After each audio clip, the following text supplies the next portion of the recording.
this facility off the grid to train the next generation of Spartans. To be a Spartan, you must become the impossible.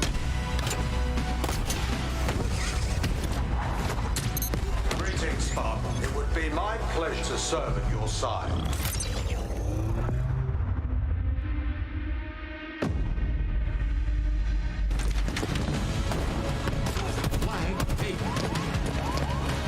An electric kill.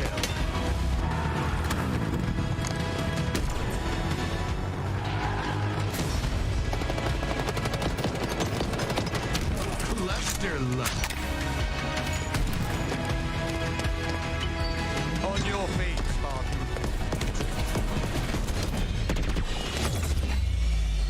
Ninja.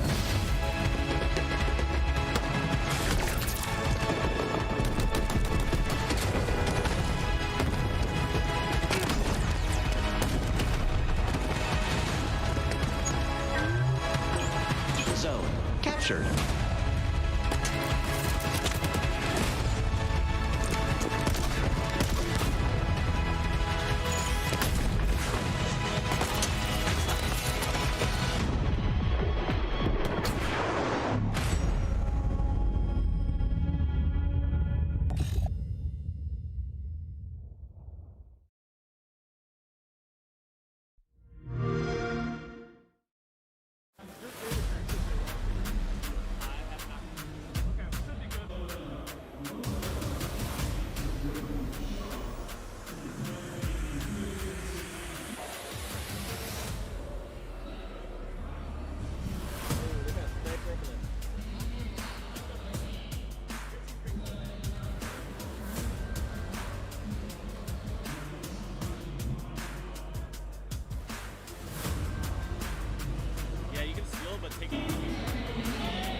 One better.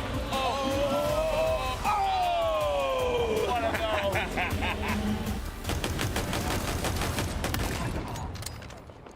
All scared of me.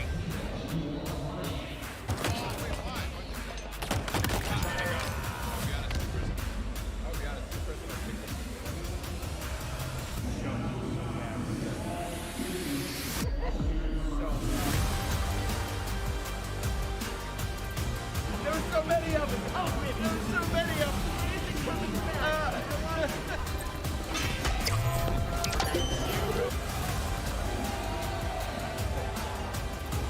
Oh! Walshy! I mean, your head, Walsh!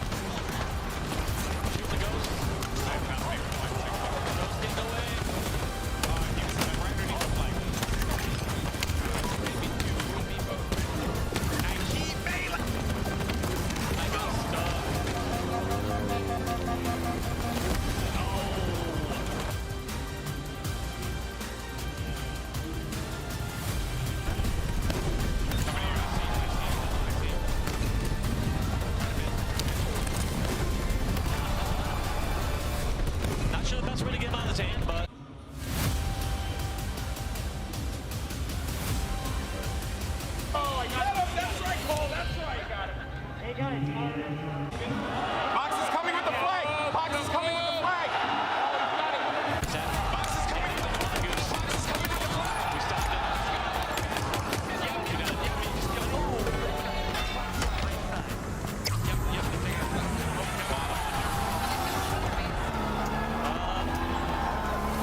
I'm coming back. I'm not scoring in front. Jump in if you want. On our base, on our base, on our base.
to you, Tom. Go, got it.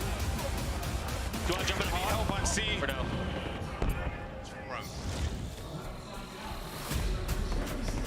Okay. Hog, if you want it, Tom, or are you going to shoot? Yeah. Okay. Oh, get the shot at. Okay, going to C. Right behind us, right next to me, Tom. On my Hog. Jack in. Come on, guys. Come on, guys. Come on, guys. Come on. Come on, guys. We got this. We got this. We need to touch it. We got this. We got it. Yeah! Yeah! Let's go!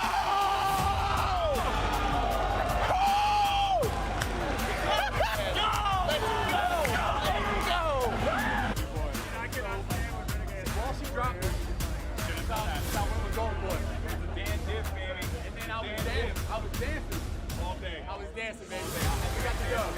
Yes, sir. This is heavy. I can get used to this. I can get used to this. Come on, get a picture of me and Champ. This is a real champ, though. It is unbelievable, dude. I was like, I'm doing pretty good. I got 15 kills. I looked at it, I got 38. I was like, wait, you've been a tank. I was like, I have to get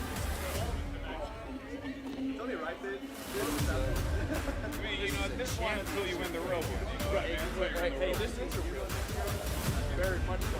This is awesome.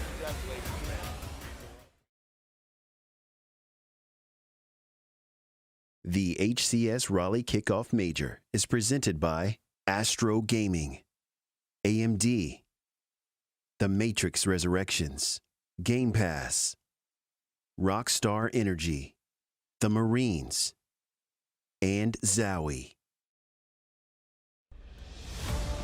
Hello everybody and welcome to the Halo Championship Series Kickoff Major in Raleigh, North Carolina. It is so damn good to have you joining us for the final day here in Raleigh. And we are so excited to be here. My name is Lottie Van Prague and I'm going to be your host for the remainder of what we have left at this first live event on our roadmap for Halo Infinite. Joining me, I have Clutch, Gaskin and Goofy on the desk. First of all, you guys are looking mighty fine, may I say. Looking absolutely fantastic. I like the fact, Clutch, that you have kept it all the way through, continuously wearing the bomber jacket. And I got to say, I think you've left the final drip for the last day on the desk here. Looking good, man. Yeah, playing this out. You know, we talked before the show what we were going to wear. We said no blazers. I look around, I'm surrounded by blazers. But, you know, I'm going to be me. I'm going to do me. And hopefully these players are doing the same today because there's a lot on the line. There's a lot of stakes for these players to grab, and they're all going to have to individually perform, focus on themselves, and hopefully get the results. That is very, very true. And if you guys are wondering where you can catch all the action, we have plenty of streams for you. We have a bunch going on behind the scenes off main stage, and you can catch them all on 4 stations here, Alpha, Bravo, Charlie, and Delta. And we have it all streamed on Twitch and YouTube, so there's plenty of places to be able to watch as well. We also do have our co-streamers as well, so you make sure you check in on them as well, because they're going to be talking about all of the action too, which is going to be absolutely amazing as well. We have bunches of people watching. Actually, we've got Myth, we've got TP, we have loads of people. Summit, I believe, is also co-streaming, which is dope as well. And you guys at home, you need to watch out in the streams too, because we have some Twitch drops coming your way as well. You guys have to watch any Halo Infinite partner play to earn rewards, and those include the HCS launch weapon coatings, weapon charms, victory shout poses, you name it, we've got it. Look at these bad boys on your screen, it's absolutely incredible. So just make sure your account is connected in Twitch to earn rewards for watching the official HCS streams and the co-streams too. Look at that Grand Finals one, Goofy. Look at that one. Ooh. Isn't it gorgeous? Looks beautiful, honestly. It does. I'm definitely watching out for that one. It's going to be absolutely stunning. But we have a lot to get through today. Gaskin, how are you feeling? It's Champ Sunday, man. I'm feeling pretty good about this one. I'm waiting for Wes to do the victory shout, by the way, because he promised us that on Championship Sunday he would replicate that at some point. So be aware that it's gonna happen. I'm gonna make him do it. There is no way he cannot do it. But we've had an amazing couple of days. We've got some of the best teams in the world, if not all of the best teams in the world, still left in this competition. There's still hope for Europe, I may add. I think I have to add. And this is gonna be a very exciting day. I was gonna say, it looked like Golden Boy when he won the Big Team Bonanza last night. I'm pretty sure that's the exact pose he went for. Just no samurai armor on GB last night, but victory nonetheless. That's honestly, that's a good call. 100%. I think we did see that grand final skin pose right there on that main stage. If you didn't catch the BTB action, you can go back, rewind, watch the VOD. It's definitely worth the watch. Absolutely incredible. But we have to talk about the here and now. Let's have a look right now at the winners bracket, because this is what it all comes down to, right? You know, this is our championship bracket. This is why we are here in Raleigh. We have our semi-finals coming your way today. Optic Gaming take on Cloud9 and Pioneers meet United. Really cool, actually, because I'm very excited about this Pioneers roster. They've had a bit of an up and down situation this weekend. We've seen them do some absolutely phenomenal things, but we've also seen them kind of be a little bit lackluster at times. That inconsistency right now, Gaskin, I've got to ask you, are you worried about that for Pioneers, especially coming up against United? I guess, yes, I am always concerned about inconsistency, but every day is a new day. It's a fresh day. It's a chance to just demonstrate what you've learned from the previous two. Interestingly, from that bracket, I think what's crazy is that either Pioneers or United are going to make top 3, which is not what I would have expected coming into this one. But now they have that opportunity. Now that bracket has gone that way for them, they have to take this opportunity. They can't allow this to slip through their fingers, because suddenly, if they do drop to that lower bracket, then things are going to be very scary indeed. It is going to be very scary. And something that is scary is the matchup that we will be seeing today in the semi-final, Cloud9 versus Optic. Let's just talk about Cloud9 right now. And Clutch, you know, I feel like you're the best person to kind of, you know, really jump on board with this one, because Cloud9 for you are up there. They are up there with the best. You know exactly what they can do. This roster is filled with some incredibly exceptional players across this entire 4 team here. Talk to me about them right now. Talk to me about how you're feeling about Optic here. Yeah, I mean, I'm going to talk about Cloud9 because I don't think we've done that enough. We haven't actually seen Cloud9 on the main stage yet, on the live broadcast for the main stream, and that is a shame because this, I think, is the best team at this tournament. We've seen Optic and what they're able to do, so that's a bold statement, you would think, right? No, this Cloud9 team, if you've been paying attention to their tournament off the main stage, I mean, they are absolutely dominating. How do you beat a player like Lucid playing the way he is? It's going to take a collective effort. I think this Cloud9 team has what it takes. I do too. I really do too. And I think, you know, obviously they beat Quadrant in their quarters to get here. They did drop a map though, Gaskin. How do you feel about that? Cloud9 dropping a map against Quadrant? I think it demonstrates that Europe is starting to catch up with North America when you consider how good Cloud9 are and what Quadrant were able to achieve there by getting one map. A lot of confidence also for the European team. But on the side of Cloud9, I don't think they'll be too fazed by it. They got the job done. It was a close game that they did lose in the end on Strongholds. And if we look back earlier in the tournament, they won a Strongholds game 250-0. So the fact they know they can achieve that, I think they'll be saying, all right, whatever, it was just a blip in the radar, and we'll move on. Yeah, indeed. Goofy, you know these guys well. You have been around. You have been amongst them on LAN at many different times. Talk to me about Cloud9. How do you feel that they're going to fare when they get on that main stage against Optic? Yeah, we all know Cloud9 as the world champs, right? The addition of Penguin now on their team, it's been a long time that Penguin's been getting acclimated with this roster, and obviously, in my opinion, they're one of the best top 2 rosters at this event, but unlike Clutch, I don't give them the edge over Optic Gaming. I still think Optic is the team to beat at this tournament. They've only dropped one map all tournament long, and we saw that yesterday against FaZe, but Cloud9 is the one team that can push them really far. Indeed. Now, obviously, we have another semi-final to talk about as well. I just quickly want to highlight United. Obviously, this roster have been performing pretty damn well. They perform pretty consistently through the Open and through the qualifier as well. But Spartan, Rain, Nick, and Rhino, they have shown some incredible resilience on the main stage so far as well. How are you feeling about United going up against Pioneers? Do you think that this will be an easy breezy one for them, or do you think they're going to have to really dig deep and work hard here, Clutch? No, I think this is going to be a hell of a series between these two teams, highly contested. Both these two teams have put in so much work to get to this point, so this is a big moment for both of them. And I think that when you look at United and all the practice that they put in and all the hard work that they put in, they're going to want to look at this series, win this series, and look back and say, like, all of it was worth it, because that top 3 finish for them is so important. Yeah, it is indeed. And I've got to also say with the United as well, you know, we've seen how well they can perform. But how much of this comes down to maps and modes for them as well, Gaskin? Because I know that stats do play a part. And as we're getting through things here with Halo Infinite in the competition side, you know, people are starting to kind of sway towards others more than so, and not like other maps and modes together. We know that United are incredible at Aquarius CTF, but What do you think it would really come down to here potentially? I think you're right. I think maps and modes are going to play a huge part in this series, and we've already seen that for several teams. For example, Optic don't seem to be too comfortable on streets, but they are amazing at live fire. And the differences we're seeing is not just down to practice, but down to play styles, how you want to rotate around the map, how you want to control spawns, how well do you know that map as well. For United, this is probably an opportunity that won't be presented to them again this comfortably, because you've got the side of Sentinels, who obviously played through the open bracket, were on the same side as Optic and Cloud9 at the top of that bracket, and this means that United have been given an opportunity now to get that top 3 placement.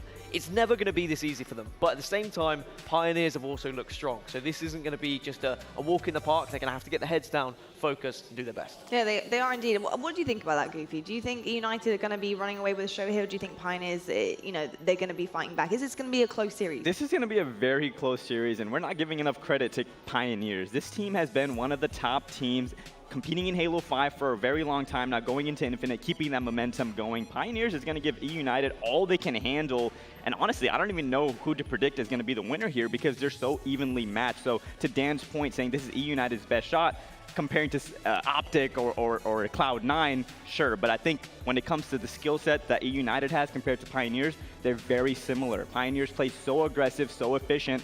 On the other side, you have the definition of that, which is Ryan Noob, right? So it's going to be kind of like the clash of these similar play styles, and honestly, I'm excited to watch them go head-to-head. I mean, off that, it's also Pioneer's best ever shot at getting top 3. That was what I was going to lead into, the fact that the bracket and the way it's worked out really favors these sides, mainly just because of, Sentinels and what happened with the open bracket. It's just made it a little bit more messy, and you've got to take this opportunity here and now. Yeah, you do indeed. Now, speaking of, you talked about the aggressor there for a second, Ryan Noob, and that's exactly who I want to come on to right now, because obviously we do have our USMC service record, and it is going to be featured on Ryan Noob. This guy is such a good player, and I think it's going to be kind of scary going up against somebody like this for Pioneers, because obviously he has some accolades under his belt. Clutch, why is Ryan Noob such a force to be reckoned with when it comes to playing teams, and what does he really deliver for United? I mean, Ryan Noob is the definition of a pro at this point in his career. He started off young, his first win actually here in Raleigh 10 years ago. But what he brings to this team at this point in the game is that IGL, that opportunistic player that's trying to create meta. But it's this entire team that's on the same page. When you watch these guys practice, the best thing that sticks out to me is everything that they falter in during practice, they talk about, and immediately they talk about it. They say, what could we have done better? What could we have done different to stop this from happening? And because they have that kind of system built in to their practice, it can only provide dividends as far as getting better and better and better. These guys come into this tournament as the most practiced team in this tournament, and I think they set themselves up for success because of it. Definitely, and with that system in place, like you mentioned, Gaston, do you see that improvement coming through from United? From what we've seen in the Opens and the qualifier, coming onto LAN now, and what we've seen on the main stage, do you see that kind of formation happening with this team to become a more solid unit? Yeah, I think that United will look at themselves as a team and what they've achieved so far in online qualifiers, and especially in this tournament here this weekend, and say, there is no reason why we can't become the #1 team. If we can keep putting these hours in, if we stay together, don't make any team changes, if we keep working on things, watching VODs, finding weaknesses in other squads, that's when teams are going to find success. Just hard work, dedication, and practice. Because how many times will teams just kind of scrim, see how they play, and then turn up to an event? Who's actually putting in those hours to watch other teams, watch where you can expose them? How can you break those setups? There's a lot that goes into this, and I do think United put in the work. Well, weaknesses are definitely exposed here in Raleigh, and they are also capitalized on. And that leads us to our elimination bracket, because that's exactly where you end up if you cannot get to grips in the series. Have a look at this though, folks. We do have our second chance teams right now. We have Quadrant, FaZe, Space Station, and Ascend in elimination round 4 already, but we have Elim round 3 to get through to find out who is going to be joining them. Goofy, what really jumps out to you here is maybe a match that we need to keep our eye on? So what I'm looking at here is actually onto elimination round 4. I see G2 Esports against BBG. I would expect G2 to move past in that round and then match up against FaZe once again in this tournament, Lottie, because G2 actually 3-0'd FaZe in pool play earlier this tournament, which was a surprise to many. myself included, and I'm really excited to see them match back up. I think FaZe is going to be in for some revenge, and G2 is going to have something to say about that. 100% will. I think there's going to be a lot of things said today, because it's Champ Sunday. This is where it all goes down. I want to move on to the next match that we have. Well, it's the first match that we have today, but to me, I barely slept. I'm too excited, and honestly, these days are rolling into each other, but we have to talk about Na'Vi versus the God. That is going to be the first one that we're going to be seeing today. And honestly, Gaskin, I've got to come to you for this, because obviously Na'Vi close to home, and they need to make a push here. You know, obviously they actually bumped down to the elimination bracket 3-1 against SSG, I believe, and then they took down the open bracket team Wars in elimination round 2. What are Na'Vi's chances here for real? I think this is a dream come true for them when it comes to this bracket, to play an open team for a chance at top 12, where they would then face Quadrant, another EU team, for top 8. If you had asked Na'Vi what they would have wanted coming into this and how they would like their bracket to actually look, they would have bit that off of you and said, yes, please, we'll take it every day of the week. Na'Vi have been extremely impressive. They have shown that with a little bit of strategy, a little bit of patience, they can go toe-to-toe with any team. Against FaZe, they were getting it done. They just weren't able to get over that finish line. I think that's the worry for me. Get over that last bit, that last hurdle, and then maybe we can see them progress to top 8, and who knows, maybe even a little bit further.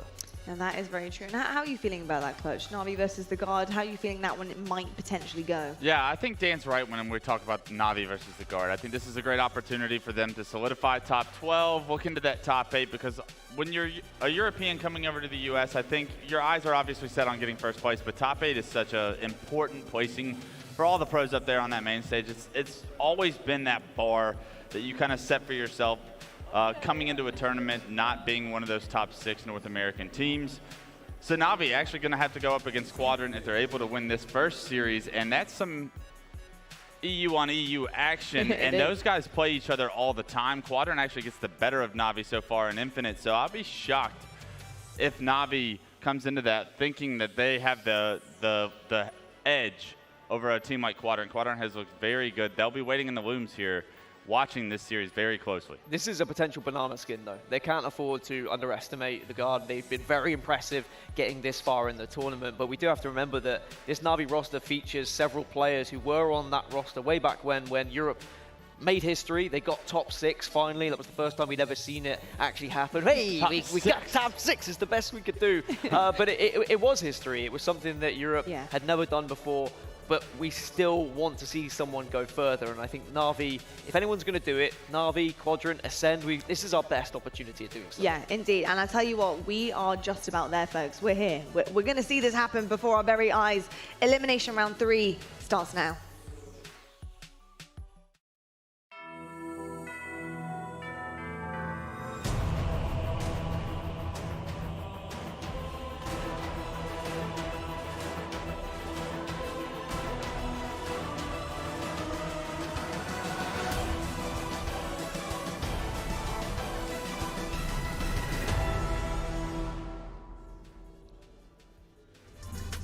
Championship Sunday, ladies and gentlemen, as we embark on this adventure. Legends are made in the elimination bracket, and there is a lot of wide-eyed, starry, full of hope players that are on that stage, hoping to make a deep run in this competition. Of course, I'm Golden Boy alongside the one and only Dave Walsh. How you doing, my man? I have been better.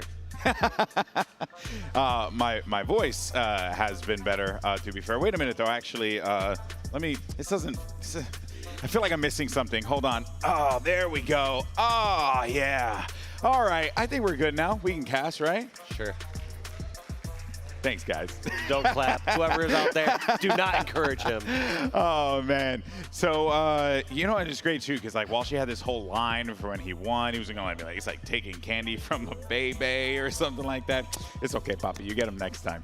That said, though, guys, we have a great day in store for you all. And Walshy, I'm actually really excited about this match because, you know, Na'Vi obviously have been looking really great in this tournament. I've had some ups and downs, moments that should have been theirs, that they know that they should capitalize on. But then on the opposite side of that, the Guard, this squad, they're looking to make a name for themselves here by taking out Na'Vi. Yeah, absolutely. I mean, the Guard are one of those squads that are going to be like one of those like gatekeepers to get into like the top pro bracket, into like top 8 for I'm guessing for like months and years to come. These players have established themselves for a long time. But taking a quick look at the game types and map layout, we're gonna kick this one off though with strongholds on live fire. So that was gonna be real interesting seeing who's gonna control B a little bit better. Yeah, that's right. And then we'll have Slayer on Recharge, followed by CTF on Aquarius. And if necessary, you saw the rest of the series there. I don't think I need to say it, but here we go, folks.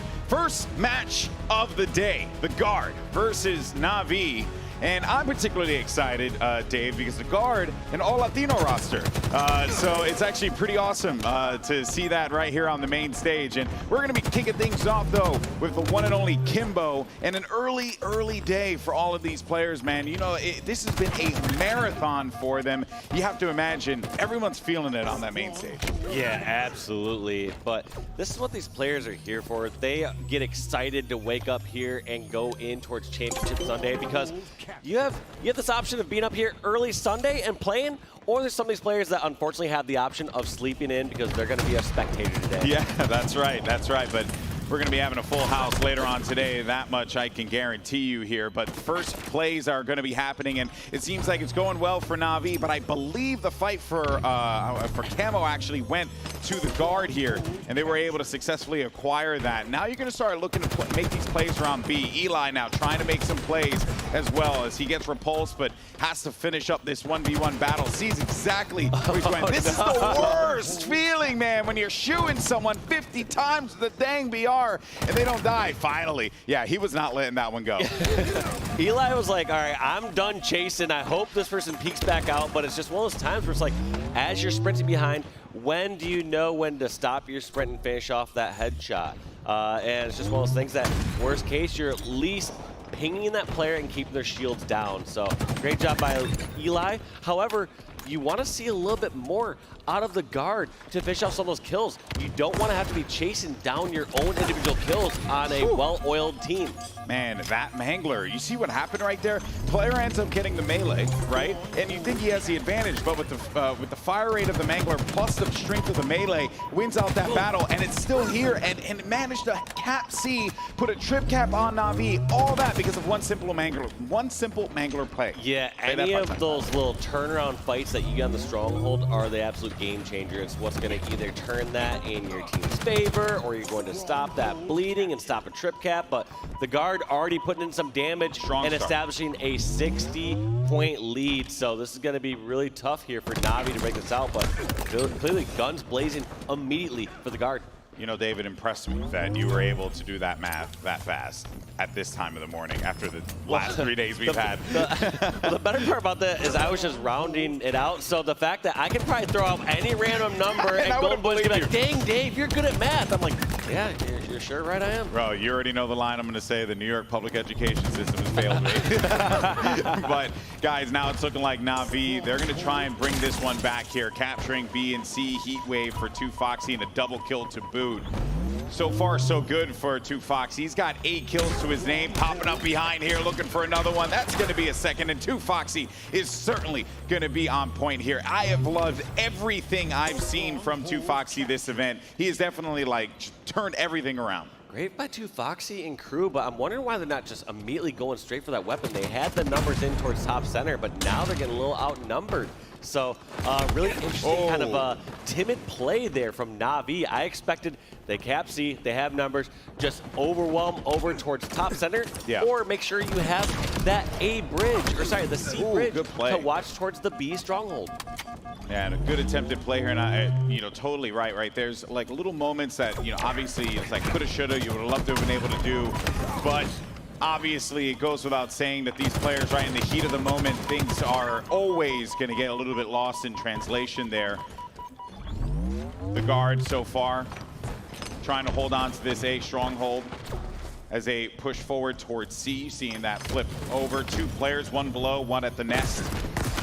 That Mangler's going to be hitting from distance there too here. A nice cleanup by Eli, and the help from behind is going to allow them to be able to start this capture process on the B stronghold here, located by Green Building. Yeah, and I was going to say the Guard is happy to swap B for A if that's necessary, if you're going to choose which stronghold you want to get control of, and then push out away from, Yeah. it's definitely the B Stronghold. That one's the tougher one to get.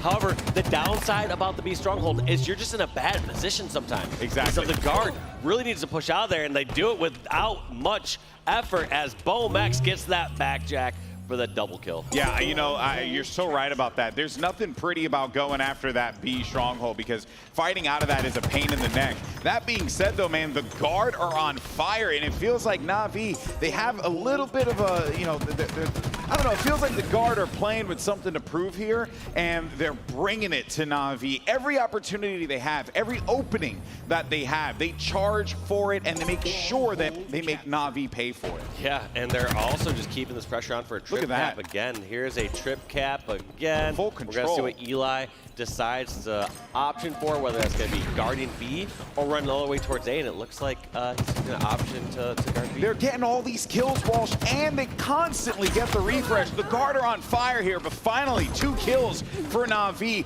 trying to turn this thing around because you're about to hit the 200-point threshold, and this is where it gets really dangerous. You have to play near perfect Halo in order for you to try and bring this one back with the score the way that it is. Yeah, it's still at least in a position where they can make a couple mistakes and give up a double cap for a little bit, but you're right, Golden Boy, that there's really not much more room for error here for Na'Vi. They need to step it up. They need to step it up quick because this is not how you want to start off your Sunday. You're already in elimination bracket. Yep. If you lose game 1, which is objective, you know how fast those Slayer games can go as well. So this could get out of hand really quick. So I love how Na'Vi are starting to bring this back and try to slow it down because even worst case, even if you lose this game, start to get your rhythm.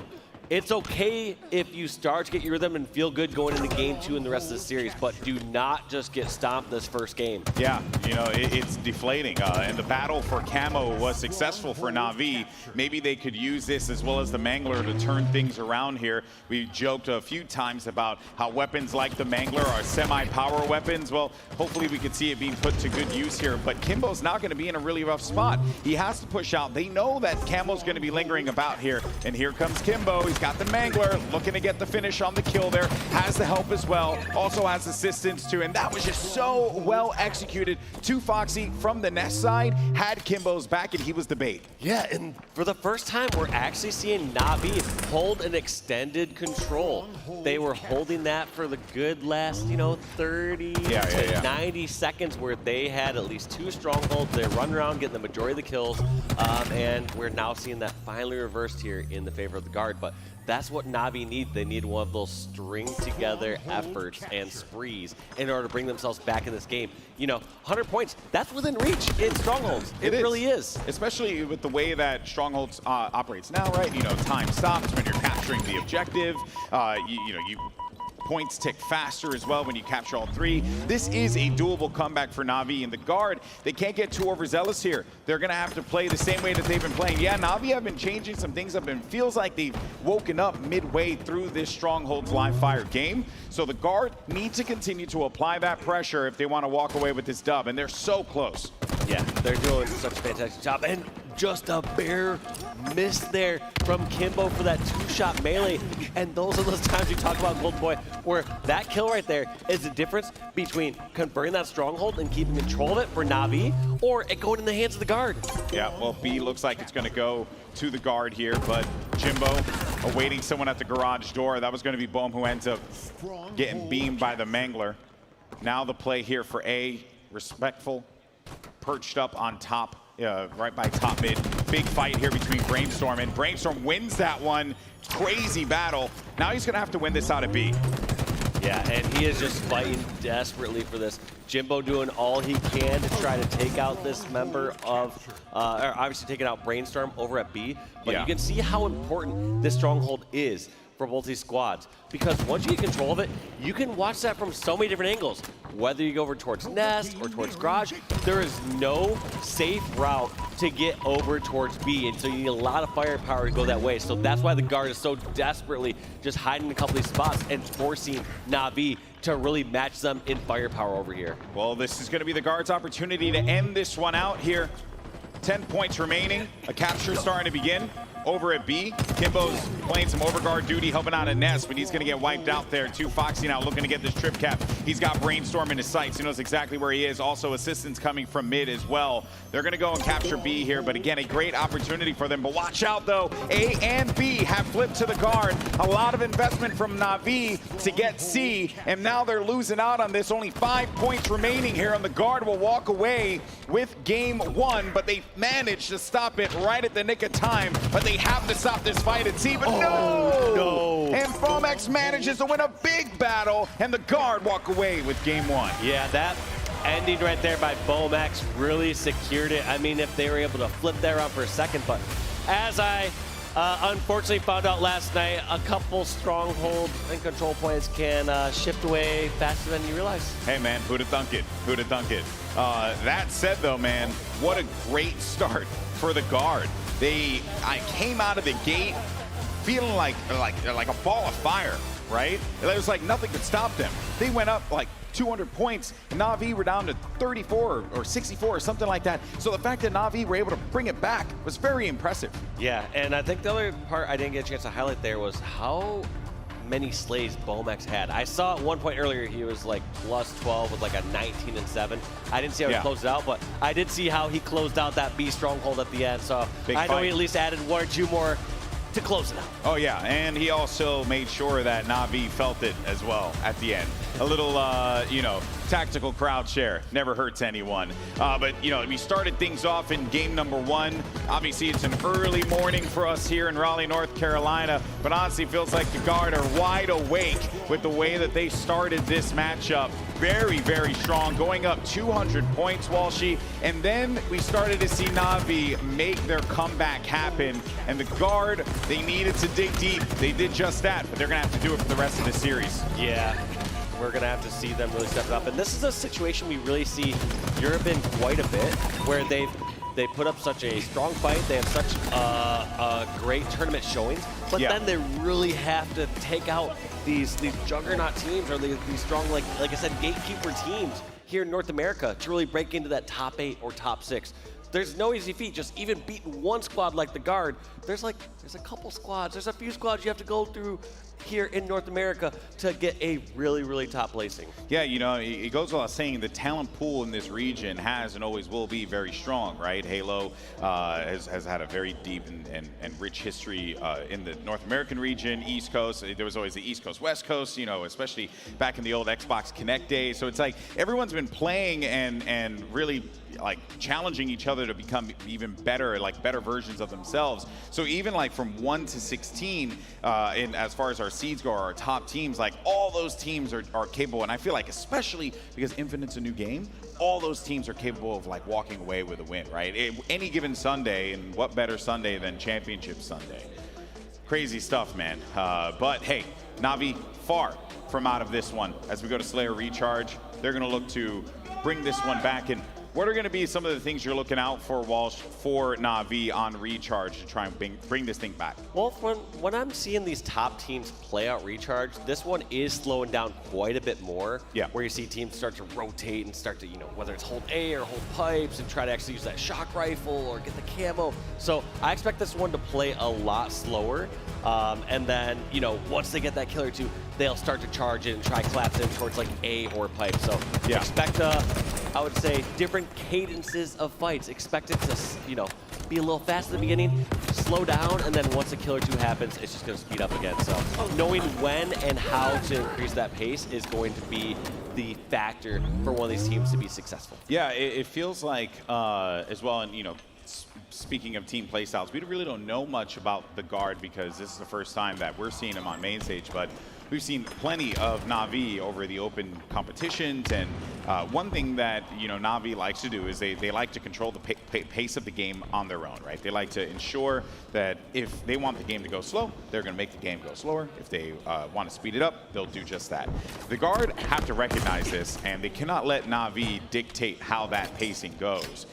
Or else they could find themselves in a situation where, you know, kind of similar to the E United Quadrant game that I casted yesterday, where like United just kept collapsing on them and pinned them down. But look at Jimbo here, the veteran, and that's going to be a big trade. Actually picks up a double kill out of that one. Still going to be, you know, within striking distance, but overall, you got to say, great play by the vet. Yeah, huge play by Jimbo there to have a literal 2v1 there at top A. Also having the height disadvantage to have to jump up from elevator, and the weapon disadvantage because they had sword. And to come out with trading a 2-for-1, you can't ask for more than that. Now we'll see what Na'Vi can do here as they continue to add on to this lead. The game 2 swing is very much a real thing.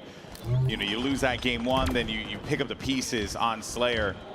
And decent collapsing there. Actually, Respectful going to be engaged in a 1v1, but never mind, actually. Brainstorm had help, and a player's going to be popping up behind here. Great play. Also, the other great play there from Jimbo was originally he had the intention to help his teammate all the way over at Pipes. Started putting some shots and realized his teammate died.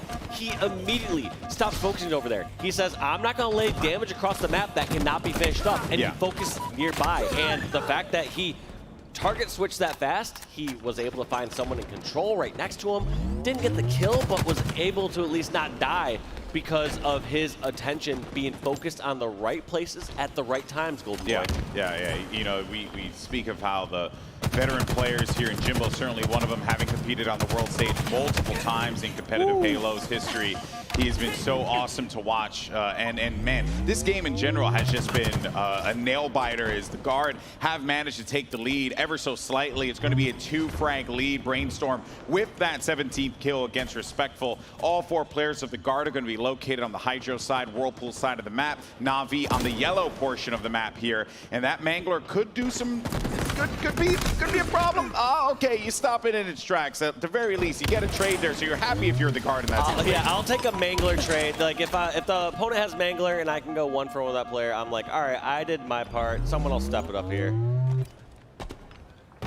Sometimes in those situations, especially with the lead, if you're able to get that trade, it's a massive win. And look at that, Respectful actually making the call that someone was Whirlpool Dan. That's one of the new features added, by the way, to Halo Infinite. You can tag similarly the way you can tag in, you know, Apex, for example. It's an awesome feature that Walshy wants all of you to use. And a double kill for Piles, but make sure you use your tagging and matchmaking if you see one. Or you can use your mic as well. I will take either option. In 2021? You can use your mic, you can ping. You can do anything but stay silent when you're playing solo queue ranked with me. You know, if we're doing social, something like that, go do whatever you want. I don't care, but we're playing ranked. I don't want to lose these Onyx ranking points that I've been working so hard for. You heard it here first, folks. Make sure you do that if you see him in your games. Or you just completely ignore him. He didn't grab it because he had the repulsor. Yeah. Is that going to affect anything? He does end up getting a kill. He pops it. It does. It affects everything. I mean, would have gotten away with Camo earlier. Maybe would have changed that first engagement, not have to trade a melee. So, True. That changes getting away with the Camo. Yeah, but this is where things start to get a little dicey here for Na'Vi, as the Guard have managed to extend this lead by 6 kills. They'll continue onward here. Jimbo getting caught in the tower. Excellent help there. I was going to say, as a matter of fact, like it looked like Respectful was going in for the help. Fortunately missed that one, but the help actually came from Eli on the Hydro side to ensure that they were able to pick up that kill, continue to extend this lead, and now it's getting a little scary here for Na'Vi. Yeah, Eli doing a great job trying to get a bomb center there with that sword, but as you said, this game is slipping away. You get a 10-kill lead, especially when they're at the mid-30s. Yeah. It's really, really difficult to get there unless you have some sort of massive swing, and I don't really see Na'Vi having those pieces in place to do that. You would like to have some sort of camo. You'd like to have some sort of map control, but instead, all of Na'Vi's members are all stuck over at elevator in A. When you're confined to one small area, you're just gonna see the Guard collapse in and get these kills. They're not only gonna get these trades, they're gonna come out ahead in these exchanges. This is exactly the situation that I did not want to see Na'Vi in. If they go too slow, then the Guard will recognize that, fly at them, and then sock them in the face a few times. And that is the reason why the score is 41-29. The Guard are running away with this one, and it's mostly because they're focusing on aggression when Na'Vi is focusing on trying to just, you know, and I don't think it's like the wrong way to operate, but at some point you got to change things up if you notice that the other team is playing a completely different play style. Yeah, I mean, this one's just seemingly too little too late. At this point, if you're Na'Vi, you may have to have reality set in a little bit and realize that you're going to be down 0-2 in this series. Your tournament life on the line before you potentially fly home, and you really have to step it up here on Aquarius CTF. Yeah, luckily Aquarius CTF is like a longer drawn-out game that you can start to get your rhythm, but same time too, at what point do you need to find your rhythm? You're down 0-2 in the series. You need to come into this game and this match hot on Sunday. It's one of the most difficult positions to be in as you go in on a Sunday in the elimination bracket, realize you don't really have much room for error. Well, 2 frags remaining here. Kimbo trying to keep the drive alive, but a trade is only going to benefit the guard. One more, it's Boehm. He's going to be able to do it, and Boehm for the final kill is going to put the guard over on Na'Vi 2-0. And what a tonal shift in that game. It started off slowly as Na'Vi were trying to dictate the pace, and the guard said, I'm going to push and punch you in the face. They did just that. Yeah, they're just looking so strong, the guard here. Really making a statement. I mean, if they start off this elimination bracket round 3 by going with a 3-0 and then going these next rounds, I mean, that's the sort of fire you want to catch when you are in the elimination bracket. When your backs are against the wall, it's like, all right, yeah, we're feeling good, we're playing good. You want to go with that confidence and that heat as you go round by round. You just want to continue to pick up that pace. But as we talked about right here, we got Aquarius CTF coming up next, GB. Look at this scoreline, though, man. This doesn't feel like the Na'Vi that nearly beat FaZe. You know, like, this doesn't feel like the Na'Vi that we know or what they're capable of. We know that they're one of the top teams in Europe, but the guard are playing like a squad with a chip on their shoulder as we went into the action here, and always love seeing the controller shots, by the way. Also, they had the little stick extenders, like, give you a little bit more range of motion, a little bit more control as you have, like I said, like that larger range of motion. You in school, did you learn about like radius and what that is and stuff? You know, I want to say I did. What is the radius, GB? I probably didn't pay attention. It's actually the worst. Man, what a game for the guard. Na'Vi need to wake up. We know what they're capable of. We've seen them do that on that very stage at this very tournament. So we know that they have that ability. That being said, we're going to Aquarius CTF. Now, you know, this is what you had mentioned it before, Walsh. This is one of those game modes that, you know, it can really go the distance. Lots of sight lines, you know, but also at the same time opportunities for flanking. It's a different type of a map. You know, a lot of people compare it to Midship, and yeah, sure, it has those qualities of it, right? Arena map, you know, the callouts. A lot of people are using the same ones, but it flows in a different manner. Not completely differently, but it flows weirdly, if that makes sense. Yeah, like if you're trying to make it any sort of like midships comparisons, like on midship, you do have a lot more ways that you could like slip by and get all the way to like the bomb base or flag. Yeah. Here, you don't have those same sort of options. Yes, there are different spots you can like weasel around in the bottom center of the map and like, you know, have impact down low, but you still have to do quite a bit of trekking to get all the way into the enemy base. You have a couple different stairwells you have to go up on either left or right side. Like, there's really no great ways to sneak around there unless you're leaving your team a person down for an extended period of time. Yeah, so they're just not a lot of viable options if you're not careful, right? And Na'Vi are certainly going to be careful, without a doubt. By the way, just for some updates on some of the side stations, Sentinels are playing against Unsigned Talent. They're up 1-0. Status Quo just beat Team War. And we have G2 up over BBG 1-0. But our eyes are focused on map 3 here. Capture the flag on Aquarius as the guard, if you're just joining us, are up 2-0 against Na'Vi, who need to find a sign of life here in this match, or this could very well be them going home. Yeah, they're gonna have to pick it up right away, and luckily, like I said, this map and game type is not just gonna swing out of control really fast. You know, you have plenty of options to get kills, to slow them down, to get the slays, like we see Jimbo getting this double kill right here. There's going to be a lot of back and forth here and a lot of options for that. So that's a good thing, ideally for Na'Vi, for like them to get like the quote unquote like their groove or get their to gel together a bit more. But, you know, as we've seen these other games extended through and played through, clearly it's been the guard just winning all those exchanges. And what a nice perfect forward there from Jimbo as he patiently pings that player, waits for that person to slightly overstep and overextend the top ping, and just takes those 4 shots. Oh, Jimbo's trying to get behind enemy lines here. Maybe he's going to go for a back whack, or he's just going to let this thing go. And, oh, man. So he gets a lot of information there, and you're probably wondering, why didn't he go for the flag? You know, he was surrounded by the enemy team. The guard had properly defended that. They got 2 critical kills that stopped that flag run from happening. Wasn't much Jimbo could do there. Yeah, there's a couple options Jimbo had there. The one, like you said, and most people would just do this one without thinking too much, is go back smack that person on the flag, get a flag touch, and then you basically go 1-for-1 with that player and you keep that flag alive. Second option, which Jimbo was going for, is saying, all right, well, I don't really have as much support. I'm going to see if I can get a second kill a little bit further on this flag. Yeah. And then just turn this into a new flag run, new flag capture. He was putting himself in a position to go up those stairs and get a new flag. So it was a little unfortunate that Brainstorm kind of sniffed him out and found where he was at. Yeah. Because that player that was over, from the guard was just already looking for him. So for that player to go 1-for-1 with the Camel player was just a huge play there from the guard. But that pressure that Jimbo was able to provide allowed them to be in the position that you're seeing right here inside of Blue Util.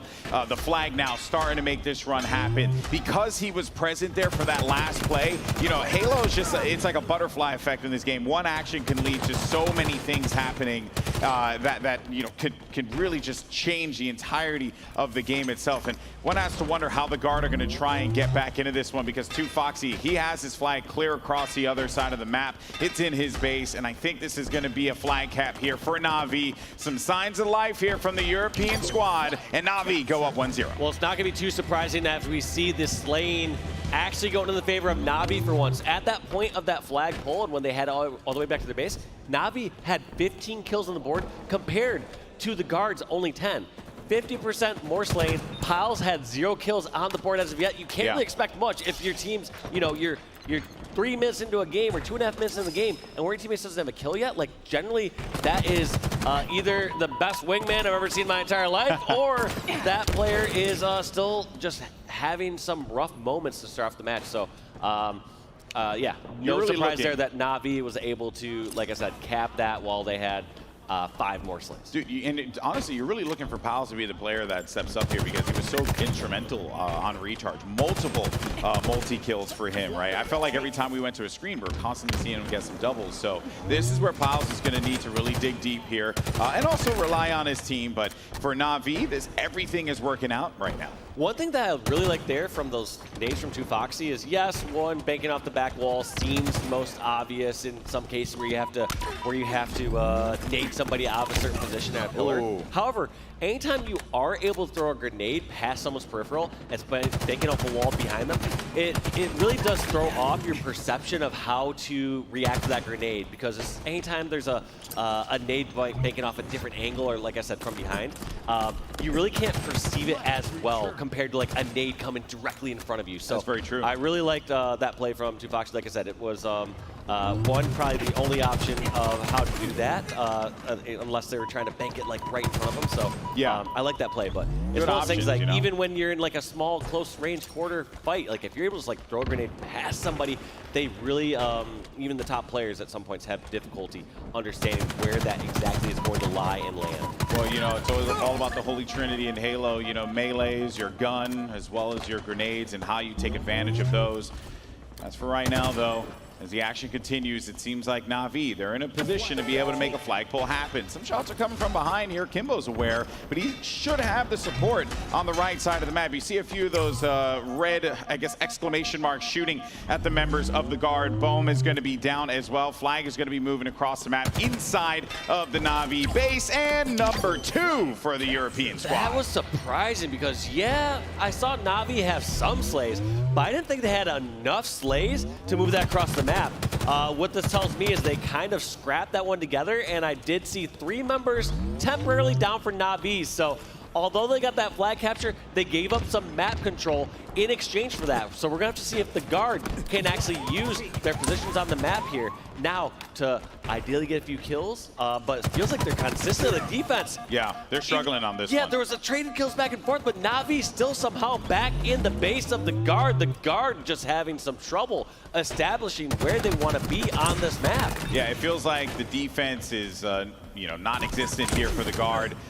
Which is ironic given their name. So I'm actually quite surprised that they are struggling to be able to defend their base. But, I think that this is also just a testament to how Na'Vi are really forcing the guard to play the way that they want to play, which is something that we alluded to, right, on Recharge. And it did not work out because they just started flying at them. This time around, Na'Vi feels like they're using that against the guard here. And as a result of it, it's reflected on the scoreboard. Camo is going to be down. I think it was Pop, but it don't matter because the flag's going to be moving mid here, Walsh. Yeah, and this has been working for Na'Vi thus far. However, I hope they end up being a little more cautious here in the near future because the one thing that's going great for them right now is they're ahead in slays. They're keeping map control, and I don't want to see Na'Vi potentially throw that away just to get a bigger lead. They're up by 2 caps right now. There's no need for them to have to force a ton of action. Get the kills, make the smart objective plays when the opportunities present themselves, but do not desperate this flag across the map. Do not just give control back to the guard for no reason. Well, it feels like that's exactly what happened because now Bowen manages to pick up the camouflage, and let's see what he could do with this. The flag gets returned. He's looking for some information. Finds Jimbo right below him. 2 shots in. He does manage to get the melee. He gets the kill. He's got to stay alive, but Respectful was prepared for him. That should maybe open up the door because Respectful died immediately after that, but 2 Foxy, man, picks up a critical kill in his base. Yeah, I think that kill from Respectful to close out the killing Bomex at his flag, it was kind of the nail in the coffin there for that flag run. Anytime you can kill the person that's closest to the objective, especially on a map like Aquarius, where the objective is very difficult to reach. Yes, it's very open from the top center, like you can get angles on shooting across the flag like you see Pals doing right now. Yeah. But to actually get to where Pals is at, in a spot where you can pull the flag, is very difficult. It takes a lot of time to get to that position. So prioritizing that kill and getting Bomex, like I said, ended up putting a stop to that flag for quite a bit. All right, well, Piles tried to make a play there to bring the flag out, take it over to their flag, so that this way, maybe they'll get scrappy, down low. They have to return this. Respectful up on top. They're so close to doing so. Right there, but Eli now with the full flank also managed to pick up those dynamos, and there goes the flag return. But they only have 3 minutes, 50 seconds. They have plenty of time, but with the way that the game has been going and the struggle that the guard have had to be able to get into the Na'Vi base and make these flag pulls happen, it's certainly been a real test for them here. And a big kill by Jimbo, not allowing Eli to get comfortable in his base. And one thing I do like, though, we're seeing this from Na'Vi now, as I was concerned about before, was saying, do not force too many flag grabs or flag caps here. Get the slays. If they can trade in slays and trade time, that's exactly what Na'Vi would like. They'd love to see this clock tick down as they have this 2-0 lead. They would love to see this, go from 3:17 to 1:30 or whatever it happens to be. They just want to take their time, buy time, and trade kills. Let's see now what Brainstorm's going to do after another successful camo grab for the guard. Shows you that they're prioritizing the power items, which is the micro objective that you want to do here. Great help as well coming out of Bohem to back up his teammate. They're now going to start this push onto the flag. You got 3 players that are going to be perched up in the back. Scratch that 2. One should be on the downstairs. You have another one that's going to be relatively weak, but no, a big win there for 2 Foxy. And it feels like he kind of just caught Brainstorm looking. Yeah, got that perfect melee there, and that's exactly what we need just to kind of stop that flag run. And there it is, Na'Vi playing great defense once again, getting slays, but also simultaneously at the same time, you have Respectful all the way across the map and tossing that out, making sure that guard cannot be on the offensive consistently. Yeah, and they're going to have to push this room that has Jimbo in there with a heat wave. The flag right in front of him as well. He's going to be covered by this. There are 2 members down for Na'Vi, and Jimbo wisely stopped. He turns around and gets some slays. Now that he's got a kill, he has an option to put a little more pressure on. You know that the members of guard don't have full control across the map, so sometimes when you kill that pivotal player who's close enough to the flag that's trying to flank that flag, you kind of realize, well, they probably don't have another angle. I can move this a little bit further. And a huge trade there for Brainstorm, but the flag is going to continue onward. Piles, though, looking to play Overlook, backing his squad mate up. He's getting shot from behind. Just look at this pressure that's being applied by Na'Vi. Great by Na'Vi, just doing these bait and switches. We saw Piles not sure what to do. Piles was in a great position near utility where he would have ideally liked to get a kill and got a flagpole. But now he's in this convoluted position. Not sure. Does he have to go back towards bottom car and get the flag recovery? Should he stay on the offensive? And Na'Vi just really making the guard play in an uncomfortable position. Yeah, it's been a rough game for the guard on Aquarius CTF. We have 1 minute left on the clock. A miracle is going to happen here in Raleigh if the guard manage to pull this one together. It's been a strong series for the guard thus far, but this is the Na'Vi that we had come to expect. This is the Na'Vi that we thought we were going to see. The good news for them is, right, Aquarius has been very good to them. They're able to control this map effectively and not allow the guard to feel comfortable at all. And that's really what I'm picking up here, Walshy, is that it feels like the guard are, they just don't feel like they understand like what's really happening to them and how Na'Vi are suffocating them and not allowing them to have any kind of space in this. Yeah, the two main factors I would say going for Na'Vi. One is obviously outslaying them. Getting more kills, it's just a lot easier and you have a lot more options across the map. That helps. Secondly, the part that Na'Vi are doing really well is doing these random flag pulls, and guard aren't really coordinated to know where they should be or what they should be doing during those times. They're not sure, well, do we go back and play defense here? Do we continue pushing up? And it's really getting them separated throughout those situations. So even though sometimes I was being a little critical of Na'Vi, saying that they can't force too many flag grabs, some of those flag pulls or flag grabs was what was forcing the guard to go into bad positions.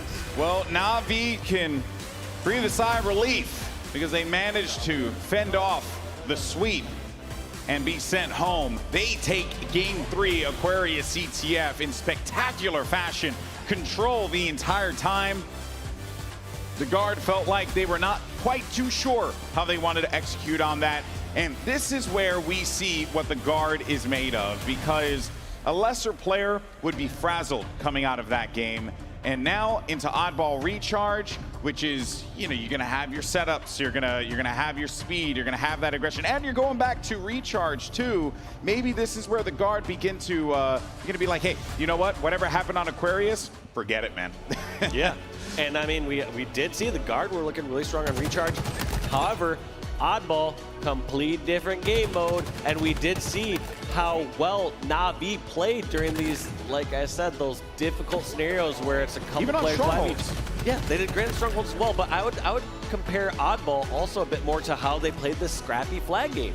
Na'Vi were able to scrap on some time, so I feel like if we're gonna see an oddball game where Na'Vi can play a scrappy style where they're grabbing 10 seconds or so, trading slays, I feel like that's gonna go in favor of Na'Vi. If we're seeing like a full setup style game, I think something like that favors the guard. We've seen when they've got like full control over on live fire strongholds, they were doing such a strong job there. So that's just kind of like my overall vague view of how this could play out. But I would love to see this go to a game 5. We're looking at these highlights once again here on Aquarius CTF, and like I said, going in favor of Na'Vi, but the guard, you know, they seem calm and collected. They realize when you're at this level of play here in Halo Infinite and at HCS Raleigh, it's inevitable. You're going to drop games. You cannot just get your hopes up and say, we have to 3-0 everything. They realize that there's going to be games drop from time to time. You just have to bounce back from that, and that's just the reality of it, and that's what practice is for. Sometimes, you know, you want to go through a tournament, right? Especially for some of these pro teams, you want to go through an entire tournament and not drop in a single map, right? That's like the dream. It's like, oh, we were perfect the whole time, you know? I've had a couple dreams in my days. Yeah, you've done that a few times. But in this situation, okay, and a subtle flex, I peeped that. And it was the smirk, too, that killed me. That's the or I could throw a sponsor shout out and say I've had dreams that weren't just dreams. You're too much. Well, guys, now we're going to be going into map 4. Oddball, the guard, want to close this out. Na'Vi have to make a reverse sweep happen here to stave off elimination. Na'Vi certainly capable of doing it, but if we've learned anything from the guard today, is that they stand toe to toe on that stage with Titans And they're going to try their best to end it right here, right now, and eliminate one of Europe's finest squads here in HCS Raleigh. We're starting things off with Jimbo, but a good start here and a camo pickup for Brainstorm is certainly going to be good for them, even though, because what it is, right, is like, yeah, you know, he lost, he died, he had camo, he died, but you kept it away from the enemy team, and that is the most important thing at the end of the day. Yeah, it is important to keep out of their hands, but, you know, Halo is a game of greed. You want to press every little advantage you get and see if you can roll that into something more. So it was, you know, more credit to Na'Vi for making sure that they shut that down and make sure that that doesn't snowball any further. Yeah, there goes that soft play ball that was sent down to the pit areas there. You know, you can't really throw it off of the map, but you send it bottom mid, and Piles had nowhere to go. Yeah, nowhere to go, but this is also one of those more scrappy times I was talking about. And you noticed how, you know, Piles able to grab a few seconds, but during those scrappy time, I'm going to have to say, from what I saw from Na'Vi during that Korea CTF, I feel like they're going to be a bit better during those scrappy times.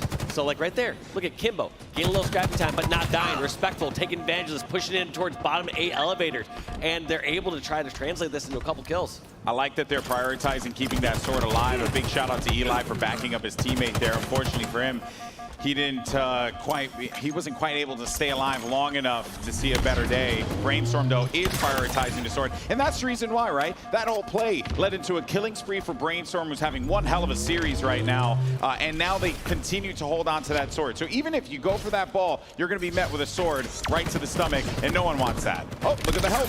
Boom. Wonderfully done. And those are a couple of the kills that you need to see. Now, it's really a question of, all right, got a couple kills on the board. Are we comfortable enough to pull this ball out? Can they put in any good position? But they really can't. It looks like they opt to just try to go for slays. Now that they see that play over at glass, and Kimbo getting away with his camo. We're going to see if he can run away. And this is going to be the first camo we've seen this map in a safe spot, also with a sword, but it gets pinged by that grenade. These players are so smart, they realize that one of the most common maneuvers after grabbing that camo is people jumping up towards that whirlpool, and they just preemptively throw a grenade and light that camo up, and that's gonna be an unofficial overkill.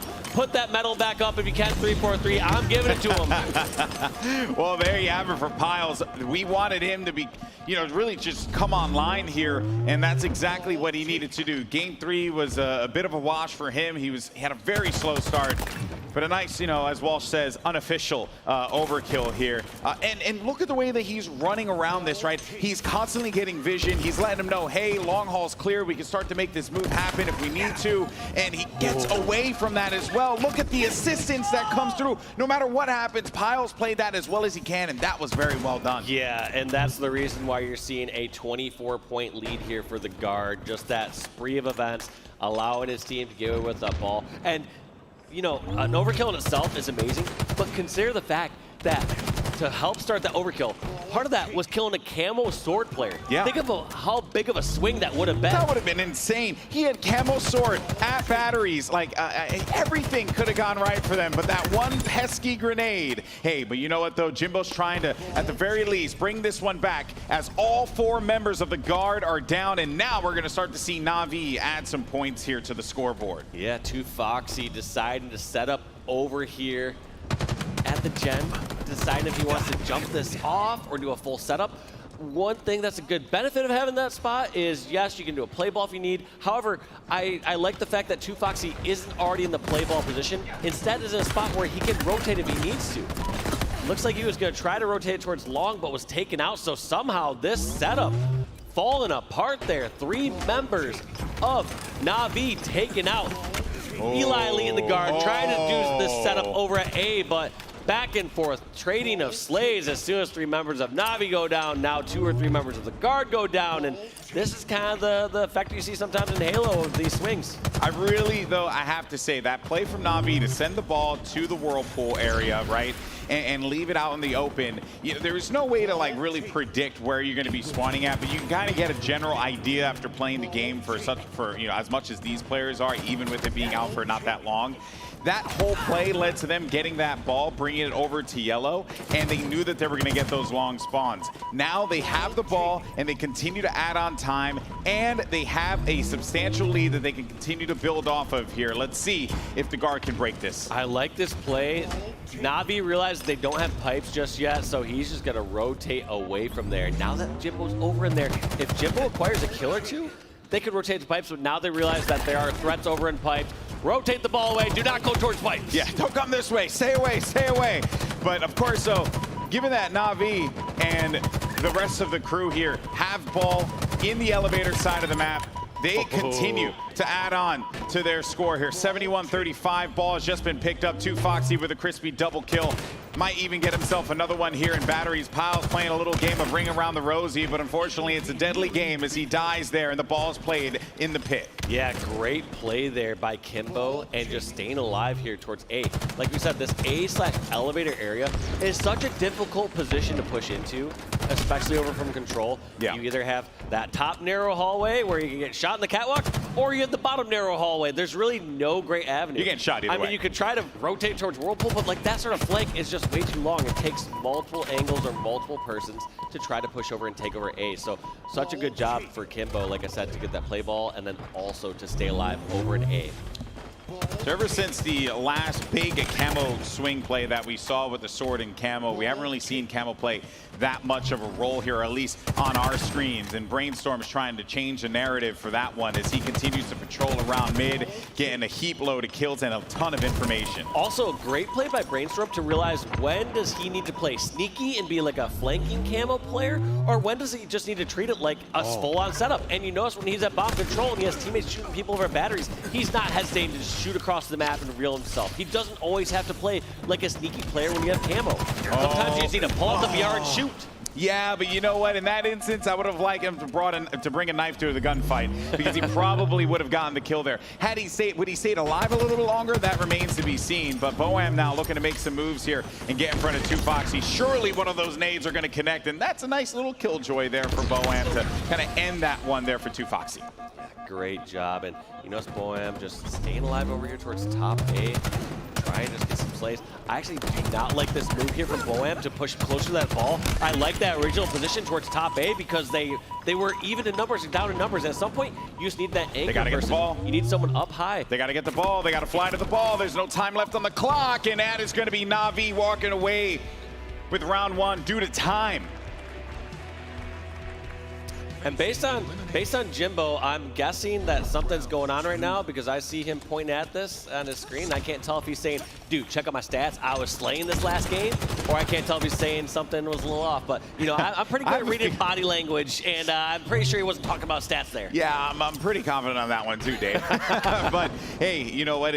So far, I mean, so good for them. By the way, your eyes do not deceive you. That says 1-1 on the bottom. But Na'Vi won the first round. That's a little bit of a spectator glitch, which I'm sure will be resolved eventually. But ooh, I like that little play there with the with the grapple shot. Haven't really seen a lot of that today here, but very well done by Brainstorm, who's been really effective with the camouflage. Yeah, doing a great job. But oh my God, does not get that second full burst to get that melee out like there. I jinxed him. And the two-shot melee, but yeah, great maneuvering all around. But I think that's one of the things that's so easy to take for granted here as we're up here on this on the desk, as we're like, oh yeah, that person did not perfectly execute all 6 of those bullets and get that melee while, you know, enacting that maneuver, jumping across. It's like, you know, we take the execution in the shot park so for granted. And big you know, kill. because these players are just so good. I mean, everyone else will be able to test. You try going Big back and kill. get shots like this, it's not that easy. Yeah, it's going to be 3 down for Na'Vi, courtesy of Piles. A big start for him here. Yeah, sure, Eli not really picking up any kills at the moment here, but that's okay, because when you have Piles fragging like that, surely Eli is going to be able to come right back into this here, protecting on top yellow. You know where the pressure is going to be coming from, and that's why the rotation is going to be happening over toward that long haul. He's also going to be using this commando here, which is an automatic weapon, but a solid repulsor from Kimbo is going to force him away, and he still manages to stay alive. Oh my God! Big kills there for Eli. You love to see it. Taking out the duo Kimbo and Jimbo there from Na'Vi with those perfect shots. Also, the fact that he just jumped in that spot to, you know, to make his head hidden, to avoid that headshot from those stairs. It's just like all that. Because you have the upper hand there. right? Yes. Because they're going to have to shoot at the gooch in that situation, and you got a clean shot at their head. I'm sorry to get so vulgar, but that's just the honest-to-God truth. And hey, we went one Halo broadcast. We almost went a whole time without me saying it. Yeah, I mean, we're going to have to, you know, clear off that whiteboard in the back. Like, days without I'm being Golden told Boy by saying production I'm fired. Okay, never mind. So that's that. Well, at least I got the belt. Oh man, but what a swing though. I mean, even with that incredible play, right? Na'Vi still very much in this as they have that ball over on the yellow side of the map. And no one in a position for the guard right now to stop this. So they're going to scrap up a lot of time. And also, you're seeing some desperation there, even from like Eli. Eli just throwing a grenade all the way towards Bat Ledge, which is the ledge you just saw 2 Foxy stand at just a moment ago. Throwing grenades there, just hoping to like hit somebody or hit that ball carrier. And sometimes that can be, like I said, an act of desperation to use a resource like your grenade to not only one, give away your position, but 2, to not have that option later for when you have a player stuck behind a pillar or stuck behind a corner. Bit of a difficult start here for Boam. Ended up losing that fight. I'm sure he'd want to bring that one back.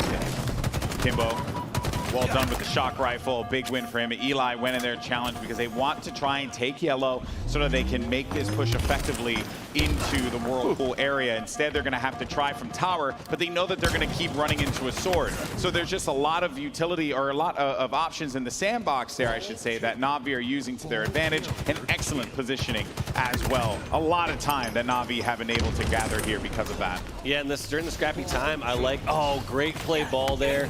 Uses his life for it, so we'll have to see if that pays off, if like someone like Respectful or another Na'Vi member can get some eyes on the bomb center where that ball is. Ooh. However, yeah, they did not want to get a full setup over there at A, so I do not blame trading that position or that life for that play ball. And if round 1, you know, is anything to go by, right? Like, Na'Vi are perfectly fine to just let time be the main villain of the guard here. Camo loss as well for Na'Vi. Jimbo's going to bring this, or sorry, for the guard, and Jimbo's going to bring this ball all the way over to Hydro, and he didn't get the play, but it's all the way out in a really bad spot. Yeah, but we do have 2 Foxy already in a front position here, so I like what 2 Foxy is doing. 2 Foxy's worrying more about his back for a moment, but now decides to overextend, pushing over towards Whirlpool, and gives away his life, and he had sword, and he had the position. That's a difficult decision to make. Yeah, and you can see that because of that play, Na'Vi, they immediately flew to that ball as soon as they came up. So the guard have never really had an opportunity to get that ball and get comfortable, but the call's been made. We're going to take this ball, we're going to bring it over to Hydro, and we're going to hold it here and try and scoop up as much time as possible because, as I said before, time was their biggest villain in round 1. They cannot allow that to happen again. Yep, Eli just baiting this long haul for a moment, trying to find him. A1 slipping by, and 2 Foxy just sniffs it out. Instantly just flying across the map. That's one of the problems is, if you're not watching the center of the map and you're just holding corners, Na'Vi are not hesitant to just fly across the center. Yep. They're going to take that slight advantage. They're going to say, all right, well, if you're not going to punish us for going across the center of the map, we're going to go across the center of the map. Yeah, and you have to make that assumption, too, that you are going to get flanked there because that little secret spot is a very, very strong position to be in. And also a not-so-secret spot. Yeah, not so like, secret. it's a spot that Everyone's people aware check of pretty quick. They're just like, all right, didn't see you long haul. Yeah. Is someone around the corner here over at the grenades? It's like the worst-kept secret in all of I feel like I'm doing like hide-and-seek with like my future kid or something like that. What? I don't see your feet under those curtains. Peekaboo. Well, though, let's see how the guard are going to try and respond out of this because they have managed to obtain the ball, but 2 players are going to be down for them. Eli and Piles, as 2 Foxy looks to push in here. He's going to miss that jump, and that means he's going to run right into Boam. But Boam is weak, and that was a good attempt, but not enough. 2 Foxy able to win and get the better of him in that play. 1 minute left on the clock. You got a slight 3-point lead for the guard here, 69 to 68, or 67, excuse me. But now the guard bring that ball around toward long haul. Respectful. He's going to fall there. 2 Foxy sees exactly where he is, and that was actually a really smart play. Unfortunately, he didn't get the timing. Tried to repulse that grenade away. He was already in motion with a jump there, so could not help it. Now, I'd love to see, does he pull like a Lucid-esque play and like try to repulse off the wall and get back to glass?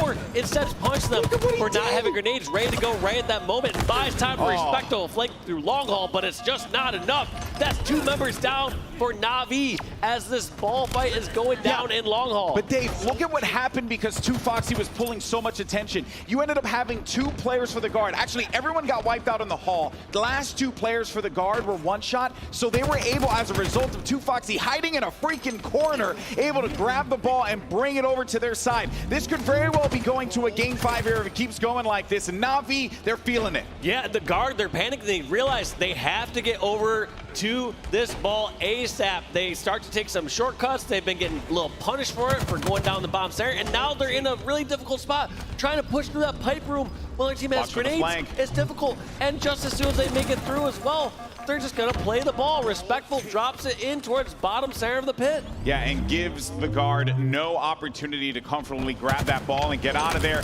Time is gonna be the villain again here for the guard. We could be going to a game 5 to open up Championship Sunday. The ball hasn't been grabbed, and yes, indeed, Na'Vi managed to win 2-0, and they are digging deep, and we are going to a game 5.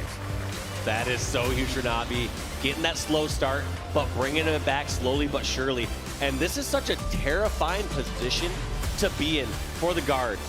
Anytime you go up 2-0 in a series, you're just like, all right, we got this. We're playing our game. We're doing everything right. But you start to lose that. You lose that momentum. You get towards game 5, and you start to question yourself, say, all right, well, clearly what we're doing is not working. Yeah. I need to switch things up. And sometimes when you have too many players changing up too many things, it's really tough to get that right equation for your team to have that success. So I'm interested to see how the guard play this last one here. They won the second game, Slayer, but clearly Na'Vi have been taking charge and control of these last couple games. They got a little bit ahead of themselves there. Aquarius CTF could have been their undoing. A 3-0 there, a 2-0 for Oddball. Such a strong start here for the guard, but Na'Vi showing why they are the squad that they are, why they have had so much success, not just in European Halo, but in the world stage in competitive Halo for such a long time. There are 4 veterans on that stage that have been through this song and dance before. They know how it plays out, and they're just hoping that they can keep this thing going for them, keep it going here in Raleigh. They don't want to be sent home yet, but what a game that was. It felt like the guard had plenty of opportunities, but Na'Vi managed to capitalize on every little bit they yanked away from the guard. Yeah, they did such a fantastic job, never really letting the guard get a extended full setup. They never let them really get that setup in towards A or towards Hydro and, you know, scrap up 30 or 40 unanswered points. It was always a fight for that ball. So great job by Na'Vi to match and slays, because frankly, that was the biggest problem in game number 1. Strongholds was coming across, and you saw someone like Bo Max going positive 12 or positive 15. Yeah, this play, by the way, one of my favorite plays of the tournament. Staying alive, Eli, and then he, of course, uses that vantage point, of course, to crowd pump there. I saw, like, literally no health. Yeah. I saw maybe, like, a pixel of red there that was for Eli, but that was it. They had no, I mean, any sort of shot would have killed there on the head or any other body part that Golden Boy could have potentially named. Yeah, well, you know, I said Gooch. Sorry, guys. I didn't want it to be said again. I own it. I know what I am. Folks, Raleigh, how you feeling today? We got a game 5. It's not bad. Good way to start off Champ Sunday here. You know, I was looking at some of the games happening at our Bravo stream. Of course, if you're watching at home, you can catch all the action across Twitch and YouTube. We have multiple streams going on. Our Bravo stream, I believe, was being held down by, of course, the one and only Shyway and Tony. We have another match that's going on as well over on the Delta station. Status quo, Team War. Team War up 2-1 over Quo. But, folks, this is it. Do or die for Na'Vi, for the guard as well. This is it. I mean, Na'Vi, they cannot, you know, they came into this tournament with so much hope, Dave, and to lose to the guard would have really crushed them. But for the guard, this is a big opportunity for them to really cement themselves here in competitive Halo. Yeah, I mean, the guard has had quite a trek throughout this event. You know, we saw Na'Vi making their statements in pool play, showing that they can hang with some of the best teams. The guard had to go through open. They've had to make it all the way here and prove that they're one of the best across the 256 teams that went in open bracket. What a journey that they've had. But really, every team here has had so many challenges throughout the competition. And now we're taking it to the streets, and the streets is fast, it's furious, you know. And no, I'm not trying to quote Vin Diesel, but I'm just trying to keep it real with y'all. This place can go, it could basically go in a heartbeat if you're not careful. What are you doing for us, man? We're here to promote Matrix to Resurrections, and you're talking about these other franchises. Get it together. Blue pill or red pill? Red. There you go. That's the right answer. Okay, our promotion part is done. Well, hey, look at this. Na'Vi, they managed to get themselves a rocket launcher here. Kimbo's going to put this one to good use. Oh, but he's going to get picked off, and that's unfortunate for him.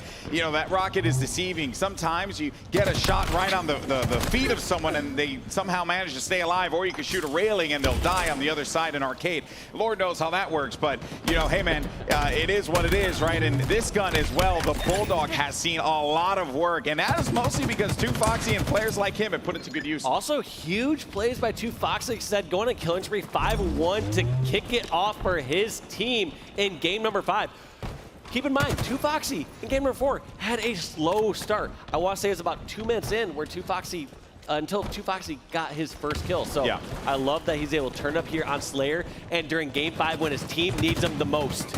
Well, this one's going to be a quick one if it keeps going like this. God. Beautifully done by Respectful. Let's jump into the comms here for Na'Vi with an Astro listening. I don't see him, I don't see him. Watch out, long purple. Is that else somewhere? I know, it's that window, that window. Yeah, they're arcade, already in arcade. Yeah, I'll go play right side. Jim, I'm coming left. Actually, I'm going left, Jim, left with you, alright? In arcade, 100%. Now, watch out, left. Take it to all the brands, like, take Arcade piles, I'll go to the tram go. Front zig, go in. He's on tie jump, he's got rockets now. No, he went past our mid, he went our mid. Front zig. Rockets, one shot. He's on one shot. ATM, guys, ATM. On the window. Don't waste it. It was Eli. Nice. Should be arcade. They should all be arcade PD. Yeah. The PD. Left each other. Nice. I think they're top. Let's go. Bow him. Let's go. Wait for your teammates. Behind them, boys, I think. Wait for your teammates. Where they at, guys? You know. We can tie this. Okay, arcade, Eli. Absolute 6. Arcade, what's pushing each other? I cannot help you, Pez. I cannot help you. Eli's weak one. It's absolute on the back. Got me done like both. One shot in the both. One shot in ATM. Nice shit. Bow him, last guy again. Maybe cap. Spawn. Oh, he's window. I didn't know. It was there. No dash, guys. No dash. Wait for them to make the first mistake. I'm gonna anchor on spawn, okay? I got you cross. I got you tight. Yeah, just watch my cross. I'm gonna go back and anchor. I'm not with you guys, alright? I'm not with you guys. Eli lead, Cafe weak. Round, you get two nades from Cafe, boys. Back Ace, switch out as well. No dash. Because on the place, they're probably gonna push you arcade. Okay, we can go. They're playing Simba, watch them play. And see stairs, guys. Push arcade. I'm gonna die. See stairs. Be stairs. Watch out, be stairs. I got you there too. Nest. Alright, here, I'm going PC. We can't push that. Force them all C. Yeah, I'm in red room. We gotta get these rockets, guys. I'm looking at the driveway. Don't die, Eli. Do not die. Oh, me tires, guys. Tires. This is 2 dead. Keep on blocking spawns, rockets in. Block the spawns. Yeah, get these rockets and we'll win this game. Yeah, I'm blocking. I'll block blue. I'm B right now with you, Eli. Do not die. I want you to have Nest. Rockets are up at 10. Last time they played Stalker. Vic, let me know. Yo, can I help driveway? So, help me driveway. He's Nest, top Nest. No, don't push driveway. Just play for the Rockets. Top Nest. But we can get a flank. He's top Nest. So play for the Rockets, Eli. Play for the Rockets. Rockets are up. Top Nest, guys. Two shots at him. I'm looking at Rockets. Help me driveway, Tristan. I left, bro. Fuck. Oh, we have rockets at least. I got one. Yo, B. What's B? Watch out, you guys. I traded. Nice. Only dead by 5. We have one rocket. Hey, I'm going PC. I'm watching. I'm in red room. Stay alive as long as you can. Bomb has rockets. I spawn C. So you just heard the listen-in with Na'Vi, and then I had actually asked if we could transfer over to the guard because I wanted to see how their comms were, and I have to say, I was extremely impressed by them. The small talk, the way that they're keeping this game together, they know that they're up against insurmountable odds, and they're doing a good job holding it. Yeah, my 2 biggest takeaways from those listen-ins, first from the Na'Vi side, is they had a significant lead, they had 10-kill lead, and they said, let them make the mistakes. Na'Vi does not need to push forward, force amazing plays, and close this game out. They just need to not make mistakes and get trades and get whatever they can. So that was a great call out from Na'Vi and getting that right mindset. The second thing that I noticed from the guard during the guard listen-in was they made an adjustment as they went for those next rockets. They said last time they played Stalker. So they were looking towards that top C balcony to get that pick or get that damage before going in for those rockets. And they were able to acquire those rockets and close that gap a bit. And now that we look at it, GB, it is now only a 4-kill game here between Guard and Na'Vi. Both these teams, tournament lives at stake. I mean, you can tell both of these squads want it here, but who wants it more as a double kill comes through for Respectful. And this, you know, I think that they did a brilliant job playing around their power weapons. Good help there as well. Piles with a big win, but Respectful comes in hot and gets himself a kill. That, of course, is going to be another big swing there for Respectful, just to continue to add on to this lead. 7 kills is the difference between these two squads. Yeah, Respectful and Na'Vi gonna squad slow down. looking pretty good here. It looks like they're just trying to force some action here. Last time we went to the listening, they were trying to slow it down. They said this time, they said, whatever, let's just push towards A. Let's try and close this out. There's one bottom A. They gotta close it out indeed. The rockets are now available and Na'Vi have obtained them, keeping the drive alive here for Natus Ventura. We'll see if this is going to be the undoing of the Guard. It was a valiant effort indeed. You only got a few kills remaining. A big rocket's gonna land, making that the 48th kill. The 49th kill has been registered. Only one more. Could it be coming from this rocket here? And I think 2Foxy sees the target. He's gonna do it. Hook, line, and sinker. 2Foxy closing it out for Na'Vi. The reverse sweep. And what a game that was. Credit to the Guard for coming out of the gates hot. But of course, Na'Vi, oh boy, do not count them out. EU Halo is here to play, and EU Halo is here to stay. What a huge win there to bring that back from a 0-2. Having your back against the wall is never a comfortable position in the elimination bracket, and Na'Vi is showing that they have so much experience in these Halo events that they can bring it back, even against a squad like the Guard. If there's one thing, though, that we've picked up from the Guard, is that this is not going to be the last time we see those 4 players on that main stage. So much talent, a lot to be proud of here. The gauntlet that they went through in the open bracket to get to this point, they earned it, they deserved it, but for this day, it belongs to Na'Vi. And there you have it, the reverse sweep completed. It started on Aquarius CTF. Na'Vi, they had control. The Guard couldn't quite figure out what they wanted to do. Recharge. Time was the worst enemy on oddball for the Guard. And then Street Slayer, they had that early start, Walshy, and then from there, Na'Vi, they never looked back. Yeah, no, they just took control, and as soon as they start to get their rhythm, start to get a little more comfortable, they just took off. And look at this. They also had no fear. They're in a Game 5 scenario. Some people clam up. Some people will just back up and play passive and just say, well, we'll see what happens. Instead, zero fear. They've gone through these scenarios hundreds of times. They realize, all right, someone's weak over here. Someone's over here towards PD. I'm just going to run around the corner and kill them both. So I love the fact that they're not playing scared. That's one thing I noticed will happen with less experienced players is they will get in a position where the back's against the wall or the game is on the line, and they just play passive. They don't play the normal style because they're fearful of losing the match to their team or something. It's like, no, go out on your own terms. If you're gonna lose, you better not lose playing passive and playing differently. Yeah, there was a moment there where I was very concerned for Na'Vi. It was clear that the Guard, they started this thing off very strong. Like they had that Strongholds live fire game on lock. They had a 200-point lead. It was like not 200-point lead, but it was 200 to 64 or something like that before Na'Vi started to find a way to come back. And when we went to Slayer, it just felt like the Guard had Na'Vi's number. Like they were doing everything and getting away with anything that they wanted. So I think obviously for the Guard, they're going to look at what happened on CTF, and I do think that this team has loads of potential. I mean, heck, you made it through the slog of the open bracket up to this point, Walsh. Very impressive. Yeah, very impressive. Well, always a pleasure, my friend. I'll see you in a little bit. But for now, we're going to send it back over to the desk to break it down. And what a match that was. Take it away, guys. Thank you so much, BTB Legends. It is good to have you back on the mics where you belong and getting on as well, it seems, as well. Gentlemen, though, incredible result for Na'Vi there. Reverse sweep, we all love to see it.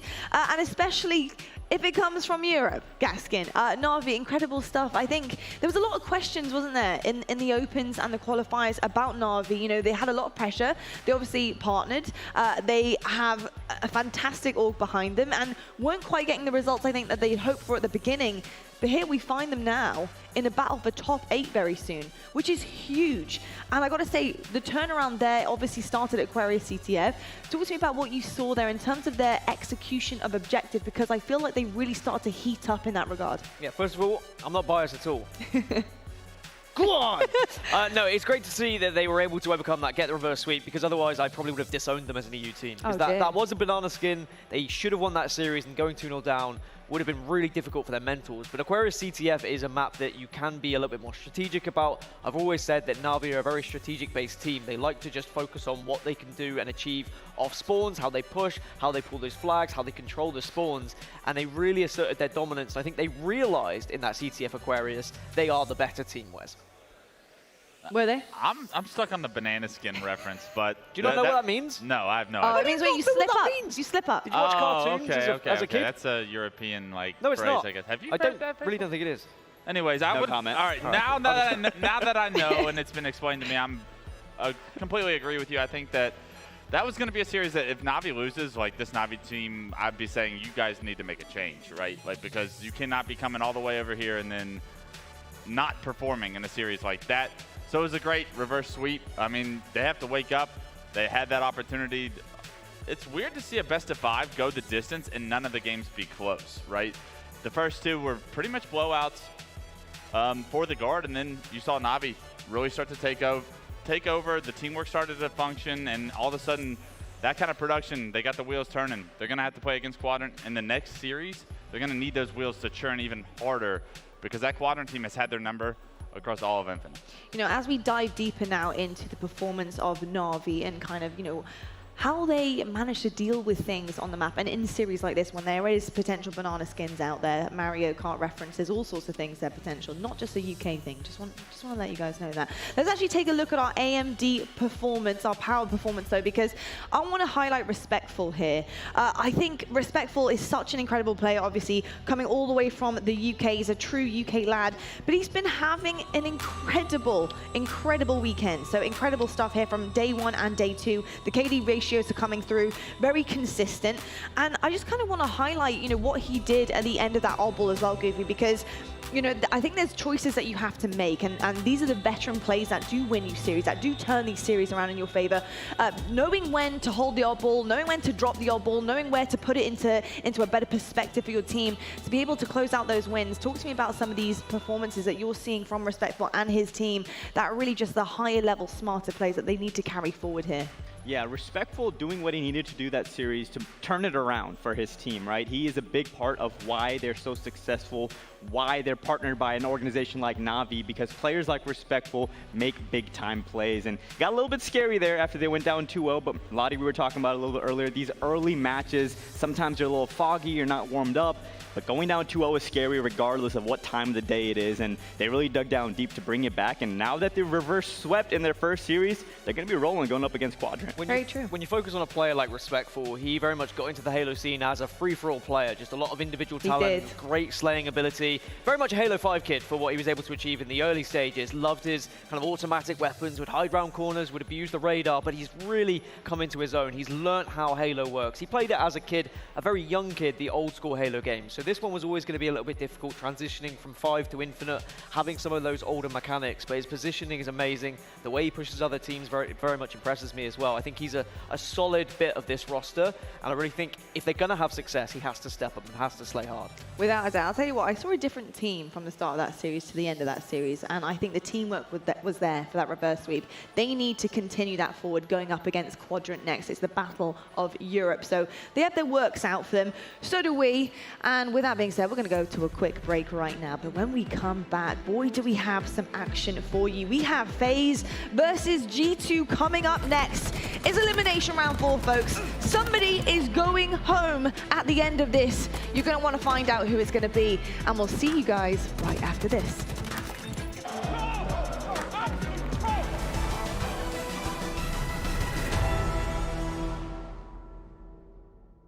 Are you up for a challenge? build your Chipotle entree. Use promo code HALO117. Customize your Halo Infinite experience with challenge swaps from Chipotle. Visit chipotle.com/halo for details.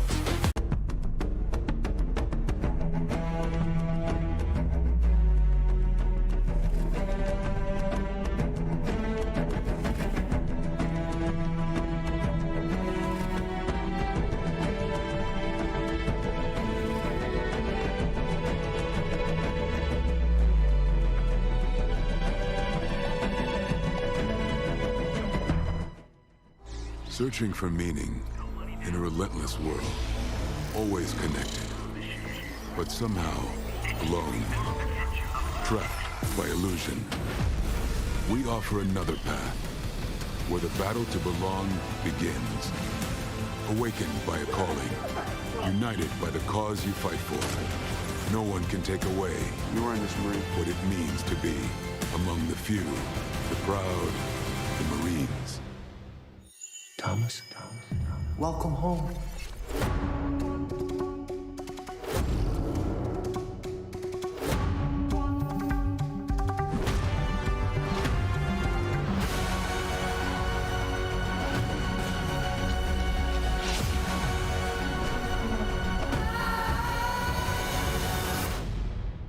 Am I crazy? We don't use that word in here. The Matrix Resurrections, rated R. In a world where Game Pass has PC games, an earth-shattering discovery will blow your mind when it's revealed that that world is this world. Game Pass has PC games. Now playing with Game Pass for PC. Get your first 3 months for $1. I've got you under my skin. I've got you deep in the heart of me. So deep in my heart that you're really a part of me. I've got you under my skin.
Hello everybody and welcome back to the Halo Championship Series Kickoff Major. We are live in Raleigh and we're here in North Carolina to bring you the best Halo around the world that is happening on the main stage right now. And I couldn't think of 3 better people to bring you all the analysis on the action. Yeah, that's right, Clutch. I got Clutch, I got Onset, and I got Bravo, and it's good to see. And I'm gonna say we're matching up on the desk right now, looking pretty good, looking pretty drippy, I must admit. And another thing that's looking pretty drippy is actually the venue. This venue is absolutely stunning. We have so much going on, including a Rockstar Energy Gladiator as well, which I believe Blaze and Echidna right now are potentially sitting in or they're by, and I've got to check it out. So let's see what they're up to. Yeah, hey Lottie, we are back in the venue. Folks, it is Championship Sunday. We hope you're having a fantastic time in the venue and at home. But we have to remind them once again, because as we're next to this beautiful Rockstar Energy Gladiator, just last week, this thing was toppling over cars, okay? Crushing over them on the side road. You want this vehicle, and how can you get it? Well, you need to go get you some Rockstar Energy right now at your local store. Get you a Halo Rockstar Energy, and under the tab, you can put the codes in at halo.rockstarenergy.com to get one of these. But Jen, it's Championship Sunday. How you doing? I'm doing good. You know, I'm excited for a full day of Halo. Yeah, I am excited for a full day of Halo as well. Lottie, I know y'all excited for a full day of Halo at the desk as well. Guys, don't forget to get this, and if you're also in the venue, come get some of these awesome Halo posters as well. Don't worry, Blaze. I'm going to be over there. I'm going to be picking them up. Save some for me, okay, please, because my bedroom wall is bare. I need I'm going to pick posters. you up one. Don't worry about it. Okay, please do, because I need them plastered everywhere. Absolutely stunning stuff. I've got to say the Gladiator looks pretty damn cool. I don't know how you guys feel about it, but if you want to plan something at the end, and we can just like take it out the venue, and I don't know. I think if all 4 of us rush it, yeah, we'll find the keys somewhere. I think, yeah, that'll be absolutely fine. We've also Wes can established, hotwire. I mean, the casting booth is very close to the Rockstar area, and we've established a pretty good relationship with the Rockstar guys. Maybe we can get something going. Okay, that's great. Perfect. I knew I came to the right place here, so that's fantastic. I'll tell you what, though, we have come to the right place if you want to catch a bunch of Halo Infinite action. And we need to talk about a team in particular that we'll be seeing next against G2, and that is FaZe. But more importantly, let's talk about our AMD power performance, which is going to be on Falcated. This guy was popping off yesterday. I've got to say, he has been absolutely lights out. And what a performance that we've seen from day 1 and 2 from this guy. Look at the average kills in game for day 2. This man was cranking up the heat. And honestly, I can't get this situation out of my head. He had a triple kill yesterday on Streets against Optic. It was huge, and it really kind of turned things around for his team. I got to ask you, Clutch, you know, what are abilities and moments like this doing for teams like FaZe on the main stage against, like, you know, teams like Optic? I mean, Falcate is one of those young superstars that's coming up in the league. He had his time in Halo 5 to grow as a player, but now he's kind of taken on that veteranship, right? Now he's been there, he's done that, he's won a tournament on LAN before, and ever since then, he's kind of found his rhythm. It's something special to watch as this young kid grows older in the scene. We're watching him grow up right in front of us, and his gameplay and the results are right there beside him. It is indeed. Onset, what do you make of Falcated and the way he fits into FaZe? I think he's got a lot of responsibility on his shoulders. I think that every single player on FaZe does at the moment. There's a lot of expectations on this lineup. It's a superstar lineup. It's not like, you know, these are 4 random players that have been put together. Every single player has their own story. Falcated, like you mentioned, had a pretty good time in Halo 5, but now he needs to step up to that next level. You have Snipe Down. Everybody knows about what Eric has achieved through the years. Then you have Boo Boo Doo, who yesterday, I have to say, was missing a little bit, but we also did see him spending a lot of time backstage playing all night. He was the last player left in the venue, so that man wants to put right the wrongs of yesterday. And then you have the up-and-comer, right, in Bound. He proved himself yesterday with some big performances. I want to see him step it up once again today. Yeah, he did, actually. You know, they were all doing so well against Optic, and unfortunately couldn't quite close it out, couldn't quite compete. Is that due to lack of teamwork at this point in time, Bravo? What do you think that they were lacking yesterday against Optic that they need to brush up on today? I think Optic just outclassed them in terms of chemistry, teamwork, pacing, things like that. And I think the entire FaZe roster knows they need to step up today. They need to make sure that they're on the same page. And I think a lot of it's going to come down to comms, a little bit of small talk, right? Those little things can make the difference in terms of all of them being on the same page. For me, I mean, Mark, you touched on it. This FaZe roster is not going to go as far as they want to if Boo Boo Doo doesn't step up. We know what Boo Boo Doo is capable of. When he's on, he can be the best player in the lobby. Even on the main stage in the grand finals, we've seen Bubudubu take over. Bubudubu has had a lackluster performance so far this tournament. Just watching FaZe play, it's very frustrating to continuously see him with the lowest kills in the lobby, game after game after game. FaZe and Bubudubu know how important his success is to this team's ability to have success as well. I agree with you, but on the flip side of that, I want to say, what do you do after you've had a bad day? You get on the sticks. You get on the sticks. I mean, and you spend all of that time backstage trying to right the wrongs, which is exactly what we saw him doing yesterday. Accountability. Exactly. Accountability, recognizing that situation. It wouldn't surprise me right now if we see Bubudubu absolutely pop off on Championship Sunday. And if you're going to choose a day to do it, make it Sunday, right, when it really matters. No, 100%. And I think the accountability is such an interesting kind of prospect when you think about it on a pro team. Nobody wants to be the reason, you know, that you fail or that potentially you might have been on the back foot in a series.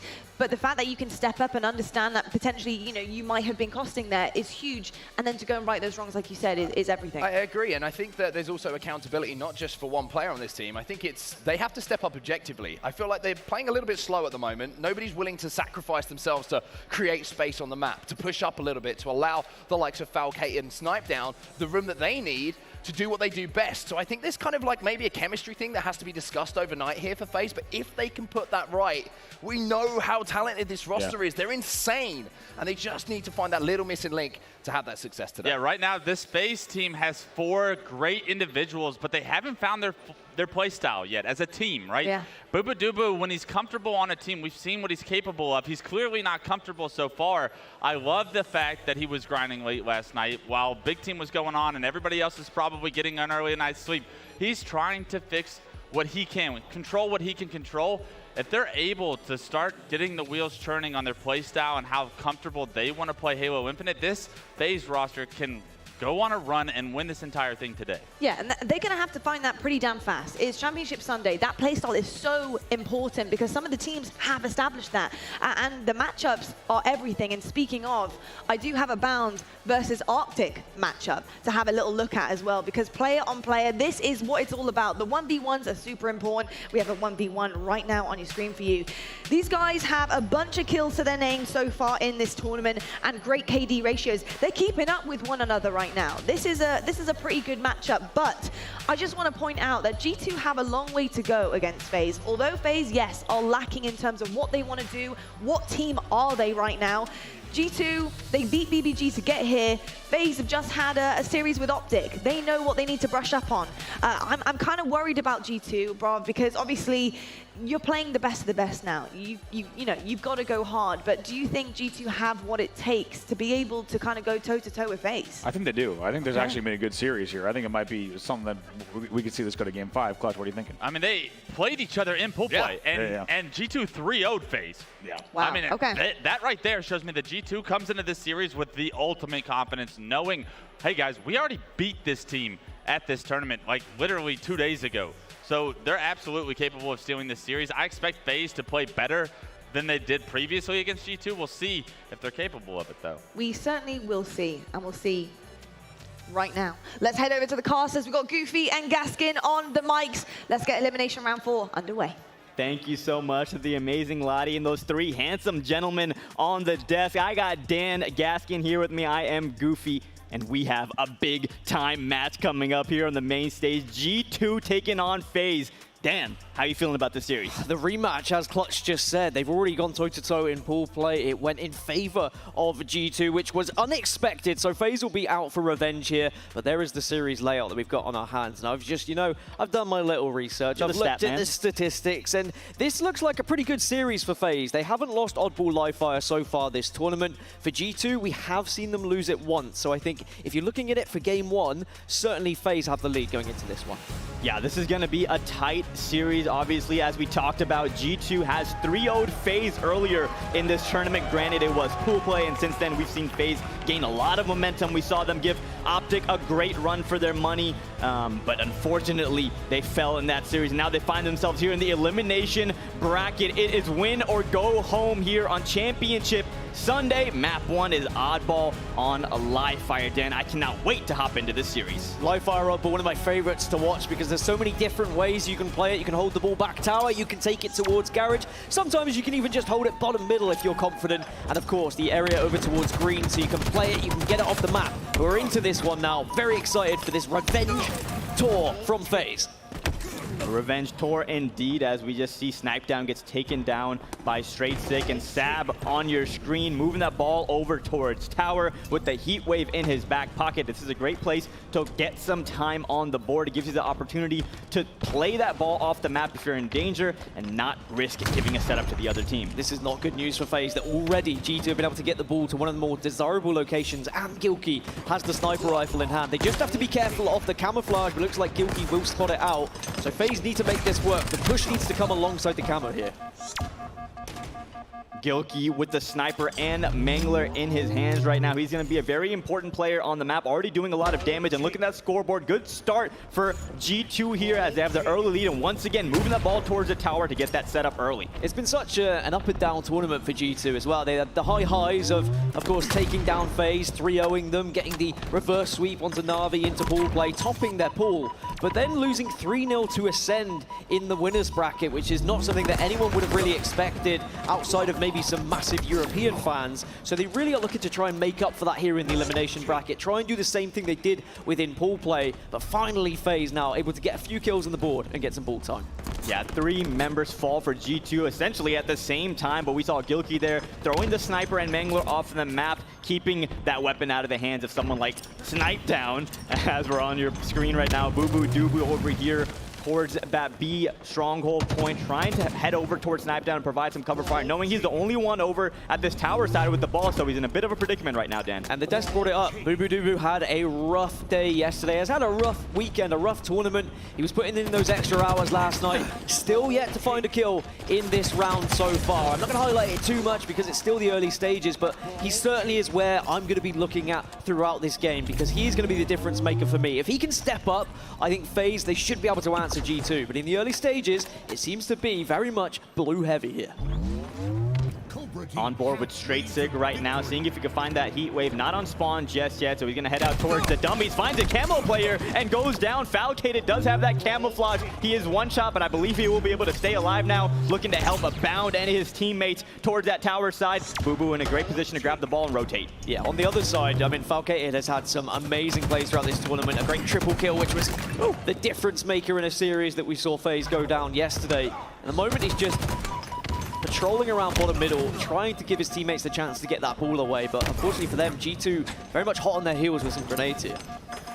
Straight Sick does find that heat wave now, trying to stay alive bottom middle, rotating towards the B stronghold point. Once again, spot snipe down towards the nest. We'll call that out to his teammates as Gilkey goes down, and Straight Sick just roaming bottom middle, going back and forth with the heat wave. A couple of his teammates do go down courtesy of snipe down, but big kill right there for Straight Sick, allowing the map to open up for his teammates. You just get so much confidence when you've got the heat wave in hands. Falcated desperately trying to escape, but Sab is there. G2 very clearly communicating well, and now they've got sniper rifle and they've got heat wave. This will be a chance for them to really try and assert their dominance over FaZe, get that ball into a setup, and try and take this first round. Nice shot there by Sab, connecting with a body shot over there on that player towards tower. Now rotating towards the garage, big door. This is a great area to snipe. You get some long angles to shoot at. You see Snipe down there in the nest, missing Bound barely towards that pillar. Nice grenade by Bound, making Sab one shot. He's going to clamber up on this ledge, trying to stay alive, but he will be rushed by Bound for the double kill, and sniper rifle in the hands of a very nasty player. Yeah, that's 3 dead for G2. Maybe a slightly aggressive play from Sab with the sniper rifle, trying to hit that shot, the kind of wonder shot. If he had hit it, it could have been entirely different, and it really does show the margins in Halo Infinite. But instead, 3 of his teammates died because of that miss. He was just left vulnerable to the grenades over at the green side. But FaZe are putting the score on the board now. They were behind at first. G2, however, allowed FaZe to get too much time in this situation. And camouflage has been picked up by G2, but I believe Bound just took him down, and that was Sab on your screen. 81 to 56, 19 more seconds for FaZe, and they will advance with a 1-0 lead in the round here on Oddball, and that'll set up the series very well for them. Well, one benefit of holding the ball over towards green, though, is at least G2 can play it if things get a little bit dicey. At the moment, all 4 players are up on both sides, but as I say, that straight six gets eliminated. Bound is really starting to heat up once more. Big double kill by Bound, finally going down, courtesy of Sab with the Mangler also in his hand, trying to find another. There goes down Boo Boo Doo Boo. Gilkey gets one as well, and finally G2 able to regain some momentum in this game as they are looking to tie things up, 82 to 74 and counting for G2. You wouldn't believe that this was a 3-0 the last time these two competed because they're so evenly contested at the moment. Slays are somewhat similar. You've got 2 players who are struggling a little bit in terms of the slaying department, but every other player is really stepping up where they need to. Bound especially, 13 and 7 right now. That's why we're on board with him. Sniper rifle in hands, a lot of responsibility for this young man. Neck and neck, back and forth for both of these teams. Gilkey with a big time play right there, taking down 2 members of FaZe, but Falcated there to weather the storm. Will pick up the sniper rifle and the ball. This man does it all. Those are the kind of moments as well that can make or break a series. Gilkey surviving, getting that grenade down as Falcated now with FaZe. They're only 8 seconds away from closing this one out, but G2 getting close, trying to stop it. Big kill right there. Straight sick it was, I believe. Yes, it could have been very dangerous right there as FaZe is nearing a victory. Only 7 seconds to go for FaZe. 20 seconds left for G2. Straight sick does have a sniper rifle, and this man can hit some shots. But he does go down, and now Camo in the hands of Falcated. Camo will allow them to at least break this setup, get towards that ball, but they don't have long to work with here. You've got to make a push relatively quickly, but you've also got to look at the clock and say, okay, we've got at least 18 seconds if they pick up the ball. The good thing for FaZe, the ball's not currently being held by G2 right now. We're having a complete slay-off. This is scary for G2 as 3 members go down. Nice snipe by Falcated, continuing his impressive play this weekend. And there you have it. The first round will go to FaZe, and they are completely unfazed right now. Cool, calm, and collected. They expect to win that game. A slow start for FaZe, but when Bound started to heat up, he started to get some slays under his belt. I think the rest of the team just formed around him, and they really gained confidence against the G2 side, who just seemed to let that one slip through their fingers a little bit. It was certainly within their grasp, and they'll know that, but that's why we're playing rounds of oddball now, because you do have the opportunity to restart. You don't have to break a setup after a round is won. It's right back to the beginning. It's right back to starting from once over. And 3 members did fall there for FaZe. But it looks like we are looking to continue this series. FaZe, though, with an impressive round 1 win in that oddball.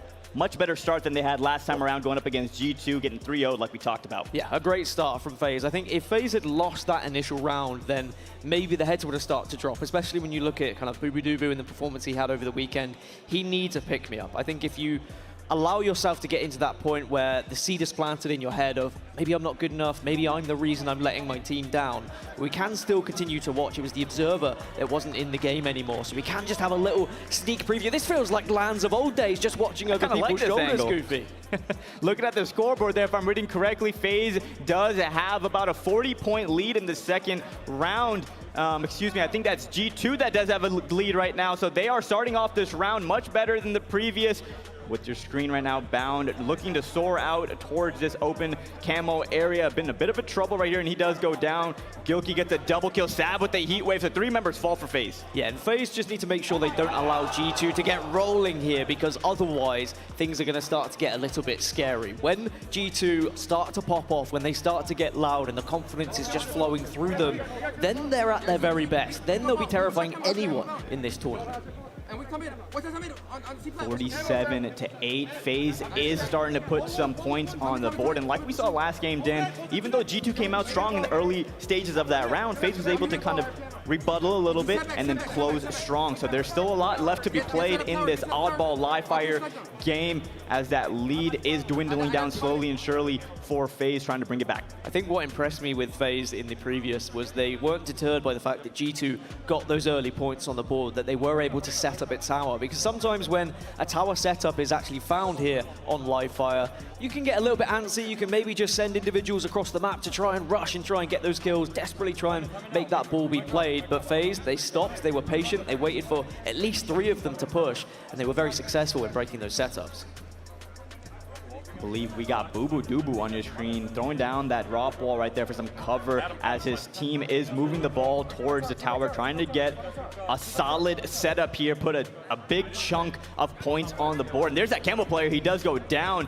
Gilkey gets a kill as well, and there goes down Boo Boo Doo Boo. Double kill for Gilkey, trying to will his team to a round win and push it to a third one and start off the series strong. Well, when you look at a player like Gilkey and what he's been able to achieve, not just in Halo Infinite so far, but also his Halo history, I mean, a player that you would love to have on your team. He does a little bit of everything. I say that every team needs that. Someone who's going to put their body on the line, prepared to do the objective, but also, when they have the right weapons in their hands, can be the best slayers in the team as well. But this one is pretty close. At the moment, it does look like G2 are starting to really get closer towards those 100 points. I know it's a little bit more difficult to tell with the color changes, but we'll keep you on board as much as possible. It's just G2 ticking over to 75 at this point.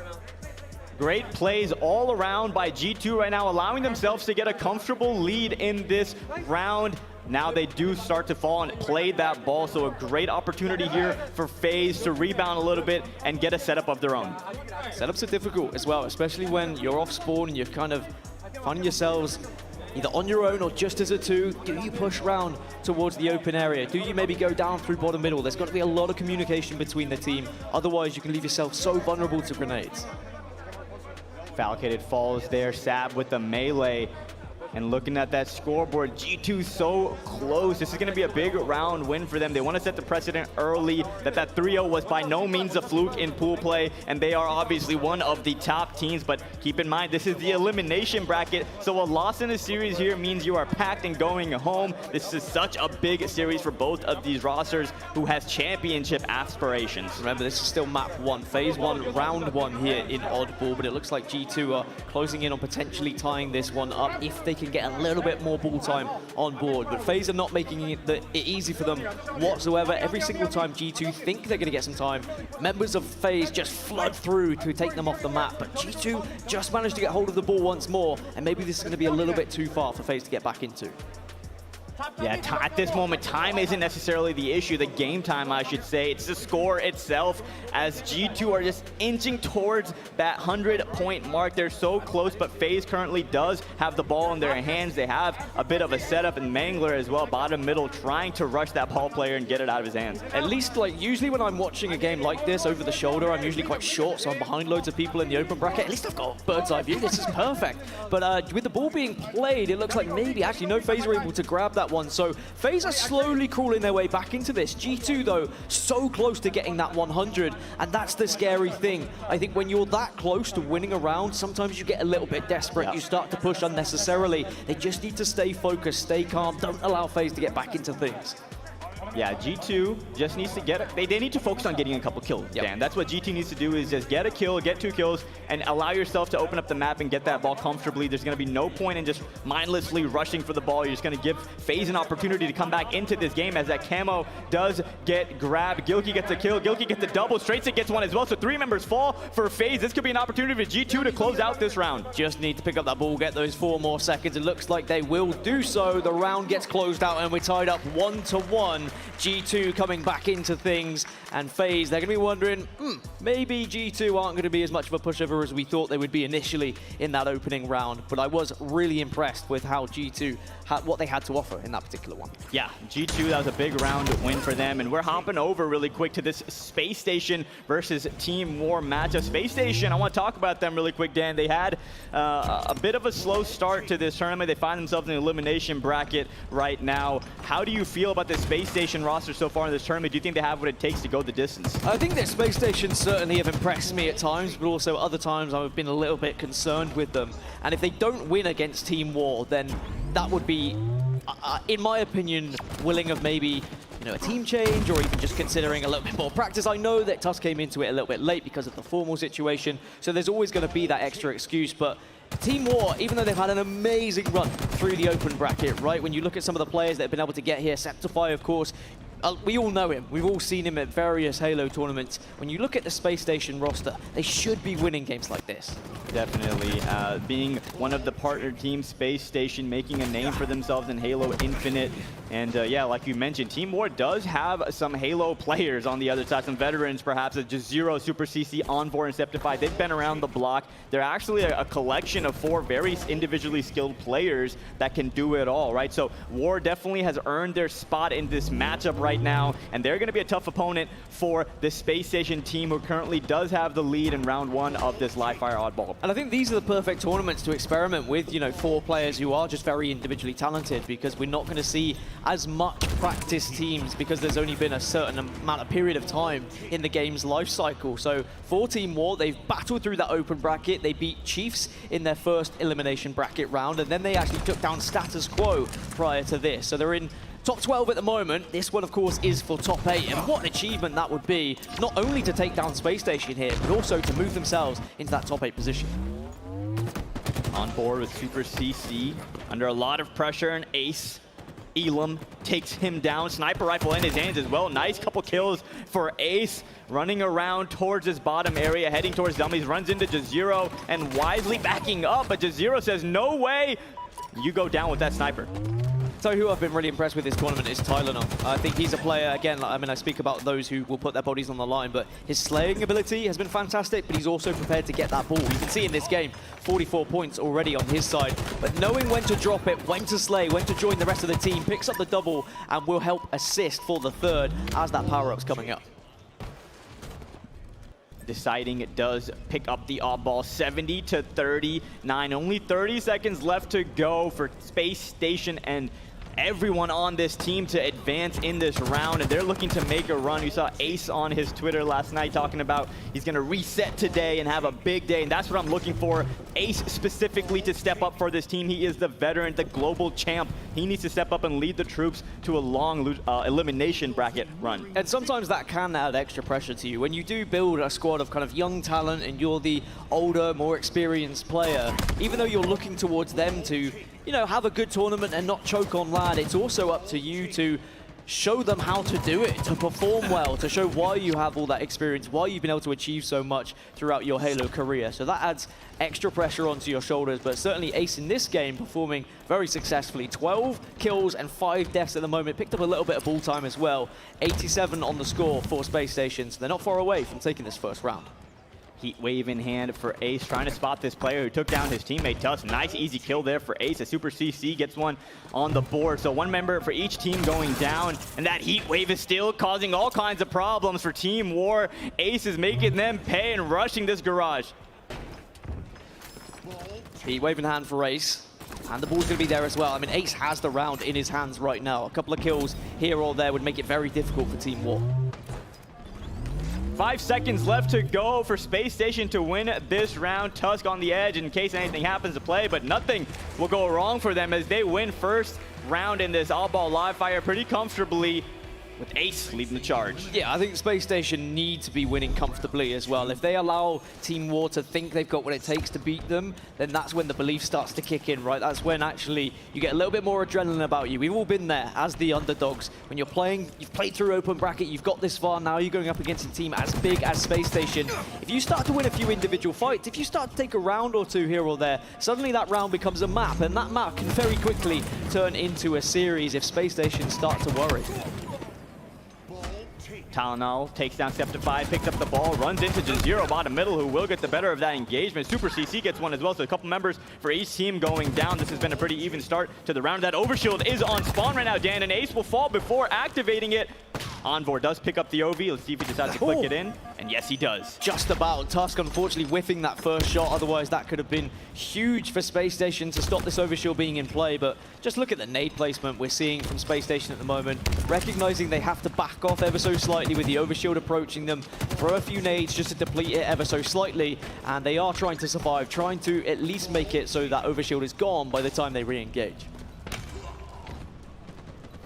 Oddball in the hands of Envor. This back tower setup, once again, we've been seeing that a lot this tournament as compared to holding it in the garage. A couple members fall, though, for Team War, so puts Envor in a compromised position, allows him to play the ball, and 3 members fall for War.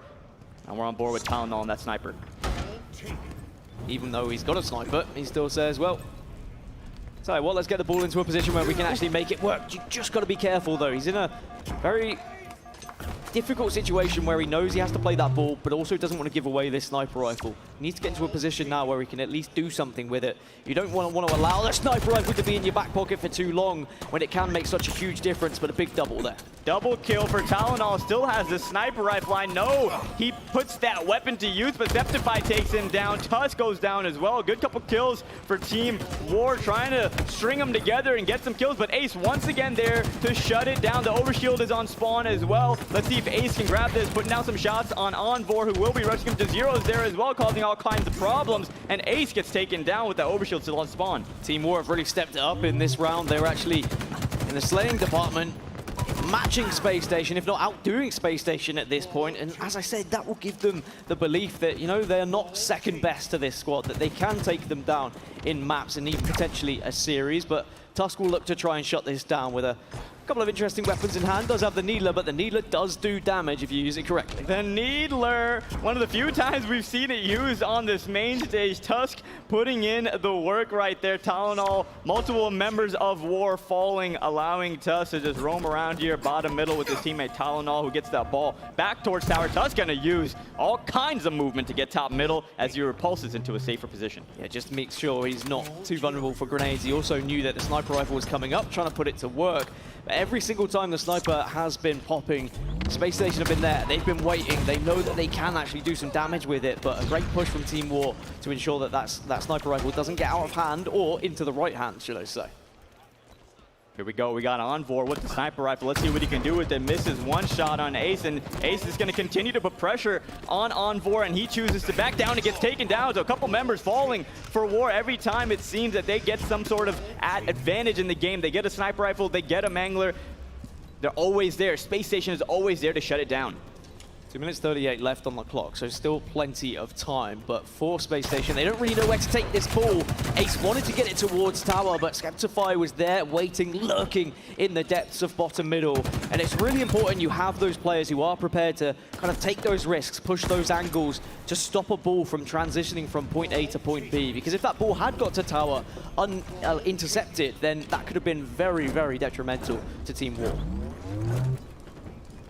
38-41, essentially all tied up at this point in this game. Talonol doesn't have too much going on around him right now at this point in the map. He's gonna rotate the ball over towards the overshield and just kind of play that middle ground right now as he senses there's some danger coming out from that B stronghold point. And you see bottom middle, Septify taking a lot of damage, but he does get the better of that fight, taking down Talonol. Big kill there for Septify with Tusk right there to clean him up with the overshield. Yeah, Tusk getting the overshield was massive there for Space Station because it allowed them to get the confidence, but actually a lot of grenades being piled in towards bottom middle by Team War allows them to stop any valuable time being given over towards the Space Station roster. It's a very close game. Space Station were behind quite considerably, but now have made a lead of just 8 points.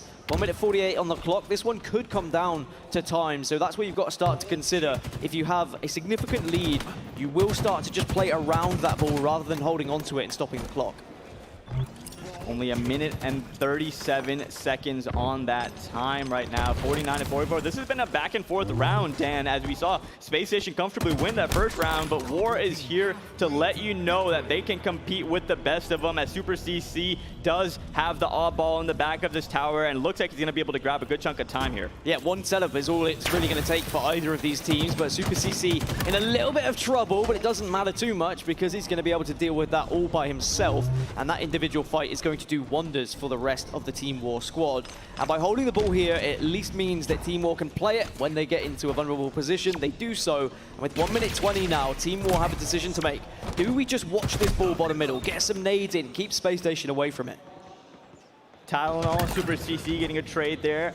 Deciding on your screen now, taking some shots from Garage, forces him to drop bottom middle now, heading towards his odd ball. Might as well pick it up while you're down there, right? Rotating the ball once again towards the tower. If you're watching this series, it gives you some notes to take on how to rotate the ball, how to make sure you're getting that scrappy ball time, because when you're playing at the highest level, it can be very tough to hold a setup for longer than 10, 20 seconds. You've really got to have the awareness of knowing how and when to grab that ball. But Overshield in the hands of Space Station, Sniper Rifle also there for them. So they are in a position to not only take the lead here, but potentially win the game from this setup if they play it correctly. 2 members of Team War were down, but off the spawn have at least been able to respond with a kill of their own onto Space Station. But you've really got to push quickly here if you're Team War. It has to be now, one last final push, but it's probably just going to be a play.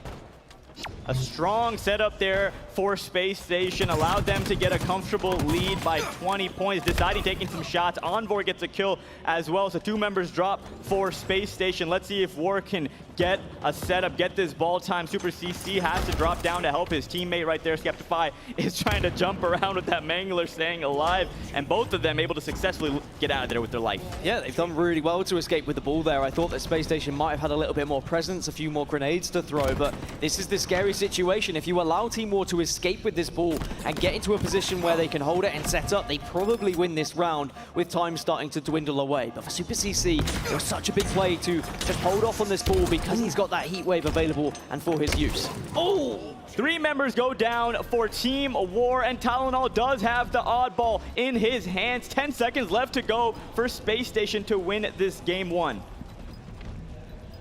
96. I think this one is going to take over unless there's some miraculous holy grenades. Not going to happen. So Space Station will take the lead against Team War. There was a couple of dicey moments. Team War definitely showed that they can actually match Space Station when it comes to individual skill. But as expected, when it comes to objective work, Space Station was just that little bit better. Yeah, and now we will be moving back to our original series. That is FaZe versus G2. FaZe currently has a 1-0 lead in that oddball win. And now we're going to be looking at Streets Slayer. Ooh, Street Slayer is going to be an interesting one. We've not seen FaZe lose that so far this tournament. On the other side, G2 have lost it already once. So again, when I was looking at the series layout, I did say, you know, I think this might be teetering towards the side of a FaZe favorable series. Certainly the opening 2 for sure. But Slayer Streets, a difficult one to play if you get behind, if you allow the other team to get that Bulldog, because they really can do some damage.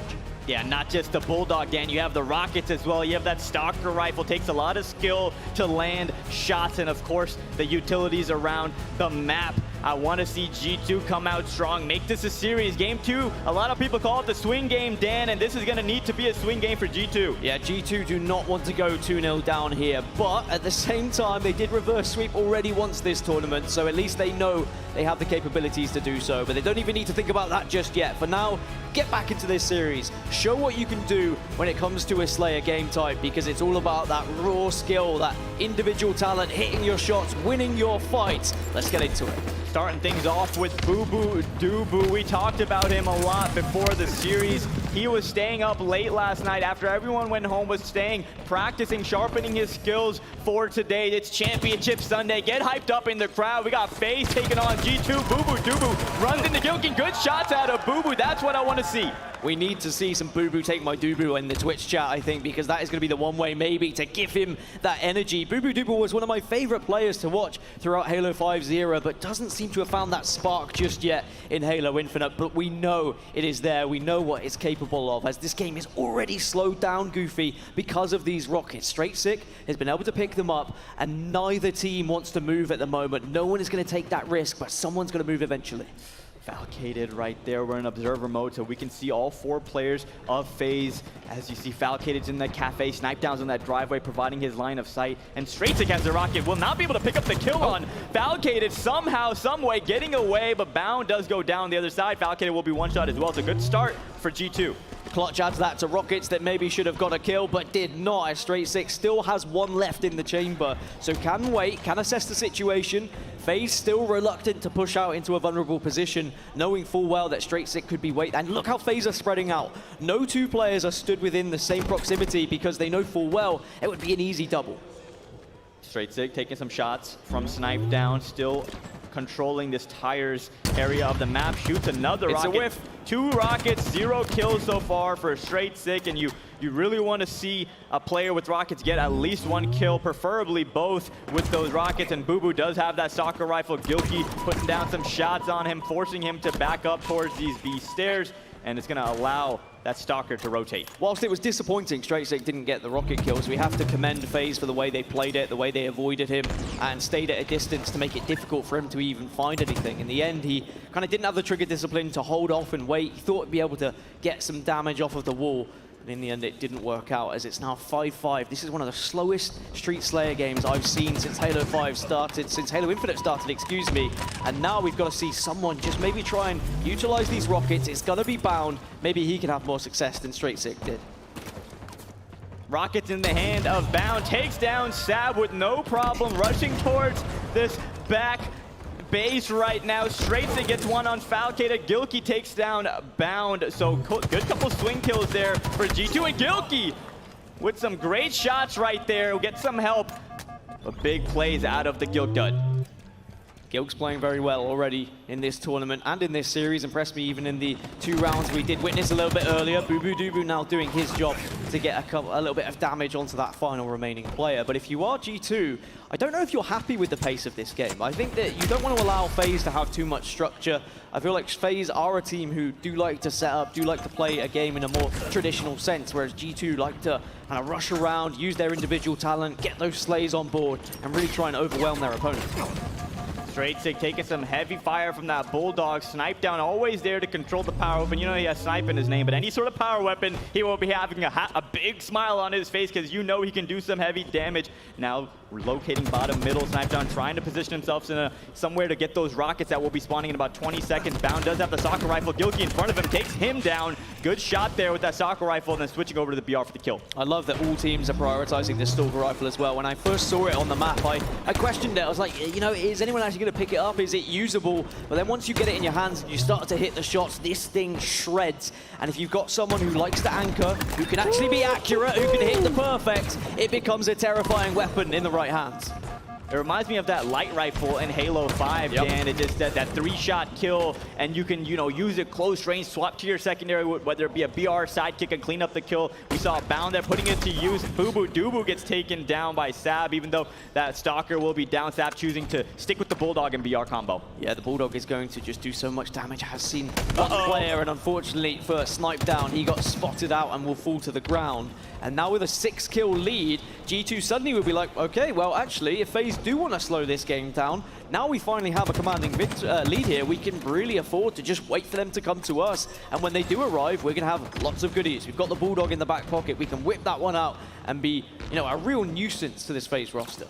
Great map positioning right now for G2, holding that high side, forcing the members of FaZe to come to them, and they have the lead. Reversal medal on your screen. 2 members fall for FaZe, and the lead keeps on extending. Make that 3 members as 24 to 15, 9-kill lead for the boys on G2. FaZe just have to be careful. 2 players individually pushing out on their own up separate streets there, and that played into the hands of G2 Esports. They will mop up those kills all day. We need to see FaZe push as a unit. This is what, it's difficult to push up this ramp, but if you do it together alongside grenades, you can make it work. They've got 2 kills. Now is FaZe's chance to try and take some map control here. Bubu Dubu against StraightSick. We'll get the trade there. Hopping on board with Sab, heading towards the red room. Bulldog still in his hand. Sab currently 7 kills and only 2 deaths. He is playing his life so well all game long. Sab now just rotating and controlling the entire middle part of the map with those rockets spawning very soon. Yeah, these rockets can be pretty big for FaZe's chances of getting back into things. Snipe Down trying to do his best to get FaZe on board, but now this gap is starting to increase ever more so, and it's still Sab with the Bulldog being a thorn in the side of FaZe here.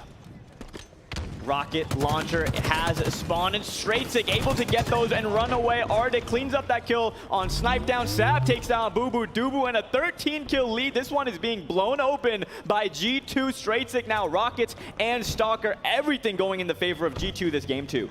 Not the most successful rockets from StraightSick last time, but making them count on this occasion. And 2 big kills here can really help G2 get closer to that 50 mark, keep this lead to a point where FaZe are unable to get back into things. Because if this gap gets closed to about 5 or 6 kills, I think FaZe will feel like they're in this one. However, if it stays at around 10, then G2 can just afford to wait, push, trade, and if they trade 1-for-1 every single time, they're going to win this game.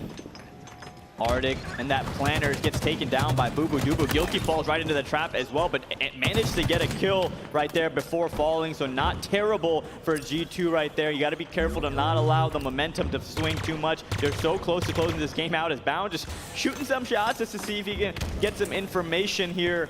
And he's just patrolling this arcade, finds this player, that's Gilkey in the tires. He goes down, but every time Gilkey able to get some sort of trade, and once again, Bound trading with Sad. Trades are good. 11 kill advantage now for G2. They're going to be feeling pretty confident about this one. Just can't afford to get complacent. Need to make sure that they set up for the next set of rockets, because FaZe are probably going to try and slow it down a little bit, try and prioritize those, because they could be their ticket back into the game. The Bulldog also another way of being able to get a decent amount of kills to push you into a closer scoreline here. Falcated, dropping down bottom B stairs. Switching over to Bound now with that good pinch opportunity for FaZe. Look at this cheeky jump attempt. Called it an attempt because he did miss the jump, and now because of that, he pays dearly as Sab takes him down with the melee. Falcated, able to provide cover fire for Boo Boo Doo, who gets a double kill. Now Straight Sick on your screen. Boo Boo Doo with a triple. Good plays out of Boo Boo.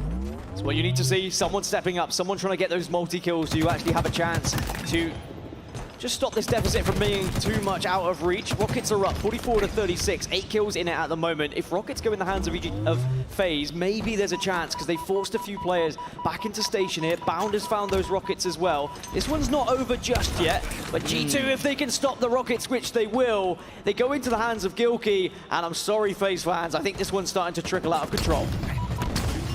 G2 making a statement here in game number 2, 48 to 36. Gilkey has the freedom to roam around the map a little bit as you see him pushing towards that bottom part of the map, and actually ends up paying for it. So you just want to be careful. Make sure you close out the game strong here. Don't give FaZe any signs of life going into game number 3 as Straight Sick on your screen. Hey, got a little risky there, but Bound does take him down. 48 to 40. It's not done just yet. Still a small job to do here for G2 Esports, but we've seen comebacks like this before. FaZe slowing it down, G2 recognizing they can't just aimlessly push into everything here. They probably just need to bound together as a 4 and get a push on the go, and maybe this will be it right here. 49 to 41, one more kill to go, and we will be all tied up in this series. Boo Boo Doo in front of Arctic takes some heavy fire. Able to stay alive, and a couple members fall for G2, so hold your horses. Only 4 kill deficit now as FaZe clutching up and stringing together some kills. This is where panic starts to set in for G2. They know that they have just been desperately trying to chase kills, and they'll be thinking, oh god, we can't let this one slip. For FaZe, they start to believe. You've got to be really careful if you're G2 here. You cannot afford to allow FaZe to pick you off one by one. You've got to push as a team. Oh, Gilkey in a very compromised position. I believe he's going to go down, but before he does, he takes down Sab. Sab takes down Bound, and there you have it. Game number 2 will be going in the favor of G2, and we're all tied up, Dan. That was a little bit worrying for a second, though. I think the hearts would have been beating a little bit faster for the G2 roster. They knew that FaZe were starting to be in the ascendancy. They were starting to come back into things, but it just takes the IGL to just calm everyone down and say, look, lads, we're 5 kills up still at this point. We can afford for all 4 of us to die, and we would still have the lead. Let's just make sure we get together, let's throw grenades at the same person, call out who we want to kill, and ensure that we get this 50th on the board. So it was a lot closer in the end than maybe what the game actually was at the start, but that certainly was an impressive performance from G2 throughout the majority of the game. Just a little bit dicey towards the end. Yeah, taking a look at the final moment of this game 2.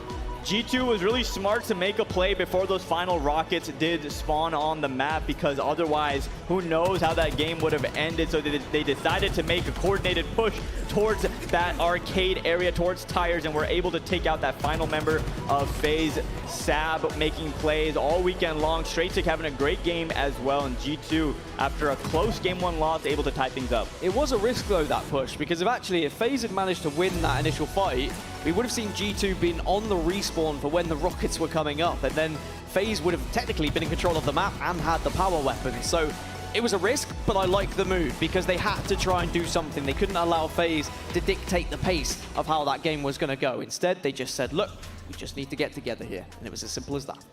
And unlike the first time these two teams matched up where it was a 3-0 win in favor of G2, things are a lot closer this time, Dan, as we're hopping into a Game 3 with everything tied up and so much more on the line than when these two teams matched up earlier because, like I said, it's win or go home. It is win or go home, but while we wait for this next game to get ready, Lottie and the rest of the guys on the desk are going to give us some analysis. We are indeed. Thank you so much, gentlemen. While you take a quick break of the vocal cords, I do have 3 strapping young lads on the desk. Clutch, Onset, Brav. Quite quickly, you know, honestly, Brav, I'm going to start with you, man, because FaZe are a little bit different from the last time we saw them meet up with G2. And I think a lot of that comes down to the fact that obviously, yes, they're not quite a well-oiled team just yet. And, you know, their objective efficiency isn't quite there. However, they're adapting very quickly on the fly, and that just shows they have a ton of experience on the side and talent, surely. Yeah, maybe not a well-oiled machine yet, but certainly they are inching their way there. I think the things we talked about and identified about a little bit of lack of coordination, maybe a bit out of step with each other. We're starting to see that come together, and even in that Slayer, to only lose a Slayer 50-45 or so, it shows that they stuck with them the entire game, and I think they're going to be looking good to at least send this series to the distance, maybe make it interesting. Yeah, definitely. I think it is definitely becoming interesting right now. I just want to talk about the end of that game because I saw Sabinator and Straight Stick really popping off in terms of kills. At one point, they were sitting roughly around 14-3, 14-5, both of them putting in the work. However, at the end, which we've seen this quite a lot in competitive Halo, the opposition tends to start snowballing and panic kind of sets in when you're only 2 kills away from the win. And you do see that quite regularly. They did nearly get it. FaZe nearly started to keep that snowball going. However, G2 answered back. Talk to me about what you saw from G2 there at the end and the composure, Clutch. Yeah, they built themselves that comfortable lead that they were able to play with. These guys are no slouches in themselves, right? We know who Gilkey, Sab, Arctic are. I think for G2 to close that one out, that was an obvious one, but for them to falter in game 1 and then come back and win game 2, I mean, that is so important. Like Goofy said, it's elimination bracket. Your back is against the wall. It is win or go home. To have beaten this team in pool play 3-0 in the fashion that G2 did, if they were to lose both games 1 and 2, it would be a daunting task for them to try and come back and win. Indeed it would. Onset, I've got to ask you how you're feeling right now about the players. We saw a matchup earlier on our screens with Bound and Arctic, but is there anybody that's really been impressing you so far this series? I think Straight Stick's been putting up some decent stats, especially in that last game as well. Just looking across the board, it always seemed like he was kind of +2, +3, which is exactly what you want to be doing in a Slayer, right? Making sure that you're keeping your deaths down and you're picking up the kills alongside it. But I think there's actually some positives to take out of that last game for FaZe as well. Yeah, they lost the game, but sometimes when you get to the end of a game and you're forced to play in a certain way, you start to realize how you should have been playing the whole time. Yeah. And it starts to click a little bit and you're like, oh, we needed to slow down these deaths a little bit. We're getting a little bit too desperate. And they went kind of like 6 for 0 in a little run towards the end of that game, which made it a lot closer than it should have been, for sure. So FaZe will take that into the next layer. If we do go all the way to that game 5 where, you know, it's looking like we might end up now with us tied up at 1-1 and realize that that little opportunity they've had to adapt inside of this series is going to be vital for them moving forward. Reminds me of what we saw when they had to turn it on also on Stronghold streets, right? That's what maybe is a bit worrying about this FaZe roster. There's moments where we see greatness and we see some of the most consistent play, and they're even stringing together plays that you would argue maybe they shouldn't, but they need to find a way to dial that in all the time. I think that comes into play when you talk about the individuals. When the individuals on this team are popping off, when they're making plays, good things happen. But when they're not cohesive enough, the play style isn't formed really around the whole entire team working together to have that consistent production that they're going to need against some of these top teams. Yeah, definitely. I think you're bang on there because that is what happens. You know, they have flashes of greatness because they are great as individuals. However, they need that team cohesiveness to really put it all together and be able to continue that forward throughout the entire of a series. And honestly, the entirety of a game too, because these comebacks are fantastic, but you want to be doing that from the get-go, right out the gates. I think it's really important to be able to do that on set. Yeah, I think one thing that FaZe are going to be happy with as well, that GT won't be happy with, is the result of the first game as well. We were talking about FaZe, how they were struggling a little bit on their objective efficiency yesterday, right? They put that right overnight. They came into that first game, an objective game type, round-based game type, and oddball. And it's not just like it was one game, it was multiple rounds they had to play. And every single player was more than happy to put in the dirty work, to get that ball in their hands, get it back to a setup, take a death for the greater good. So that's a really good sign for FaZe. It is indeed. Well, I'll tell you what, it's a good sign because right now we're all tied up. It's 1-1, but we're going to continue this series on with Goofy and Gaskin. Let's get back to it, gents. Let's get back to it. I cannot wait to get into the rest of this series. FaZe versus G2, all tied up here in the elimination bracket, 1-1 going into game number 3, Strongholds on Recharge. Now, Dan, what is FaZe going to need to do to turn things around after that tough loss in game 2? Well, I think Onset hit the nail on the head, which doesn't happen very often with his analysis. Just kidding, no, but he's completely right. You know, they will take the momentum that they just had from that game 2 in the last kind of final moments that they were able to get back into the game, they were able to get those slays on the board, and their objective efficiency has been better today. We've already seen them play Strongholds Recharge a couple of times this tournament. They've won it once, they've lost it once. In that loss, they did lack that kind of ability to prioritize Strongholds at certain times. However, in the game they won, there was just a lot better rotations from the Slays were there. The game almost played for themselves. So I really want to see them get on top of the Slays first and then prioritize the Strongholds when they can. Hopping on board with straight sick, heading bottom middle, running into a couple grenades, not able to pick up that camouflage boot.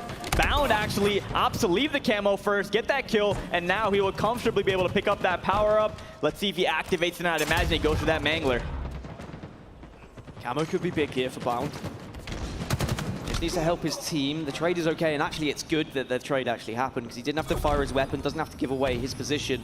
Although now capturing C technically will give away his position, but certainly prioritizing Strongholds is what I was talking about. Getting those points on the board, get that scrappy time where it's available to you. Sab, a lot of shots going down on him. Bottom elevator, but Bound wisely choosing to just leave him alone and rotate towards B. He knows that G2's in a position to capture A, so why not rotate, get B, and 2 Strongholds still in favor of FaZe, but that camo pretty much goes unused as Sab takes down Bound. Gilkey on your screen with the shock rifle. Nice body shot there on Boo Boo Doo, and they will be able to convert B back into their favor, so good answer right there from G2 after FaZe had everything working in their favor, picked up camo, G2 able to turn things around. Just to update everyone on some games that are happening elsewhere in elimination bracket, Sentinel's currently 2-1 up over Ascend, and Quadrant versus Na'Vi is 1-1. So some really exciting matches happening across the board here in the elimination bracket. Similarly here, FaZe versus G2, 1-1 at the moment. Early points have gone towards G2. Slays still a struggle for Boo Boo Doo Boo. I hate to point it out, but the entire weekend he has been, you know, 0 kills for the first, like, 2 minutes in several different games. No, there's no question about it. Boo Boo Doo Boo is going to need to turn things around, and he's going to need to do it quick as their backs are against the wall. This series against a really powerful opponent in G2. 3 members do fall, though, for G2. Sab left all alone in A, backing up into a corner. Not many options for him. He's about to run into a multiple FaZe players. That sword goes down, so good job there by Boo Boo Doo Boo and FaZe, and that's what I want to see, that triple clap about to be in full effect for FaZe. The C does convert, though, for G2. That's better from Boo Boo as well. Just as I question it, he gets 3 kills online, and now that will allow him to just relax a little bit. It's always difficult as a player when you are still on that goose, but now Boo Boo doesn't have to even think about it. Bound once more, being a nuisance, but the grenade is fantastic from the death. Big play right there by Arctic. We haven't talked about him enough. I think he is a young, up-and-coming player. Only 20 years old. Arctic has a long journey ahead of him in his Halo career. Just getting started and already on one of the top teams here in the HCS. Gilkey looking to lead the troops in this game 3 as his team currently down in this game 51-50. Things are so close right now this series in this game. Both teams have so much to play for. Triple cap for a moment right here for G2. Love what I've just seen from G2, spreading themselves out, pushing both B and A, and really making FaZe question themselves and question what they want to hold. Instead, FaZe actually retreated from A, went towards C, but were punished for it because G2 were in a position to stop that one, and we're seeing a significant amount of time build up here with this current trip cap. FaZe need to stop the bleeding soon. Yeah, this is very scary for FaZe, as the only stronghold they're able to cap right now is that B battery stronghold, and you're going to be so open to taking damage as you see Falcated somehow, some way able to capture B and stay alive. at least they've got B. That's always going to be your priority. It happens in various stronghold games as well. B is usually the most difficult point to take, and it is definitely the same here on Recharge. So the fact they've got it, now they can choose to push between A or C. They do try and prioritize A, but it looks like G2 have got an answer over at A, so they're going to have to try C. And look how quick G2 are to react. As soon as C is even being remotely contested, straight to B. Make sure they keep those points on board. The rotations are on point so far for G2, getting a great lead to start things off in Game 3. Camo in the hands of Snipedown, though he is taking down some shields, but able to activate that camouflage. He's going to need to make a play and turn the tides here in this game as G2 is running away. G2 haven't lost this game type so far in this tournament, and you can see why. Their ability to really pressure the opposition and keep moving through to every stronghold is amazing. I want to see, what the communication is like on G2 as they have quite a significant lead. Let's go to an Astra and listen in. Absolute long battle. I'm going red. We can push out C. Look out. I got me, dude. He got me sniped on top red. He's going NB. Yeah, we're going to see. Hold A. He's L2. No, we're good. Hey, get kills. No, I'm dying from controller. They're already going to get A. They lie. Let them get kills. Top control. I can try in a second. Top control bound. Flick red stairs. He has sword. Get him melee. Nice. Sword is down there. Hold C, Loki. We're good. I don't know if I can, but I'm going to try. He has sword. I hear that. A pit. Watch out from C. We're good. I'm going to try and hit out red, guys. 20, bottom control. So bottom control pushing. I got a good spawn. Where we at? One shot on sword spawn. Turbine, two of them. Push these guys. Watch out, Turbine. Two one shots, Turbine. Two push me. I can't see him. I cannot see him. It ain't live if we can. We need to live, everyone. One red guy. Yo, top A cross. We come on. They're in A. We can get B. Top red. On you, weak. When it's blue box, absolute. I can't get him. I cannot get him. Say what we're going for. Yeah, he is. I'm gonna die here. It's bottom C going tunnel. Bottom C. They have numbers. We need kills, guys. We need kills now. Get our kills. One shot. Jumping into a listening when a team's winning, but actually we saw a little bit of a collapse here from G2, but you saw how they tried to prioritize certain strongholds, saying they need to stay alive, but it's FaZe who've come back into things with a triple cap, and they are right back into this game now. The momentum has completely swung in the favor of FaZe in that listening. You heard the passion or maybe some hecticness out of the call-outs from the side of G2. They know that FaZe is starting to gain some traction. The momentum, like I said, has switched, but G2 on your screen right here looking to switch over A and C, and they do have a couple strongholds now. It's just the amount of time that B has been held by FaZe, and they're not going to contest it just yet, but actually someone does dive in as G2 eventually take it, but at the same time, A and C is now in control. So just what G2 did to FaZe at the start of this game, FaZe are returning that favor, saying anything you could do, we can do better. And what was a 100-point difference has now been cut down to 10. Snipedown taking some heavy fire from top control, goes down as 3 members of G2 all collapsing back elevator, trying to capture this A point. They already have B, so this is a great opportunity for G2 to gain back some momentum in this game. The last few minutes have gone completely in the favor of FaZe as things are all tied up now, 175 apiece. This is one of the issues of being so far behind, though, that even though FaZe have just had an amazing period, they caught up, but now with G2 finally get some slays on board, FaZe once again find themselves behind, and they have to now come from behind to try and get a setup or break this setup that G2 are currently holding. And when you have manglers on board, when you're in positions with grenades, it can be difficult to try and break through to this turbine area or even get into the B stronghold. Arctic with a big double kill there, saving Gilkey's life right there, and Turbine 2 strongholds still in the favor of G2. Map positioning in the favor of G2, and Gilkey just needs to stay alive right here. Gilkey can just be a nuisance, but Bound knows full well that he couldn't allow him to live here. At least Valkated's there to do some damage, but that camo is up. And FaZe maybe know and realize that if they can grab this camo, it might be their ticket to break the setup, but they need to do it quickly. Only 20 points now left for G2 to win this map. Camo in the hands of a very sneaky player. Boo Boo Doo spots a couple of G2 players, chooses to just shoot his BR rather than try to make a sneaky play, and I like that decision. He needs to do damage as soon as possible. Straight Stick goes down as well. Bound able to clean that kill up, and this B stronghold conversion will be huge for FaZe as they currently are losing C to G2, and they'll see the swap C for B, and FaZe still has a couple strongholds. Camo's done its job. They've got A and B. They've given themselves a chance here, but G2 straight away swarming from C over towards A, making FaZe double back and try and push on them. But with C being taken, it's going to be a battle here. Whoever wins these BR fights could win the game. This is a big battle right now for G2, able to take down Boo Dubu in that C stronghold. Only 4 seconds left to go, and G2 will win this game number 3. But no, FaZe able to get into A at the last second. Will they be able to convert it? There you have it, ladies and gentlemen. G2 will win game number 3. Fist bumps all around, and they take the series lead in this elimination bracket. Deserved fist bumps as well. What a performance that was from G2, not only with how they began the game and how much control they had, but sometimes when you allow a team to get back into it the way that FaZe did, that can really dishearten you. It can make you start to question yourselves. Teams will crumble in that position. But G2, in the communication we heard during the listening, you just knew they knew how to get back into a game when they were behind. They said, look, we need to stay alive. Let's focus B here. Oh, I'm going to die. Maybe you need to wait for me to spawn. They all had it there. G2, every single time, had an answer to the questions that FaZe were posing, and now G2 take the lead. And even though it won't be history repeating itself because it was a 3-0 to G2 the last time these faced each other, it still would be a shock if G2 can take out FaZe here in the elimination bracket. Yeah, taking a look at these highlights from game number 3.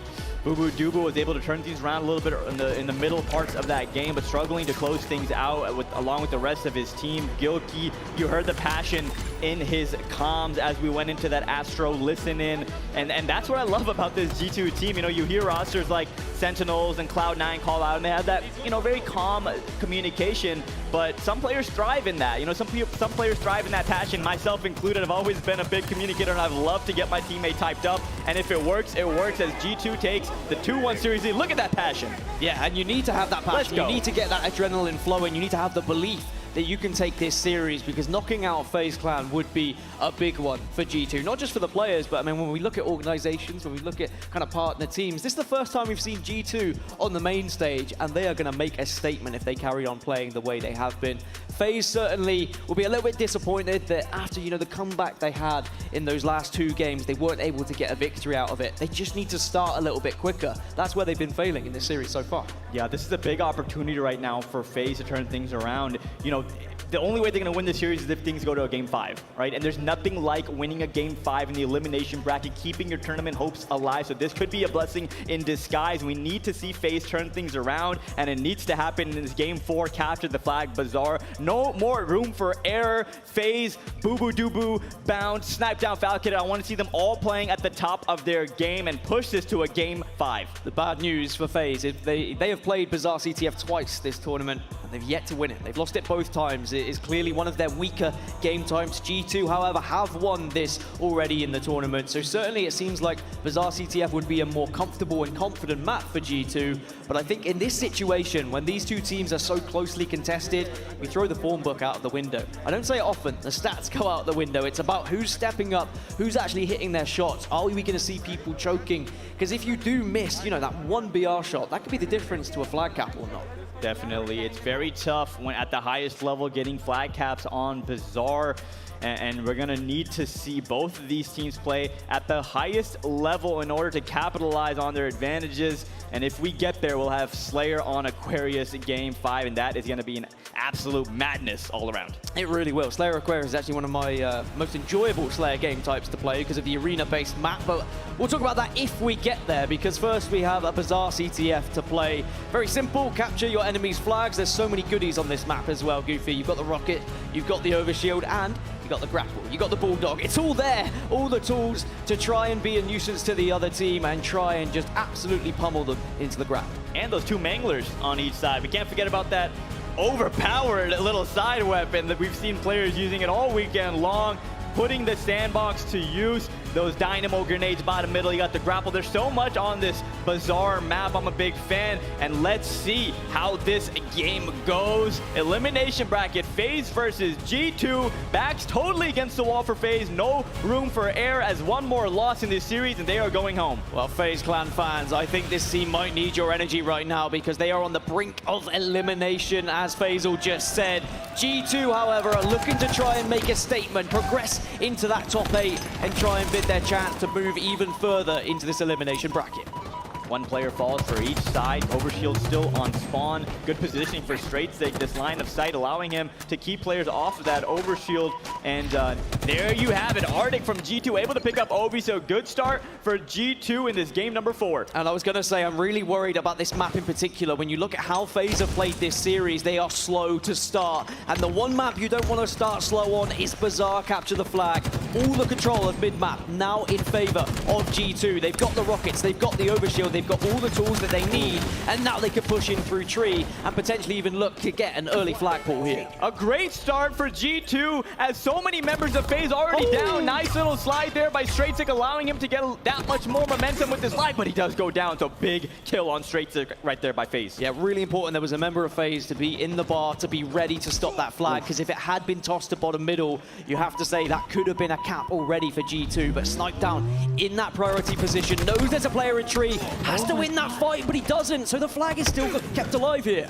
Yeah, that was a big play by Snackdown to be in bar and get a couple kills there, and unfortunately Bound and Boo Boo there as well to make sure that flag doesn't get too far. And look at this, Dan, we got FaZe on the other side. Big kill there by Falcated on Gilkey, allowing himself to move this flag, and Boo Boo Doo Boo will take the reins. He will be running the objective while Falcated will drop and slay. This is a great position for FaZe, able to be the first one on the board. Straight-Sig trying to rotate round, but does get caught out by Snipe Down. 2 slays on the board for FaZe, and it looks like they're going to be able to run this one home. G2 not in a position to stop it, and Boo Boo slams it home as FaZe keep their hopes alive. Great start for FaZe. 1-0 lead right now. Straight-Sig taking some shots from Boo Boo. Then that double door Arctic in the treehouse. And once again, Overshield in the hands of Bound. A very, very skilled player in Halo Infinite. A very skilled player in Halo in general. And a lot of people on FaZe go down. But Boo Boo Doo Boo and a thorn in their side for now throwing that flag out. Almost getting that kill on Arctic. But all 4 members for a second had fallen there for FaZe. Nice shots from Boo Boo. Let's talk about that flag cap though. G2 of course had the flag out initially. Maybe slightly overcommitted to it in the grand scheme of things. Snipe Down was in a position to stop the flag, and while it was happening, FaZe ran around to the other side, got the counter pull, and were able to get the slays as they ran. They're now running another flag. G2 firmly on the back foot. This is a great flag run by Falcated, somehow able to keep it alive front of their base, trying to punch it in for a second cap, and yes, 2 caps already on the board, and we're barely getting things started in this game 4, and a great lead to start things off by FaZe. Considering FaZe have not won this game type in this tournament, you wouldn't know it with how they've started in this one. I wanted a faster start. I wanted them to come out of the blocks a little bit quicker, and they've done just so. Now with a 2-0 lead, it really changes the dynamics of things because FaZe can afford to get a little bit more Slayer heavy, to prioritize controlling the map here and not allow G2 Esports to just wander into their base. But G2 have found the rockets. That's going to help out. Arctic, nice kill there with the rocket BR cleanup. 2 members on each side fall. Arctic trying to get this 3rd kill, but not able to as Bound gets the better of that engagement. Falcated right there, spots Straight-Sig towards that Overshield side, and he just chooses to go back towards Bulldog. Spots a player down here. That's Sab. He goes down by that quick fire rate of the Bulldog. Nice reversal metal, and Gilkey will take down Foul. An absolute mess happening down at Trench at the moment. Straight-Sig also desperately trying to stay alive at this point, but Overshield's going to be popping in 10 seconds, so that's why Straight-Sig is prioritizing this hut at the moment, waiting for the Overshield to come up, but you are vulnerable to grenades, and Bound knows that. Utilizing the Dynamos to the perfect way. Yeah, those picking up those dynamo grenades and just chucking them in either closet, you always find some sort of success by doing that, and we saw it right there. Falcated, once again, that's a 2nd Overshield in a row for FaZe, and Falcated knows what to do. He's just going to be very aggressive, pushing in to G2's treehouse. Even though they had the lead, they're going to keep the pedal to the metal here and run another flag. Snipe Down this time, doing the objective. So G2 are going to be spawning over towards Trench. FaZe need to prioritize stopping that overextension and also watch the pillars. That's why Snipe Down's dropping and slaying, but just like that, G2 get 3 kills on the board, and it looks like they should be able to be in a position to return this one. So FaZe, they gave it an attempt, but now they need to be on the defense. Now they need to stop G2 getting a counter cap. Sab in FaZe's treehouse, taking a lot of fire. He goes down. Snipedown gets one as well, so a couple members fall for G2. Boo Boo Doo on your screen. Picks up a needler, but switches back over quickly to his VR spot. Straight top bridge, putting down some shots. Straight doing a great job utilizing the map and trying to stay alive. But Falcated already, every time we see Falcated, he's pushed up. He's far on the map in G2's base. I think Falcated has been one of the most impressive members of this squad of FaZe Clan for me throughout this tournament. Lots of clutch moments, always helping his teammates and prioritizing weapons when he needs to.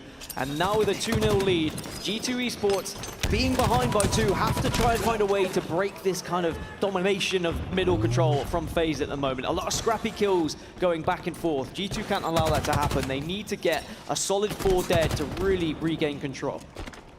Straight calls out that player in his closet, drops down with his Mangler at his double doors, trying to shoot that long range. That Mangler does have surprisingly long range and able to get a really good trade right there, grappling up and shooting his gun, able to get that melee off last second. Falcated. Look at this once again, Dan, in G2's base, putting the pressure on. Yeah, FaZe have not allowed G2 to get control because they've always been a nuisance. They've always been getting behind them and playing that flag, just tossing it out to make them second guess themselves, make them have to back up and try and take that one player out of their base.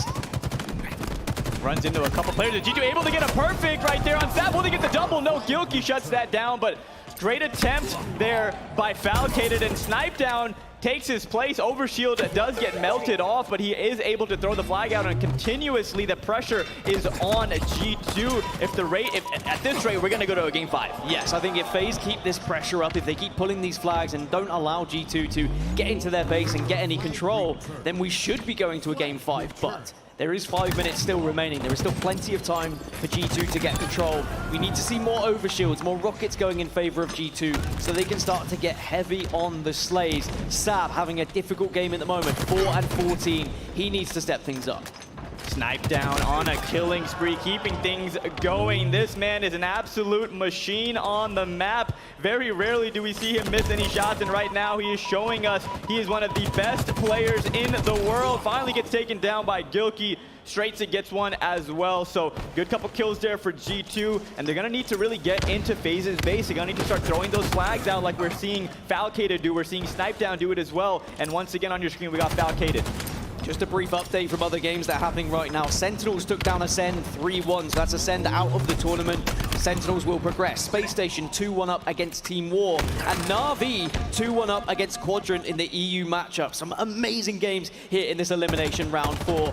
A lot on the line trying to get into top 8. Bunch of good matches still to be had here at this tournament. Arctic with the assault rifle. This weapon is a very useful thing to have in your back pocket. There you see the double kill coming out of Arctic, putting that assault rifle to use.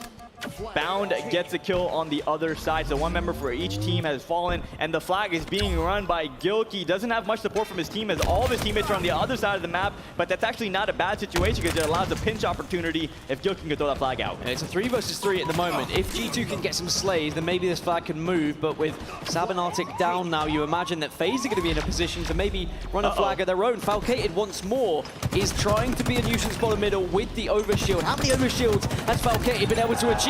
Big double. Having the assistance of the extra shields really allows you to confidently push in without fear and worry of being taken down. We're seeing FaZe turn things around right in front of our eyes. They look like a completely different team right now than we saw in earlier games this series. FaZe clicking on all cylinders right now, and G2 must be worried.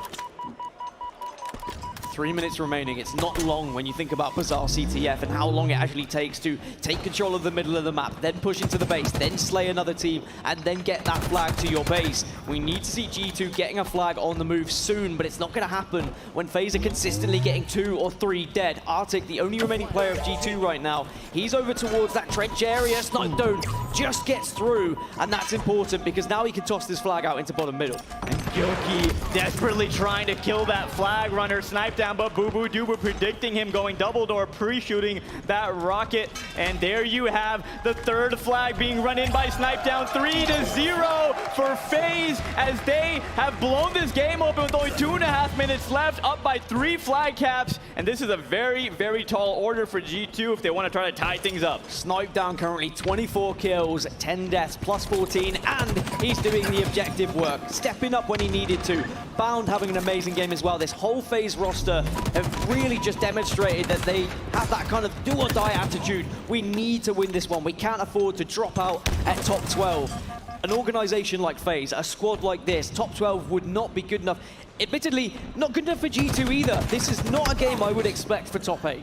Yeah, sometimes that's the way the bracket works out, and you just have to play the cards that you are dealt. Double kill for Gilkey, passion on his face as he knows things are looking grim right now.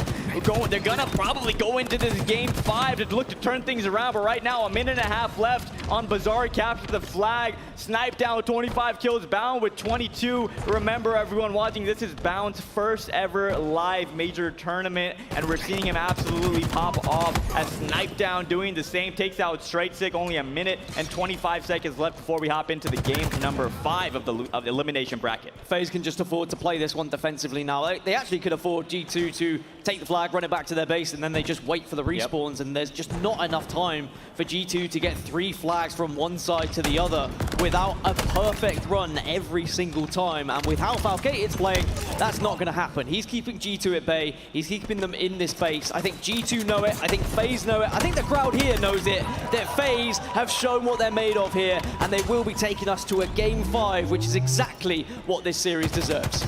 Yeah, similar to what we saw in that game 3 loss out of FaZe, where they finished the game with a little bit of momentum, and we saw that translate over to this game 4. I want to see G2 do the same. I want to hear them hype themselves up. I want to see them, practice some good habits in the last final moments of this game, going into game 5 feeling confident. That's what you're going to do. In these last 30 seconds where a win is basically impossible, you can't allow the likes of Snipe Down to be hitting shots like that. You've got to try and get back into the heads of FaZe, win a few BR battles, shout across the stage, let them know that even though you're losing, you still think you're better. But Snipe Down is currently on 31 kills and says, you know what, 3 flags isn't enough. How about we put a 4th in right now? 31 kills for Snipe Down, and just to put that into some sort of perspective, on the other side, Sab is only 6 kills, so 31 for Snipe Down, and doing all this objective as 4-0 win for FaZe, locking in the game 5 opportunity, and 2 of the best words in esports, Dan.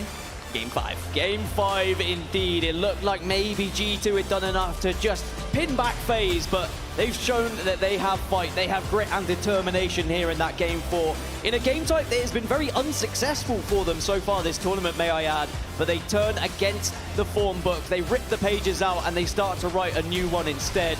Very impressed with what they had to do, and that man on your screen, Snipe Down, he played a big part in it as well. The amount of kills we just saw him put down, as well as the objective work, I think he might just be the perfect teammate to have. Who wouldn't want to have Eric Rona on your team, as we saw him absolutely will his roster to a win in that game number 4, single-handedly just dominating the competition, right? We saw him drop 30+ kills. We saw him doing all the objective. Obviously, everyone on that FaZe roster doing their part. And now we are going into a game 5. That will be Slayer on Aquarius. But before we do that, let's take a look at some of these highlights from game number 4. And the start that we saw G2 have, I was thinking, well, maybe this is it for FaZe. Maybe this is going to be end of the road for them, back to the drawing board. Maybe might even look at, I don't know, trying to practice a little bit more coming into the event. There's a lot of questions that would be asked, maybe some inquiries here or there, but no. FaZe answered back straight away with a counter cap to go 1-0 up, and then from there onwards, they just had so much control. They were getting over shields, they were pushing in behind in the base. Falcated, I think, was constantly living in G2 Esports' flag, and that is so difficult as a team when you always know there's one player behind you grabbing that flag, gonna shoot you in the back. If you prioritize taking him out, you give away map control. It just makes it such a tough decision. Yeah, it's interesting to see Falcated kind of be that designated flanker, designated get behind the team player. You would imagine Boo-Boo Dubu have more of that role, but Boo-Boo more so playing the middle of the map, controlling, patrolling, giving his team the information, and Falcated constantly being a thorn in the other team's base. And overall, just absolutely outstanding performance by FaZe, keeping their tournament hopes alive and pushing this to a game 5. Boo-Boo Dubu was kind of the damage dealer. The amount of assists that he had got on the board there. I mean, even though, you know, historically we've seen Boo-Boo being that flanker, getting those kills, getting those important clutch moments, doing the objective work at times as well. It seems like his place in this team is slightly different from the Boo-Boo Dubu we may have seen in previous tournaments and previous iterations of Halo. and it's just about him finding his footing a little bit for Boo Boo. And it does seem like in that game particularly, the amount of assists he was able to put up, he was a very valuable teammate for FaZe to have, and I think they'll be delighted to take this to a game 5. Yeah, and at such a high level, Dan, honestly, there are no roles on teams. It's just however the game plays is how you play it, and we saw Falcated, anytime he saw an opening, he was able to take it, right? Boo Boo Doo was providing the opportunities for Falcated to get behind the team. So some games you'll see Falcated be that flanker, other games you see Boo Boo or Bound or Snipe Down even though we consider him to be that anchor. So it's all situational when it comes to Halo esports, and we're seeing it happen right here in front of our eyes, and I am just so excited to get into this game 5. And if you're in the crowd and you're a FaZe fan, make some noise right now. That wasn't good enough. That wasn't good. Come on, I want to hear a little bit more. Let's make some noise. Okay, on the other side, I want to give the the G2 fans a chance as well. If you're a fan of G2, show them some love. Show G2 some love. Make some noise. Oh, it's a FaZe crowd. It's very heavy FaZe crowd. We're into game 5. This is what this series deserves. And now G2 need to make sure they don't allow FaZe to bring this momentum into Slayer Aquarius. A very difficult game to try and manage, because if you go down by 6, 7, 8 kills, you really struggle to get back into a game. Good start for FaZe. Camo in the hands of Boo Boo Doo Boo. Let's see what he can do with this spot. Sab over towards that pink side, and now he's going to have his teammate Bound right there with him. Sab in a very scary spot right there. Does go down, able to do some damage to Bound, who does stay alive. Camo still in the hands of Boo Boo Doo Boo. Camouflage and a 3-kill lead. This is the perfect start for FaZe. They really have shown that, if they can start a little bit quicker, maybe that will be what shuts down the G2 army, who have really dominated in some of the games we've seen, not just in this series, but previous ones in the tournament as well. But a couple of kills go in favor of G2, so this one is very neck and neck. 6-5 at the moment.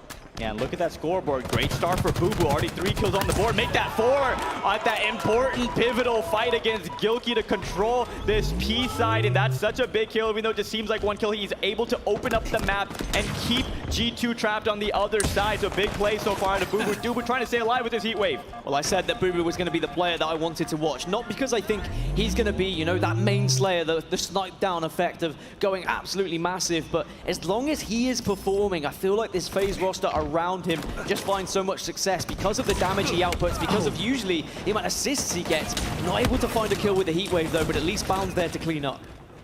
Yeah, a little bit aggressive play there by Boo Boo Doo Boo, which costs him his life and gives that heat wave over to Gilkey, who now is trying to rally the troops. His team currently down by 2 kills in this game number 5. Every single kill matters so much in a situation like this. Backs against the wall. A couple kills for the members of FaZe as Arctic gets one for himself. Gilkey now making his way to top middle for this camouflage. Able to pick it up, but not able to activate it. So the heat wave and camo down top mid. That was Boo Boo Doo Boo as well, ensuring that he was the one pushing for the camouflage, willing to put his body on the line, gets the trade. And I think it caught Gilkey off guard, judging by his facial reactions. I think he thought he was going to be able to escape with that one, but it's Falcated in the end. Who gets the camouflage? And he's got the heat wave in the back pocket. Has to survive here though. Very important he doesn't give this weapon away. And if there's a player you don't want to start going off, it's Falcated, as he has camo and heat wave already doing damage. 16-12 in this game. Number 5 straight it goes down. Boo Boo Doo Boo right there to provide some help for Falcated as they're pushing aggressively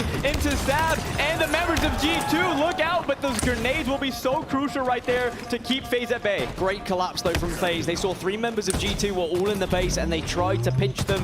Didn't work out as maybe as they expected, because Gilkey was able to worm his way out and pick up a double kill. So even though FaZe had a lot of control there, the G2 have still kept themselves within 2. Honestly, that could have gone so much worse for G2. That could have blown open. So really good job kind of weathering the storm right there. Gilkey playing a big part in that, as only down by 3. We're on board with Falcated just watching that line of sight right now. Boo Boo Doo Boo doing the same. A couple players of G2. Straight not aware that Boo Boo's in that bubble, and Gilkey top P right now, trying to stay alive.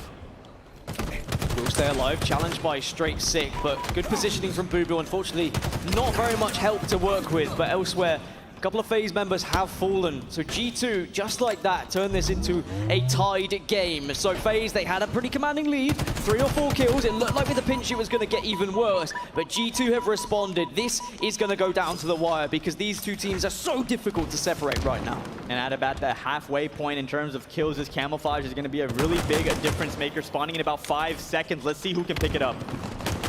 Boo has been the one who's prioritized it for the most part, but at the moment his focus is elsewhere, trying to use that sidekick to do the initial damage. A lot better from close range, but at least can give that information to the rest of the team. But Boo has not gone for the camo. Maybe someone else has been able to pick it up, and actually no, it's still there. So Boo recognizing that it was still there. That's the third time we've seen Boo push for it, and he's got it 2 of those occasions. Boo turning things around when it matters most, having a big game 5 right here. 3 members fall for G2, and once again extending that lead out to 4 kills with the camo in your hands. This is a great opportunity to FaZe to extend their lead. And now they force G2 all the way back into the base once more, so they know where all 4 of these players are. And bound with that initial grenade taking down Arctic means it's a 4 versus 3. And look at FaZe, they're swarming. They want to continue this advantage. They don't want to allow G2 out of the base, and this is starting to get a little bit out of hand. Killing spree for Falcated. FaZe is hitting their stride right now, 33 to 26. They are really extending this lead. Gilkey has 10 kills, really trying his best to keep his team's hopes alive. Everyone on FaZe absolutely dominating. Boo with a great flank. Sniped able to pick that kill up, and there you see an 8-kill lead for FaZe and counting. I mean, G2 are all over the place right now. They're very spread out. They haven't been able to regain any sort of control ever since that one push from FaZe. Sniped trying to do what he can, does do the damage, and now this is suddenly becoming a game where G2 have to slow it down. If they allow FaZe to play at this pace, they're going to be staring at elimination. Boo doubles back into utility, able to stay alive. What a bold play out of Boo. I love the confidence now on board with Bound. Look at that scoreboard, ladies and gentlemen. 41 to 25, FaZe on fire. FaZe starting to believe, the crowd starting to realize that the dream is still there, and they should be able to get the job done here to progress. Only 7 more kills required, and for G2, they have to try and reset this spawn cycle. Gilkey gets a big double. That is a massive situation, a massive chance for G2 to try and get a comeback here. But with camo going into the hands once more of FaZe, maybe this is going to be too much of a comeback. Camo player does get taken down, Snipe down falls, but only 5 kills left to go, Dan. And FaZe will be moving on in the elimination bracket, and G2 will be going home as Straight Sick goes down to Falcated. 4 kills left to go. FaZe, you know they're feeling good right now. Down 2-1 in this series, able to play at their greatest when they needed to, but this one isn't quite over just yet. Yeah, they have to just play this one nice and calm, even though it's pretty much in the bag at this point. G2 could come back. We have seen comebacks on various Slayers throughout this tournament. Gilkey has to stay alive. Snipedown's going to be calling out right now, and all it takes is a couple of grenades, but there's Sap to maybe save the day, but here comes Boo.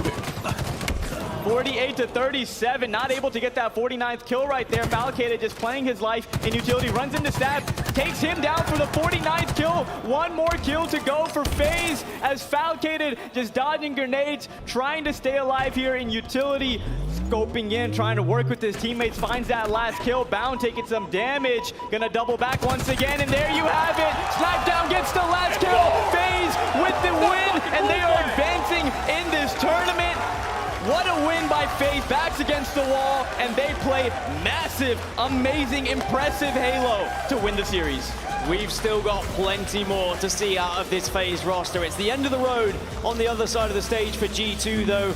Disappointing, I feel, for them to drop out in top 12, but to play FaZe for top 8, I don't think that's exactly how they saw the bracket going, but it is FaZe clutching up, ensuring that they don't allow themselves to drop out of this tournament and have that kind of disappointing scoreline that maybe could have been on the lines if they didn't find that extra bit of power. It was a fantastic response after going 2-1 down. We saw really Eric Rona, Snipe down, step up in that bizarre CTF, and it really made the difference. Yeah, and looking at the screen right there, you can see it on their faces. Arctic and crew, an unfortunate and devastating loss here in the elimination bracket. It's always heartbreaking when your tournament run is over, especially when you're a team like G2 with the hopes of maybe having a top 4 finish, maybe a top 6. We've seen them have a top 6 finish, so disappointing loss for them, I'm sure, but you know, that's how the cookie crumbles sometimes, and unfortunate for them, like you said, Dan, they ran into a red-hot FaZe team playing for top 8. That's a tough matchup to have in your bracket.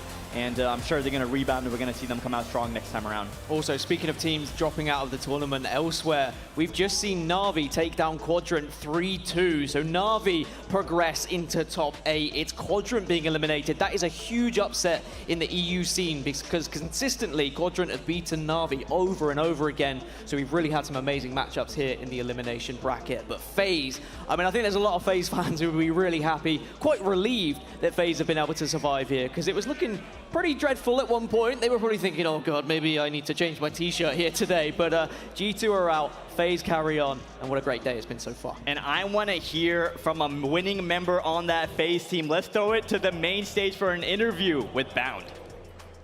All right, guys, we got Bound on the main stage. Give it up for FaZe in that Game 5 to kick off Championship Sunday. And Bound, we were up here talking your first Game 5 on the main stage in such pressure, but to get here, you had to get through that CTF on Bazaar. What was going through your squad's head under so much pressure? I mean, we knew going into that, like, that was our worst game mode, so it was like do or die, play our best Halo. We kind of had a feeling they might be kind of scared playing it, but it went in our favor. We played super well, probably the best we played on it, so it was awesome. And, you know, and speaking of best, you played on that one. Coming into Championship Sunday, you know, what is the mindset in which you guys came into this tournament with? Today you had a few struggles with some of the squads in which you played, but now you guys are looking good. What's the difference between then and now? I mean, last night we lost Optic on the main stage. We knew we played good. We knew we had it in us. We thought we should have went to at least a Game 5. In my head, at least. So, I mean, we know coming into the tournament, we're easily a top 4, top 3 team. We just got to play like it, stick to our game, and just be confident in each other. And be confident in each other. I like that. I like that. Now, as I wrap up here on this last question here, what do you want to say to the fans at home? What are you looking forward to? Because Halo's back. It's Championship Sunday, and it's the first event of the season. I mean, I just want to thank everyone for their support, being here my first time. It's awesome seeing everyone for the first time, just playing on the main stage, feeling all the energy. It's cool. It's awesome. All right, young guys, give it up to Bound one more time. That's going to do it for us here on the main stage. Lottie, take it away. Thank you so much, Blaze. So good to hear from Bound. That's his debut interview on the main stage, and damn, he handled it like an absolute pro. And I'll tell you what, he's a pro on the sticks, that is for sure, because that FaZe roster was on fire. Taking that game, Game 5, and then managing to win it. It was such a back and forth series. What an incredible matchup. Clutch, overall, what are your thoughts on that? I thought this would be a highly contested series, right? You wanted to see more out of FaZe. You got more out of FaZe.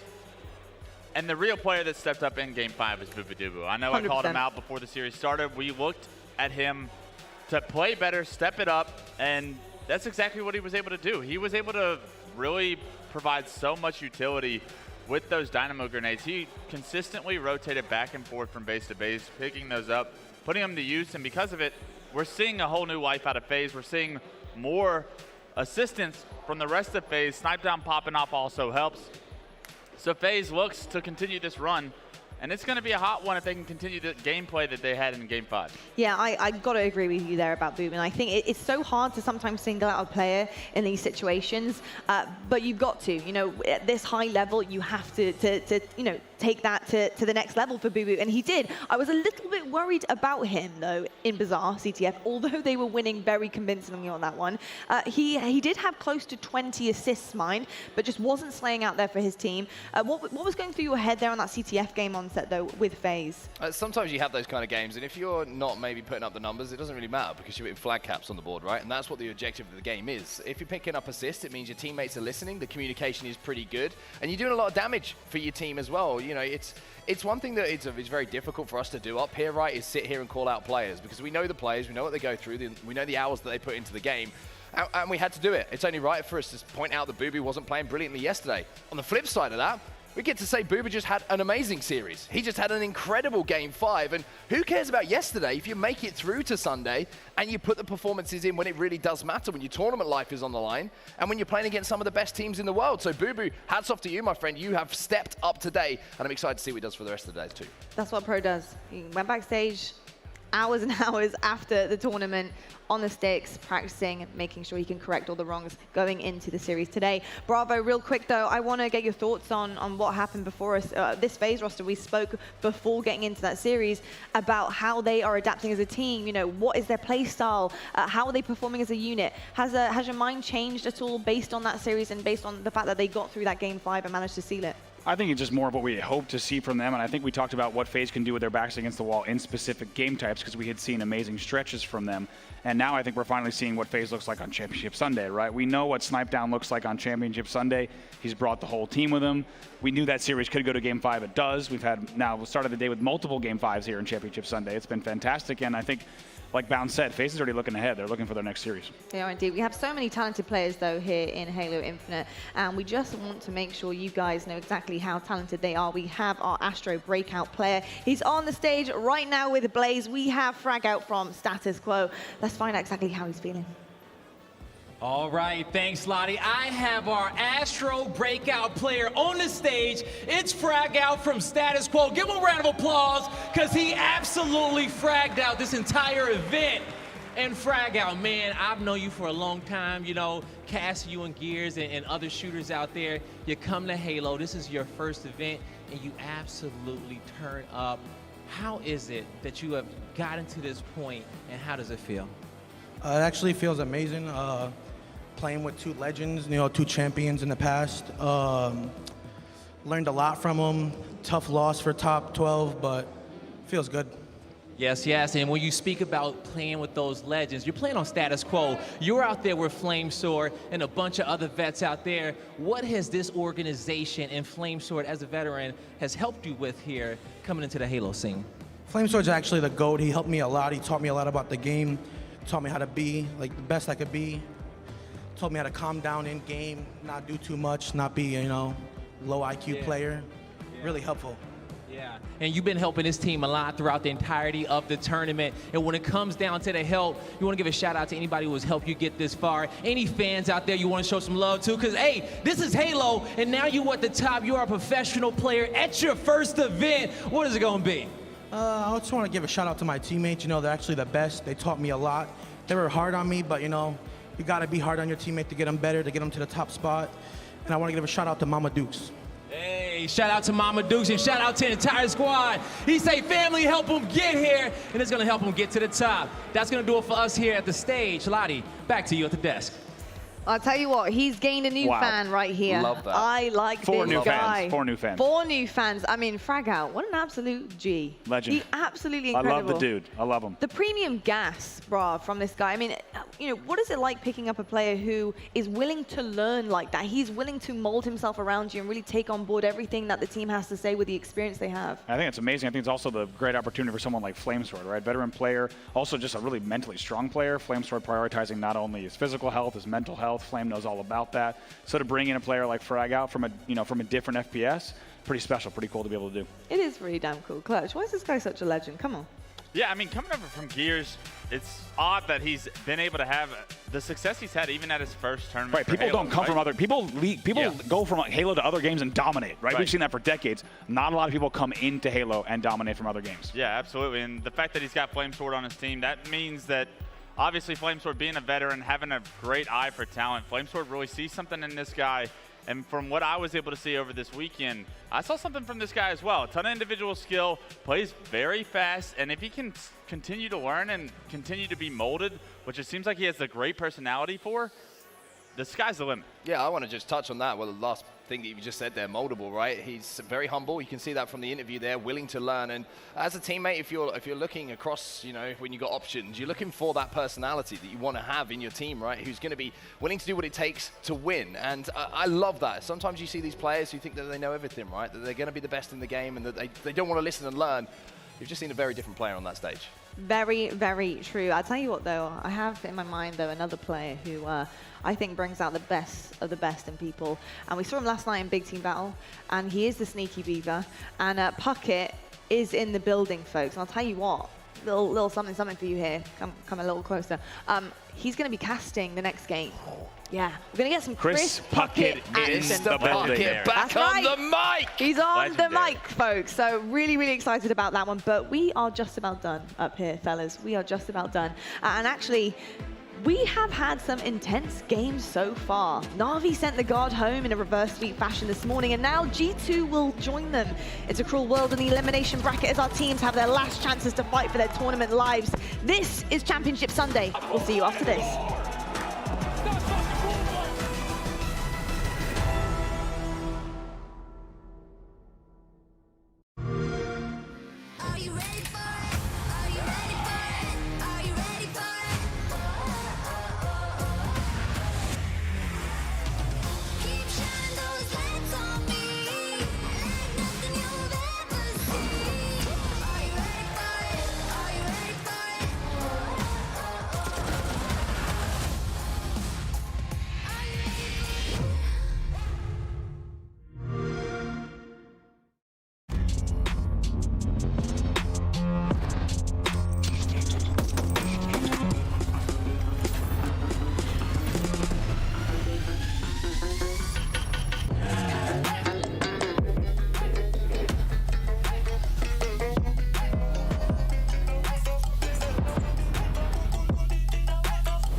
Searching for meaning in a relentless world.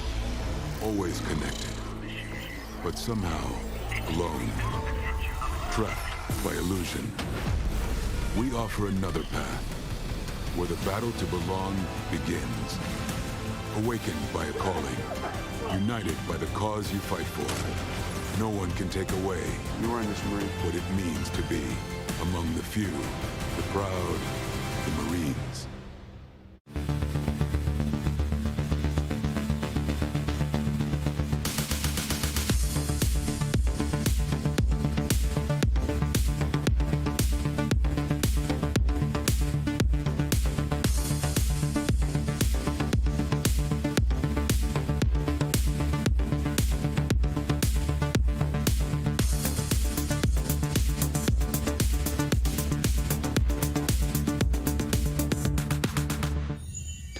You seem triggered. Can you tell me what happened? One pill. I've had dreams that weren't just dreams. One pill makes you smooth. Time to fly. After all these years, to be going back to where it all started. Back to the Matrix. Am I crazy? We don't use that word in here. The Matrix Resurrections. Rated R. In theaters and on HBO Max.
He's going bottom middle. He went bottom middle.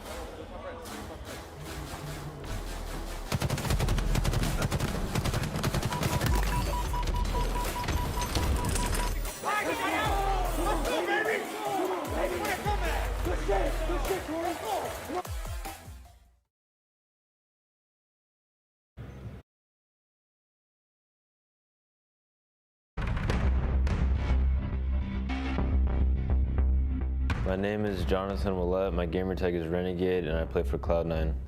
Yeah, this is the first LAN in I think 2 years. It was amazing, a new Halo, a lot of hype around the game, so I can't wait to play.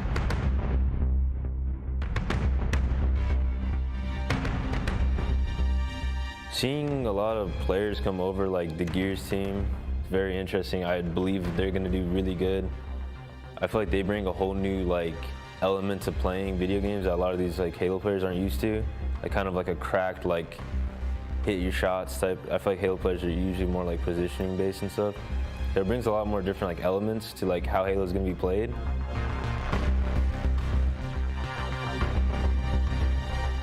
I think it's gonna be interesting. It's gonna be a lot of weird games. No one really played the game on LAN yet, so you don't know how people are gonna play. You don't know how the game's gonna play. I think it's gonna be very, very good tournament. You're gonna see a lot of game 5s, down to the wire, reverse sweeps. It's gonna be crazy.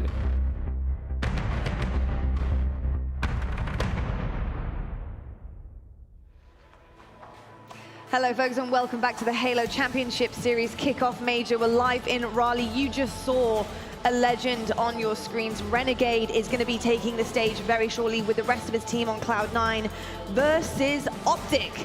This is your winners bracket semi-finals. It is here. It is Championship Sunday, and I'm joined by these lovely lads yet again. Clutch, Onset, Bravo. Yes, rubbing of the hands is correct. Yeah. It's going to be some great stuff here. Now, we need to highlight this man on our screen because we have our AMD Power Performance coming up, and it is going to be Renegade. This guy has some titles under his belt, one in particular being a World Championship title under his belt with the likes of Splice. He actually has his teammates with him, bar Penguin, of course. But these guys have gone far, and so has this fella right on your screen here.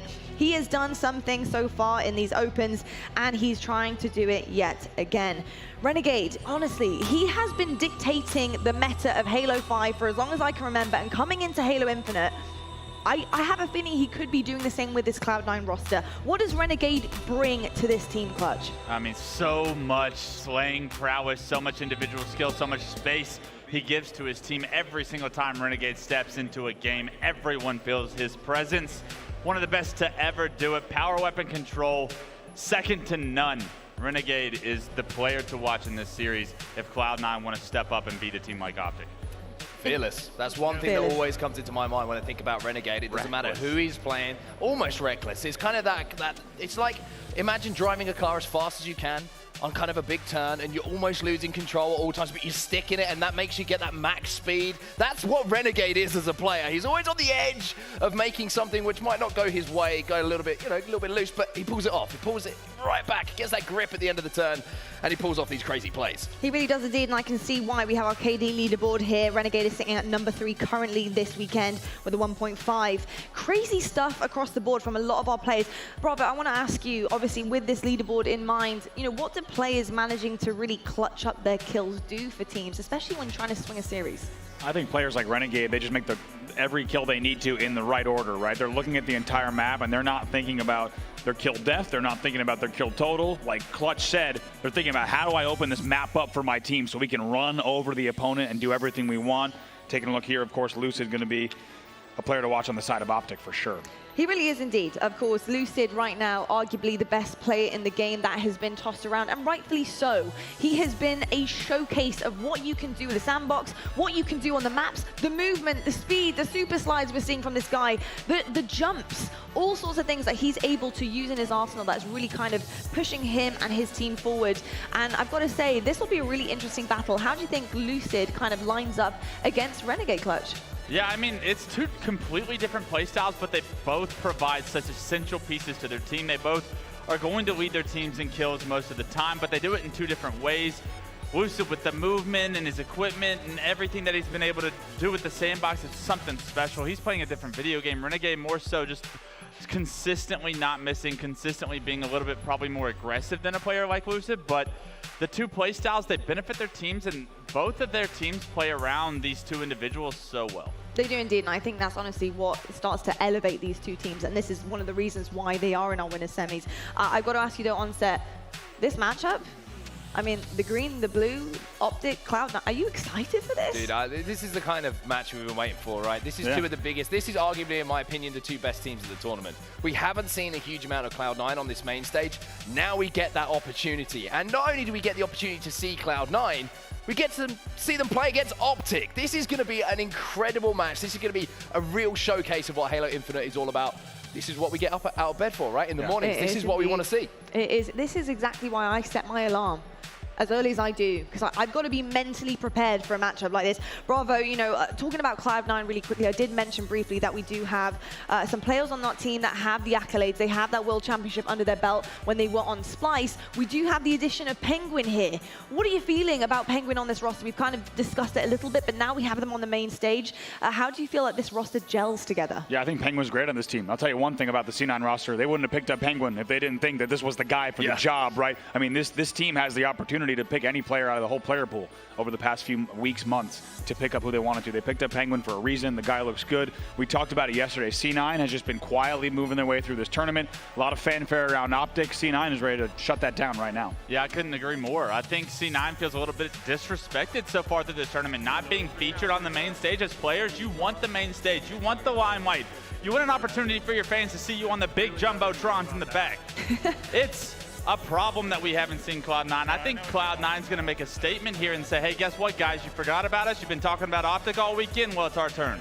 You know what? It's funny you should say that because I do completely agree with you. But actually, that's a scary thing, I think, for Optic to think about because Cloud9, yes, they do want to prove themselves here. They have done for a while. Obviously, the Opens didn't go quite in their favor. And I think a lot of people expected lights-out gameplay and dominance from this team right out the gates of this game, and we didn't see that. However, LAN is a totally different story for these guys. They are doing so well, and what kind of mentality do you think they are really going into against Optic right now? They have seen them play on the main stage. They've seen what they can do in the dominance.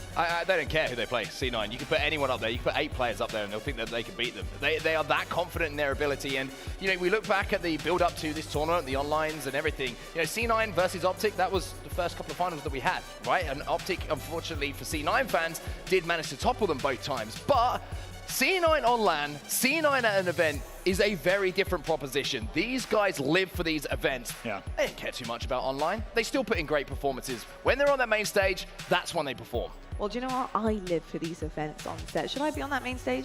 No, I'm joking. Not with the way that you ran that flag. We honestly, we shouldn't. Without you, this desk falls apart really quick. I ran flags backwards. I definitely don't belong there. But I tell you what, somebody who was on that main stage just yesterday, winning BTB with his boy, Golden Boy, is, of course, Chris Puckett. He is in the house. He's on the mics. He's ready to cast with Walshy. It's our winning semi-final. Chris, how you feeling? Ladies and gentlemen, it is Championship Sunday. I am so pumped. The kickoff event for Halo Infinite on LAN, and I'm here with the GOAT. We got Walshy in the building. Ladies and gentlemen, give it up for David Walshy Walsh. Okay, we got to work on that, Raleigh. We're going to get louder throughout the day. But honestly, Dave, I'm so pumped up. They're letting me jump in here, and what a banger of a match. Christmas came early with Optic versus FaZe yesterday. Now we got Optic versus Cloud9. Yes, and this is going to be such a pivotal match. We've talked about how they've played against each other online. We've talked about scrim results, NA Open results. Here we get to see the real deal.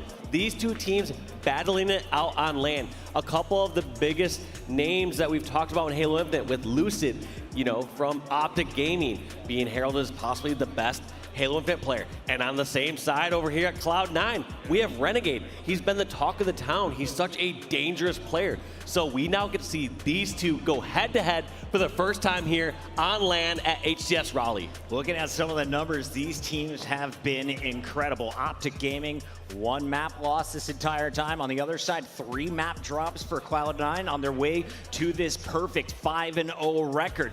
Your 4 teams left here in the winner's bracket. You win here, you're guaranteed top 3. So a major matchup when you're looking at overall story of the tournament, but also if you're just looking to pad the pocketbook here, Dave, this is some guaranteed cash if you win. Yeah, and I was gonna say, it would be interesting to break down the stats of like how often when a team makes it to like the winner's bracket finals do they win the tournament compared to otherwise. Now, I would argue that more than probably 60 or 75% of the time, the team that's in the winner's bracket finals is winning the tournament. There's my guy APG on screen, getting ready to go. And what's kind of fun for me is I remember the start of APG's career. The guy was like maybe 5 feet tall, like no hair, was so cocky. And I was like, is he even old enough to be on this station? To see that he is still crushing it. And on the top squad here with the top seed, it blows my mind. He carried us through Big Team battle last night. There was a point where Golden Boy was like, don't touch the BR, give it to APG. Best decision we all made all evening. God, that's so, like, it's so funny you bringing that up. Like, back in the day, like you're saying, like, when you saw APG coming up, it just made me realize now, like, what year did we first meet? Was it 2002, 2003? We're talking, like, 18, 19 years ago, Puckett. I came to your 21st birthday party. I'm 35 now, Dave, so it's been a minute, and I love that we got another Championship Sunday. Somehow it keeps growing. The Halo scene is thriving, and this brings back all of the best vibes. You got to tell me about this blue team, though, because I'll be honest, I stepped away after Reach for a little bit. I came back as soon as I could get my hands on Halo 5 with Shibby, and then, of course, definitely for Halo Infinite. But these guys are kind of household names if you've been watching the start with all of our qualifiers. Yeah, we have an interesting dynamic here on Cloud9 because you have 3 world champions. You have Stellar, Eco, and Renegade. They went out on the top of Halo 5.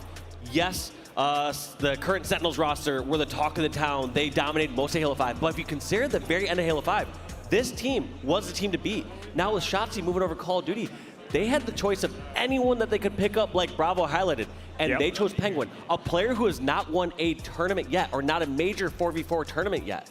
And so they know what they're looking for and what they need for a playmaker on this roster. They see the potential in someone like Penguin, and Penguin has to be hungrier than ever to get a tournament win. And who better to ask than 3 world champions by his side? You know, looking at that picture of Stellar on the left, you would never guess that he has the best hair in the game. No offense, Flamesword. I'm giving Stellar the crown. He's got the flow to go with it. Penguin on your screen, though, you said this is the new addition to the squad. Is he your OBJ? Is he your support? Are you looking at him to be a main slay?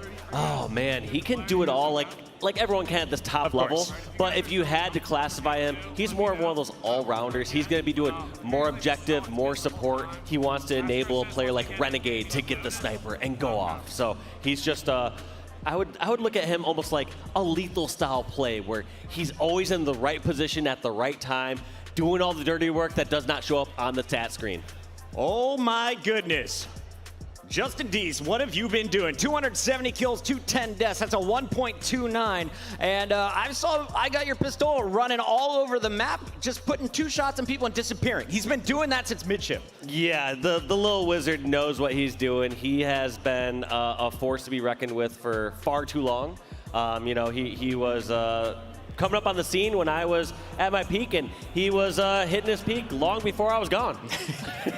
And he is still here. Love to see it. It feels like a little bit of a mix of the old and young on Optic side. Over on our Cloud9 range, we've got some players with a lot of experience, but also an opportunity to make a huge name for themselves with a win here at HCS Raleigh. It is the initial kickoff to Halo Infinite. This one is going to be one of the crucial moments in the tournament. And I got to get some predictions here, Dave, because I was looking at our maps. We got Street Stronghold. I'm going to take you to Bazaar Slayer for game 2, and I'm guaranteed to see an Aquarius CTF. Okay. Just looking at our first 3, is there a chance of a 3-0 here? Oh, man. I was picturing these 2 teams very evenly matched.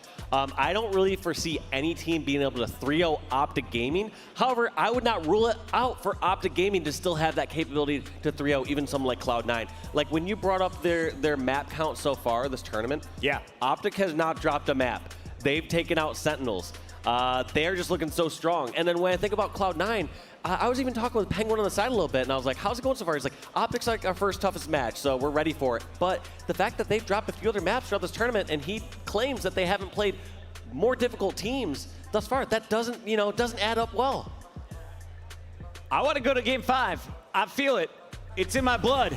I will always take us there when I can. Recharge Slayer will be at game 5, but first, we're heading to the streets. It's time to kick off Strongholds, and Dave, this is a brand new one for a lot of people who have been missing since the Halo 3 days, so bring us back. How are we playing Strongholds? You are playing Strongholds by capping 2 of the 3 Strongholds. When you have 2 out of the 3 scored, you will be scoring 1 point every few seconds. If you end up getting total control, controlling all 3 Strongholds, your points double up, and that's where you start to spin out of control. But with teams of this caliber, really expect them to be going for the 2 out of 3 Strongholds and waiting for a team to overextend before trying to go for that trip cap. They're not going to try to force trip caps here in this game. We're going to start things off here with I Got Your Pistol from Optic Gaming. Surviving the initial fight as APG is able to pick up a kill on Eco, but Stellar is in the middle, and he's roaming with the rockets. The boom booms are out. Yeah, and one thing I'm noticing also on the UI is nobody is going for the B Stronghold as of yet. Right. They are all concentrating their firepower in the center of the map. They realize if they get the slays, they can then disperse off to the sides of the map and control the Strongholds. In fact, you notice I'm going for the same strategy. They're countering each other's Strongholds. One's going, we saw Cloud9 capture A. We saw Optic capture C. And that's obviously a very good idea when you're trying to think of your score in relation to the opponents. All right, why take the B Stronghold, which is a neutral one, when you can take away something from the opposing team? Finally, you're going to see 2 Strongholds locked down, and your first team to score will be Optic Gaming as they jump out to a 9-point advantage. Over on C, a little bit of a contest as Renegade is going to be dropped. Eco will finish off the kill, and C is going to be captured. B is also going in favor of Cloud9, and this is where you can rack up the points. The trip cap is here. Here comes the trip cap. They're scoring double points. They're scoring double points as long as one of the Strongholds is not being contested or captured. So what you'll notice here, since Optic Gaming were capturing A, they're still just getting the single points trickling up. That's the other cool part about this game is they've made a couple different changes here in Infinite to the objectives, specifically to Oddball and Strongholds. Meaning when you're holding the oddball, the timer stops. So you're never in those mathematically impossible situations. I think people like Golden Boy complained before about his math skills. And they're like, all right, we understand. We'll try to make this game a bit more friendly for someone like GP. And then here in Strongholds, you don't have to do this math of like, how long does it capture the stronghold? As long as you're contesting that, and you're contesting that during a 2-cap scenario, the points stop for the opposing team. So there are always comeback possibilities here. Stellar Renegade in the feed here for Cloud9. Pistola just trying to survive over at C as the rockets come flooding in. Again, we're going to see the trip cap, and this is where Cloud9 just explodes. It seems like they get power weapon control, and then they all converge. Where is Optic going to be able to take back? It looks like right now they're challenging at B.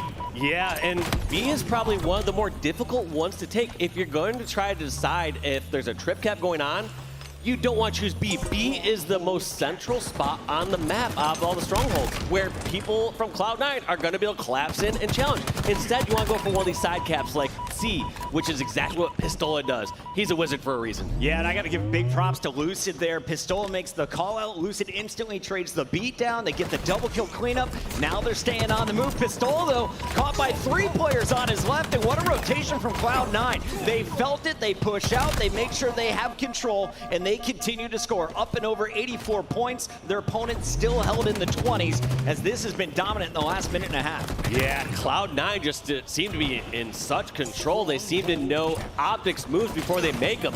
In fact, I want to hear how they're calling this out. So let's go to Astro listening with Cloud9.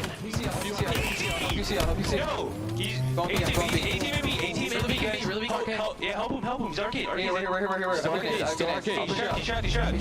Trippy. One shot arcade, guys. I'm one shot. Nice. Two. It's a 20. I hear that. Trippy was front. Okay. Yeah, he's bottom middle. Bottom tower, weak sand. One shot courtyard, bottom tower. He's behind the pole, bottom tower. Nice. Solo capping. B and C, guys. I'm one shot. No, we need rockets. Fuck everything. Get these rockets. Literally trust. I spawn C stairs, yes. They can't push tires. Back C one. Yo, You guys B stairs. You guys run B stairs. And arcade, C stairs. C stairs. I heard you. I got behind you. Lucid. Backseat. Capping B, guys. I'm capping. One rocket down B stairs. And we're coming back out of the Astro listening. Stellar with the Bulldog in the beatdown. They continue to score up to 11 kills as Stellar. Right behind him is Renegade. And you kind of highlighted it, Dave. You are going to have some studs on the slaying side for Cloud9. For Optic Gaming, you had a hot start from Pistola. Everyone else kind of quiet since then. It seems they're getting picked off or just overwhelmed. Yeah, not really able to get anything going there from the Optic side. What stood out most to me during that listening with Cloud9 was just how they're able to keep track of so many players from Optic. One, they're calling out where a flanker is. They're saying, all right, Saiyan, AKA Lucid, is over towards bottom A. Secondly, they're keeping track across the map when a stronghold is being capped. They're letting you know if it's single or double cap. So they're now saying, all right, one of them is at C. We now know that there are more threats across the map that could be challenging us in the center. Otherwise, there's times where they can call out if multiple are capturing a stronghold, meaning, all right, half their team's in that stronghold. Let's decide if we're collapsing or if we're getting positions. I got to know, Raleigh, do we have any Optic Gaming fans out in the crowd? Well, they need you right now. Optic is down 115 points, and they got him out the comeback. You got to turn it up right here, Dave. Pistola with the crucial kill in the back of C. Now trying to get eyes over on APG at B. It looks like that point not captured quite yet. Pistola trying to play hero here, but these are the situations we're seeing. You have to overextend by yourself. You get punished, and you don't score. Now you're getting trip capped. And that was such a difficult scenario, and it even gets the best players in the world, someone like Ola, where he sees that B capture point so far along that he's tempted to jump off of that balcony and go in there and finish it up. And as soon as he goes over there, who's hopping in there? Renegade, one of the people you do not want to engage in a 1v1 fight with, and he's forced to back down and eventually die. So it goes to show, like, they are put in some very uncomfortable positions in this game. You see Lucid working with APG there. They finally cut down Stellar, who is double positive, 14-7. He was on a run there with the power weapons. Now you see it's going in the hands of Penguin as he scoops up the Bulldog. APG trying to finish off these kills, but it's Cloud9 just working too well together. They have each other's back always covered. And again, the trip cap opportunity. A little bit of contest at C as Lucid and Trippy will win that fight. But this is getting dangerous now for Optic. We're in the final 20 points for Cloud9. Yeah, it's really getting out of control. I mean, just the amount of slaying power we see from this Cloud9 side is just been terrifying. In fact, we have Penguin, the player who has not won a tournament yet, going the most positive, going 16-8, leading this roster. They chose this player for a reason, and he's showing up when they need him the most. Renegade gave Trippy the business in that BR fight, and that is just the exclamation mark on a game number 1 that Cloud9 needed for all the momentum. 250 to 49 after one more kill, and there it is. Oh my God, what a stop right there. 250 to 49, like you said, Puckett. And I want to highlight at the very end, that was such a smart position there from Penguin after capturing that B point, just to hide in that corner. It's such a unchecked position, right. I would say. Most of the time, you're like, all right, you check over on the street, you check towards PD, or you check towards Red Room, you check those other spots and assume, all right, nobody's here. I can go into the B stronghold, and Penguin's sitting there with a Bulldog ready to gnaw. We saw a few players using it during Twitch Rivals. Great to see so many pro players on our main stage tonight, though. They're just taking the gameplay to the next level. Bizarre Slayer's coming up next, and this is an opportunity for Optic just to wipe the memory. Because that game 1, don't think about it for another minute, because you can't fix it here. You just got to power forward. And what kind of worries me for Optic, you haven't been on the back burner. Let's take a look back at some of the key plays as we jump in with the long-haired hero. That was stellar, and he got rolling early. 10-3 to open the game, and at that point, Penguin was kind of quiet. Just a testament of how the whole Cloud9 team powered up as this went on. Yeah, they do such a great job of enabling each other to just go off and go on sprees, and you heard them just hyping each other up there when they saw Penguin killing that Rocket player on B stairs. That is such a significant swing during a game like this, especially with Rockets only having 2 total. Here's a little sample of Optic could be bringing in game number 2. They have this spot shot right here. That is such a good nerdy spot. Finish it with the spree, force them out of the hill, and finish the game. 250 to 49 is about as big of a blowout as you're going to see at this level. Also, can I say, I love seeing some energy and emotion on this Cloud9 roster. Like, we know how scary and dominant they are. We saw these players win the 2018 Halo 5 World Championship, and they walked up as if they just won like a local. They were so stoic, but you hear them getting pumped up like they feel like they have something to prove here today at the very first Halo Infinite LAN. All right, so I wrote down Stellar.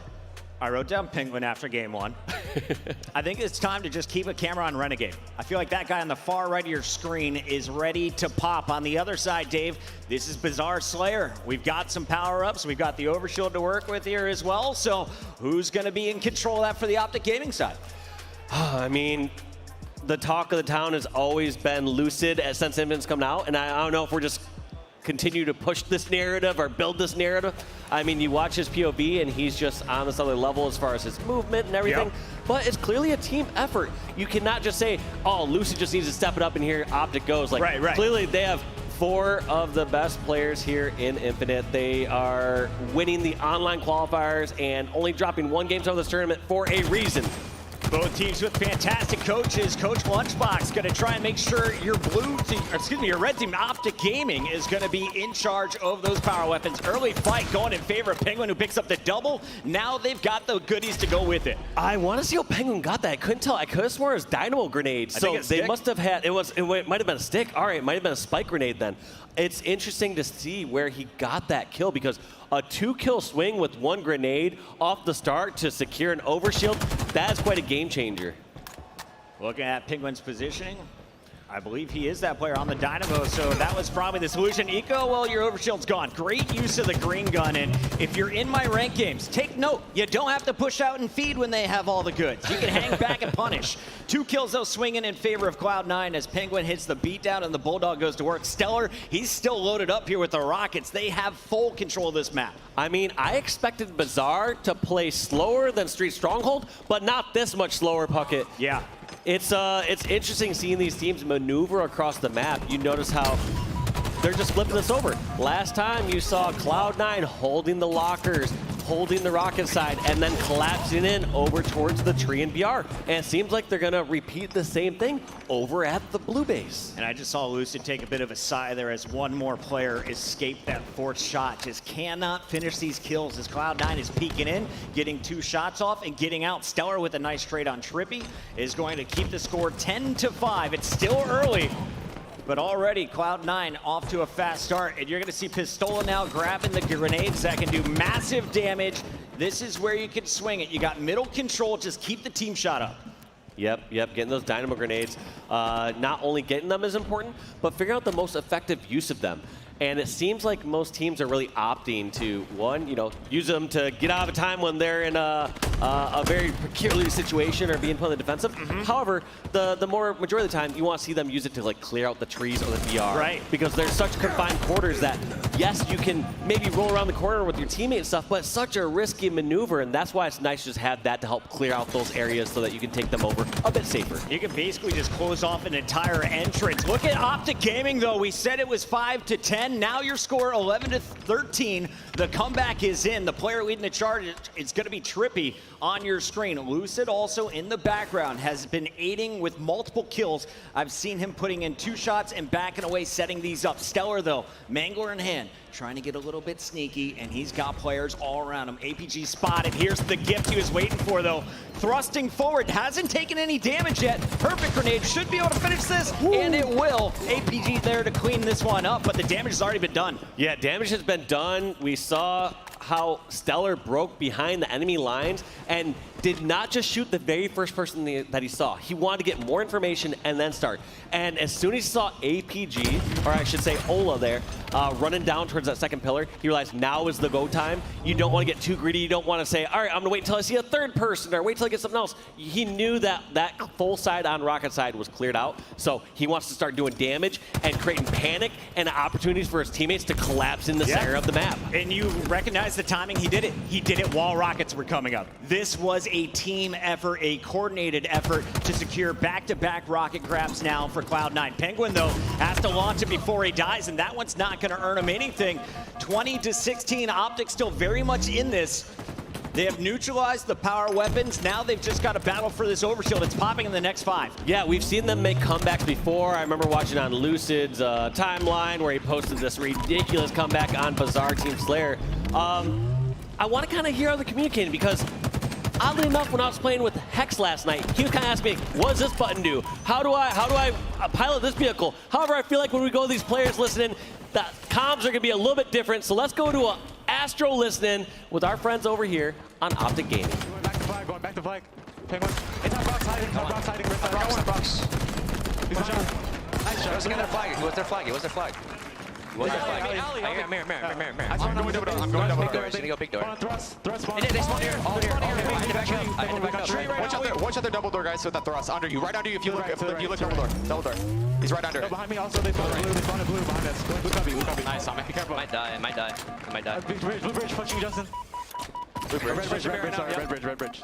Yeah, red tree weak. Look where I'm at, Joey. Look where I'm at. I'm gonna die. He's on my alley. Yep, he's pushing you.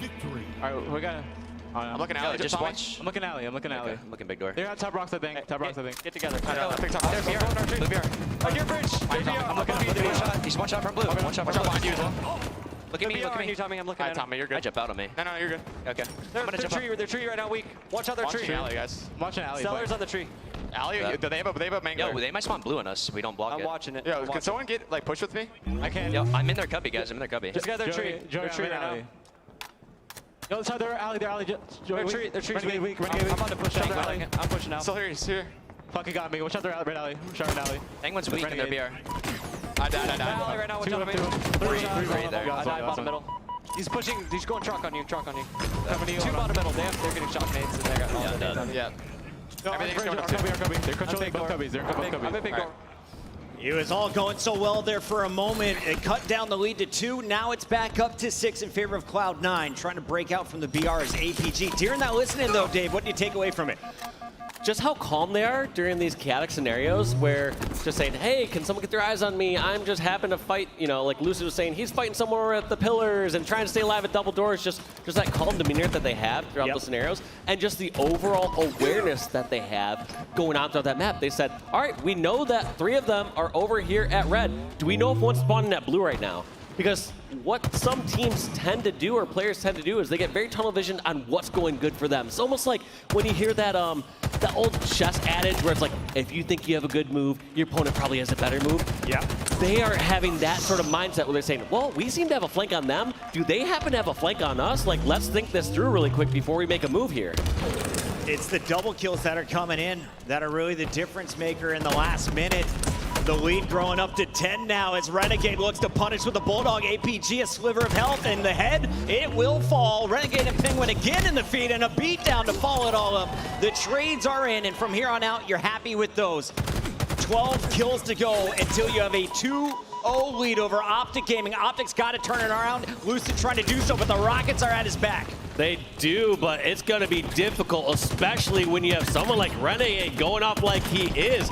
We've always been highlighting these 2 players, Lucid and Renegade, from these 2 squads, and Renegade is showing up. He is 16-8 in this game right now, Puckett. Can we get a screen on Renegade? Just close it out with the man. So involved around the map, you can see him constantly holding forward. Lucid, he's staying up there. He's leading his team with assists. In fact, he has as many assists as everyone else on his squad. He's surviving, but they aren't able to take control. Renegade on the back end, going to be challenging up here on Trippy. Might be the distraction that we saw from Stellar about 3 minutes ago. Look at this brilliant clearing out. So what Renegade's doing is he gets somebody weak towards top rockets, and generally gets somebody weak. Most players are like, oh, get that person weak, I need to chase down that kill, fight that person. But you have secondary options besides hunting down that kill. You can get better positional advantage. And instead he gets into some weird mangler battle in the vents. I haven't seen Die Hard just yet this Christmas, but I guess we get a quick preview right now. Yeah, Renegade with the spike is able to finish that one. The daggers in the feet doing too much damage. We're gonna see Pistola, Mangler in hand, trying to close this gap. Eco just picked up Lucid, who is trying to get behind enemy lines, and now you've got APG to support. You got to take the same gunfight, though. APG will find one. Here is Pistola, but your opponent's just 6 kills away. This gap is closing, though, Puckett. It was a 10-kill lead, now diminished just down to 4. I mean, still not a very comfortable position to be in if you're Optic, but a hell of a lot more comfortable than being down by 10. After that phase comeback last night, anything is possible in Halo Infinite. And there is another one scored by Lucid. The long-range damage being dealt with the grenades. And this is a 3-point game, ladies and gentlemen. Raleigh, are you enjoying this, Team Slayer? Make some noise as we go down to the wire. It's Optic Gaming with the Rockets. Getting a little damage there, but not the finish. Each of these rockets are so precious, and I don't need to tell you that, Puckett. You know how important rockets are and how valuable it is to accurately shoot each one of those. You can take out 3 teammates with one of those things. But only having 2 here, and especially with this game being down to the wire, those need to count. You can't just be shooting those around, and that was an ineffective use of rockets here from Pistola. Pistola's going to be kicking himself. He knew he wanted to react, didn't want to waste the rocket or at least hand it over so it could be dealt against his team, but that is a kill they could not give up. The swing is still here, though, as we're going to see Trippy and Lucid get the picks. Trippy around the corner gets out with his life as well. 1-kill game, Puckett. They have just been taking this game in their own hands, and Optic have control of the center of the map. This gives them more angles. They can coordinate their team fights better, and on top of that, they get control of the overshield. They have the rockets, they've got the overshield, they've got their opponent's pin. 2 players down low. Pistola half shield can't take this fight alone, and they're going to be surging onto APG. Can he survive this? They've got him down low, but they're all weak. They can't take these fights. Yeah, these players are all stuck down at the Bulldog spawn, and this is not a good spot for Cloud9 to be. They need somebody out, and these are just uncomfortable positions to be in. Cloud9 go charging up top to top rockets, get the kills, and close out the game. You hear Hoaxer behind them saying, let's go. Such an odd fight, Puckett, right? Like, how often are you at the very bottom, like shooting up into the vents? I've never had that fight ever in Halo Infinite. Poor Bradley. APG is fast, but you cannot get away from all 4 members of Cloud9. They survive, they gang up, they flank, and they punish 50-47 as they hang on and now hold the 2-0 advantage. We're going into CTF Aquarius next. And Dave, I asked you at the start of this match, can you see a 3-0? In my book, this is very much Cloud9's game to lose. Very possible, yeah. I agree with you now. I think going into the series, I just felt like I don't think anyone can 3-0 Optic right now. I need to see that before it can be proven otherwise. And Cloud9 here to prove me wrong and try to steal the series 3-0 on top of Optic. Yeah, we'll see if they can mount this reverse sweep. It's got to start right here. So we take a look back at our Game 2 moments. Key plays from both sides. It was a story of who has mid control. You get the mid, you get the rockets. This play, though, was a game-changing setup. Stellar on the flank draws Trippy's attention. He draws Pistol's attention. APG comes back to help out. Meanwhile, the rocket is being snapped by Penguin up top, and that's where you saw Cloud9 just pull away. Look at how difficult Ola makes a kill to get at that pillar. We saw Stellar, first 2 or 3 shots in his back. Secondly, throws a grenade perfectly at his feet where Ola's jumping and getting hit by the grenade but not getting killed by it. It's just amazing how difficult these players make the kills to get. It's more than just a macro game. Every little decision, every ounce of damage counts. And at the end, it was Cloud9 dishing it. There's the thrust play we saw as Renegade no shield challenge in the finish. That's what he was doing all game long. He jumped out to the big numbers early. Lucid and Trippy, though, we got to tell this story from Optic Gaming's point of view. They were at 7, they were at 8 kills. Their opponent sitting on 41. They both finished around 15 eliminations, Dave. They just turned it on too late. Yeah, too little, too late. You can expect a team to have swings here and there where it's like, all right, you get like a 3 to 5 kill swing that goes in your favor. However, you can't force your team to be in a position where you need to do that 2 or 3 times to bring it back into the game or just to tie it. And that's exactly the position that Optic Gaming were in. They were down by 10. They brought it back to, they end up somehow bringing it back to a 1-kill game. But, you can't expect to just be able to pull that stuff over and over again on a roster like Cloud9. I haven't seen that many events since 007, GoldenEye. Like, that is nuts looking back through the highlights to see APG both times was the one trapped in that vent trying to fight his way out. First time works out with some spike grenades. Second time you had the whole team swarming. But you can put that map behind you and look forward to Aquarius. This is a map in, I think it's probably a lot of people's favorites right now. If you ask anyone who's been playing Halo Infinite in the ranked playlist, they're like, yeah, Aquarius CTF, I'm never upset when this comes up on my screen. It feels the most Halo-esque map. You have your classics, something like a Wizard or a midship CTF, and it just has that perfect arena vibe. Right. So. Well, we are going to be getting into this Game 3 in just a moment. Before we get to that, though, I want to hear from our analyst desk. Lottie, what do you got for us? I'll tell you what, man, there's a lot to unpack here. These first 2 games of this series, and I say first because I'm hopeful, have been unbelievable so far. Honestly, kind of very different from games 1 and 2 for the maps here. And I just want to quickly talk about the first one, though, Clutch. What an incredible showing from Cloud9. And something in particular I want to ask you about is the comms, because we heard Cloud9 getting really hyped with Penguin with the rockets on B stairs. Have we ever heard comms like that from Cloud9 ever? No, this team never gets hyped, which means there's something more to the story here, right? We don't talk about it enough. We haven't talked about Cloud9 enough. They're usually very calm, very collected. When they win a world championship, there wasn't much celebration. It was kind of business as usual for them. Yeah. Today feels like something different. That listening just showed me these guys are playing with passion, energy, the want for something that they don't have, and that's the respect of the community right now as the #1 team, and they're playing like it. Now, we haven't got a bunch of time on the desk, so I've got to get to this quick, and I think the question on everyone's minds right now, Bravo, is, with this series layout, is there a chance of a reverse sweep? I can't speak, I'm too excited. I think there is. I think all of us were looking at how that series layout looks, and let's not forget, as long as Optic gets through CTF Aquarius, we have Live Fire Game 4. Optic Gaming still undefeated on Live Fire. Still ridiculous to say out loud, right? It is. It's crazy to say. And now, after that, we're just looking at a Game 5 Slayer, which is always a toss-up. Either team can take that. So is it possible? Absolutely. The question is, can Optic do it? That is the question. They have at least a little bit of a road to get to before they get to their favorite map and their unbeaten one as well. But we're handing on over to the casters again. Puckett, Walshy, let's get back into this series. I am way too hyped. So are we. We are so pumped to get into this one. Before we jump into this game, though, can we give a shout out to the people behind the players on Optic Gaming?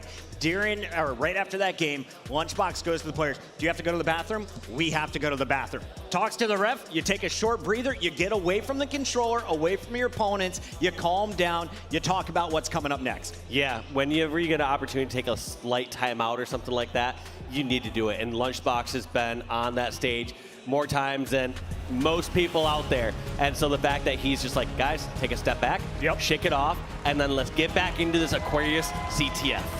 Optic Gaming needs to mount the comeback right now. Otherwise, it is Cloud9 heading into our winners bracket finals. Well, they will face off against either E-United or Pioneers. That one currently in game number 4 over on Bravo with E-United leading. But we got to finish this one right here as we head to Aquarius. It is CTF. Is it over or is it just beginning? It's a time to find out as we open things up once again. One of the OGs, it's Pistola on your screen. Look at this next level of how this game's already being played. You know, the games I'm playing here on Aquarius CTF, we're all looking top Sarah to challenge that camo.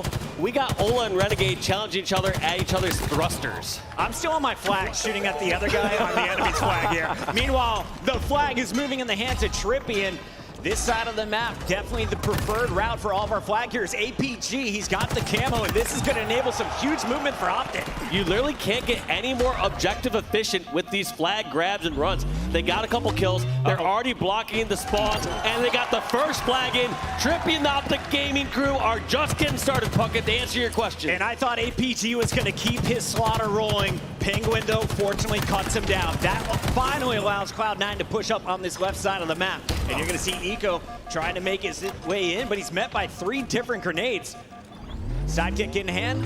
Show off your pistol, kid. What do you got for me? Also, just look at the scoreboard real quick.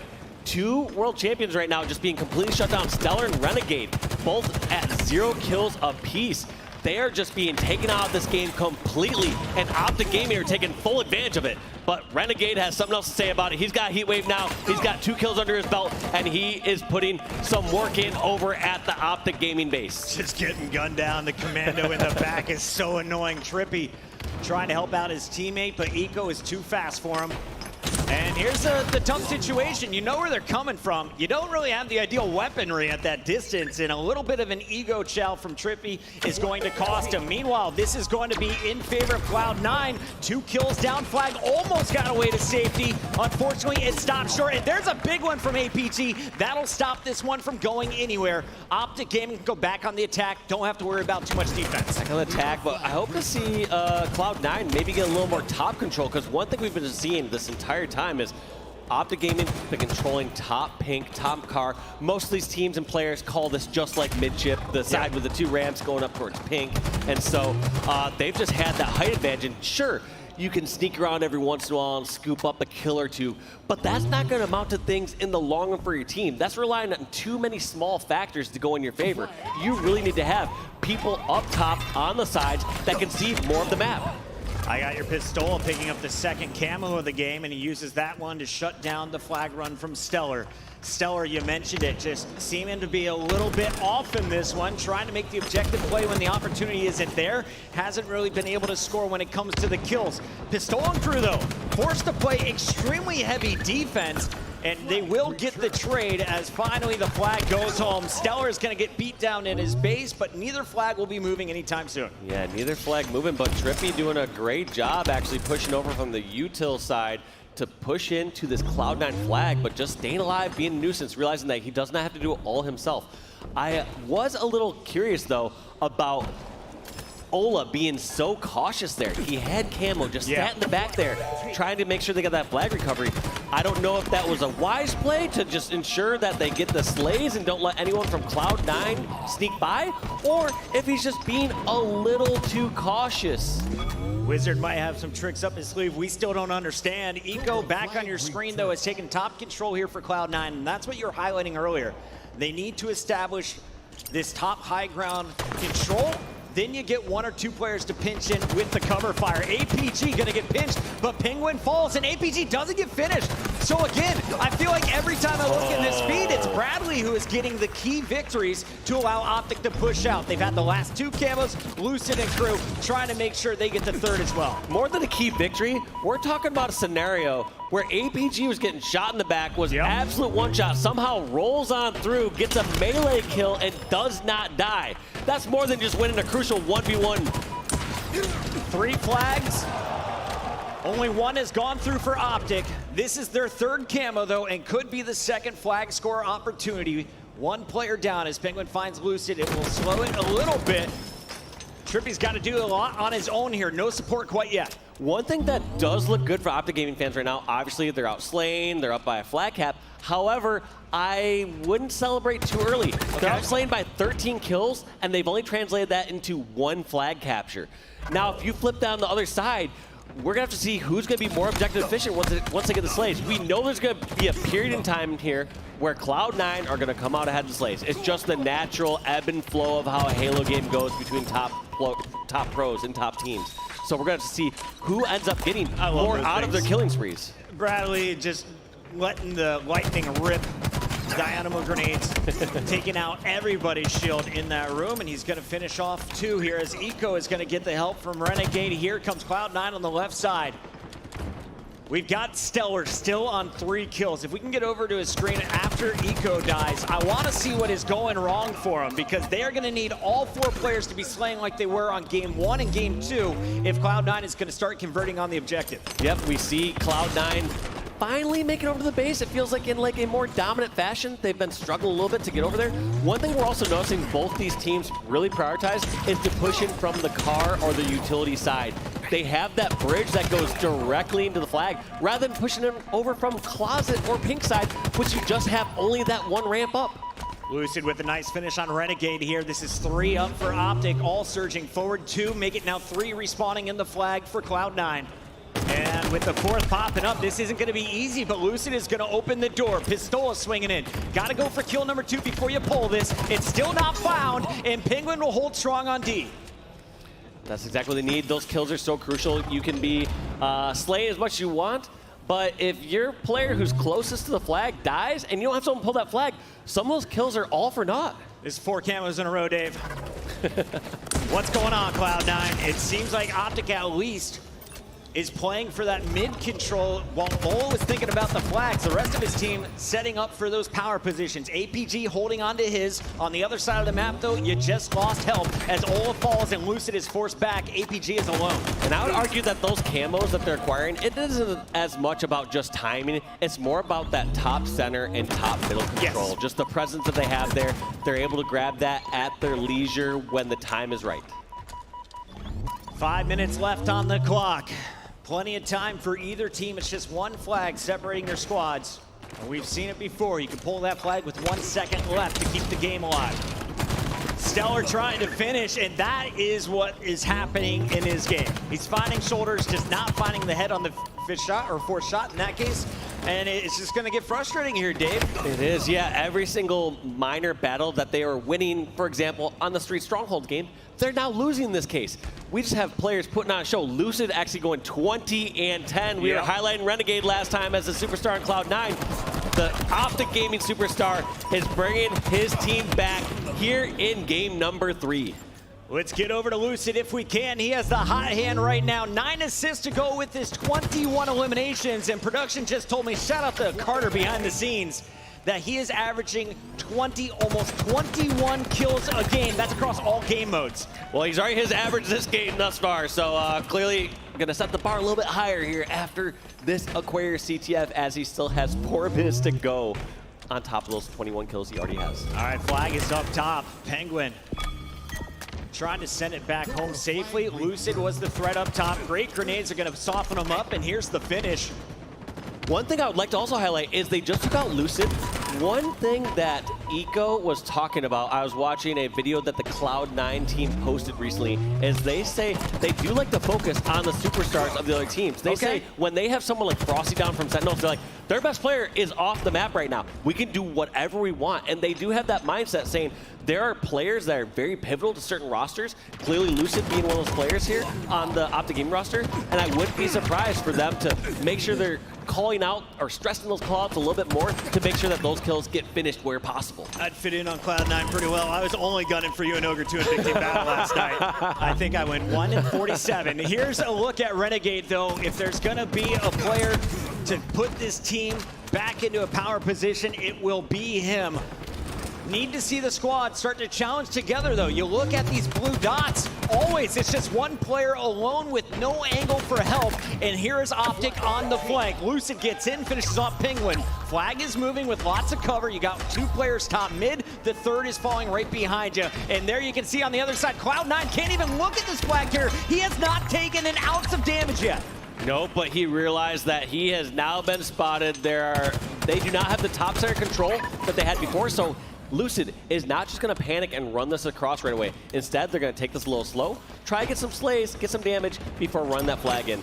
But looks like Renegade's going to have to be the hero here. Unfortunately, they're a second too late, and that's going to be the second flag cap going in for Optic Gaming. And again, props to Lucid for stalling that out, but double props to APG for doubling back. Now, though, a counter cap opportunity. It's going to be Penguin moving this one. He's got it halfway there, basically, with 2 players top mid. It's going to be the opposite side of the map spawning up. They've got this one home, Dave. Such a good route from Penguin as well. So Penguin knew that they had 3 dead. The last member was shooting Penguin where he was up top. And he said, all right, that's fine. You know what? I can go low car to bring this one safely while I'm getting my shields back.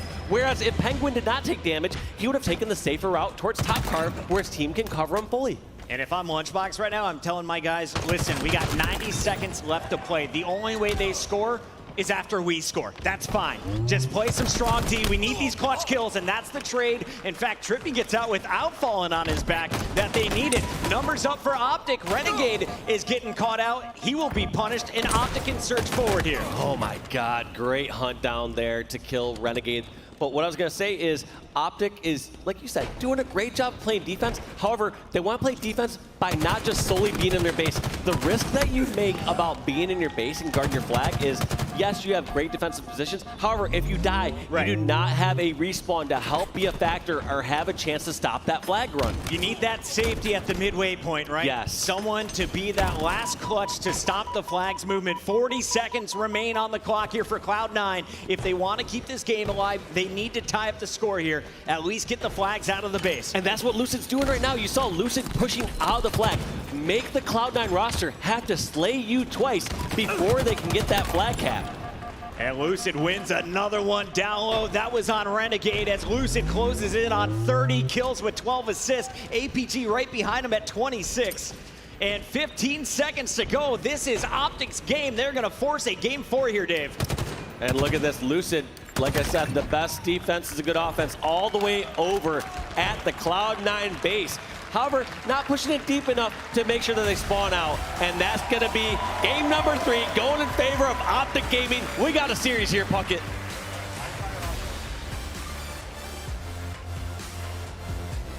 No celebrations yet. They are just soaking this one up, staying focused because the job, well, there's a lot of work still to do, Dave. We're going into game 4 next. That's going to be live fire. We got oddball, but you got to love the way Optic played that objective. Yeah, Optic did it so well. I mean, the margin they won by was given at the very beginning of the game. That first 30 seconds where Trippy moved across the map, pulled that flag immediately. That's what gave them that victory and what they held on to. So it's just those tight margins. However, we are moving on to, like you said, live fire oddball after this. A map that Optic has not lost in competitive play yet. I'm sure they probably lost it in matchmaking. I'm sure someone's going to tweet me right now like, no, dude, check this out. I played this fake Pistola here. We got a win against them here. It's like, dude, get out of my Twitter. Or actually, all of you who are watching right now, feel free to follow me on Twitter. I can get you more followers. What's that Twitter again? It's at Walshy. At Walshy, got it. Walshy. But the whole point being is in meaningful matches, through the NA Open circuits, through this tournament thus far, they have not lost live fire yet. Optics heating up. Lucid and APG lead the way. And now they have an opportunity to take us the distance. Oddball coming up next, as it is a crucial game 4, in my opinion, for Cloud9. Send Optic down right here. You don't want to stretch yourself thin. Yeah, and you gotta stop the momentum before the crowd gets behind them, because let's be honest, anytime you have a live event, Optic Gaming is going to be a fan favorite, and once you get the crowd turning against you, it is hard to get your mental back on straight. It is difficult, especially, those players, you know their backs are against the wall, and they're ready to just fight their way through. They've got nothing left to lose. So, this Optic roster, you want to put them down now if you get the chance. All right, so talk to me a little bit about what we have coming up, because I play oddball, and I'm always the oddball carrier. My routes are impeccable, but at the pro level, I don't think I would get away with nearly half the Sneaky Beaver maneuvers. So live fire, where's the strong setup? How am I playing this? Well, you have around 3 different setups you can do, basically around the same stronghold spots, if you think about it. Okay. You might be able to go over towards A, towards the garage, and hide towards the window. It's a benefit and also a detriment, because you lose that setup, you don't have a chance to play that ball. That other team gets that setup for it for free. Whereas the other 2 sides that you go to, whether that's towards the B stronghold area or towards the back C tower, you can play ball in those spots. So those ones seem to be opted for a bit more often. A lot of times the flow of where the ball is going is kind of dictated what option you have. Someone's grabbing that ball in bottom center and says, well, I have an escort towards the garage. We're going towards the garage. I don't want to risk this and run towards pillar and give away a free kill. Now over near that garage, we see the Mangler, of course, sniper rifle top middle, and then we're going to see the power weapon out in the field. So what am I prioritizing here if I'm looking to have control of the map? Well, I mean, Mangler's pretty much a free grab, so anyone who's spawned towards garage side, they're just going to take that for free. Yep. Heat Wave, towards the bomb center. That one's gonna be a bit more iffy, because there's gonna be so much focus and attention towards the ball. What I generally see right off the bat is the team that spawns garage, they're first trying to find out, are they getting flanked from the field side, from the pillar side? They try to watch that and be a bit more reactive. If they don't see anyone coming from that side, they say, all right, well, are we gonna get overpowered on top? Do we wanna go for our own flank? But generally you see the team that's spawning towards garage, they like to sit and be a bit more stagnant and then decide where to move based on if they are getting flanked from pillars. All right, I just saw out of the corner of my eye, somebody used a grapple hook to harpoon and sword for Space Station Gaming, I believe, to get that first game. That's over on Delta, just to give you a heads up of just how big this tournament is. We also got the result from our other winner semifinals, E United versus Pioneers, and it's E United. I got my man Burns grinning ear to ear out here in the crowd. He will be seeing his team on the main stage later. But right now, we got our Game 4 loading up. It's going to be Oddball on live fire. We'll find out who is moving on to that winners finals to join E United. Can Cloud9 finish it here, or are we going the distance? Live fire loading up right now. I think everyone except for the Cloud9 fans want to see this one end here, whereas the rest of this audience, Optic fans, they want to see this go to a Game 5. All right, I like that. Raleigh, North Carolina, are you guys ready to party? It's Optic Gaming, it's Cloud9, it's Halo Infinite, baby. Puckett and Walshy on your microphones. Welcome if you are just joining us. It's Championship Sunday as we narrow down one of the largest tournaments to our top squads, and we're starting off with one of the greatest players in the game. If you don't follow him already, do it right now. He goes by the name of Lucid. Yep, and here's that passive start that I was telling you about, Puckett, where they'll sit over towards those A sandbags, try to be reactive, see anyone's flanking from B or pillar side, and then decide where they can go from there. And it looks like Lucid just strives to grab the sniper after seeing people at B, grab that heat wave and says, how about you take the oddball? I'm going to do a few things over here. I hope Stellar has a way stronger mental game than I do, because I would be broken after struggling in Game 3. You start my Game 4 like that. Stellar now challenging Lucid, and he is just going to wisely survive. Meanwhile, you see the kill feed continues to score for Orange as they are going to take control. Now fighting for the power-up as the sniper continues just to support its APG and the BR work out front. Yeah, and we're going to have to see who's going to be able to acquire this active camo. This one, you're not going to just dive on in any case, because you're just going to need to get these slays first. And look at this Optic, still not actually acquiring a ton of time, because they're so focused on making sure they have these slays. That player at the top of the tower, Trippy, who has the oddball, not hesitating to drop that at a moment's notice to lay down a few extra shots over there in the field. Camo's been spotted, but Lucid says, I don't need this fight. He has the drop wall, he's got the T2 combo. He doesn't necessarily need the kills, and what I love most about Lucid, you'll see one of his repulsor getaways in my next top 5. I guarantee it after this tournament. This man's movement is on point. Look at this rotation. They've moved it all the way from A tower, like I was talking before, Puckett, all the way over towards the B stronghold. And they had their own little bit of a setup there, too, with those power weapons. But I like how they played it. It looks like Lucid was eventually taken down. The good part about that play, though, is you had to draw a bunch of Cloud9 members out into an unideal spot. Look at this. Even though Cloud9 got the kills, they're stuck in garage. They're pushing over towards the A stronghold. There's really not very strong positions for them at this moment to like have a strong setup and pick off these players who are just spawning. Oh my goodness, Lucid and Trippy combining to do so much damage over at B, as you're gonna see Penguin getting dropped as well. Cloud9 is in trouble as 3 just went down. Renegade had a little burst earlier, and the man sitting on 5 kills. So I'll keep my eye on him, as well as Eco, who snags the camo but can't get away with it. Yeah, you saw Eco have a bit of a hesitancy there, where he wasn't sure if he was spotted, so he said, you know what, rather than go for the back smack and potentially just not even get a trade here, I'm gonna go for the 2-shot melee, guarantee I at least get 1 kill and some subsequent damage. Here's that Mangler. You saw Heatwave for Optic, you see Mangler for Optic, you see headshots for Lucid. Also, the other factor I could consider there as to why I went for that 2-shot beatdown is I'm not sure if Pistola has a back. I don't know if you can actually back smack him. So in that case, you might as well go for a 2-shot beatdown because the Wizard cannot be assassinated. 2 chest. Love to see it. Ola again in the feed as we talk about him is going to find Stellar. Stellar just getting beat up on. He and Penguin seem to be in the tough position in the afterthought spawn. After your teammates all die, you come up and you're outgunned. Penguin finally trades out with Lucid as Renegade fights for his life, and he finally gets help. The duo now with oddball control, and it's Cloud9 scoring once again. 52-22 though. Remember, here in the new oddball though, we are playing best of 3 heats. And in this opening heat, it's been your red team in control. And for those just joining us, no, that wasn't a Matrix Resurrections preview. That was actually Lucid, who was just happening to stop some bullets and some grenades, is reflecting those back. So Lucid just pulling off the near impossible here during these games, making the most effective use out of the Halo Infinite sandbox more than any player in the game that I've seen so far. Best movement in the game? You calling it? Yeah, best movement in the game right now. You just watch him and his Master Chief moves different. That's coming from one of the original movement kings.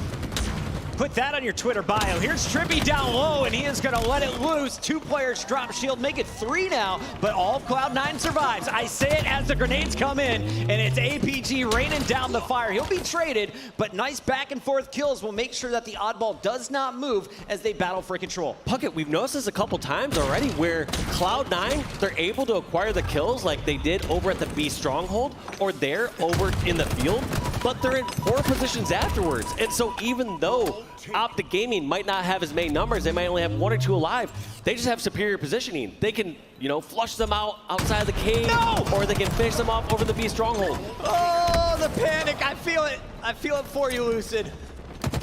The sniper rifle, not as easy as it once was. Trippy's gonna get rid of this, and the play ball doesn't happen.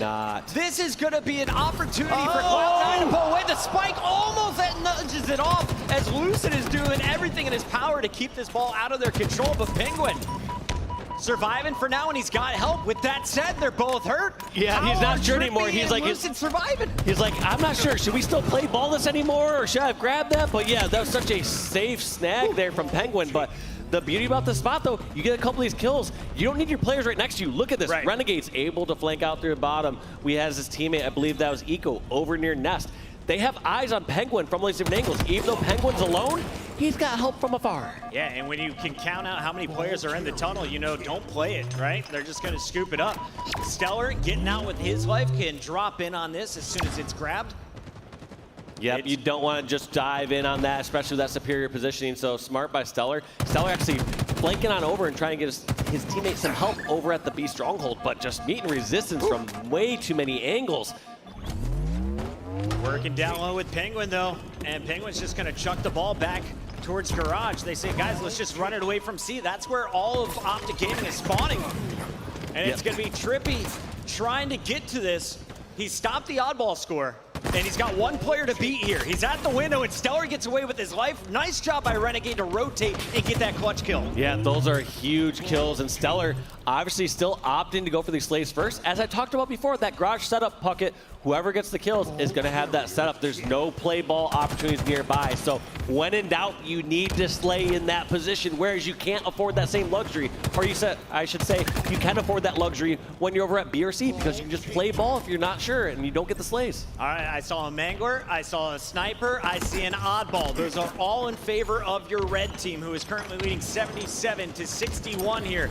They need just 23 more points to close this first heat out, but trouble is coming. And Pistola, he's gonna say, let's just rotate this, try and play it. I'll do as much damage as I can. 0 damage dealt.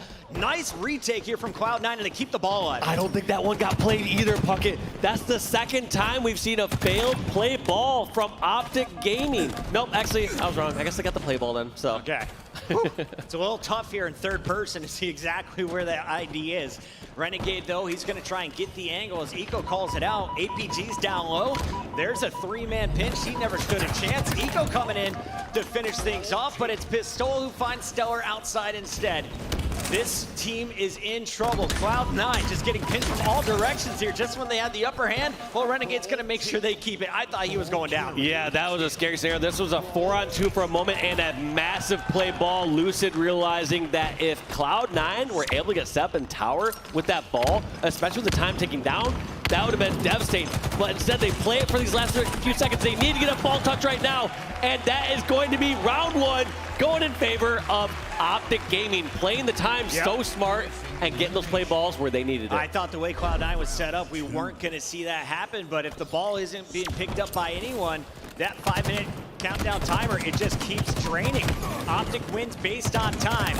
And so far, Trippy not afraid to pick up the objective for his squad. It's been a team effort from your red team. On the blue squad, we need to see the slaying start their way. And so far, this is the best start you can ask for Stellar and Eco. Yep, all 4 dead, only losing Renegade. I think they'll take that trade any day of the week, and they have the first tower setup that we've really seen. And we'll see if they actually can hold it for a long period of time. I know we did see Trippy holding the ball at the top tower, but they never really got like full control. We saw them fighting over towards the field. The repulsor is the greatest addition to this game. I thought it was the grapple. It's the repulsor, Dave. After seeing the repulsing on sword lunges and everything else that has happened throughout this weekend, I am all about the equipment in Halo Infinite. Active camo, speaking of, is up right now. Penguin with the sniper rifle trying to defend this position from Ola and the rest of Optic Gaming, who's trying to sneak their way in. There's the first kill from Ola to open things up. The ball's still in the fans of Cloud9, by the way. So it's not just the camo they've got. Yeah, they got a little of everything, and they've got drop wall to take that out, but that's going to be the defenses of Cloud9 being taken out. 2 members going out.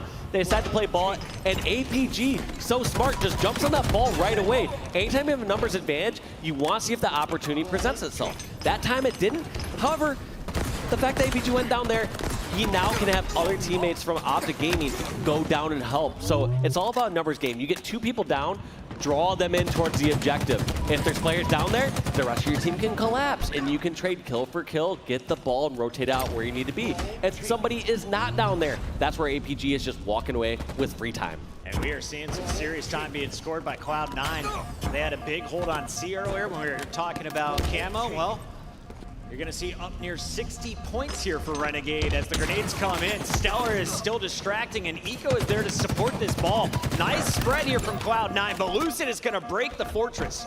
Renegade plays it. It's arguable if that was early or not. Clearly not, since Ola was over there.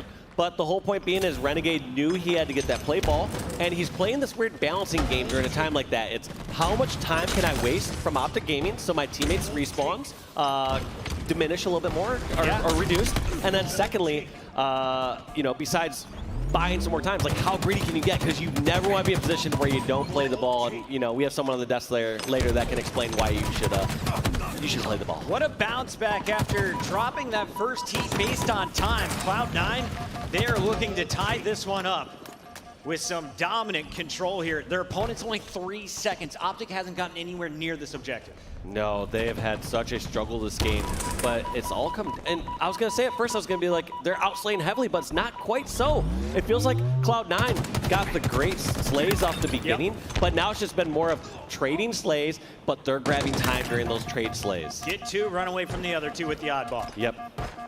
73 points to just 3 points. Optic, they have a little bit of control finally. Lucid, though, spots 2, needs to call that out and run away. He's going to watch low, so it's up to Trippy to defend the garage, and he's going to trade out 1. Renegade's going to find a heady as Lucid just puts the bullet in his teeth.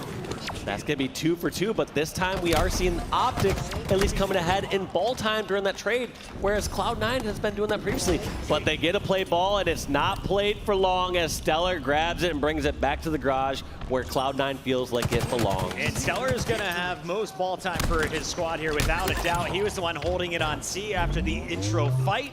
He is the one who gets them another 10 seconds, brings it within 15 points here in the second one. And this is looking like a fantastic bounce back for Cloud9. If you're just joining us, they're up 2-1 in the series. They could close out Optic Gaming with wins here. Yep, they're going to need to win these 2 rounds. So on the bottom there, the UI is just a slightly Ignore those dots. Ignore the dots. We just know right now in this oddball game of the best of 3 in oddball round, it's 1-0 for Optic at the moment. About to be 1-1 unless Pistola can get in. He's alone. APG coming off the spawn. There's a little bit of help, but is help going to get there in time to stop the objective? I don't think so. 2 seconds, 1 second. We're going to Heat 3. Such a smart spot to be. Penguin knew he was receiving pressure from the garage side, knew that people would be out from the B side over towards the bridge, and just decides to ride it out in that low corner to close out the game. All right, we go over to Lucid. Our observer feels he has the hot hand, and I'm with the Ops. Optic Gaming kind of shut down in that second heat. The kills fairly even. The control, though, was always in favor of Cloud9 when it came to the objective. And Penguin, he's going to start this third heat just like this second. Cloud9 wins the slaying game. They're going to bring this ball over to C, and they're going to have complete tower control. And Penguin, as we talked about, being that all-rounder, does not hesitate to scoop up that ball time, even though he has the power weapons at the moment. Just decides that right now this is more important. Gets that play ball, is going to try to stay alive as long as possible backseat tower, but that's not going to be long when you have someone like Lucid chasing you down. All right, 12 points. Not a bad start when you're working way towards 100. Eco almost turns, doesn't quite get it as Lucid is trying to rack up some multi-kills. Teammate APG calling out the rotation from Nest. Play ball opportunity. And he could also just drop this off. You do not need to throw it off the map with how far away your opponents are spawning. Yep, it's always a delicate balance knowing how and when to play ball because you obviously never want to play it too late, but also play it too early. That adds up over time. Not only does it affect your current setup, you no longer force the opposing team to take down the tower. If you see them play ball for free, you no longer like, all right, you're in that advantageous position. I don't care about that. I can roll towards bomb center. I can set a new setup. I respect the attempt, Dave, but this could be costly. Not playing that ball puts so much pressure on Optic here. You got to break through right now. Nice start by Trippy as he drops the first. Second player will get melted as the heat wave will find 2.5. Third player jumped that ball off the map. So Cloud9, fresh respawns. Optic Gaming, easy rotate. APG's going to take it right back over to where he was, but with shots coming from dummies, he's just going to run this to Nest behind Trippy, and this is the heads-up objective play. You lost both of your support players, though, so it's just Trippy and APG up now for Optic. They could be in trouble here as Stellar gets the flank. The other thing that's brilliant that we're seeing from these players from Cloud9 and Optic is the times they know that they need to be dropping the ball to rotate it, and the times that they can hold it and be greedy and just walk it on over while scrapping up those extra precious seconds. That last one, you saw how calm APG was, running it towards the C tower. Did not hesitate to drop it, was not sprinting or sliding away or anything, just realized, yep, I'm gonna scrap up these extra few seconds. And right now it's only a 7-second game if my eyes don't deceive me. 31-38, it looks like on my board as well, Dave. We're getting old, dude. And Lucid picking up the kills, but more importantly, Lucid, he's got the camo. That ball, it's bait. And he is looking to hook a big fish. We've got Stellar, we've got Penguin top middle, and unfortunately for Lucid, he was just in the wrong place. Cloud9 swarms all over, they stop the objective, and now finally the double lands, but you're not able to capitalize as he's gonna get traded out. This is Cloud9's ball somehow. You know what? That was just a great play by Cloud9 to put pressure on the ball immediately. Yeah. What generally happens with these top teams is they feel like, all right, the ball carrier is clearly bait. If I just go beeline it for that ball carrier, you're just giving up a free kill. You're gonna get shot in the side. You're falling right into the trap. But that was one of the weird situations where Lucid spread out a little bit too far. Did not have the backup for the ball carrier, and that window of opportunity was seized by Cloud9. I could say sometimes one bad call out can throw off the entire team in ranked. Could be happening here, as you can't always guarantee the spawn you think it'll be. 41-62.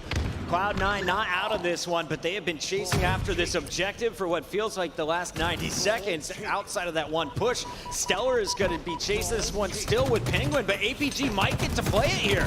Yeah, he's going to get that play ball, decides to hop it off. Every second. That's an interesting one. I think you need to know the times that you can jump off of the ball while holding it versus just tossing off. And since APG was one shot, says, all right, I'm going to jump and see if I can scrap another second or two, unbeknownst to him that player was going to get finished off. And here's another camo opportunity. They've had the last two. Eco not getting away. Penguin, though, in the feed will be one of 3 kills being scored in the moment as half of Optic is down. Oddball being brought in by Cloud9. Trippy is in the garage, Such a but he wise doesn't see it coming. rotation. All these members from Cloud9 are pushing towards the garage, and you would think naturally that ball carrier is going to go, all right, I'll take the quickest route to garage. I'm going to go through a tunnel where Trippy was waiting. But Renegade, realizing by deduction that, all right, well, I know the field side's safe. I'm just going to run towards field side.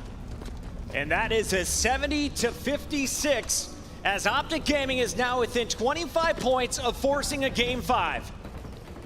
This is just getting wild, and here's a time where Optic are fine with trading kills. If they are holding the ball and trading kills and just spawning across the map, they are totally fine with that. However, this is also a dangerous time. They lost these battles. There were 2 members down now at the moment for Optic. If they're able to get this in the garage, that would have been devastating because Cloud9, if they get a full step, they can close out this game. Nate Shot would be proud of these plays from Lucid. Half of the Cloud9 setup destroyed. APG now will find the 3rd. The 4th is in the corner. Eco gets punished, and Optic Gaming getting some stellar plays from Lucid to open this one up and close game number 4. I mean, yes, that's going to show on the stat screen as a couple kills, but it really doesn't signify the impact that Lucid had there. It was literally, he was the only one over there. He's able to take out 2 members and single-handedly break through on the Cloud9 Sep and Sep his team to close this game out potentially. Dave, I always used to yell at upcoming casters to not call the game too early. I'm yelling at myself right now because I thought Optic was going to be able to wrap that all the way back towards the garage safely. One crucial kill down low cuts down the ball carrier and keeps Cloud9 in this game. Their opponent needing just 10 points, but Cloud9 has now closed the gap. They are still in it if they can win this next slaying battle. That's 2 kills going in their way. Pistol is down. APG, the last one up, somehow getting away with the objective. A desperation play there from Optic as they're trying to grab that ball and bring it towards their spawning teammates, but this is just going back and forth with these slays as both teams are battling out here over in front of the garage. Pistol went for the flank. Did he read it right? He did. Has to clutch up alone. He's not taking much damage here, but there's 3 players closing it. 4. Cloud9 is here, and they're showing up in a big way. Your scoreboard, 84-90. Cloud9 could steal it and close this one out right here. And Trippy's going for a long flank, but he doesn't know which side it's going to be. Trippy has now been sniffed out, knows that he's over towards garage side, so Renegade's going to run this over towards tower, going to run over into Trippy, who met him up towards top center. This game is neck and neck, Puckett. 91-99. You cannot drop the ball. Are Optic going to get these 2 seconds? 1 second. That's going to be Optic bringing this to a game 5. Only 1 point away as Cloud9 were panicking trying to finish off that last point, and we see the crowd on their feet here in HCS Raleigh. I love this, Puckett. I'm going to let us all just sit and marinate with what we just witnessed. Props to Cloud9. The comeback in that second round, they dominated. Round 3, you get up to 99 points. And then APG with the clutch gets the kill, gets the ball, and gets the closeout as we are going to another Team Slayer. Yep, they're going to a game 5 here. And it's going to be Slayer on recharge, Puckett. This one's going to slow down a bit. I mean, those last couple games we saw were fast-paced, but we're going to bring it back to a slightly slower game pace like we saw on Bazaar Slayer. And that game was so tight. It was 50-47, 3-kill game. However, during some of the slow times, it did feel like Cloud9 was getting the better of the exchanges. HCS Raleigh, I was out with the boys too late last night, so send me your energy. Are you ready for a game 5?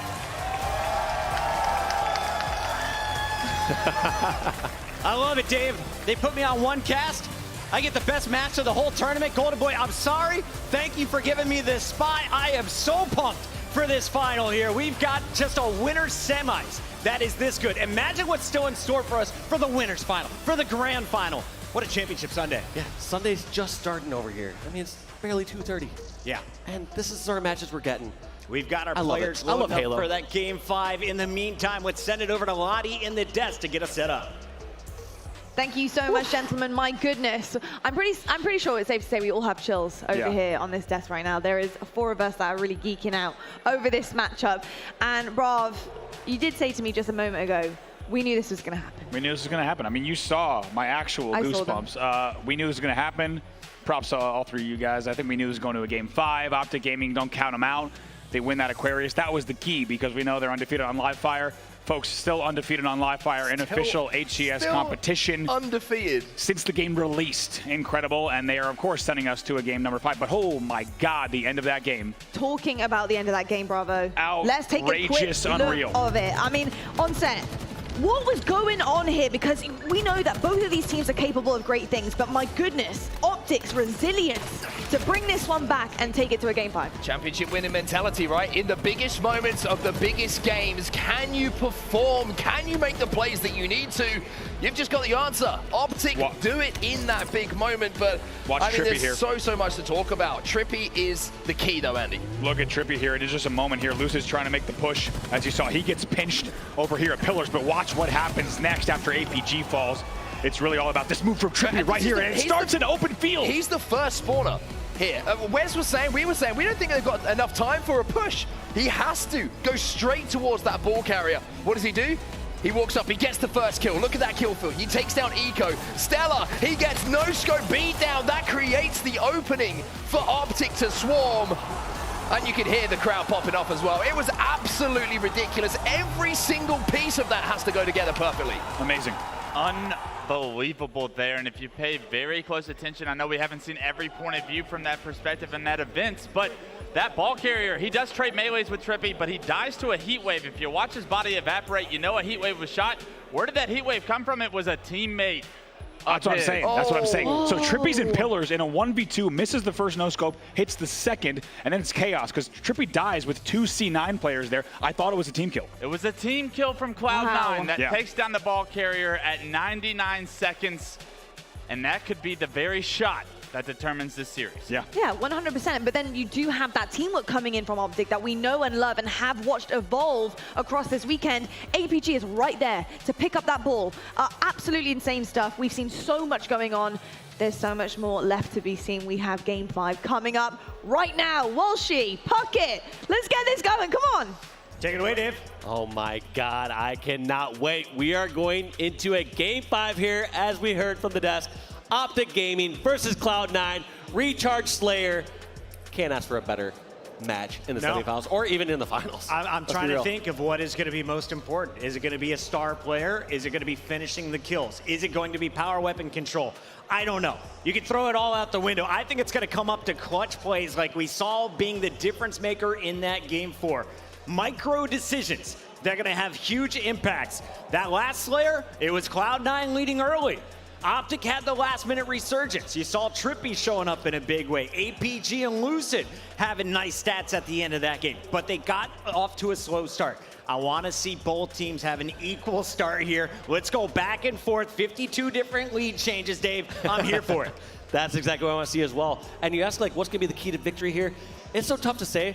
One thing I will highlight, though, is we are in Halo Infinite's infancy. Yes. We're at the very beginning of this game, so you're still able to get away with certain plays, like the one that Trippy got away with, like in top center, or someone like Lucid Renegade going in absolute tears and slipping away in scenarios where you might not be able to get away with, like 3 or 4 years into Halo Infinite's future. So I want to see one of these players just step up, take their team to the winners bracket finals by going on a tear. I want to see somebody drop 18, 20 kills. 3 teams remain undefeated in our winners bracket. We've got United waiting in the winners bracket finals. Who will join them? It's time to find out as we load up Recharge for Team Slayer. If you're brand new to Halo, you've been sleeping on it for 20 years, welcome. This is HCS Raleigh. This is our Game 5, and we play to 50. kicking this one right off the bat. You know these teams are going to try to get any weapon they have at their disposal. And look at that. Okay. Lucid knowing the Cloud9 start, picking off Penguin. That's going to be Stellar going down as well. Lucid and the Optic Gaming Squad fighting for their lives to grab this camo. And I love this play. If you were watching Optic on this map earlier, it is the same strategy from pool play, the same strat you saw in the earlier winners round. You get 2 players to bait and switch after an opening kill, grab that camo, and take control. Trippy with the shot is going to hit the first shot, goes for the grenade. The challenge is there, but Renegade misses the shot and is punished. Barely misses that headshot, and that's a swing. Because as these games slow down, a weapon like the shock rifle is going to be coming in so, you know, it's going to come in handy. There's going to be so many opportunities where you can just pick someone across the map or use that as a massive opening. Because these players aren't just going to sit around at, like, let's say a glass fight to control fight and get to 1 shot. They're going to poke 1 or 2 shots and hide. Whereas the shock rifle has the opportunity to hit a perfect kill, just like he hits there on previous world champion Stellar. Do it again. That's 2 world champions down. We're gonna see 1 more. Oh, I was ready. I was ready. Didn't happen this time, but a nice little swing there. Also, a great understanding of the spawn system a bit. I mean, that was the first person he blamed right there was Stellar, and he's looking over near like the grapple to see if anyone's spawning near batteries. Like, He's like, I got Lucid top gold. We got long haul locked down. They're probably over this way, and Lucid continues to rotate. He's no longer top class, could push behind pipes, but really, he's just looking out for his teammates that are over at this control and Hydra. You're gonna have Stellar on the rotation, and he could get away with 1 here without anyone threatening from Optic Gaming. I like the positioning from Stellar. He's got help as well. And I don't think Optic with the lead is going to need to push anytime soon, Dave. One thing I like that Stellar did now is he got those plasma grenades. Yep. When you have like that top area over towards top A or pushing towards control, you want something to help clear that out. And so that grenade just came in handy, as you can see. That's what they were setting up the whole time. He slips in, picks off APG. The rest of the team surging forward, and they've got Optic trapped down by a sword. Nice shots coming in as Penguin is going to trade out with Ola. Camo, most importantly, is going to be scored, and now this is going to be Cloud9. They've got the invisibility cloak. They've got the Mangler. It's time to maul some faces. Yeah, and Cloud9 and Penguin are going to be able to make like 1/2 maybe pushes with this camo. With the pace of this game, Penguin's really going to have to break through some sort of setup here and push him with his team, but this is going to be difficult. Lucid already sniffs him out. Not only sniffs him out, gets the repulsor, gets the fish on Penguin. That's such a huge swing. Penguin can't get it done with the camo Mangler, and that's what Cloud9 had just fought for. All that effort now gone. You got to go back to the basics. Mangler's going to be scooped up by Pistola, but look at Renegade. He is the one who is willing to go to those dangerous positions. He's tried multiple times to sneak through the middle. Once he got away with it, twice he's been punished. And your scoreboard, it is a 7-kill difference as Stellar is cut down by APG. Optic with control. Another piece we're seeing thematically right now, Puckett, is we saw this on Bazaar Slayer at the end. We saw this just a moment ago from Stellar in the bottom center, but it seems like Optic, on the whole, are holding top positions just a bit more than we are from Cloud9. Cloud9 is still able to squeak out some of those fights, get those correct flanks, and do great plays, but generally, we're seeing these members of Cloud9 seemingly fight at height disadvantage, and that can't add up very well in the long run. I like this push by Penguin and Renegade. They looped all the way around bottom middle. Unfortunately, Optic, they've relocated. Now they're spotting Lucid. 3 shots in, the help isn't there, and he doesn't need it as Renegade somehow finds the kill on his own. Penguin was busy down low, and he converts it into a double, so that's the 3-kill swing, closes our score to just a 4-point differential, and Stellar has the new camo again. That's 3 camos now for Cloud9. Yep, Cloud9 are going to have to be more effective with this camo than they were last time. It just did not bode well, and I like this.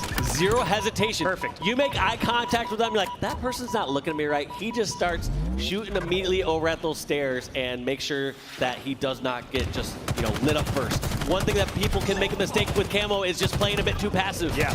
And look at Stellar's positioning. He didn't move past long haul. He just kind of stayed in this corner, was able to get the cutoff on the retreat from Optic.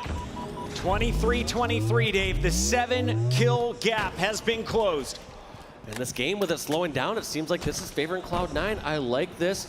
During these slowdown times, get every little advantage you can. Find whatever grenades, find whatever weapons that you can across the map, because those are going to come in handy. You don't want to go into this next engagement without every little bit of firepower that you can have. I believe this is Stellar on a 4 streak. He was able to pick up a headshot with his first shock shot. Didn't hit that one. Still threatening Optic. Optic is going for a 3-man push on Penguin. Grenades are there, and look at the flank from C9. It is a bait and punish scenario, and that is a 2-to-1 trade you'll take all game long. 28-24 now as they build a 4-kill lead. Look at that trust too. Penguin not even risking getting hit by that grenade, knows that he has help from his teammate there, and just makes sure that he pings Ola, keeps his shields down, and then goes back and focuses on any potential flanks from the C plat. Can we talk about Stellar as well? I know I called him out when he's having a rough game. Look at him now. Leading in kills, Puckett. 9 and 6. Going for his killing spree here. Gets a trade in a 3v1. With 2 players in his face, so he gets to double-digit save. Good call here. And now we're going to see the reversal from APG. Optic needs a little spark here. And that might be it from APG. Look at how this high-level Halo is played. You notice a player gets a kill, and immediately that's reacted by another teammate. Yep. It's just kill after kill after kill. And you see these players trade out over and over again. And when the big swings happen is when they're able to acquire that kill or two. Somehow that player stays alive that was initially in that first interaction, and that's where it really snowballs a lead. Ola's having a tough one. He's been picked off 12 times. That's an active game. As our old friend Nistic used to say, I was in a lot of fights. Most numbers, baby. Most numbers.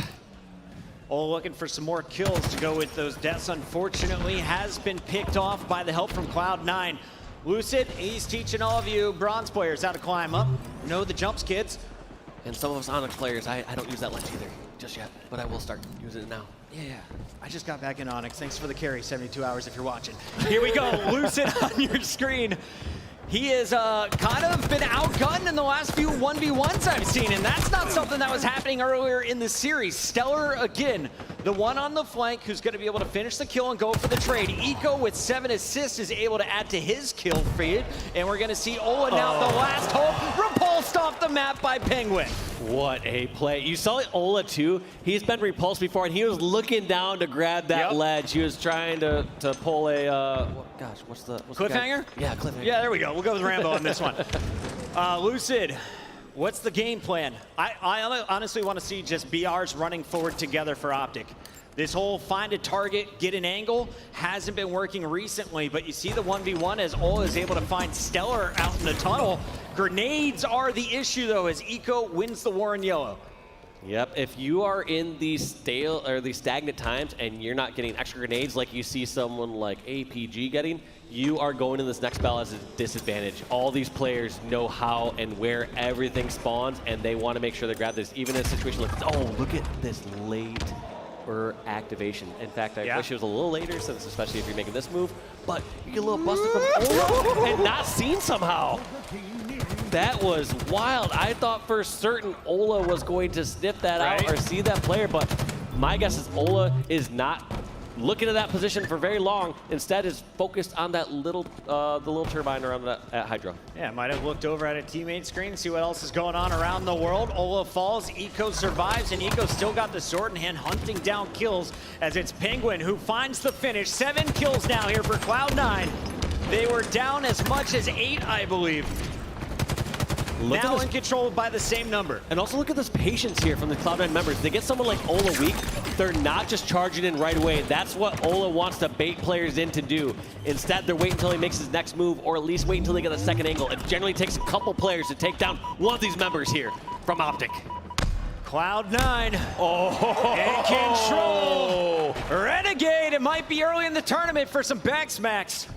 I mean, we saw respectful from Na'Vi playing earlier. We might have to be seeing disrespectful here from Renegade, aka the Cloud9 team member, just going off, making a statement saying, hey, we won the last major tournament. We're the Halo 5 World Champions. Nothing's changed.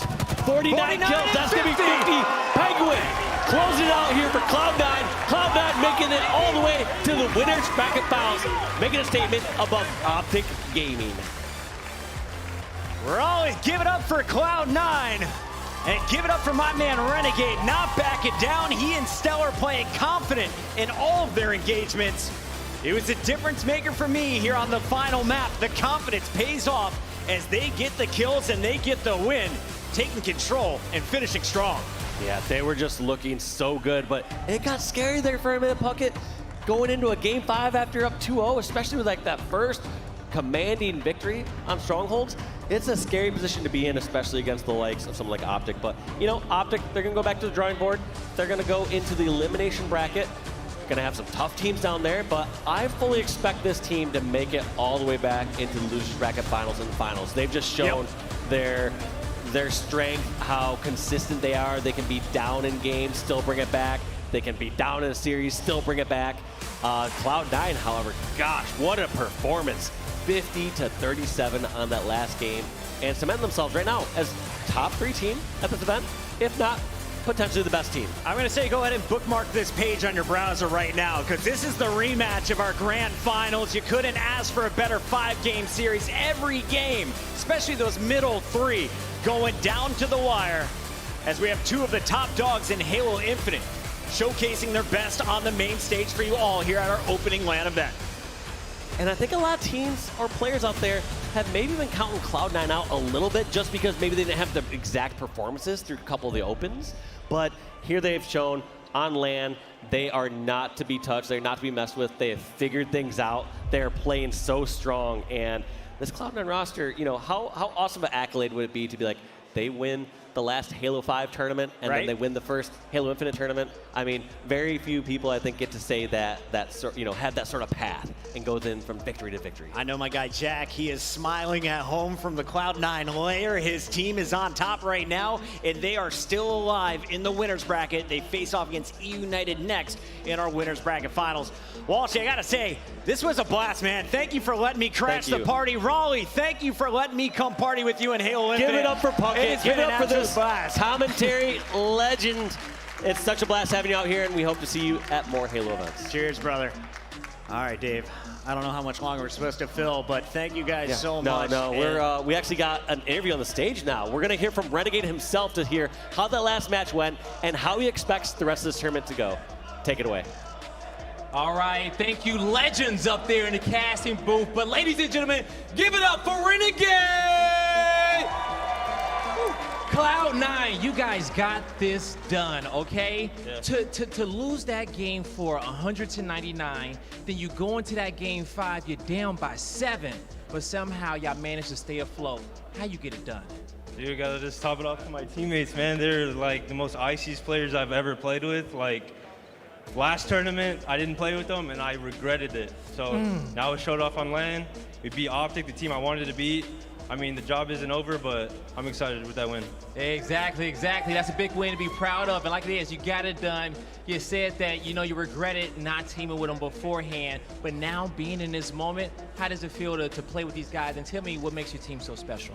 I mean, I think what makes our team so special is, like, we're literally best friends. Like, we tell each other when we're not doing good. And I think, like, we all know inside that when it comes to, like, LAN and tournament that we're going to show up. Yeah, you guys have been showing up so far, but like you said, the job is not done yet. Not done. You're gonna have E United there in that winners finals.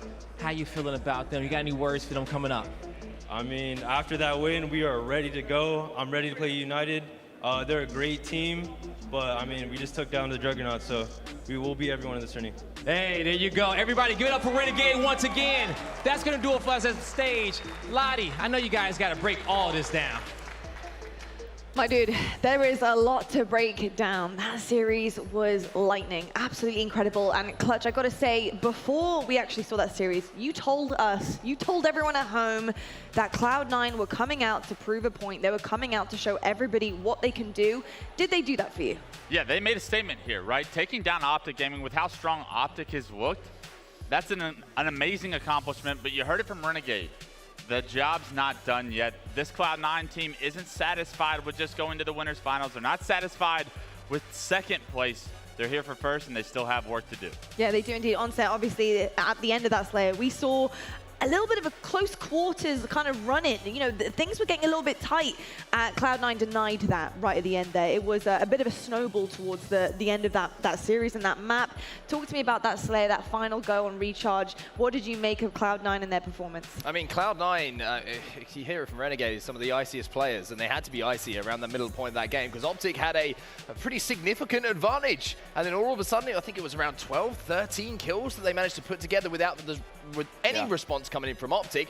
That gave them a lead, and then from there it was just like, it was a cakewalk. They're just picking up kill after kill after kill. The sword that Eco managed to get a hold of as well was a real game changer. It was crazy to watch. The turning point was the observer flipped to Eco's screen and he already had camo. We were just watching APG and he was bottom elevator watching camo. Somehow that camouflage gets into Eco's hands because it gets into his hands. Eco in a perfect position to pick up that sword, like you said, and the rest was history. That's where that run really got out of hand for Optic Gaming. If Eco's not able to secure that camo, we're looking at a completely different series. Yeah, without a doubt. I mean, in that last map, like you said, you know, Eco was there ready with that sword. He was ready for somebody to come through from Repulsor Tunnel, and the game went on from there. This was absolutely incredible plays. And I gotta say, despite their first strategy in the game getting countered by Lucid, they managed to turn things around here, bro.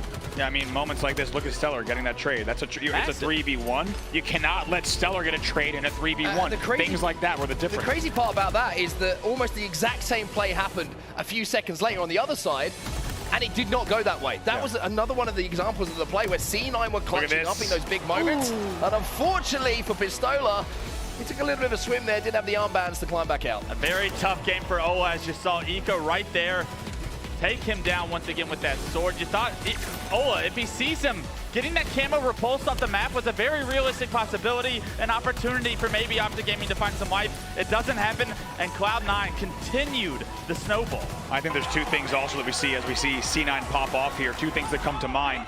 When Optic was leading in that game, you had Lucid absolutely wrecking. He's in control of the game. Then you see Stellar start to shake him off his game. We see Lucid losing multiple battles as we take a look here at the bracket. I think that really was a difference maker. I think you have to shut down Lucid, and at the end of that game, Lucid was shut down. Well, one of the biggest moments is how that game started as well. Trippy with the shock rifle popping off, giving Optic every bit of life they needed to start that game 5 off the exact way they wanted it to. But as soon as Trippy loses that shock rifle, it was all Cloud9, like you said. It was indeed. All Cloud9 is all she wrote, and Cloud9 will be facing United very soon. Honestly, I just quickly want to ask you about the X factor of Cloud9 right now, because I think there's a name that comes to mind. We were kind of discussing it watching, but Penguin. How much does Penguin bring to this team right now? We've talked about him coming on this World Championship roster, and he's really filling the shoes of a world champion right now. And how do you think he's going to be performing against United? He's going to be performing unbelievably, like he has for the entire tournament so far. Andy said it, I said it yesterday. They had the choice of anyone, pretty much, to pick up on that roster. They picked up Penguin. You can see why. Penguin is a machine who is also enabled to be the player he wants to be alongside his 3 teammates. He is certainly a player who has been performing at the level that Cloud9 expect, that his teammates expect, and I'm sure that he was hoping he would do as well. Indeed. Well, I'll tell you what, that does knock Optic down to the elimination bracket. That might be a shock to some of you guys at home, but Cloud9, they've turned up. Here we go. Oh my. Now, you may see on the bottom of your screens a little bit of a rematch about to be happening in this arena, and this is going to be huge, Clutch. Yeah, we had an opportunity to interview Trippy yesterday on the main stage after that big win against Sentinels. The question that was asked is, what word describes this Optic Gaming team? He said resiliency. Resilience is what Optic Gaming is going to need, knowing that they go up against Sentinels here next. Yeah, indeed, I think so, because I also think Sentinels are also a very resilient squad. So it's going to be a bit of a head clash on this main stage right now. Bravo, how do you see that one going down? I think it's going to be a lot closer than the last time we saw those two teams, because guess what? Sentinels has had a lot of time together, right? It's been something like 28-ish hours and a lot of series later for Sentinels, and I'm not kidding. When you talk about Formal coming on that roster, it's almost like Wall Street's exponential curve with Hex. This team has a lot more time together than they did 36 hours ago, so I think this is going to be a great series. It's going to be an absolutely amazing series. We've just seen an epic series on the main stage. There is one coming up next for sure, folks. We are heading to a quick break, but our last series was a very highly anticipated matchup, and one that went in the favor of Cloud9. Next up, we have our elimination quarterfinals, which will allow one of our teams to continue their Cinderella story here at Raleigh. Stick with us for the rest of the day. We'll be back right after the break.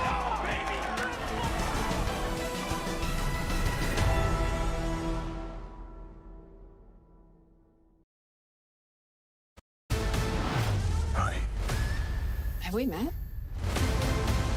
I've had dreams that weren't just dreams. Time to fly. The only thing that matters to you is still here. I know it's why you're still fighting and why you will never give up. You don't know me, no? The Matrix Resurrections, rated R. Are you up for a challenge? Build your Chipotle entree. Use promo code HALO117. Customize your Halo Infinite experience with challenge swaps from Chipotle. Visit chipotle.com/Halo for details.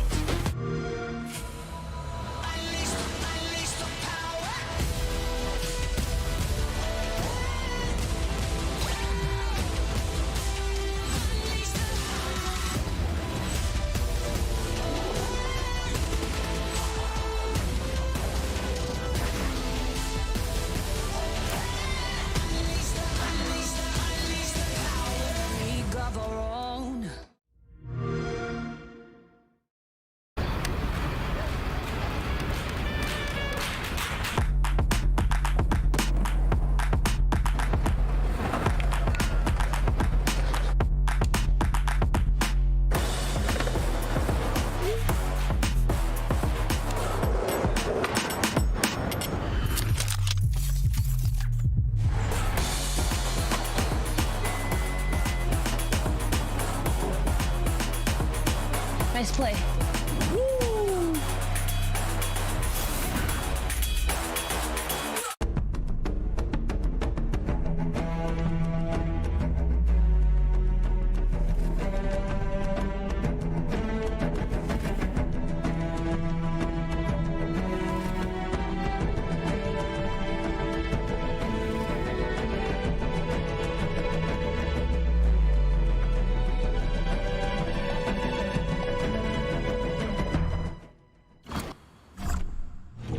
I've got you under my skin. I've got you deep in the heart of me. So deep in my heart that you're really a part of me. I've got you under my skin. Searching for meaning in a relentless world. Always connected, but somehow alone. Trapped by illusion. We offer another path, where the battle to belong begins. Awakened by a calling. United by the cause you fight for. No one can take away what it means to be among the few, the proud, the Marines.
afternoon, Raleigh, North Carolina, and welcome back to the Halo Championship Series Kickoff Major. We have just seen Cloud9 send Optic into the elimination bracket where they are fighting for their tournament lives. But I do actually have a fourth desk member here who is a little bit of an unusual soul because he's not an analyst, but he is our actual Astro breakout bracket player.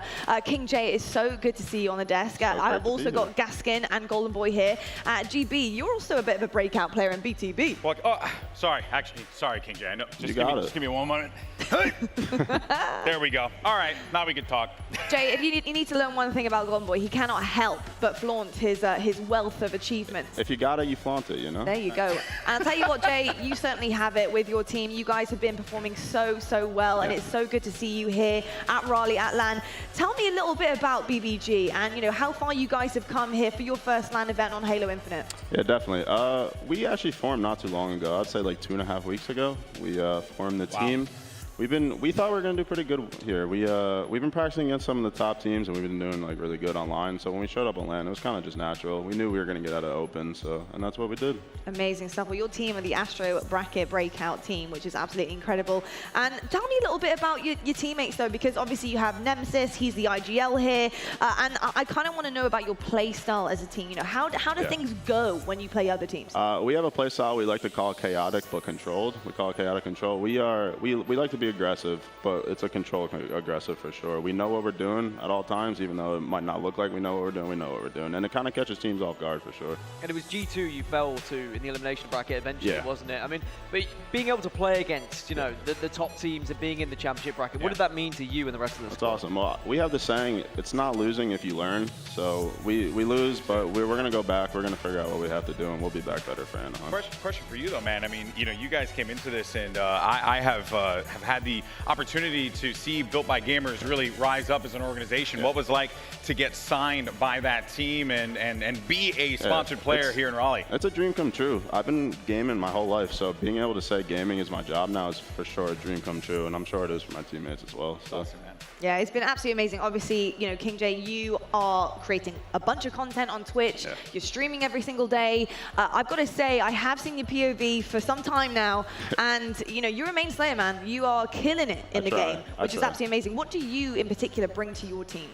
I like to say I'm the Slayer. Not the best on the team for sure. I think Mines gets that role, but I like the flashy kills. I like going.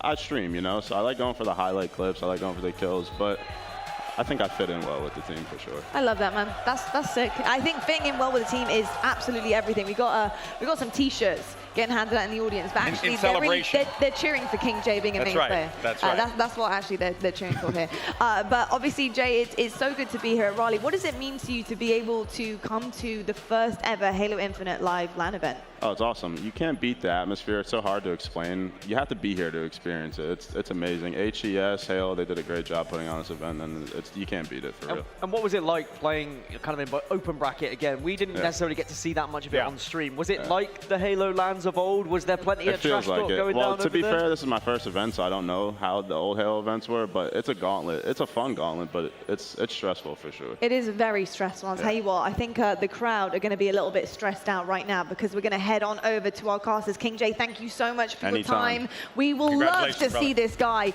on the main stage soon as well, so watch out for BBG and King J. But it's going to be over to Onset and Bravo right now to cast this elimination game, this rematch. We got Optic versus Sentinels. Oh boy. What a rematch it's going to be. Light introduction, got those tingles going on my arms. We had it a few moments ago in our previous series as well, but what a story there is behind this series. Optic Gaming going up against Sentinels. A lot of people might be thinking grand finals. We're in the elimination bracket That's here. it. We're still just getting started. You heard Puckett and Walshy say that things are just heating up, and that's absolutely the case. This is the biggest storyline coming into this event. This is the most drama. You and I have seen this series before. You at home have seen this series before. 3-0 Optic, as we saw them play the first time, but now Sentinels has quite the opportunity. They certainly do. I mean, what a story it would be, right? If Sentinels working their way all through the open bracket, through all the adversity. Everybody knows it's been well documented what's happened between these two teams. There might have been some fist bumps that we saw after Optic won that series, and great to see, of course, but trust me, there's some underlying tension still between these two teams. The ultimate revenge here for Sentinels would be to win this series, progress their tournament, and knock out Optic. And how wild that here we are in an elimination round match, right? You'd expect to see these two teams much later on, maybe in something like a winners finals. But this is winner stays, loser goes home. This early on a Sunday here, Championship Sunday, just getting started. Only one of these two teams will advance. We'll have a look at two of the players we're going to be focusing on as well. That are going to be X factors for their team and have been X factors throughout the tournament as well. And one of them you can see just in the middle there on the left-hand side. That's going to be Snakebite on the side of Sentinels. Lucid, no surprise to see the wavy hair, the beautiful glasses of that man, with some big stats alongside him as well. These two have been performing at an exceptional level for both of their respective squads. They really have been, and I think the big key you'll want to see here is Snakebite and team need to shut down Lucid. Cloud9's key to victory was really shutting down Lucid in that Game 5. The question is, will Sentinels be able to do the same? It's a very, very tough question to answer. But if we learned anything about Optic Gaming in that previous series we've just seen, it's very doable. Yes, you have to play some exceptional Halo, probably some of the best Halo that we've seen played from Cloud9 to do so, but they can bleed. And we haven't seen Optic bleed that often. How do they bounce back in a tournament from a loss? That is the question, and we haven't seen them lose much, like you said, and this is going to be an opportunity for them. I think there's two things going on in their head right now. I think as you take a look at that side really quick, Optic looking at this series as a series that they've won 3-0 before, but they know Sentinels is going to be hot. Here's a look at the series layout. Well, here we go. This is going to be our first game of the day. You can see it's going to be strongholds on streets to kick things off. Then we go over to recharge for some Slayer. Capture the flag. Bazaar is going to be game number 3. And we don't go over to live fire, which is well documented now as Optic Gaming's home ground, until match 4. And looking at that as a Sentinels fan, pretty good news. You like it if you like Sentinels, because you want to win it in 3 games. That's exactly what Sentinels is going to be looking to do here. It's time to jump into the rematch. Optic Gaming versus Sentinels. Here we go then. Let's keep that energy up in the arena as well. It's starting to brew here in Raleigh. I'm sure you can feel it at home. I can certainly feel it here on the main stage. These two teams, they don't get on that well. And the only way to kind of put this one to bed, Andy, is to win the series and knock out the opposition. Weeks of drama, weeks of bickering, some choice words from both sides. Here we go, game number 1. It's going to be Stronghold Streets. Starting off with the point of view of Formal as well, although it looks like we might have to have a little restart here because the teams are unbalanced. You got one player from on the other side, so we're going to go ahead and get those teams swapped in. We'll jump into match number 1 in just a moment. A little bit of a false start. The irony of that as well is that it was Optic Gaming minus APG. It was. Which has become the meme, if you've been watching any of Lethal streams over the last couple of weeks. But let's focus on Formal a little bit, because when we saw them play yesterday in the same series, like we mentioned, Optic took that in convincing fashion, 3-0. Formal struggled a little bit to find his footing in that series, but now with some more series under his belt, and I've looked across the bracket, you know, beating Space Station 3-0, all those kind of things, it looks like he's found that footing again. And also, I want to say, happy birthday, Formal. It's his birthday. It's his birthday today. All right, happy birthday, Formal. Great to have you here in Raleigh with us. Thank you for spending your birthday with not just us, but this Sentinels roster. And of course, they have their eyes set on, I think, one specific birthday present for Formal tonight. I think they want to do one thing. Certainly going to be what he's going to be looking to do. It's not often on your birthday you have to deliver presents, but it's going to be him doing it to his teammates if you put up some of those huge stats. But you can see what they're playing for here. That beautiful, beautiful trophy up on our main stage, glistening away. Golden Boy would argue that his is more important, but I'm here to put him right. Hey, let me tell you, Golden Boy would argue with a lot of things, and most of them are not right. Yeah, he'd argue that the sky wasn't blue if he took his fancy. Yeah, it's true. He's a pretty tough guy to keep in control, but we're about to jump into game right now. Here we go. Again, Strongholds on Streets, Optic versus Sentinels. We're going to stick with Formal as well. Both teams fully stacked lineups as well. Lethal going to pick up that first kill. Snakebite going to pick up a second. Trippy does manage to trade one out, but off the rip here, it looks like Sentinels have got the slight advantage. APG will go down, even though he did manage to collect that rocket launcher, but just a trade across the board. But B has already been converted here by Sentinels, as well as C. They'll be the first team to score. Yeah, they get nice lane control off of the opening right away, able to get to B. They waste no time. Good sign from Sentinels, and once again, Lethal does well to trade with Lucid. I'm telling you, they need to make sure they're prioritizing that Lucid kill because this man can wreak havoc otherwise. Double kill here for APG. It looks like the move is going to be made onto B. However, the rotation has already come in here from Sentinels, trying to force their way down that Neon Street to get control of A. So they're trying to almost trap Optic Gaming here at the moment around that B stronghold. You can see the fight is going down for C. So the trap hasn't quite worked yet for Sentinels because Optic have already managed to rotate into C and take that back under their control. Here we go, BC hold now for the side of Optic, and they'll try to get over to B. They need a little bit more support on B if they do want to be able to hold a hold like this. Looks like Lucid and APG are just biding their time a little bit here, waiting for some space to open up in front of them. One of those players who's going to be pretty brilliant at doing such a thing is going to be Pistola. However, he will be taken down. Lethal now on the stairs as we see AB now in the control of Sentinels. They've worked their way up here towards Arcade to keep that scoring rolling. Once again, very good thing from Sentinels. As I said, B was the priority there. Sentinels, again, wasting no time. They get straight to B right away. They get control of B stairs. They challenge down to B street, and once again, they are scoring, but great contest from Optic. Both teams being incredibly aggressive on that B stronghold at the start of this game. Ola going to be picking up a kill bottom middle, make that 2 now as he hits the beat down onto Frosty. Look at the assist coming in, my word, the teamwork from Optic Gaming. All of the wires connecting, and the surge of kills flowing through Optic, and it's turned into a triple cap. 1, 2, 3, 4 dead for the side of Sentinels as Ola elegantly dances around that air conditioning unit to just peek and poke to pick up those 2 assists. That will lead to them scoring once again. They will maintain the lead and the AC control. APG inside of B as well, really trying to put the boot in here onto Sentinels. That's all 4 down here for Sen. Within just a couple of moments, we've seen all 4 players eliminated, like you say, not just once, but twice. Off the respawn as well. They're already on top of these players. Lethal's going to be microwave from the inside out. Finished off with that BR headshot. And that's a killing spree here for Pistola as well. Losing A and C, but it was a great hold. They'll regain A. Also, they'll push into C. Look at Ola, little microwave melee combo. And just like that, back-to-back 4 dead, and then beautiful triple cap with control, and they will now lead 80-36. Optic have had full control of this game for around the last 60 seconds or so, it feels like, and it's reflecting in that scoreline as well. 82 and counting and rising in comparison to Sentinel's 36. So with 3 minutes or so already gone, it has been complete control almost for Optic Gaming outside of that hot start that did come in from Sentinels, but they're struggling to find a foothold here. Looking across the statistics, Snakebite only with 2 kills to his name. Oh no, Formal can't find it. It's Lucid that wins the battle on B pillars. I gotta tell you, Onset, Lucid is just donkey punching people that might want to pop up there into tires. Picks up another one. BC hold now. Bulldog out as well for Frosty. Wants to try to get towards C, but he can't. They are trapped now just like that. 116-36. Sentinels just need to slow the game down a little bit here. Look to pick up a couple of kills. Open up a little bit of space before they get aggressive. But there is a sneaky, sneaky Pistola. Lethal never checks these corners. Pistola said hello. There's a back smack. Snakebite going to be picking up the kill to trade it out, but APG still in control of this B stronghold alongside a teammate.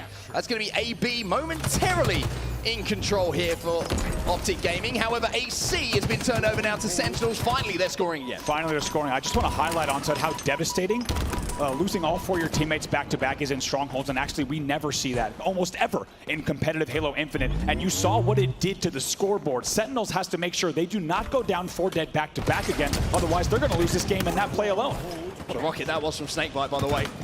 Lethal picks up the kill onto Lucid after the damage was done, and now Snakebite can move in alongside his teammates here to formulate somewhat of a plan of capturing the B stronghold. 122-54 the score for now, but BC in the control of Sentinels, and with 1 rocket still left in the chamber, you know that 1 big boomstick connecting can create an opportunity here for Sentinels to really establish more control. Snakebite hoping to do a little bit more with that rocket for sure. In the end, Ola and Trippy working together so well. How exposed you are in front C, yet they still pick up those kills. Trying to be sneaky here. He's going to get spied out though. He's trying to play his life around that C stronghold. Doesn't even get the trade there as Trippy will come out on top there, flexes his muscles. And manages to pick up the kill to kind of clear the space. It's going to be traded out now as AC still in control for Sentinels here. And they're starting to work their way back into this one. It has been bit by bit. It hasn't been clean, so to speak, for Sentinels, but it's been working. 93 and rising, and now things are starting to look a little bit more clean. A, B, and C First 3 letters of the alphabet, but more importantly, it means a triple cap's in effect here for Sentinels. And they get the reset. So what was just happening there is now happening to them as Sentinels is now in control. Look at this. They take the lead with a triple cap, and Sentinels is looking so different in the second half of this game. Well, Sentinels have woken up here. And Optic Gaming, who have just come off the back of a tough series against Cloud9, find themselves thrown into the deep end again. Here against Sentinels. APG trying to protect this B stronghold. AC still in the control of Sentinels, though. That lead is starting to grow. 150 mark has been crossed now. Formal starting to heat up as well. Now, as a reminder, Optic Gaming winning this match yesterday 3-0. Sentinels an opportunity here with the rematch, and they lead in game number 1, 164 to 122. That's over 100, just about unanswered points on the board.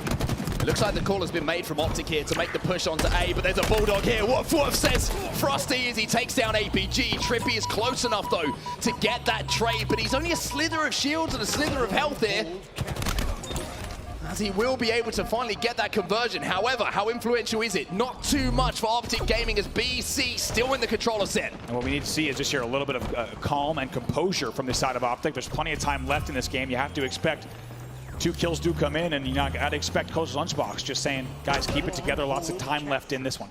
Lots of time left, and with exactly what you say appearing in front of our very eyes, with them slowing that game down and looking to play for a couple of kills until they get control. Now they have a semblance of control. BC is Optic Gaming's, but for how long as Snakebite and Frosty combine? Like a Halo cocktail here. Sweet on the taste spots here for Sentinels fans. At 187, they're back in control, and they're about to cross that 200-point mark once more. And not just that, but they had 3 dead once again, so slaying control coming in from Sentinels. However, Trippy has to make the most of this B Street push. He needs to stay alive if he can. That's a huge kill on B. Thrust so important for him to win that battle as well. Formal picks up one onto Pistola. Formal's going to be coming through the tires as well, but no. A perfectly placed grenade from Trippy to clean up that kill allows Optic Gaming to get back in control of B. They go losing C right away, though, so maybe they're going to have to look at the A flip. They're going to have to clear out Snakebite in the back, though, and there's help from top Neons, which is going to be trouble for Trippy as well. Lucy picking up that kill onto Snakebite, though, is going to give him a little bit of an opportunity here just to sneak away from the fight. Here's the flank from Pistola. Can he take down Lethal? No, he cannot. Formal is going to be caught in the headlights, but Formal will connect with the headshot to put Pistola back into the respawn screen, and now you're going to see Sentinels making their march towards the end of this game. BC in their control now. This has been all Sentinels all the way in the second half of this game. Just like that, 222 to 139.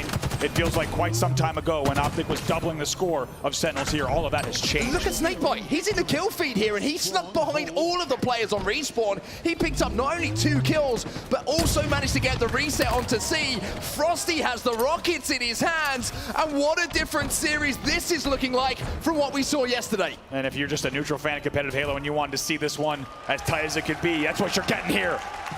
250 to 139. Sentinels is on the board and looking to make it a very different championship Sunday. Oh boy. If you thought that last series was certainly one to whet the appetite, so to speak, well, welcome to the second course of action for today, because Sentinels have certainly found some form. They've certainly found that footing and that little bit of a groove maybe that was missing yesterday. But now all 4 players seem to be moving to the same beat. And here's what's scary. You had Optic Gaming get all 4 dead twice in a row. They get a huge lead off of a controlled triple cap. Not one that was extended for a few moments, but a very controlled triple cap. Sentinels woke right up. That was maybe the signal they needed to step up. As we take a look at the series layout, they win that game handily, 250 to 139. And I think that's the key word, right? It wasn't like it was a scrap for them. No. It wasn't like it was 250 to do 240. It was control. And when you have games like that against a team like Optic Gaming, that shows the level that Sentinels have found themselves playing at. We'll take a look at some of the replays here from that first game. My concern here, though, for Optic Gaming is that's 2 back-to-back losses now. One of them's a Game 5 to put you into the elimination bracket, and that was against Cloud9. Now you come into a series against Sentinels, one of your biggest rivals, very well documented, and you lose that as well. What's the mentality got to be like in the camp? I think you have to hope, you heard Clutch say it on the desk, you have to hope that the resilience that Trippy spoke about is what they're leaning on right now, because this team has certainly had their backs against the walls in situations before. However, this is a different Sentinels roster today on set. It certainly is. And all smiles, you can see as well. Snakebite with a smile on his face, formal as well. And you get the feeling that the joke and the punchline might have been delivered by Lethal, as all other three players had a little bit of a smile on their face. Although it does, I think, cause Lethal physical pain sometimes to actually smile. So, you know. And I think you're right, though, that usually that joke and punchline being delivered by Lethal there and the rest of the team exchanging smiles across the station. Now looking at the optics side, a little bit more serious business on the side of the green wall. Some looks of concern. Yeah. If I'm completely honest with you. But we're still very early in the series. This is one thing we have to keep note of, and if we learned anything today, it's been Game 5 Sunday, hasn't it? So we've only don't seen get ahead of Game 5. ourselves. Yeah, don't get ahead of ourselves here on the Alpha stage. There's a long way to go. But heading towards our second game here, when we move into that Slayer game type as our second game, if you take that first game, especially when you're Sentinels here, you're thinking, if we play this right, we get out to a hot start, we keep that momentum going, we could be 2 up in the series. Yeah, the game 1 is a huge cushion. Because the Slayer is a little bit more of a coin flip, there's less to control, there's no objective to work around. That Slayer can often be a toss-up, and we've heard that the team that doesn't necessarily have the edge can steal that Slayer. So when you win that game 1, it's a tiny bit of a cushion, and you can go into game 2 with both confidence and comfort that you're in control of the series. It's going to be Slayer on Recharge. Well, let's see if any of these teams can get comfortable here on Recharge. Is it going to be that shock rifle that's going to shock the world here? Is it going to be the repulsor that sends people down into the icy depths? Or is it going to be the grapple shot, which allows us to see some crazy movement and a big play being made? All questions to be answered here as we're already into game number 2 of the series. That battle for camo already begin. Lucid actually changing up his opening strategy from the last series. You might have caught that, but we got to keep a very close eye. The first kills being exchanged. Camo not grabbed just yet. Snakebite smartly backing off, and you can see there's a little bit of a battle not just on the field, but also in between the ears. The grey matter working between these two teams, as you saw Pistola and Snakebite both backing off, but it looks like off the break here, Optic Gaming certainly have got the advantage. 3-1 the score. Camo is down, so Pistola did not pop that. Optic Gaming will have that information. Will they be able to swoop down and collect it? Ola gets the snag. Let's see where it might have ended up. Actually, it's going to go APG, I think. Yes, APG did get the camo. He's going to try to stay alive and control with these grenades coming through, and he stays alive. They will maintain a slight lead here, 6-4, but camo in the hands of APG, looking to maybe get a power position here. Lucid also has that sword. Here comes Frosty, though. Speaking of which, it looks like he said, I want that valuable and I want to put that in my back pocket. The pickpocket that is Frosty has found himself a sword, and it's time to slice and dice. As we see the game now tied up at 7-7. There's so much to talk about there. Frosty with the comp. Well, first of all, what the angle. Also gets the remote detonation on the nades to pick up that kill, and a killing spree for him right now. He is 6-1 in this game, but also Frosty moving into elevator, knowing Camo's there with the confidence, just pulls the sword out, finds it. Also, look at the way he danced back elevator to let his shield recharge to win that battle. He is connecting so many dots here at high level play. 9-9 then the score. APG going to be caught somewhat in no man's land here. Frosty having the easiest kill you could possibly ask for presented to him. Snakebite's going to pick up a second, so a 4v2 advantage on the map here in favor of Sentinels, and that's allowing Frosty to move forward. Now he's going to find his prey. He's going to take down Trippy. He's not going to be able to get the stick to exchange things. The sword is out of ammo, which means that Frosty's run will slowly come to an end. Now, where's the camo? That's the question. Popped just now, so all eyes on bottom middle. Snakebite is there. Camo isn't going to get popped, though, as you see that battle conflicting down bottom middle. Pistola is going to be able to walk in, and he's going to take some shots as well, so I'm not sure if anyone actually managed to escape with it. It might be Lucid who is going to be able to do so. Now this is an opportunity here for Optic Gaming to find their way back into the game. They're down by 3, 16-13, but with Lethal being taken down here by a grenade from APG, after the damage is done by Lucid, this is their opening. APG with some great responsive nades there off of the call out to actually nade the top of the sneaky and do the work for Lucid, but look how much pressure it takes on set to grab that power up. Optic Gaming had to send 3 players bottom middle, and look at this play from Lucid. He's just flying straight across batteries. It's going to be a huge moment in this game. The reason that I say this is that Lucid has just run out of camo. I'm not sure if Sentinels are actually aware of his position here, so I don't want to get too loud just in case it does give it away. APG trying to engage here to do a little bit of damage. There's a shock rifle in the hands of Frosty as well, so if Optic can time this perfectly, not only can they get the kills, they can also get that shock rifle into their possession. 2 kills go for Lucid just like that. We're neck and neck, 17-16 in favor of Sentinels, but like you say, also shock rifle control top yellow. Sentinels still with a 1-kill advantage, although that's going to be tied up now, 17-17. Shock rifle is going to be Reloaded here, which means there's going to be some more opportunities for Lucid to maybe connect with a few headshots, but look at the pressure coming in here. Formal's going to have a little peek. He's going to come and say hello. Lucid tries to put him to sleep for a few moments, but for now it's going to be Frosty who's the first person to engage and pick up a kill. There's Formal as well, taking down APG. A 2-kill cushion once again here for Sen. Lucid just playing every angle so conservatively. He's going to grapple across just to make sure he doesn't get team shot. You can get melted so fast in Halo Infinite if all 4 players of Sentinels have a focus fire there. Frosty staying alive bottom middle, another camo popping here. As that camo is going to be popping, let's jump into an Astro listening here with Sentinels to see how they're going to try and control that power up.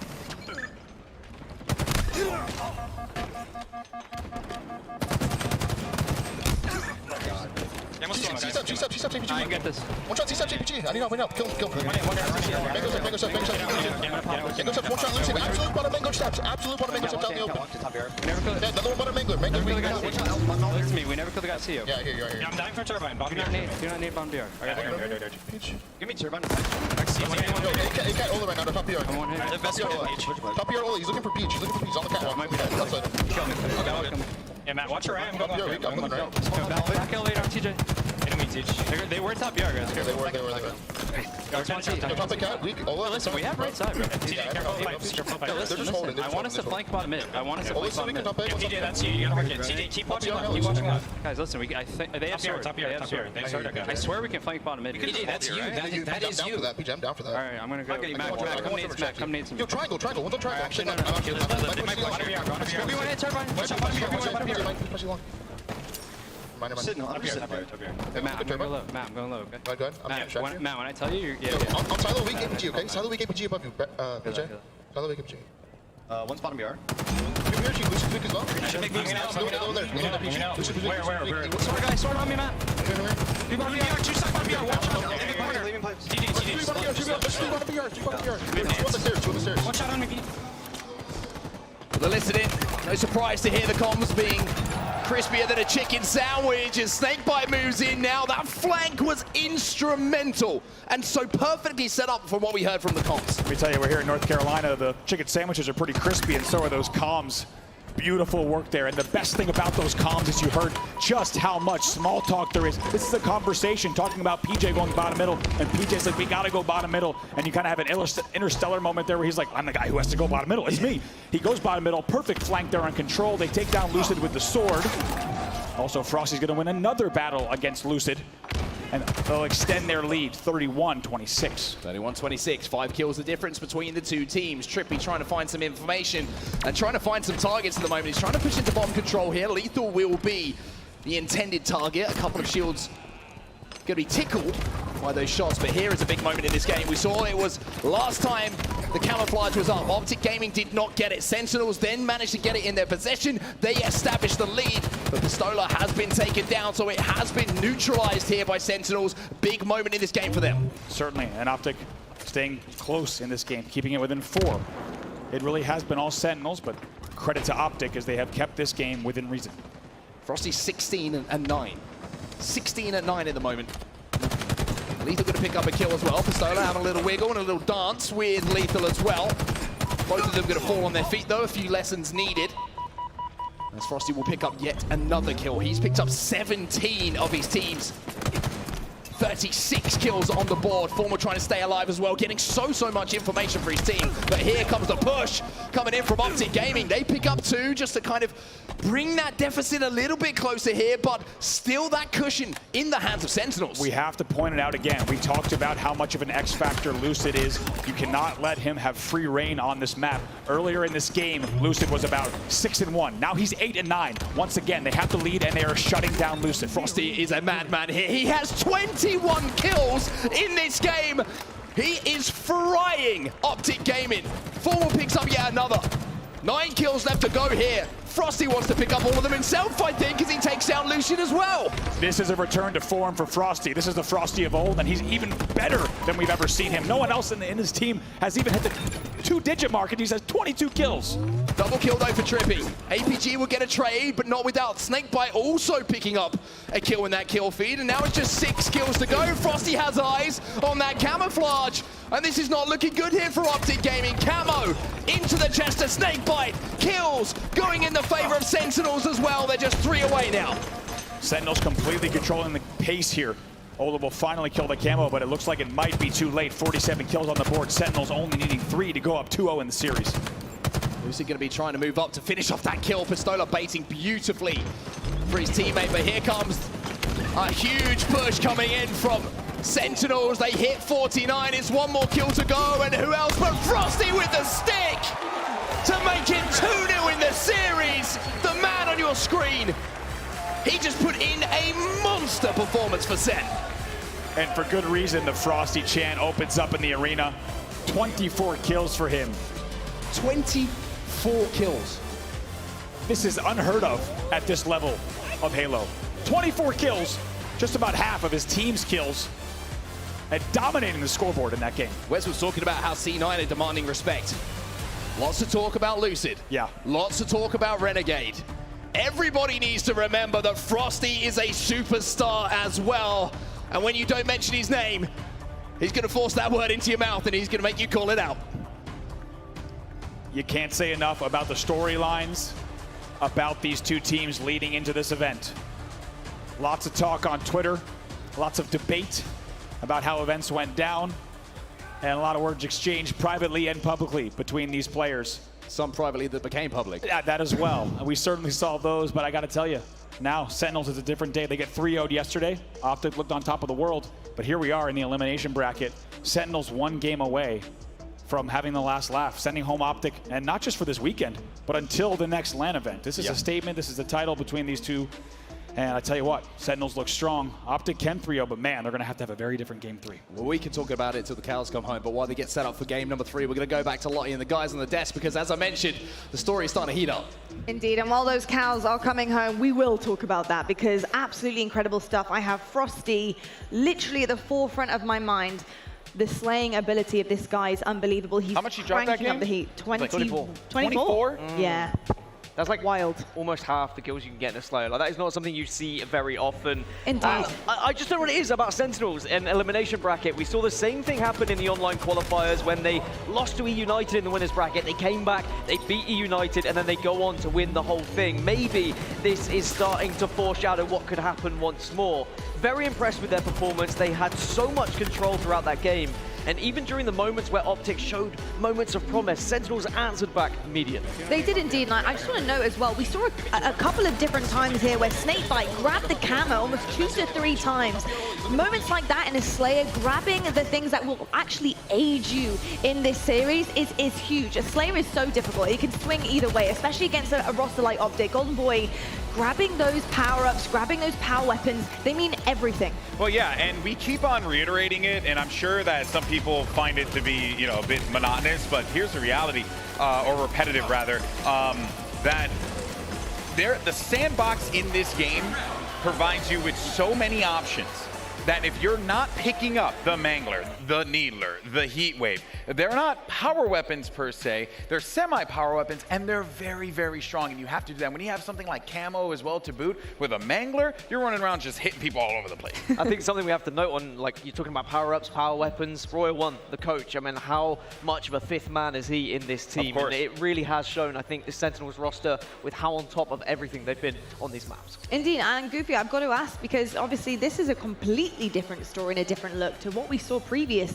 with this matchup here. You know, Optic really running away with things, actually starting on streets last time, but it was a Slayer. I got to ask you, you know, what do you make of the way that Sentinels kind of performed there with the strongholds on streets? Because it was like we were seeing a different team there in terms of how they kind of rotated around the map. And they look like a totally different team, Lottie. And that's the thing about Sentinels. They get better and scarier as the weekend goes on. They're getting that continuity. They're getting that confidence with each other once again. And look at the scoreboard for the first 2 matches. It wasn't a close win by any stretch of the word. It was a landslide victory for both maps. Sentinels looking very dominant here today, and they're looking scary for the competition. I'm going to say this much. Sentinels are like a fine wine, okay? They get better over time, and it doesn't matter who's with them, right? Whether it's, you know, a World 2 or if it is formal, they're filling those shoes. They find a way to integrate players into their system, and we even saw it with APG when he was on that team before. They're so good at that. But that being said, and you got to be very clear here, this series far from over. Optic, we know they're so good. They have what it takes. This could very easily end up into a reverse sweep. So Optic, I think they just continue to play their game. Sentinels, on the other hand, well, man, it's going to get dicey. They have to close it out, and they cannot lose their eye on the prize. I think what's going to change this series is the fact that the loser is top 6. This isn't just kind of losing and you get top 3 and you're like, okay, well, we'll go next, and maybe next tournament we'll go top 2. Top 6 is a massive disappointment for either of these organizations. That's right. Going to add extra pressure going into this game 3. It really is, and I think that's also a testament to the level of gameplay we're seeing here from so many different teams, so many different regions as well, because Europe is turning up here in Raleigh as well. So obviously the competition is getting stronger. The fact we're seeing this happen in the first LAN event of our roadmap, if that doesn't bring you back for more this year and next year, I don't know what will. This is absolutely outstanding stuff, right? Yeah, right now though, I'm looking at the captains, or sorry, the coaches, to keep these teams focused. I'm looking at Lunchbox on that stage to really get the troops and rally them together. There's a lot that needs to be done here, and on the other side, Royal One, I mean, they both have that legacy. Players right now, they're feeling the pressure. It's worth saying just quickly, they want to get this done in 3 because Livefire is map number 4, and we've not seen Optic lose Livefire before, so Sentinels get it done now. Indeed, it is far from over. A reverse sweep is definitely on the cards. If you know Optic Gaming, we're going to hand it on over to Onset and Bravo to continue the series on. Well, it is a pivotal moment in the series. It's a pivotal moment for Optic Gaming, and it's a pivotal moment for everyone else left in the tournament as well, Andy. It comes down to this game 3, and all the points that we wanted to talk about in the break were pretty much covered on the desk. We want to see if it's going to happen. If this is going to happen, it needs to happen in 3 games before here for Optic Gaming, for Sentinels, because like Dan said on the desk, Livefire, the home ground of Optic Gaming, is game number 4. You would expect them maybe to keep that record up and be able to take that one home, and then, like tradition so far, it could be another game 5. And honestly, it's exactly how the last series looked too, right? They needed to win the CTF to force the Livefire. They're in the same exact position. They got to game 5 in the last series, but it's going to be a little bit different here. And like the desk said, we cannot reiterate enough how much of a disappointment, a heartbreaking defeat this would be for the Optic Gaming roster. Of course, they're coming in with their full roster, Sentinels with the substitute. If Optic Gaming exits here, it's the ultimate defeat. I think everyone expected them to be in the grand finals, and maybe people even betting on them taking the championship. So the pressure is on in a way that, first of all, never has it ever been before for this team, but also in such a big way where they need to do this. It's do or die. Yeah, so many storylines just intertwining together beautifully at the moment, and this is just the first event that we've had, Andy. This is the wonderful thing about it. These stories are going to keep progressing, and we're going to have new chapters added. And I think Golden Boy, strange to say this, brought up a really good point on the desk as well. He was talking about the coaches behind both of these teams. You have Lunchbox, you have Royal One. When you're in these tough situations like Optic are, you need someone with that experience to keep those words of advice, whatever it might be, those 1 or 2 sentences that just kind of center your team once again and remind them what they've done and the reason that they are here and considered one of the favorites to win this tournament. Lunchbox is instrumental to the success in this game 3. He is, and it's a man who spent a lot of time on the main stage and a lot of time celebrating after main stage victories, so expect Lunchbox to get his team ready and focused on really just this game number 3 and only this game number 3 right now, because that's all that matters. On the other side, Royal One, a lot of time on the main stage as well. He'll certainly be encouraging his team to end this one quick. CTF Bazaar, though, going to be the battlefield for our game number 3. I mean, the good thing here for Optic as well is it's CTF Bazaar, right? They've kind of just been put in the blender a little bit in that last game. Frosty going absolutely ballistic. I'm going to say it out loud again because it almost doesn't sound right in my head. I mean, those are 24 kills in a team slayer. Freakish numbers. Now they get the opportunity to slow things down a little bit, though. We know about Bazaar CTF. We've kind of hammered home how this plays. It's a very difficult game type to completely control. You have to get that first set of slays to get mid-map. Then you have to get into the base, kill those respawners. Then you have to get that flag moving, and there's a third wave of kills you have to pick up in order to get that flag back. Now, for Optic, who have just been in that blender, like I mentioned, and probably feeling a little bit under pressure, The opportunity to make a few mistakes is here with this map. Right. However, with the way that Sentinels seem to be playing, I expect Sen to just fly. That first flag cap in this series is absolutely massive. It's enormous, and there are a few different ways to play CTF on Bazaar. You could play really fast pace, or you could just get in your enemy's base and in their face, and that's exactly what I expect Sentinels to do. Well, whether you think one team's the hero or one team's the villains, it all could end here if Sentinels take home game number 3 in the series. For Optic Gaming, though, maybe it's the start of a little run. The beginning, sowing those seeds of a reverse sweep. It's a long way to go for them, though. You think Optic can do it? I think they can. The question is, will Sentinels let them here? Let's take a look at this opening rush on CTF Bazaar.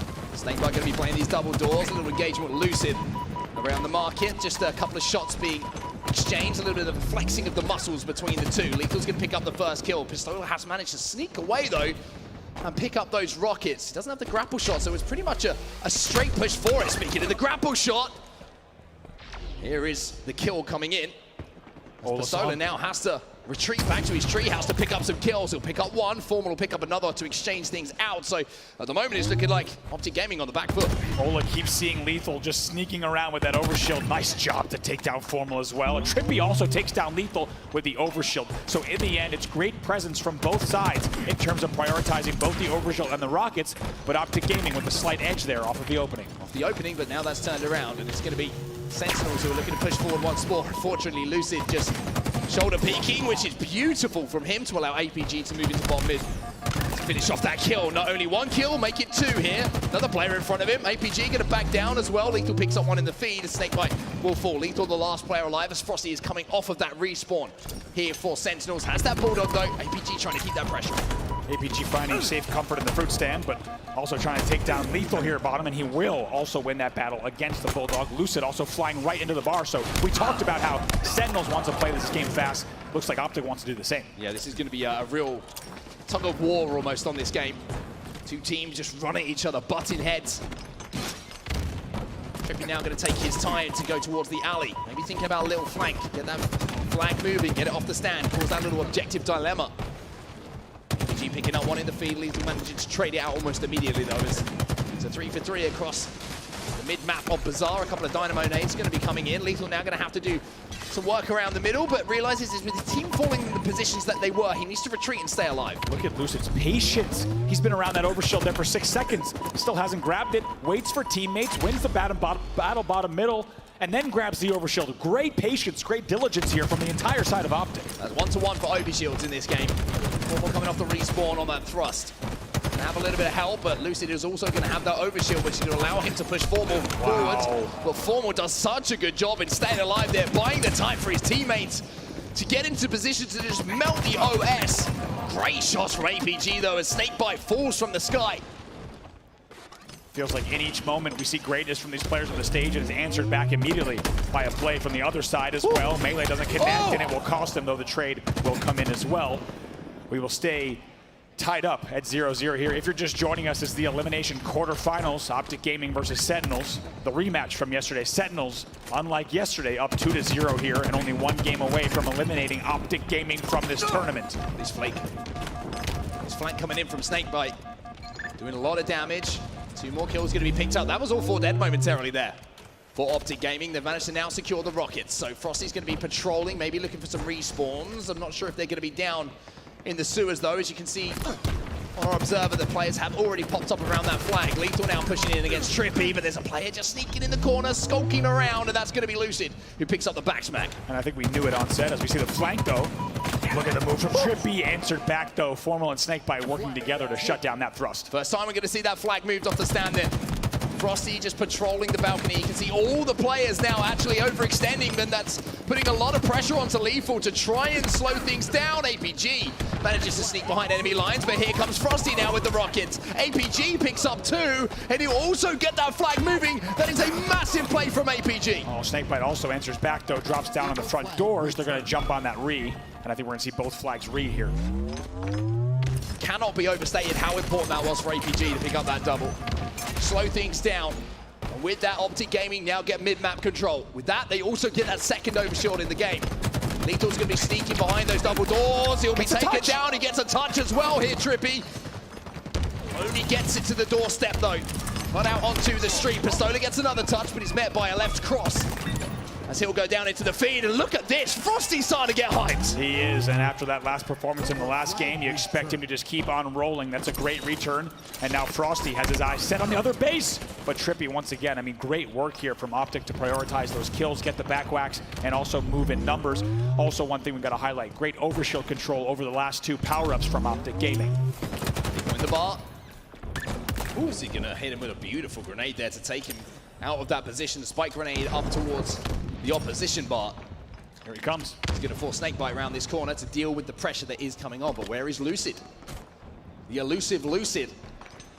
He's still up into the bar. He has that Bulldog as well, so he's just waiting to be pushed. He's going to be pushed here by Formal. Formal stays alive for now, but that's going to be 3 dead as Trippy and APG also pick up some kills. Snakebite, last player alive. He will fall as well. All 4 dead. APG now gets that flag in his hands and gets it moving. Frosty and Lethal, they spawn bottom rockets, they spawn pillars. So right now it will be a battle on split sides of the map. A little bit of a base trade coming in here. They're going to have to find those spawners.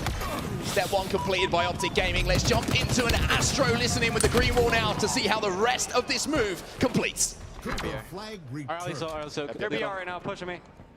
On CBR. I got killed from another guy in the tree. And our garage. I think it's our garage. I'm blocking. Watch you, Tommy. Push you, Tommy. One shot dead. Oh, let's Dead. Watch our jump up. Yo, on me. He's on me. Our jump up. They're BR. Let's go. I got one. Just one shot. One bullet. They're BR. Yeah, Just one bullet. He has grapple. They're alley. Alley with grapple and shoddy. Grapple's about to grapple pop. and shoddy. I have new grapple. You went back to fight. Do your thing, Justin. Do your thing. Guys. I'm in there, Bulldog. I have grapple. Yo, they're tree. Joey. Can we push? Close left, Joey. Close left. Combo to me. I have rockets right here. There's 2 there, Justin. Close left, I think. And Bulldog, guys. And they push me there, alley too. Bottom and dead. Bulldog to one side, one shot. Anyone there, tree? Tree pushing me right now, tree.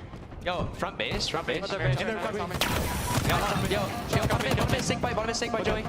Look at that. Nice, 3. Last guy, where? Might be OE. Yeah. I'm looking at alley. Yo, he's there on their alley, Joey. Their alley, actually. Challenge him. He's 3 shots. Cannot see him. Alley, get in the tree. To their tree. Got one. I'm still living. Last 2. Keep living, Joey. Keep living. On you, Joey. On your stairs. The tree in the thrust. Ready to picks. That's 2 dead. That's still 2 dead. Another opportunity here to move that flag coming in for Optic Gaming. All the pieces starting to go together beautifully. Trippy's going to pick up a kill on the flag. APG gets another touch and a kill as well onto Frosty. The flag is through the treehouse. Another opportunity for Optic to take the lead. That was 2 dead for both sides. Lucid knows he needs to apply pressure there. Pinging those top rockets needs to be the man that helps get this flag across the halfway mark. Instead, he's going to retreat. He's going to try and flank behind here, actually, through the treehouse. So using that grapple shot to come up behind Lethal and say, good morning, Lethal. He picks up the kill. But is it enough to clear the path for that flag to keep moving? Pistola now on that objective, gets that touch.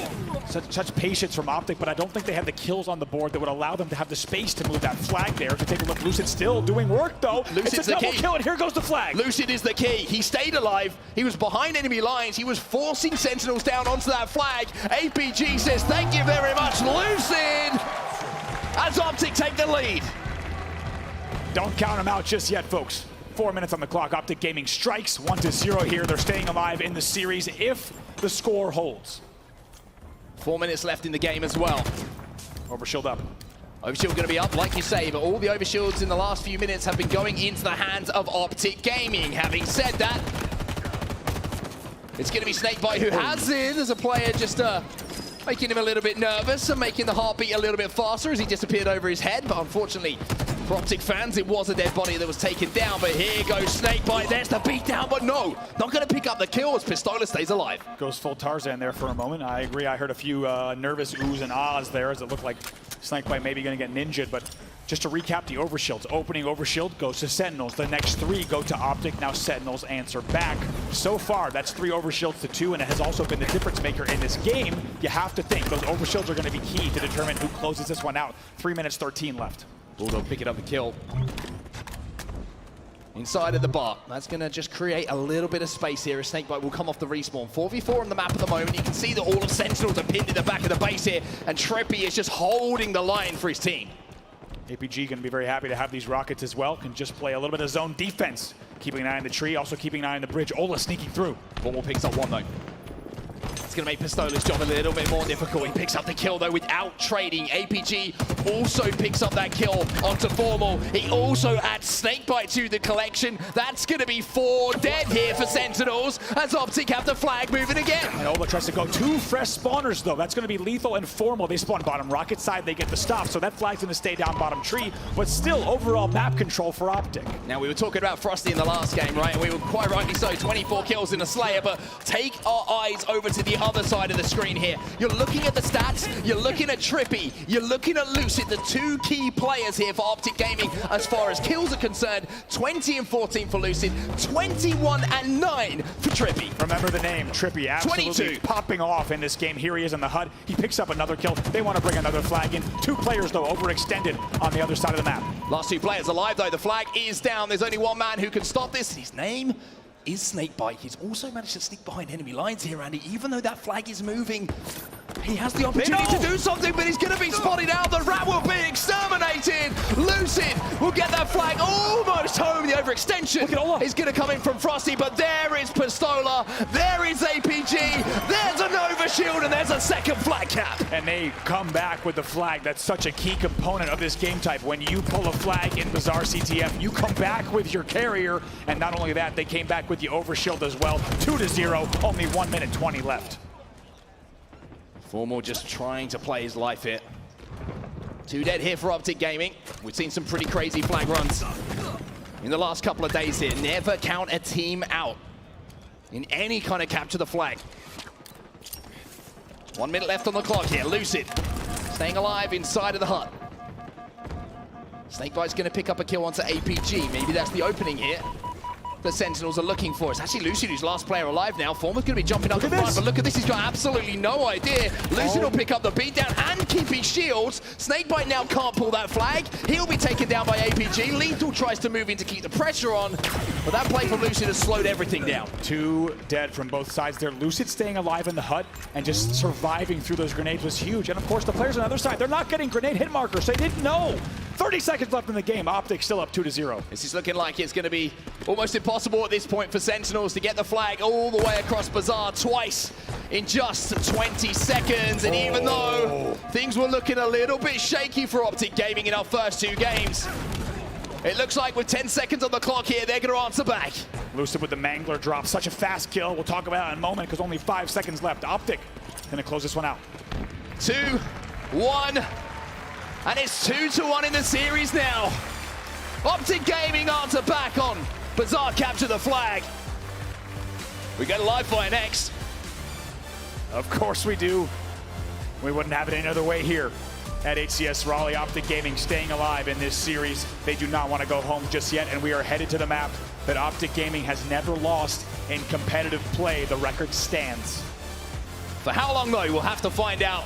But what a response coming in from Optic Gaming. I cannot highlight to everybody here in the arena, everybody watching at home, how much fortitude it takes as a team to bounce back after going down by 2 in a series, not only in a series against one of your biggest rivals, but knowing that your tournament life is on the line.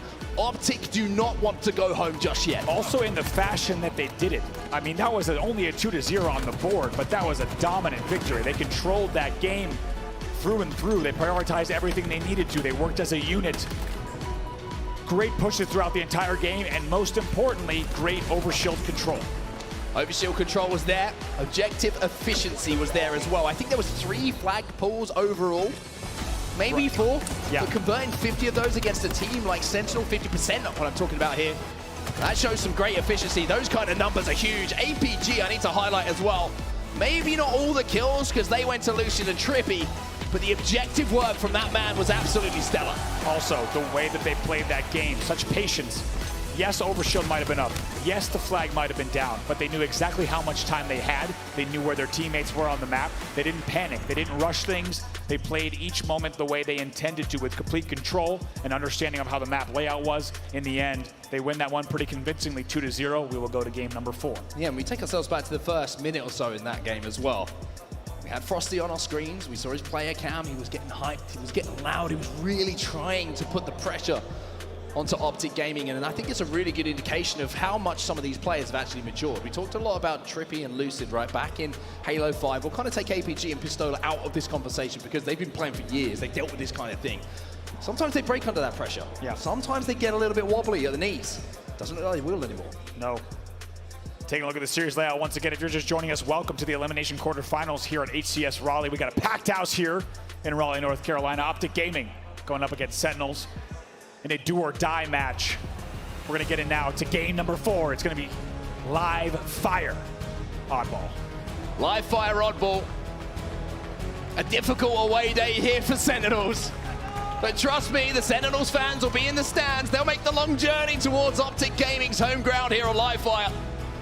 And I'm sure they're going to be making all the noise that they can. But just to reiterate, one more time, the Optic Gaming have not lost Live Fire on any game type in HCS competitive play. Here we go. Absolutely insane here. Taking a look at Trippy off of the opening, trying to see what he can do. Frosty's going to be the first one to grab the sniper rifle, stays alive, C-Plat.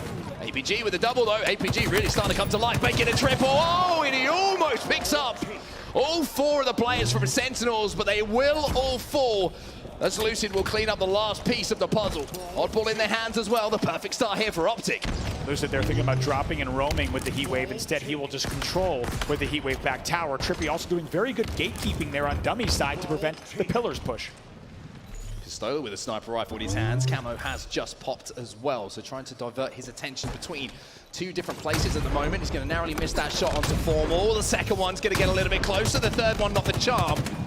Pistola showing that maybe he's not quite feeling the sniper rifle for now. Frosty's going to make that move. Lucid's on the flank. Formal going to be very elusive here, but speaking of elusive, here's Lucid. Here's 2 kills for him as well. Now some shots into his back, but he's going to survive for a few seconds until he's finally taken down by Snakebite. Hey, tried to snag that heat wave, and man, is this ever a highly contested battle for tower. That's all it is right now, but during all that chaos, Onset, 27 points on the board, back tower for Optic Gaming. And they have control of not just the game, but how the pace of this game will be played as well. Do they try and force the oddball into their hands? Do they make Sentinels try and overextend to get that oddball and then kind of pick away at them, so to speak? They can really control how this game is going to be played. Looks like Trippy's going to try and bait that ball for now. Snakebite will pick up one. Trippy will put the grenade down to exchange that. A little bit of battle going down between the 2. A little bit of help from our friends coming in as APG keeps Trippy alive. We cannot talk about it enough. These players are so efficient. Trippy takes no damage bottom middle. That lets him win a battle against the heat wave. Moment to moment, Optic Gaming looking so strong here, shutting out their opponents so far, 37-0. 2 more kills for Lucid with that heat wave as well, and more importantly, Trippy has the oddball in his hands. 41 points and climbing here. Rotate.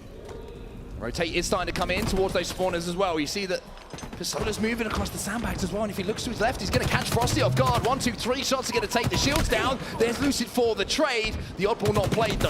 Pistola now has to turn his attention to the top middle as he beams Lethal back into the respawn screen. Unlike other games that we saw in this series, it is Optic Gaming making the decisions. They are calling the shots, they are getting the first shots, getting the first damage, and then they are collapsing and converting there. I don't know what's more of a impressive number at the moment. Is it 58 and rising, or is it the fact that they've kept Sentinels to 0 seconds with that ball in their possession? 60 points now on the board. Trippy gonna have to play ball here at the back of green. Formal's trying to push him out. Trippy says, I'll have a piece of this fight. And Formal finally does win it, but Trippy doing a huge amount of damage. Huge amount of damage, very confident there, makes the play ball, makes a safe play. It's an early play ball, so he ensures that that ball will be reset bottom middle. Then he still challenges there. Frosty and team trying to get a little bit of control and gonna move the ball towards house. 2 players dead here for Optic Gaming. Frosty's actually the last player alive here for Sentinels as well, and he's almost playing a little game of kiss chase himself as all of Optic Gaming are going to be trying to hunt him down at the moment. He's got the sniper, needs to connect, but not going to be able to.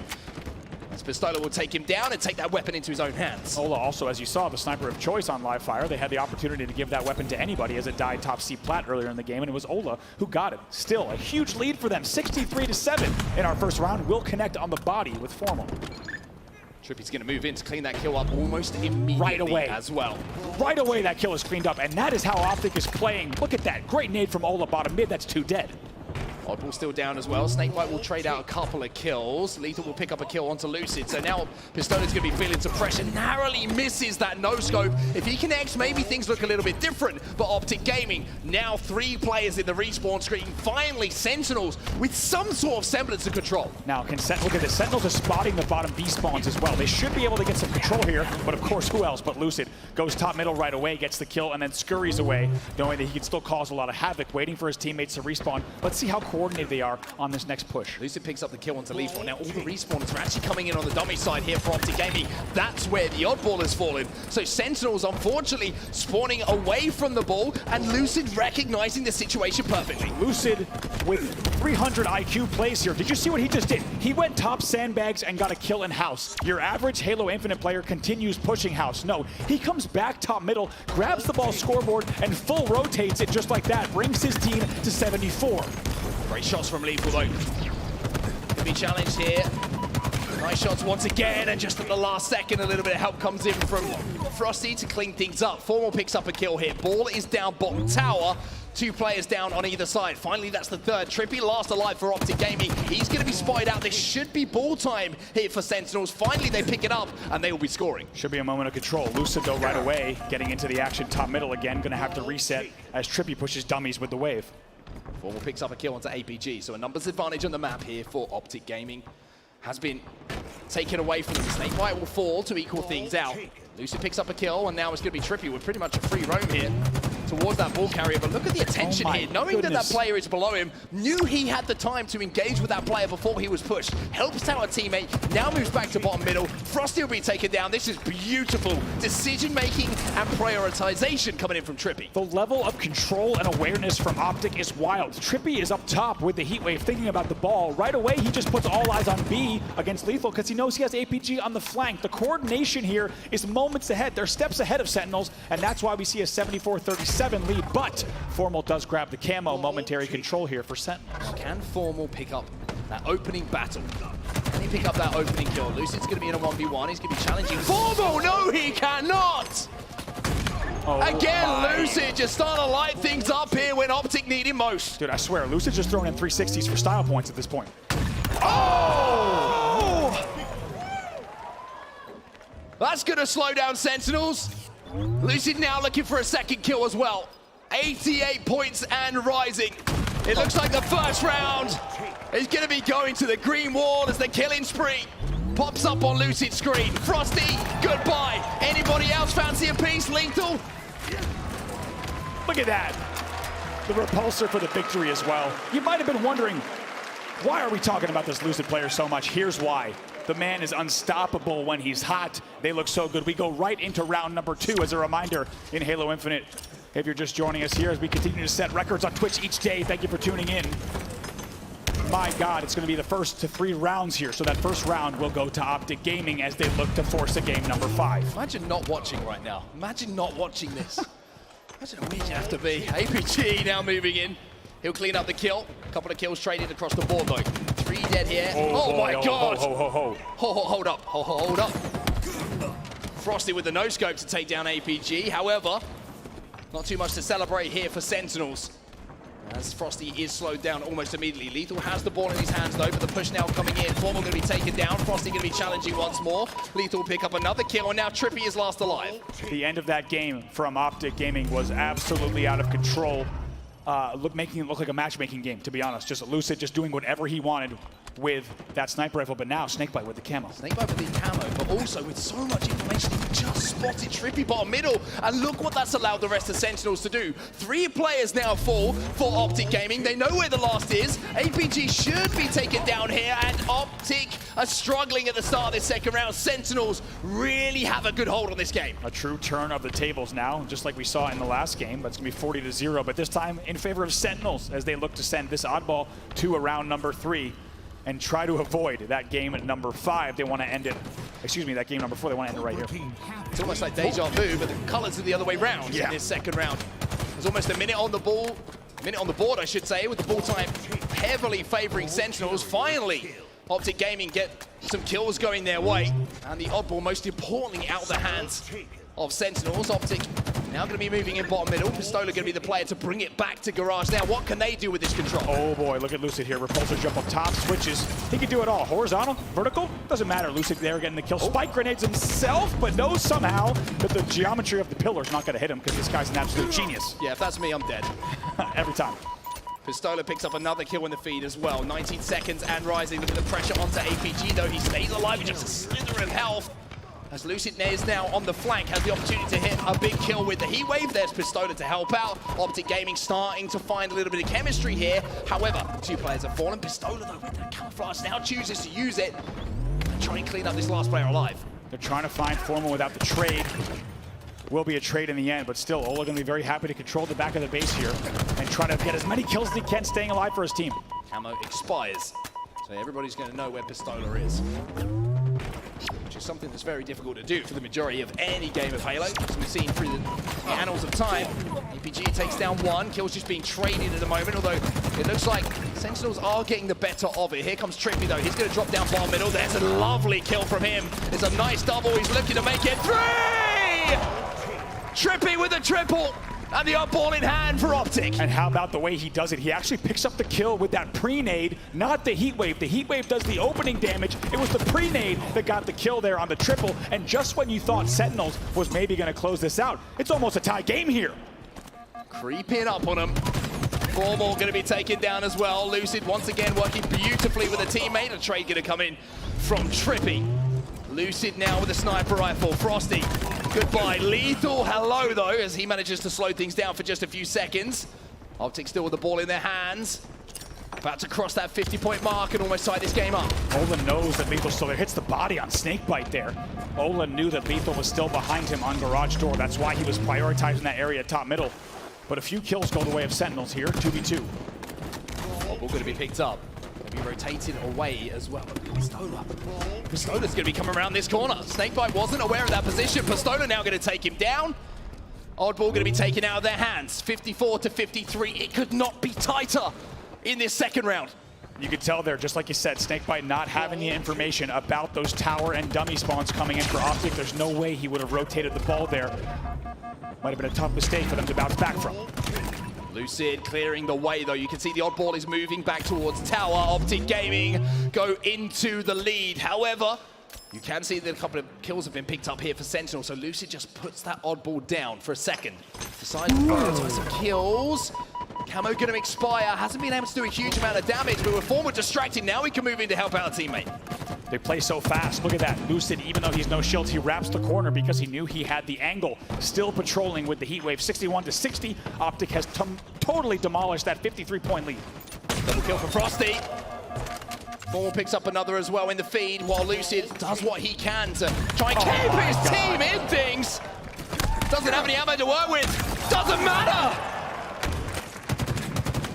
Lucid putting on a show in both rounds. Trippy will trade as well. Still too dead, still too fresh. Another death there for Sentinels. So still Optic Gaming grabbing control. They might rotate once again as well. If you wanted to see how tightly matched these two teams are, just look at the score. Optic now in the lead. 67 points for them, 62 for Sentinels. Reminder, if you're just joining us, that Optic Gaming did win that first round of oddball. So they just need one more here. And they will tie up the series at 2-2 and we'll go to a game 5. But Sentinels want to get this done now. It's not just beating Optic Gaming here, it's beating them on their home map. That was 3 dead for the moment. Sentinels should get control out of this. Also great play from Snakebite. You might have noticed he repulsored back into pillars just to deflect any grenades that might have came in. Take a look at the scoreboard. Lead change once again here, Sentinels. Trying to focus on that camouflage as well. 2 players are going to be flying at it from Optic Gaming. But speaking of flying, here's Lethal looking to swoop down on the last players remaining from Optic, but he's getting shot in the back now. It's Pistola who's trying to challenge Lethal. Pistola had to win it, he did, but it's immediately traded out. Trippy did something disgusting in the back of that base. We didn't see it off screen. He wins that battle. He has help from Ola top middle. They rotate the ball once again. 70 points here for Optic Gaming. They will take the lead once more. Look at the spawners. It's all B and garage spawners. This is going to be way more time for Optic. Needler in the hands of Lucid as well. Here's Frosty, lethal. Oh, it's a firing squad top middle. This is a big push coming in from Sentinels. They realize they have to get that ball out of the hands of Optic. Otherwise, we are going to a game 5. 3 players now down for Optic. Make it 4. Where's that odd ball? Look at Lucid's already there. Snakebite was right there for the pull. Here we are, 76-87. Snakebite going to take this top tower. Formal has to be his bodyguard. Lucid picks up the kill onto Frosty, though. How do Sentinels play these last few moments? Lucid. He's going to be taken down by a flanking player, maybe, but no, he's still alive. Here comes Lethal at the biggest of moments. How did that Frosty's away. How did that ball get played off the tower? Was that a premature play ball, or was that Optic sneaking behind him? Optic have the ball in their hands. They have the lead. It's a 4-point difference. Pistola, he's going to stay alive somehow. Oh my God! Alive! The hardest kill in Halo. It's Pistola. He stays alive bottom middle. 90-86. Lucid has the ball in his hands. Optic have the game in their hands. Frosty with the repulsor cannot connect. Optic Gaming send us to a game 5. Oh my God.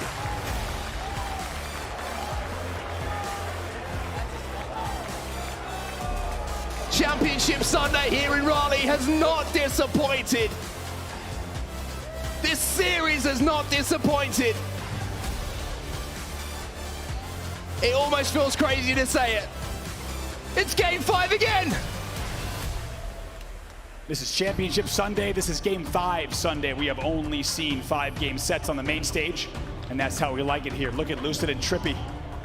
Might be having fun in that photo, but it's all business on the stage. We are tied at 2-2. Optic Gaming has done it once again. How did Pistola stay alive? No other player. Not one. No other player stays alive there, apart from Pistola. If you're just joining us, where have you been? You can see the series in front of you. Sentinels. Get those first game on the board, the first 2 games on the board. I need to calm down a little bit. Optic Gaming, they win the next 2. We're going to a game 5. By the way, we got the stats. That brings Optic to 27-0 on live fire in competitive play. They've never lost the game. I think at this point, just give them win. Yeah, I think we're just going to start counting that as a W on the board. But I cannot wait to see highlights from that game at some point after that, because I don't understand it. You might have seen the numbers. Lucid pushing low dummies, totally at a disadvantage. APG's one shot on pillars, and the ball gets played. I don't know if that was a Sentinel's premature play ball, or if someone from Optic might have snuck in and play balled it. We got to find out about that, because that's a game-deciding moment. But also, Ola staying alive bottom middle. Unbelievable. That man can find every nook and cranny, and he did it again bottom middle. Let's take a second to compose ourselves ahead of what is going to be an insane game of 5 in this series. One of Optic Gaming and Sentinels will be going home after the next match is concluded, but I mean, this is just brilliant to watch. It's such a great spectacle for everyone who's watching at home, who's lucky enough to be joining us here in Raleigh in front of the main stage. I mean, these final moments were just insane. Absolutely insane, and just amazing control somehow in the end. 87-70. Look at this, Lucid, he cannot get it there in time. Snakebite has the perfect pull on the ball. They take it back tower. That was 4 dead as well. 4 dead, look at this. Now they have top control. Watch what happens. Formal's here alive on top C. But look who gets the kill first. Even with 4 dead, off the respawn, Lucid creates an opening. Lucid then stays alive. There was Snakebite there. You saw Snakebite get dies in the back of the corner of the base. Like maybe a forced play ball. Somehow Ola stays alive. Desperation from Frosty, but that ball gets pulled right away. This is the moment, though. This is it. This is it. Snakebite gets the kill. Look at this. This extra 2-3 seconds is what decides the game. If Pistola dies, Snakebite has the oddball in his hands. He is walking out towards his teammates with his arms above his head saying, boys, I've won us the game. But it just wasn't to happen. Unbelievable stuff there. Lucid also the one who's going to hold the ball in the end to carry his team to victory. And we are going to a game number 5. We wouldn't want it any other way between these two teams. Optic and Sentinels, the most talked about teams coming into this tournament, and for very good reason. Yeah. Tons of drama between, to be honest, between these two squads.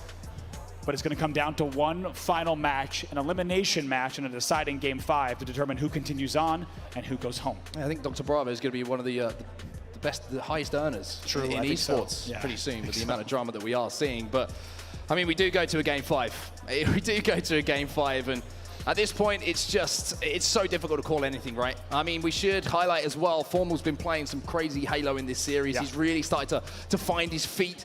But this is where we're going to go to. We're going to Streets Slayer. Now, if you look across the series, we've seen Streets already.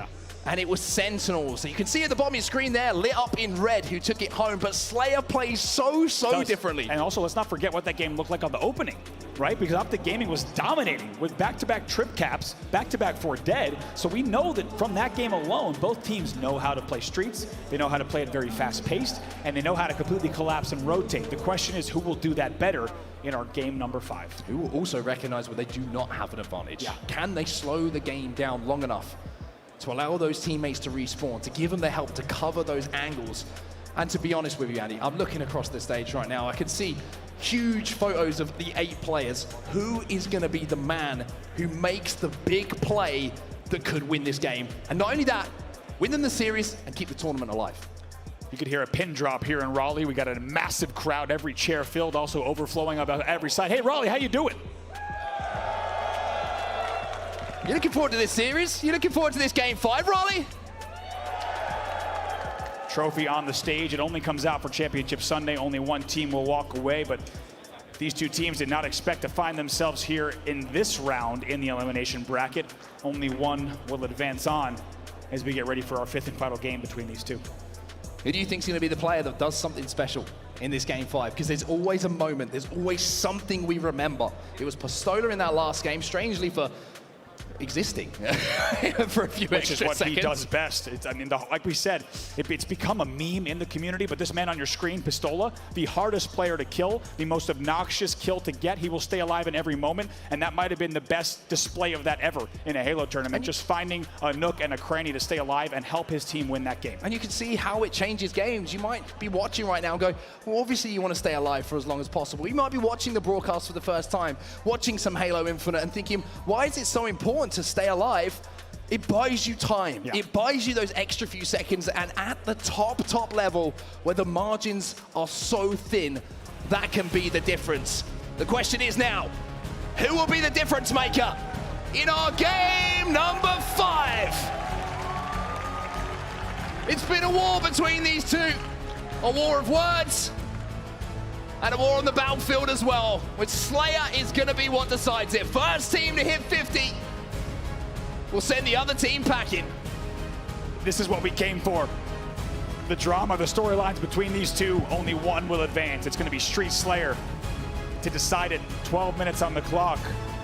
And every single moment in these game onset is going to be so dramatic. Every rocket grab, every inch, every kill is going to be a factor with just how close these two teams are. I don't know about you, Raleigh, but I'm pretty pumped up for this final game. Let's make some noise in here. Let's let these players know that we're ready to see a Map 5 kickoff or our beautiful faces. Either one. Sounds Sorry, like everyone. we're getting players ready on stage here, so we're ready. Save that players energy, are just though. about Save ready. that energy. We're going to go again in a few seconds. We're going to go I again. promise It's you. going to be good. That was the rehearsal. It was. Raleigh, you passed beautifully, but I think we can crank it up. Sounded great. We can crank it up to 11. I love the fact we can turn around, by the way, and just like. I know, and we can see all you guys. Hey, how you guys doing? everyone, by the way. Hey, How we doing? Raleigh, you look beautiful. Don't be rude. Give us a You wave. look beautiful. You look amazing. This is a handsome crowd. It's a beautiful crowd. It's been 2 years since the last Halo LAN, 2 years since the last any LAN, and it's amazing to have all of you in the room with us. You guys are fantastic. You sound fantastic all weekend. You've been popping off for these players, the best in the world, and it's been a pleasure to share this venue with you, and many, many more matches still to come here on Championship Sunday and main stage, but all eyes right now on Optic and Sentinels. Fist bumps are going down. And having waited almost 2 years to be in this position to cast Halo again in a live environment, to be lucky enough to be here in Raleigh watching these games, I don't mind waiting an extra few moments for a moment like this we're going to remember for quite some time.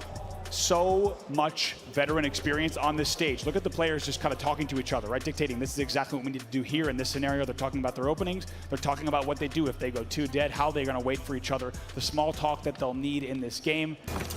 And we're getting into the game right now. Here we go. It's game number 5. Optic Gaming versus Sentinels. Only one will advance. Let's make some noise in here, Raleigh. Game 5 of what has been an epic series between these two is underway. And what a start this has been for Optic. 3 dead off the rip. Look at there. Trippy just sitting in the rocket pocket, picking up all those kills already. 3-2, but 2 will fall as well. And he picks up another one just like that. 4-2, he'll reset with his team. 4-2 the score at the start of this one. A really good start here for Optic Gaming. Where are those rockets, though? That's the real question. You would expect them to be in the hands of Optic Gaming. As Trippy now has his eyes located on that balcony. All of Sentinels at the moment trapped around Tramp. That C stronghold, if you just joined us for the first time and you watched a little bit earlier in the series, is where they're going to be located. And now they have to kind of formulate that push. Get into the lab, have that conversation about how they want to try and progress to pick up some kills. Formal's already there in B Arcade, as you see, so Ola might be under some pressure soon if the tires push comes in. Maybe both of them pushing C stairs. APG staying alive, back PT as well. Lethal picks up one, though, with the Bulldog, so 4-3 is the score. You saw Snakebite kind of almost nonchalantly walking up the middle of the map as well to put some pressure on. That's allowed openings to happen, and that's allowed Lethal now to get into a position to turn this game around. 5-4 now after the push coming in from Sen. What an answer there from Lethal, but APG actually giving him a little bump from below, and he picks up another one as well. It's a double kill, perfect kill for APG. Everything's going to have to be perfect for all these players if you want to win. And hitting 4 shots like that in a row is certainly a way to warm yourself up. Frosty now looking to do exactly what the opposite of his name is and warm some players up with that microwave in his back pocket. Lethal coming under pressure as well, just trying to bait a few players out here for Formal. He's trying to help out a teammate. Formal now is going to pick up one, a beat down, there's a thrust, and oh, Trippy turns it on its head. Lethal there to pick it up though. Rockets popping right now, these rockets are huge. More Sentinels in position to maybe think about picking up those rockets. They're going to be down bottom middle here. Pistola is actually picking them up though, so we'll stick with Optic for now. Just to see if the play can be made, but no, Frosty's going to pick them up. He fires a rocket into Lucid. And now the power weapons change hands once more. Oh my gosh, just falling player after player after player there with the rockets. You saw how important they are, and 13-9, just like that. Sentinels wins that battle. They win the rockets. They have 1 rocket left, and they will get really our first lead in this game. Sentinels now trying to formulate yet another push. They have the lead. Let's see what the comms are like and jump into an Astro listen in. Okay, we got Bulldog. They have nothing. They have nothing. Yeah, we have Stalker and Bulldog. Cuts. No getting average right now. How much have you jumped Cuts. I'm Bulldog. Cuts. We can slow the game right now. We can slow the game right now. I think I have a go. No getting average. No getting average. Yeah, tires. They're gonna push me. Yeah, I'm trying to help you, Tej. He's hot. There's 2 there. You here? From me. Okay. No getting average, guys. No getting average. How about my push? Yeah, we tires. Man, watch me. No, we've got to lead, Dave. We're the ones that have to do anything. Play cringe. Play fucking cringe right now. I'm gonna go steps, okay? Yeah, we have all the weapons. You're trying to kill me. You're trying to kill me. I'm here, TJ. Tires. From me, hold up. Really weak. Brad, I can walk this. Even though the pressure could not be higher for all of the players on Sentinels and Optic Gaming, you could hear how calm the comms are once more. And you can also hear what the game plan is coming in from Sentinels. Yeah, right there. A lot of things to pick up in that listening as they extend their lead just like that, 16-11. There's a few things that you heard multiple times. One was do not get averaged. Back in my day, we called that don't give away free kills. The other thing you heard right there, just saying play cringe, play slow, crouch around corners. Who cares if it's cringy? Let's win this series. Drop ball down. There's a beat down from Formal. Killing spree for him. Lethal picks up another, and now all of a sudden, Sentinels have roared back into this game and into this series, 21-11. Here's a rocket launcher for your troubles. Royal One saying play cringe, but I tell you what, this is anything but cringe. This is Sentinels firing on all cylinders. Both rockets will be fired. Neither of them connect, however, they will be discarded for the remainder, 21-13. It's a huge margin for Sentinels. Lucid picks up a double, though. That's 3 dead now. As Optic Gaming say, hey, that's a pretty impressive run, Sentinels, but we're here to put the pain on you once again. We're not out of this series yet. We've already proved it once. We were down 2-0. But Formal taking that Bulldog out of the hands of Trippy is certainly going to slow down the pace once more. Formal, the wild card here, knew about that corner. Also, great communication there as Sentinels flies in once again. Tactically picks up that kill. Look at Formal right now, 9-3. What a pickup. In a game 5, you need a man who's got all the experience in the world, who isn't afraid to make the big plays as well. The experience this man has as a player. is on display for everybody to see. He is not affected by the situation whatsoever. Cannot give enough credit to the Sentinels roster. They were playing toe-to-toe. It was just about tied up at 11. And since then, like you said, they have made these bold plays, these brave plays that have gotten them with an 8-kill lead, 25-17 now. 26-18. Sentinels now cross the halfway mark to closing out this game and sending Optic Gaming back to Texas. Trippy now trying to move up, trying to be that influence that Optic are looking for. Lucid is going to pick up one, but Formal once again with a double in the feed. Lethal's going to be joining him as well as they almost cross that 30-point margin. We know how historically getting past 30 kills with a cushion in your favor is such a big moment in a Slayer. Yeah, looking at Rockets right now, they're about to pop in 10 seconds. One thing we got to bring up, Optic has been here before. They've been down in a Slayer by over 10 kills. Yesterday, they brought it back. The veteran leadership of Coach Lunchbox bringing them back, slowing the game down. They can do this, but they will have to play some of the best Halo they have ever played. They're down 31-19. Rockets are up. See what the plan is to get back into this game for Optic Gaming by jumping into an Astro. Listen in. Rocks are still up. Rocks are still up. I got double. There's a guy top cat. Top cat. Save Rock. Stay alive, guys. Top cat. He's pushing. I think he's still up. Purple, They're pushing Bulldog behind you, Tommy. I know. There's a guy mid-map right now. Mid-map right now. They have rockets. They have rocks. Tommy got the rockets. All right. He's just pushing. I think he's out of rocks. Big top Commando. One shot top Commando. Alright. Push over Commando, I guess. I'm right here. There's a guy on Commando, I swear. Looking. He's probably just saying trash. I think he's below us. Bulldogs got. Optic trying to keep calm. But when you got Formal popping off in this kind of way, it's difficult to do so. 15-4 is Formal. Snakebite now. He's 7-4. And he's now sneaking behind Lucid, who's just spawned in that red room. 1, 2, 3, 4. Not going to connect quite. Lucid picks up a double kill. And he's going to have to keep doing that. But Formal keeps answering back in that feed. If there was any question about if Formal was the right pickup for this team, I think it's been answered. He's 17-4 in this game, and they lead 41-24. Lucid will win that battle, but just like that, 8 kills away is Sentinels. And it would require a miracle from Optic Gaming to win this series and stay alive in the tournament. APG versus Snakebite. APG trying to stay alive. You can hear the grenades tinkling by his feet. That one's going to explode as Formal adds the 18th kill to his tally. He's looking for 19. He gets the trade as well.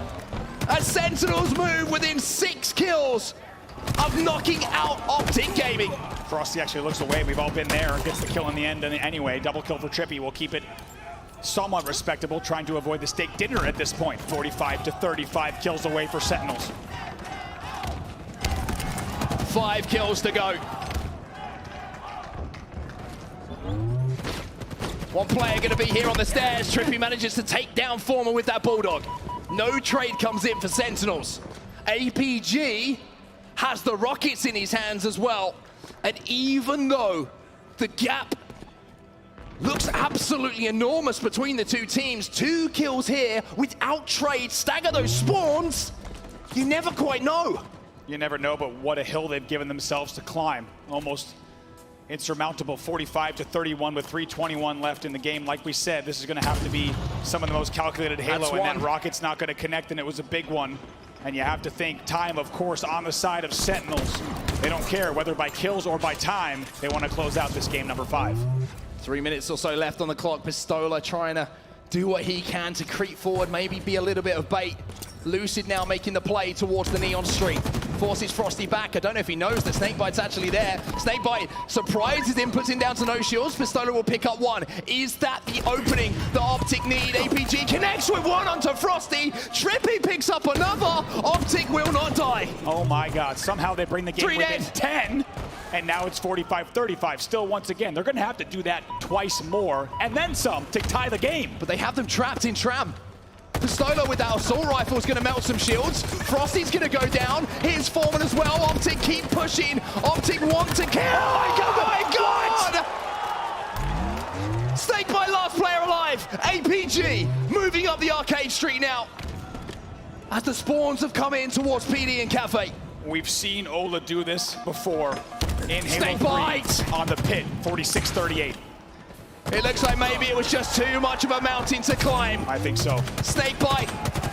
Lucid down. Trippy down. It's one more kill to go here.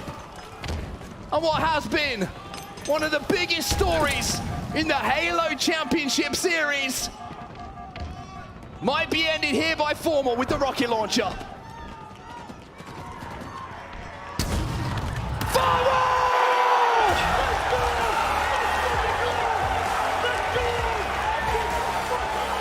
Sentinels pack the bags of Optic Gaming and send them home. How poetic is that? Formal is the man. Picked up just a few days ago on this roster. He's the one that pops off in Game 5. He's the one who ends the game with the Rockets. Sentinels defeat Optic Gaming to continue on in the tournament. Optic Gaming going home early. And a Formal chant erupts in Raleigh. I'm just taking a moment to take this in, everybody. We've waited years to be here, Andy. Yeah. And it is Game 5, Game 5, Game 5. It's crazy.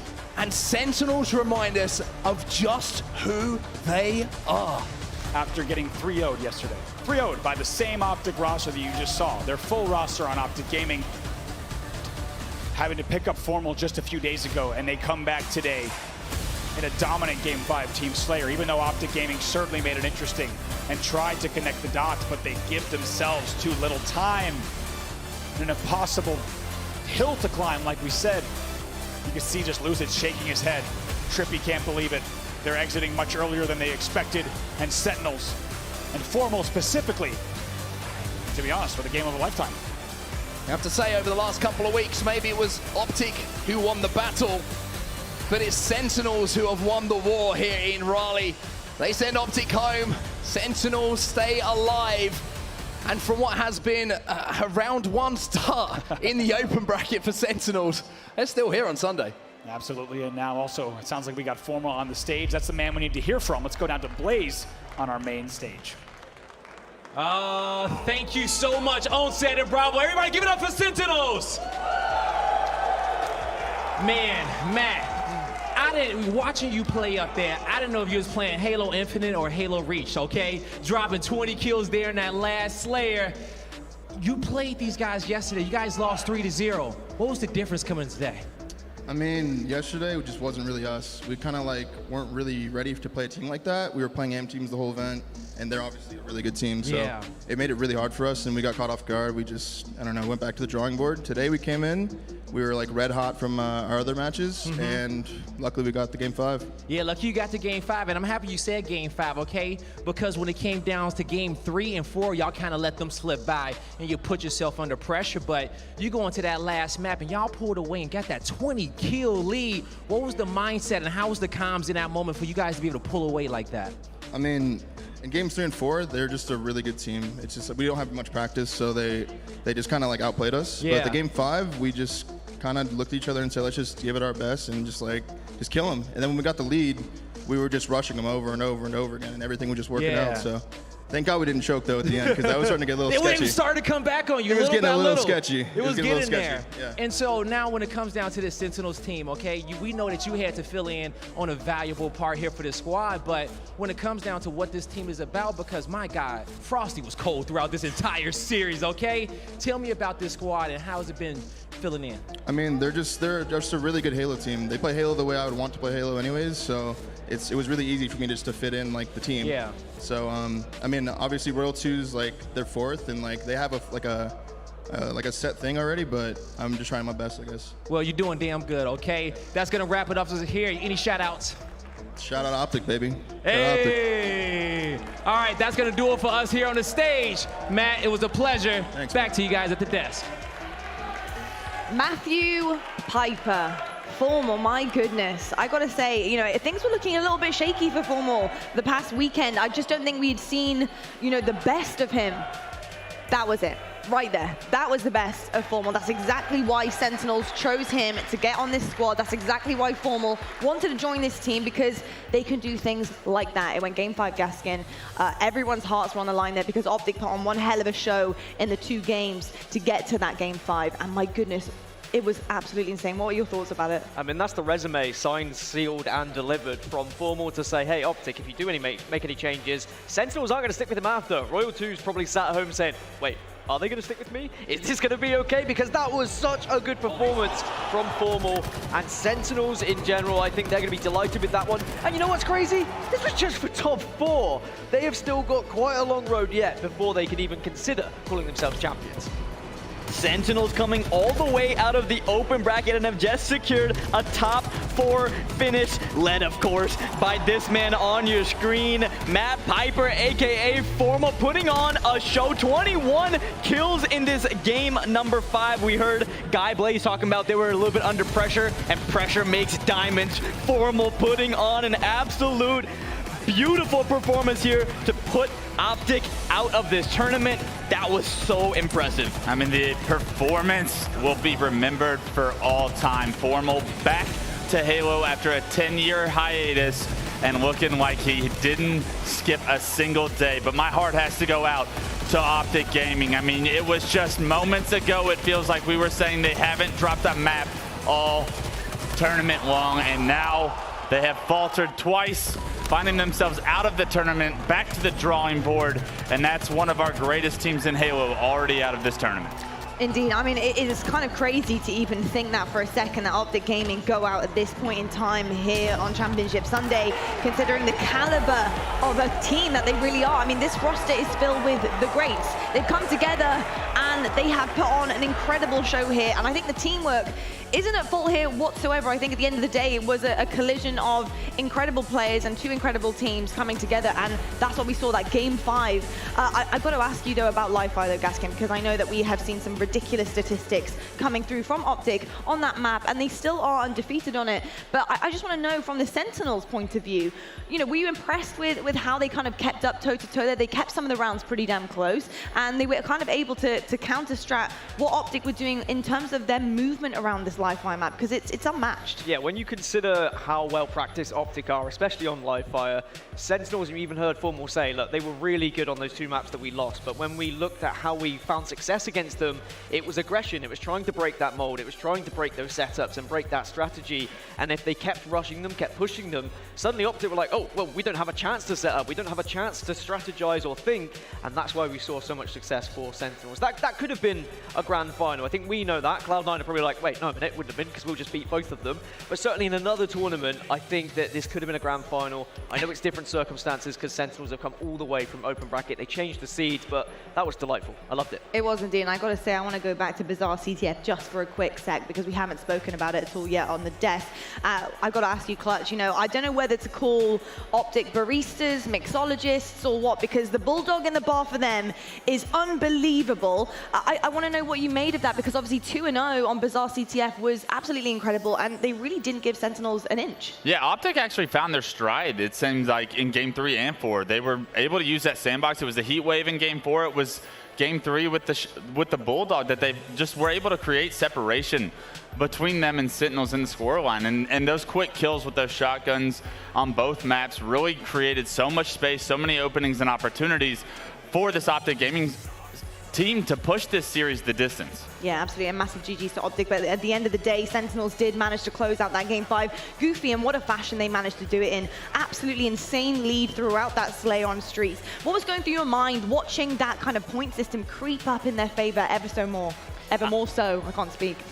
That game, I mean, Sentinels had a lead in that Game 5, and they blew the doors open. We saw Optic try to claw their way back at the end of the game, but Sentinels, man, they just keep getting better and better as the tournament progresses, and I've been a big fan of Formal for a long time. He definitely has what it takes, obviously, a champion in multiple titles, and what an addition to the Sentinel squad. And their run is far from over, because if I'm any of the 4 teams remaining in this tournament, I'm really worried that this Sentinels roster is on fire right now. Absolutely. I'll tell you what, Slayers love to snowball, but so do Sentinels. Let's take a look right now at their elimination bracket run. This is the bracket here in the championship here on Sunday, and Sentinels find themselves in the elimination semi-final against FaZe. Absolutely insane stuff overall here. Gaskin, what are you making about this matchup here for the semi-final? I mean, from one rivalry to another, now we've got the Lethal versus Snipe Down rivalry coming right back onto our screen. So I'm delighted for that one. It just seems to happen at every single event. And also it's FaZe versus Sentinels, two huge organizations going toe-to-toe. This tournament just seems to be getting better and better. As soon as I think we've hit the ceiling, suddenly we punch through that ceiling and we demonstrate that this building gets even bigger. I'm loving what I'm seeing so far, and I'm sure there's going to be bigger and better matches coming our way. There certainly is, Dan, and speaking of, we have one coming up right after the break. We are going to head to refresh right now because the main stage needs to get reformed here. We have our winners finals coming up very shortly here in Raleigh, and my goodness, what a performance from Sentinels to take Optic Gaming out of the competition. We have Cloud9 versus E United coming up right after the break.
Searching for meaning in a relentless world.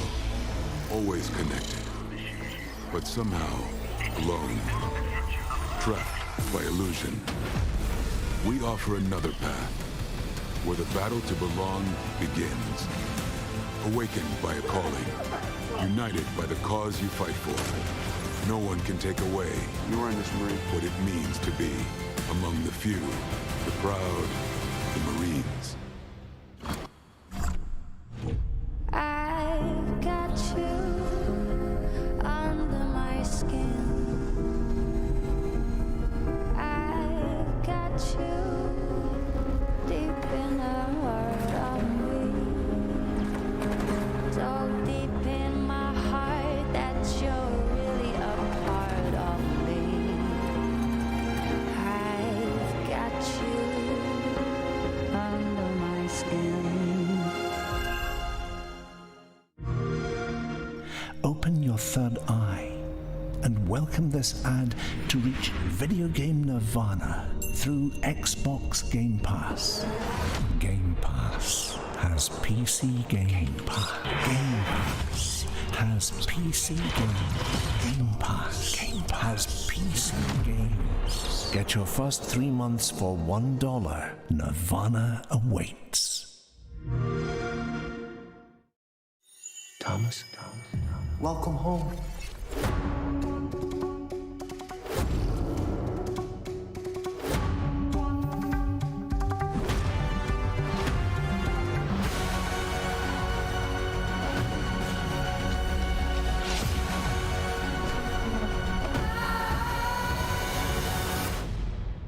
Am I crazy? We don't use that word in here. The Matrix Resurrections, rated R.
His voices? Hello, everybody, and welcome back to the Halo Championship Series Kickoff Major. We're live in Raleigh, North Carolina, and my goodness, do we have series lined up for you. We've seen some incredible Halo Infinite action across the entirety of this weekend, but my goodness, Sunday just hits different. And I have a different desk as well, actually. I have Walshy, Golden Boy, and I also have the wonderful Goofy. He was joining me before while we watched Sentinels take down Optic, not just down, but out of the competition in a Game 5 fashion. Absolutely insane stuff. And I expect a lot out of this matchup that's coming up next, which actually is going to be our winners finals. Walshy, it's going to be United versus Cloud9. So I'm very excited to see C9 play. We actually have them playing again today. I believe you actually casted that game, didn't you, Walsh? Yes, I have gotten so many good matches.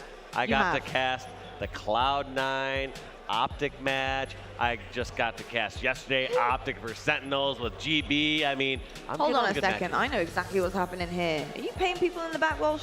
Paying them off. Wait, are you guys getting paid or are you paying the production team? Because I've been paying the production team. Do I got to do this differently? Yeah. We'll talk about this later. I've been getting paid in bubblegum, so I don't know about you guys.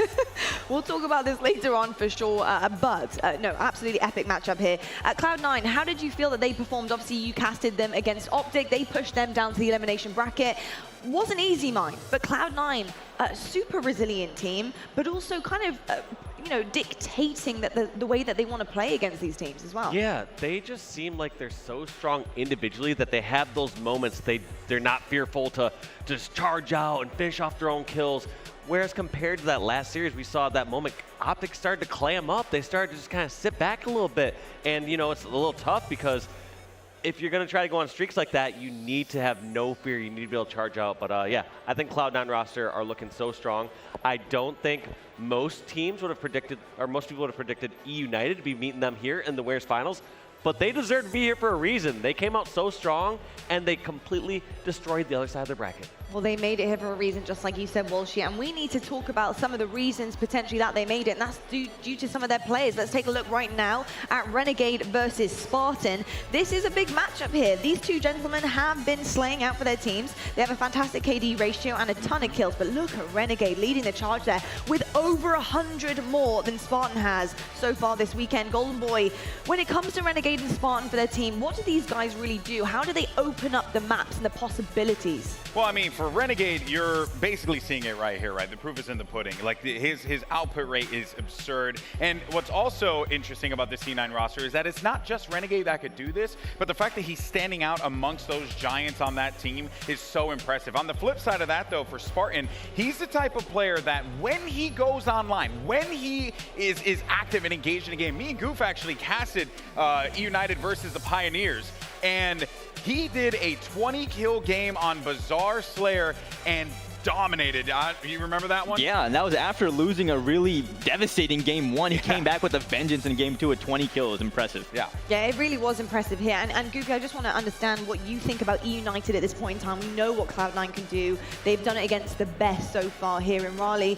E United, what do you reckon these guys have to achieve here in this series based on, a game 5 in the series layout to really try and go toe-to-toe here with Cloud9? Yeah, I'm a firm believer in this E United squad. I think a lot of us watching this series are expecting Cloud9 to win the series and, E United to give them somewhat of a fight, but I think it's going to be a lot closer than what people expect. And honestly, I wouldn't be shocked if they win this series. E United is the definition of efficient Halo. They play for the win every single time. They get the important kills. They get the objective done. Cloud9 is the favorite, but E United is going to be right there with them and looking to win the series. Hell yeah, we love a bit of belief on this desk. We love a close series. This is what we're rooting for here in Raleigh. And I tell you, I'm also rooting for two of our friends who are apparently at the Rockstar booth with a incredible vehicle. It's the Gladiator that Rockstar brought in. I believe they drove it into the venue. Blaze, Echidna, where are you at right now? What's up, everybody? You already know that Halo and Rockstar Energy have teamed up to build this one-of-a-kind Master Chief-inspired Jeep Gladiator. Blaze, you want to let the folks know how they can take this bad boy home? Well, hey, make sure you guys go get yourself a Halo Rockstar Energy now. Keep your tabs to your cans, and then head on over to halo.rockstarenergy.com, redeem it up, and you may be able to get one of these bad boys. I had to sit on top of it just so I can get it to scale for them at home, because I've been telling you the entire time that this is a beast. All right, back to you guys at the desk. Can I just say? You may. Blaze is so cool. I want to be him when I grow up. You know? I also really like Echidna too. I wouldn't mind being her as well when I grow up. I don't know how old she is, but I'll happily morph as well into Echidna. I'm just gonna, especially her Halo skill. My God. Absolutely. Oh, I incredible. know. She was on my team. She right, carried Dave? him to a win. Oh, here we go. Right, Dave? Right, Poppy? Things were going okay. Oh, God. I can feel the tension. I can also feel the tension in the room. We're actually going to head on over to we were going to head on over to our casters, but I've just been told they're not ready yet. We have a bunch of prima donnas here in Halo, the talent team. I can't control them. Yeah. I'm struggling. I'm struggling. No, because I'm like super humble. You know what I mean? So, like, I'm always watching out. But you know what? This gives us an opportunity to talk about video games. And this is a great opportunity for me to transition out of that comment. Actually, I'm going to put you on pause right now. I'm going to cut you off once again. I've done it all weekend long. God. So I'm actually going to throw over to our casters. We do have Clutch and we do have Gaskin. They're going to be casting this incredible winners finals. Gentlemen, over to you guys. I was ready the whole time, but then they said I was too short and I had to stand on the box, so I had to get the box first. But here we are, the winners bracket finals, and what a series we have ahead of ourselves. I mean, E-United have had quite the run, already secured top 3, but now in the winners bracket finals against a Cloud9 who have looked, I've got to say, unbeatable at times. I mean, Cloud9 looking so strong after their match against Optic. We haven't seen E-United today, but the fact that they've come all the way through winners bracket to our winners bracket finals, absolutely amazing performances from them so far. You have to believe they have some momentum behind them, but will it be enough to take down Cloud9? Well, there's the series layout, starting things off with Bizarre CTF, and there is no waiting around, because it's the winners bracket finals, and I'm just about ready for this one, Wes. Raleigh, North Carolina, let's hear it for the winners bracket finals. We got Cloud9 versus E-United. Bizarre CTF, one of the best game types for Cloud9 in this tournament already. They have yet to lose it, 2-0. On the other side for E-United, they've yet to win this game type in competitive play here today. So this is going to be a tough ask for E-United. But starting things with Eco from Cloud9, just trying to control the center of the area at the moment. Overshield is going to be the focus point. Grapple in the middle. Dynamo grenades also there. But it looks like it's going to go into the hands of E-United, this Overshield. They pop it, they lock it, and now they can start to get aggressive. They're able to get that kill in the corner, plus this one bottom middle. They're going to have so much control of this map early on to play around. Overshield and Grapple already in their hands. Not sure what's happened with Rockets yet, but it's actually Cloud9 that get the kills. Cloud9 get a couple of kills on the board. Rain just trying to patrol his own bar at the moment. Will back off ever so slightly because you really have to prioritize some of these possessions on the map. Renegade getting aggressive onto the double doors and will secure a kill. And because of that, Cloud9 now just roaming around the middle here, just waiting for E-United to pop out. That is not going to be Renegade's picture on your screen, but this might be his gameplay. Absolutely phenomenal, using those Dynamo grenades to get that information, finish that kill, and now look for Cloud9 to push in to E-United's base. Both Stella and Spartan go down. Ryanoob and Renegade just going to be floating around on the other side of one another, but this flag is going to be pulled. And now Cloud9 looking to try and make a run with this. They've got plenty of players in the middle of the map. E-United on the back foot, and is anyone even in a position to stop this flag? This is a very dangerous run. You got to get some slays, Cloud9. Unfortunately, 3 go down, and E-United going to be in a prime position to get this return. Rain zipping up as best as he can, doing his best superhero impression. Now will move ahead of the flag whilst the teammate reads it, and that is perfect from E-United. Saying to Cloud9, you can run it. If you're going to run it risky, we'll ensure we get those kills, ensure we get that re. What a great job by E-United to come off respawn. Their entire base was flooded with Cloud9 players. They actually overextend. They fight for the middle of the map. They win that. Because they get that return, they have now set themselves up perfectly to get this next Overshield. 2 members of Cloud9 are down as well. I mean, I love Overshield it. there, waiting, and it's taken not away. your OS, baby. Rain grabs it, Rain steals it away, and then Rain decides to push on out aggressively, and that is perfectly executed. That is why the grapple is on this map. It's chess, not checkers for Rain right here. As he walks past the player in tree, actually finds an opening with that timing. Can Rain and Spartan figure it out to run this flag in the tree, maybe successfully get it to the halfway mark? It's going to be another one of those runs where you have to prioritize the trench spawns, but at least Spartan's able to toss it into the middle of the map. But with Stella going down, maybe this opens up a chance for E-United. It's all down to Penguin versus Rain at the moment. Penguin can't quite stay alive because Nick will secure the kill. Flag's still there for now, but eventually is returned. And we've seen quite a back and forth start to this game. Nick trying to go back for his thrust. Immediately, you see Renegade able to punish that, finds the great timing. And right now, Cloud9 having so much map controls, you have to see something from E-United change that from happening, or this could start to get ugly. Second attempt is good. Rockets in the hand of Ryanu, but now he can zip towards in an aggressive formation. Wait for the rest of the team. And 2 big rocket kills here might allow United to be able to push in. There's the first. Now he'll get aggressive into Treehouse. We'll try and get the second. He pressed every button possible, but couldn't quite get the kill. The grapple even came out at one point, and that may stop United in their tracks here. A valid attempt from Ryanu, but already you're seeing United successfully grapple rockets. The overshield, putting that utility to use.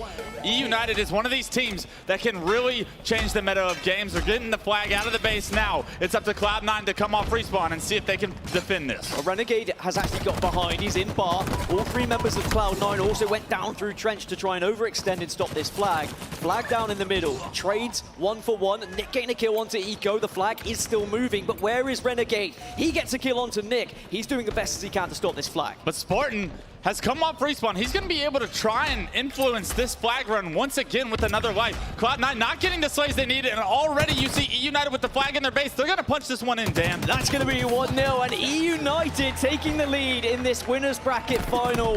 Cloud9 have been the heroes, the dominant force, the favorites for this tournament. But what a way to respond from the E-United roster. But now they just need to solidify their control in the middle of the map here. Don't allow themselves to get ahead of themselves and start to get complacent. Ooh, great use of the Needler from Spartan right there, and that is exactly what I mean by E-United putting the sandbox to use. Ryanu being patient. Does have the manga in hand, so a deadly force if anyone gets up close and personal. 8 players still alive, but Renegade the first to fall. A trade from Penguin, but now here comes Eco to try and allow Cloud9 to push into this base and get a pull of their own. Looking for spawners. They probably did spawn towards that trench area, so they're most likely rotating around to the other side of the map right now. Yeah, this isn't the first time we've seen Cloud9 with control of E-United's base. It's this point where we've seen them struggle so far through game 1. Can they get the slays they need? Eco under heavy fire already. All 4 members of E-United coming back to the base to defend, and they've defended successfully. They are going to get a re on the flag. Eco is still alive, does get the trade, but I think that's job done from E-United when it comes to defending the flag and not allowing Cloud9 to escape. What a phenomenal job Cloud9 just did of working together to fight for control back of your base. It's so difficult to come from the trench side of the map and try and defend your flag, but they were able to do it successfully, and because of it, they still continue this lead. A lot of teams there would have overextended, gone to the other side of the base, maybe look for a counter cap, but E-United recognizing they have the lead here. They can afford to play defensively. 20 seconds until that overshield is going to be popping, though. We've already seen how E-United have prioritized it, secured it with the grapple. Ryanu goes down to Penguin, and because of that, Penguin gets a pull, but it's not going to go anywhere just yet. A crucial kill for Cloud9 there to delay this flag run. Renegade is going to still be alive in this base, but because that player was taken down, the flag not being moved nearly as quick. Renegade with the grapple on the flag, showing E-United he can do what they've shown him with the equipment so far, but Ryan there to shut him down again. Again, E-United in a position to stop that flag. Reigns managed to secure the rockets. All the meanwhile it was happening, and he can turn into a little sneaky beaver, trying to be Chris Bucket's best friend now at this point. I want to be Chris Bucket's best friend. Don't we all? But missing rockets, that might help you, as now Rain will look towards trying to secure a second. Can't quite do so. And there's still 1 rocket left in that chamber. Here comes the Cloud9 army. Here comes the Cloud9 push. We've seen Cloud9 with so many opportunities, it feels like, but no successful objective being played. Ryanu with the entry pick to defend his base. A massive kill, the thrust forward to get that kill is so important for Ryan to create that space for his teammates coming off spawn. Cloud9 being outslayed ever so slightly right now. Nick 13 and 10, so he's really putting on a show and demonstrating what he can do individually. I'm not really surprised. I think he's gone from strength to strength throughout this tournament. Ryanu getting up close and personal with the Mangler. Eventually, surely you're going to hit it, and he does. It was a little bit sloppy, but job is done eventually. Strange things happening on Ryan Noob's screens, but it typically works out for him, and now he's found that rocket that Rain went down with, turned it into a double kill, killing spree with that rocket, and Cloud9 once again falls short of gaining map control to E-United. E-United are really matching Cloud9 stride for stride when it comes to slays, trading out very successfully, and if they can continue to do that throughout the entirety of this game, I can't see Cloud9 getting a pull, so we need to see Cloud9 have a successful push, get 3 or 4 down, and get real control of the middle of the map and also the base of E-United. Here comes Penguin now, a couple of shots, will actually manage to get the Medal of Hold This as well with the kill with the battle rifle.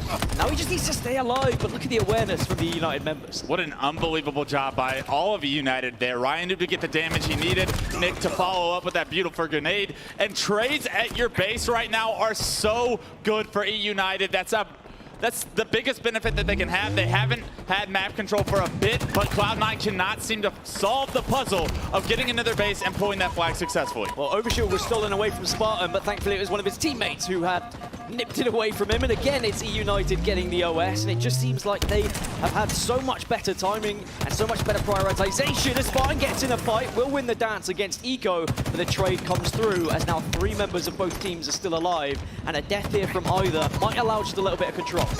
It might be 1-0. There's 3.5 minutes though left, Dan, and the score could end just like this. With the way we're seeing E-United play such strong defense, I almost expect it to happen unless Cloud9 can get some of these overshields and rockets, put them to use to create that power curve. I do remember E-United beating Optic on this game type during online qualifier number 2 as well, so they definitely have it in them. They do seem to know how to prioritize attack and defense, as Rain once more will try and survive, and quite rightly so. He has the Bulldog in his back pocket. This weapon can really change things if you give it away to Cloud9. A very tough situation right now for Cloud9. 2 players were stuck over towards the rocket side of the map. One of them actually gets taken down. The other one forced to go low.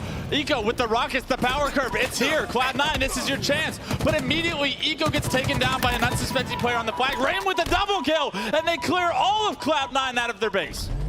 Time and time again, Cloud9 try, they test E-United, but E-United always have an answer.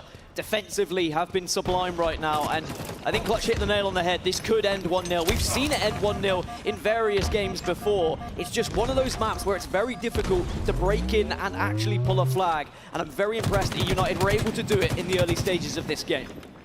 All they had to do was get one successful flag run going, and ever since then, E-United has relied on their defense to keep this score lead the way it is. Right now, Renegade, he's got teammates with him, but unfortunately spots 2 enemy players in the tree, and because of it, he's gonna have to relocate. Multiple members of Cloud9 start to engage in combat, but they cannot crack the doors. They cannot breach this fortress E-United has set up.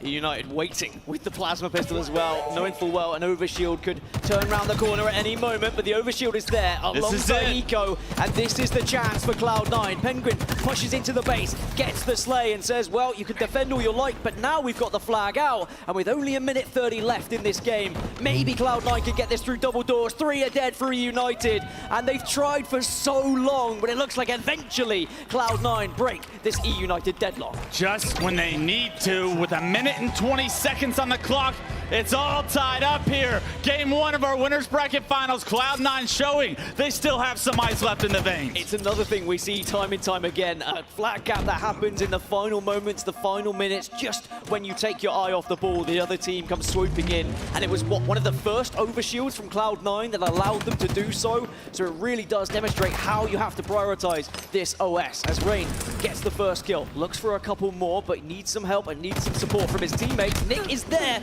but blimey, Penguin just came out of nowhere. Rain able to finish that kill off, though. Actually engages in 2, and Cloud9, they show they have a little bit of defense themselves. Great shots out of Renegade as well, and they clear out E-United. Are they going to expect Ryan to be here, though? Ryan showing them exactly why his team's in the winners bracket finals as well. Able to control that corner, and that's so important, and to just keep that space controlled, because right now Cloud9 are looking to push. Ryan had to win that fight. It's Cloud9 in the ascendancy. They've got the momentum, but a kill there onto Stella might just stop them in their tracks. This overshield probably isn't going to come into play, because it looks like we may be going to overtime if no one gets into the base and no one gets a flag pull soon. 10 seconds for one of these 2 teams to do so. E-United are being aggressive, but is anyone there to get a touch, Clutch? Rain looks like he may be in a position, but is he going to give his life to do so? It looks like he's going to fall back, choose to go into overtime. And I actually like that decision. I don't think he had any chance of really getting anything productive done. Multiple members of Cloud9 stuck in the base there. And now we're going to go to the next flag wins and takes game 1. When I looked at this match on paper, I was questioning how close is it going to be? Well, I think we have that answer. It's overtime already in map 1 between these 2 absolute titans in this winners bracket final. Another 5 minutes on the clock, but it's first cap wins. And I think it would have been that case anyway between the 2, even if we had extended it previously, as there's Nick getting involved, using the grapple to full use. I mean, how good are these players with grapple, relocating, being so curious with it, just being able to relocate and come from different angles. We've seen it multiple times, used to grab a utility, used to grab rockets, used to grab the flag, and now Nick got that kill. There, you see the battle for the middle still going down as Rain jumps into this corner, and this is a massive opportunity for Rain and the boys.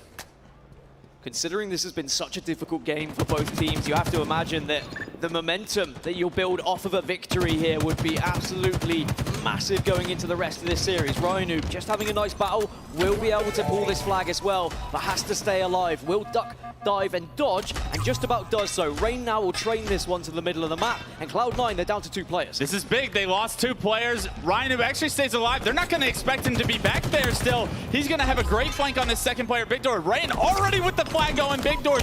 This is where the game's going to be decided. Oh! Penguin, though, gets the stop, slides in to go for the re. Is anyone from E United there to stop him? Someone's going to burst through double doors quickly, but Penguin goes massive for Cloud9 and keeps them in this game. What an unbelievable catch for Penguin to get the timing on E United there is unbelievable. Everybody on E United was still alive. How does Penguin get through those doors? Sometimes when you get through those double doors, you think you're on that final stretch. You think this is going to be an easy cap, but that's amazing from Penguin. I think he knows how important that was. Otherwise, this first map would have gone in favor of E United. But still, Rhino behind enemy lines, looking to be a nuisance. Doesn't quite get the connection. He's not really had the best of days with the Mangler. And you can see there what the damage it could do if you miss that beatdown. A massive kill there to get Ryan Noob out of their base for the first time in overtime. We're seeing Cloud9 finally start to gain some control.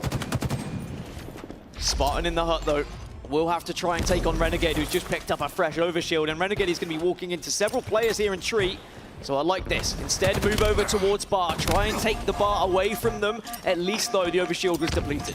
Great job by Renegade to get that entry frag into the base of E United. How are they going to dissect the rest of these players? One hiding below in Tree. You see he's going to have multiple members of Cloud9 on him. Nick's already weak, so Penguin gets the kill. And this is going to be Cloud9's opportunity to end game 1 here and now. Rain and Spartan still alive. Where are they, though? Where are they in the relation to this flag? Do they have eyes on it? No, they don't. Instead, they're in the middle of the map. They're waiting for this flag to be pulled. Penguin's recognized that. He's being patient. He's calling out to his teammates. He needs assistance, but it doesn't look like he's going to get it just yet. Stella arriving a little bit too late to the party, and maybe Cloud9 have to back off, reset, and reassess how they want to approach this one. It looked like Cloud9 was going to be able to get that flag run going, but one player from E United stays alive, no shield. Because of it, he buys enough time for the cavalry to arrive, and now we see E United's defense once again stand strong. Rain with the rockets on screen, both of them in his chamber, and he's going to look to be aggressive, get some control of the map, and E United in a great position now with 1 minute and 30 left on the clock. Rockets in hand. Rain, this game is also in your hands. Rain with the rockets, tries to get the first kill onto the overshield. He will do so, looks across to Eco. Can't quite make it a double, but at least he's done the damage. And at the moment, he's just giving information. He's just zoning Cloud9 as he waits for his teammates to actually give him a little bit of assistance. It's kept Nick alive for quite a considerable amount of time. He probably would have died if it wasn't for that, as this overshield and the last overshield of overtime is about to pop. We've seen this once. We're seeing it again. Cloud9 thought they were in position for the overshield, but King Nick rips that away like the hearts of Cloud9 fans right now. King Nick looking to rip it out and steal this game 1. Manages to zip towards him and unfortunately goes down, and the overshield isn't put to the best of use, but I guess taking the overshield away from your opposition is sometimes good enough. Only 38 seconds left now to get a flag.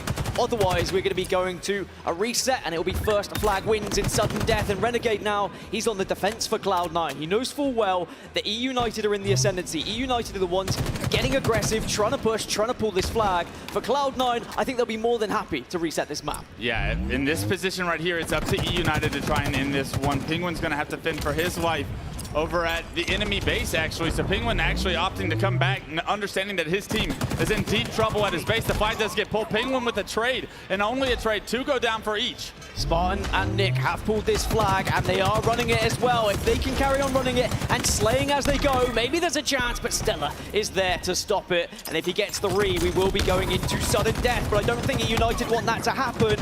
A couple of nades, though, will put this one to bed, and it looks like we are going to sudden death. We'll restart it, and it's going to be first flag win. So nothing to separate these two teams, Wes. What a start to this winners bracket final. Both these teams just duking it out on the defensive side. Every time their defense is put to a test, it seems like they passed that test with flying colors. It was several times we saw both teams have legit opportunities with an advantage in numbers, power weapons, overshields, you name it, everything they could ask for, but it seemed like the team at a disadvantage every single time was able to just create enough of an opportunity for respawners to impact the fights and play defense well enough. Considering the fact that United got pretty much every overshield bar one, and they still drew, does that worry you a little bit? Does it worry you that maybe if Cloud9 start to be able to get that OS some more, which actually when they did get it, they scored a flag, we might see a different result in this restart? I mean, it does if that happens, right? Okay. I think E United's not going to let that happen. They seem to be playing so strong. Dan, we were talking before this series started and how good Cloud9 looked, and we hadn't seen E United yet. The only time we've seen E United was pool play, and that was a lackluster performance back on Friday, but that seems like years ago now. E United looks like a completely different team. They're slaying with the best. They're controlling the map more than Cloud9, and that's not something I expected to say, at least in game one. Yeah, I think E United have slowly gone about their business through this championship bracket, and even though some of us have had, you know, the beauty of going over to the Bravo stream, the C stream, the D stream, and watching them on these side stations, here on the main stream, we haven't had much of a glimpse of them, but I think we're really seeing what a powerhouse team they are, because when you look at this championship bracket and you look at how it will kind of laid out and the way E United got to this top 3 position, people will be saying, oh, well, you know, they had an easy bracket. They're proving right now that it wasn't an easy bracket and they actually can go, you know, toe-to-toe with the best of teams. Cloud9 arguably the favorites for this tournament, and we can't split them in map number 1. It's going to be a very long series, I hope, Dan. I'm hoping we see another game 5. We've seen 3 already today on the main stage. Who wants to see a 4th, ladies and gentlemen? That's what we like to hear. The reason why Clutch is asking, by the way, is because he's not had anything past game 3 so far in this tournament. It's all been 3-0s for him. I feel a little bit sorry, but here we are. We're in a better series now. And these two teams, the fact that they've been able to be so closely contested means that this one is going to be on a knife edge. We're going to have sudden death. First cap wins as we restart Bazaar once more. The Overshield's going to be back up. The Rockets are going to be back up. And, of course, plenty of toys to play with. We've seen this movie twice already. King Nick goes straight for the grapple. Cloud9 changed their starting strat up a bit, and it's going to shut down 3 members immediately for E United. Rain being patient, does pick up the plasma pistol to maybe try and catch the Overshield off guard here, but here comes the Cloud9 push now, desperately trying to take advantage of a Overshield that they weren't able to find very often in the previous game, but there's the plasma pistol coming into full effect. Rain waiting perfectly for his moment. Unbelievable job by Rain there to stay alive. The Overshield is all for naught. Penguin does help Eco out in the enemy base here, but Eco still not in a position to pull this flag. So look for E United to come off respawn and do what they've been doing for the last 15 minutes, and that's playing stellar defense. There's one for Eco. Can't make it 2, though, because the wiggles were there. Spartan with the strafe was insane, but the flag is on the move. Penguin has managed to toss it out. We'll leave it to Slay for now. Does get 1 onto Ryanoob, but he's just waiting to see if anyone's going to push double doors. Because he's got that Bulldog, he has a lot of responsibility here. Rain goes down, will fall. The flag is still there and available to be picked up and ran, but there are several members of E United here trying to stop it. Spartan has to figure out a way to stop this flag, or at least delay it for a little bit longer. Ryanoob coming off spawn with the rest of the boys from E United. Spartan was the only one in position. The fact that he was able to get that kill top, Rockets has bought so much time, but still these teams continue to battle. Nick takes down Eco, Rain takes down Penguin, who will get the trade, but that's 3 down for Cloud9. One last remaining player to try and get a touch. Stella does somehow get a touch, even as the last man on the map, and then hits the perfect. And remember, it's next cap wins, so that perfect may have allowed Cloud9 and Eco to run this one in. Is anyone from E United there to stop it? No, they are not! So after not being able to separate these two for 12 minutes, we separate them quite quickly in the restart. Cloud9 going 1-0 up in this series. What an unbelievable play and just set of plays in that second game from Bazaar CTF from Cloud9. I mean, we saw Penguin have the awareness to drop the flag, understand that his team needs to get kills if they want to advance this flag any further. He finds one, he buys time for Stellar. Stellar, the last guy alive, able to hit perfect shots on that player bottom middle. Should have been dead to rights by multiple players on E United, and they have got to be kicking themselves because Cloud9 just got away with murder. I think E United will want that one back. 3 of them alive, only 1 member of Cloud9 on the map, and everyone reluctant to actually push into that flag and get the re. Maybe worried they were going to get naded off spawn, but here's some highlights from that map 1. I mean, we had everything. We had overtime, then we had a restart, we had grapples on the Overshield. This is already proving to be quite the series. I mean, great use of equipment from both sides throughout the entirety of the game. Scrapple being such an effective tool for these players to either get overshield secured, rocket secured, the flag moved, and relocated quicker. But it was E-United that really started to withstand so much of the storm that Cloud9 threw at them. We continuously see Cloud9 just run over teams. When they get control of the map, we see how good they are at separating themselves from their competition, but E-United did not let that happen throughout the first 18 minutes of this game. Well, my question to you is, did E-United play too much defensive work? Did they, reluctantly not push out because they thought they could just hold on to that 1-0? I think with the 2.5-minute mark, it probably was going through their head, and even when that goes through your head, that's a mistake. You have to continue to focus and progress on the map. Unfortunately, it was overshields that ended up making the difference on both the flags that they were able to cap. Because that story did change, Dan, because Cloud9 started to secure more of the utility in the sandbox, they were able to find just the advantage they needed to take game one. What I love was right at the start of the restart. I mean, Cloud9, they got that overshield and they instantly dashed into the opposition base. They knew they had to take the advantage whilst it was there preparing. And I mean, wow, what a way to finish that game. Stella popping off, as he has done so many times in Halo history. This Cloud9 roster is the real deal, but E-United definitely are putting them through the paces here. This game 2 is going to be the tail of the test for E-United, right? You put up such a strong fight in the objective, but E-United is going to be a strong objective team. It's the Slayers that I fear for them when they go up against Cloud9. If they fall down 2-0 in this series, it could be their journey going to the losers bracket. Will we see it? Here we go. We have Live Fire Team Slayer for game 2 of our winners bracket finals. Now Cloud9 coming into this tournament from online qualifiers. This was one of their worst game types statistically, but in today's and this weekend's competition, they're actually undefeated. They've played it 3 times, they've won it 3 times, which makes me think they've been working on this one. They've tried to prioritize getting better, and we'll see whether that comes into fruition here against E-United. Starting things off with Eco, but he goes down straight away. E-United get the first blood, but now we're going to see one tied up, and both teams just scattered around the map, desperately trying to find something. Because at the start of games, we delay the power up. Typically the team that gets off to an early advantage and secures that power up. We're gonna see if Stellar's able to do that. No, Ryan Noob shuts him down there with the Mangler, and he may have just created the opportunity for E-United to get off to the right start because Overshield just got up. How is Ryan Noob still alive, by the way? He just holds his angle aggressively, he calls out to his teammates, they come to his aid very quickly, and now E-United, because of that, they hold a 4-kill lead, sniper rifle in their hands, and you see Overshield in Spartan's chest. So now Spartan's going to get aggressive, coming from behind to take down Stella, and he's going to be looking for more. If we wanted to see a game 5, we needed to see E-United start this game 2 off on the right foot. It seems they've done just that. 8-3 now, Spartan hunting down these players top tower.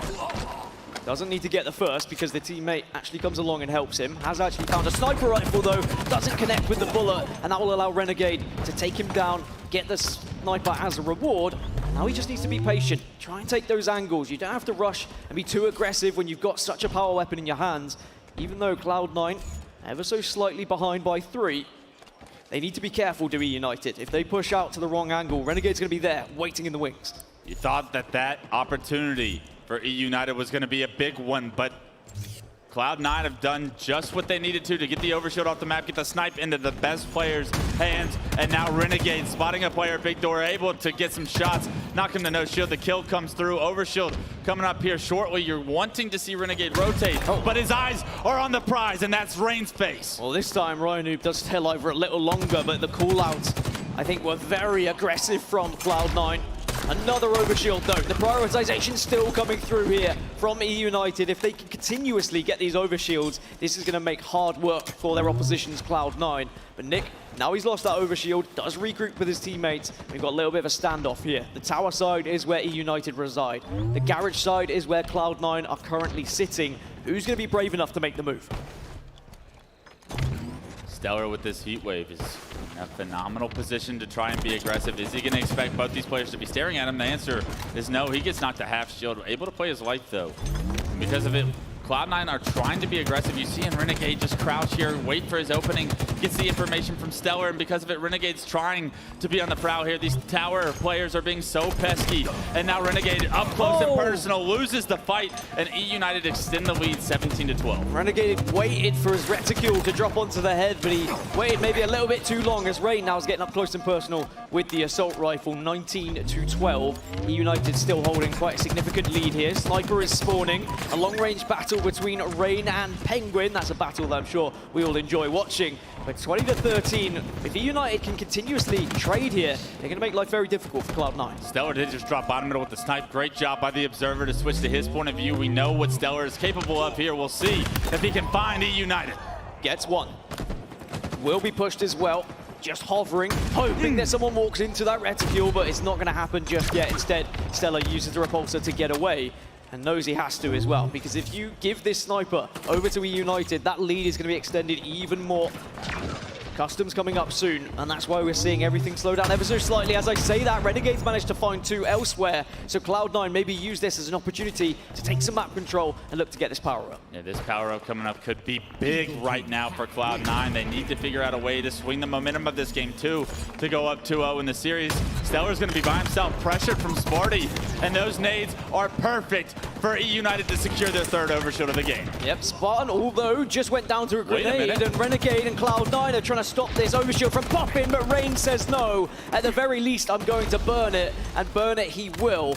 He does escape with his life though, and oh, that's a nice little early Christmas present to find on the floor, a heat wave for your troubles. Even though you get overshield and the only thing you do is stay alive, sometimes taking that overshield out of the hands of Cloud9 is going to be enough, especially when you are able to play with this 10-kill lead like they have now.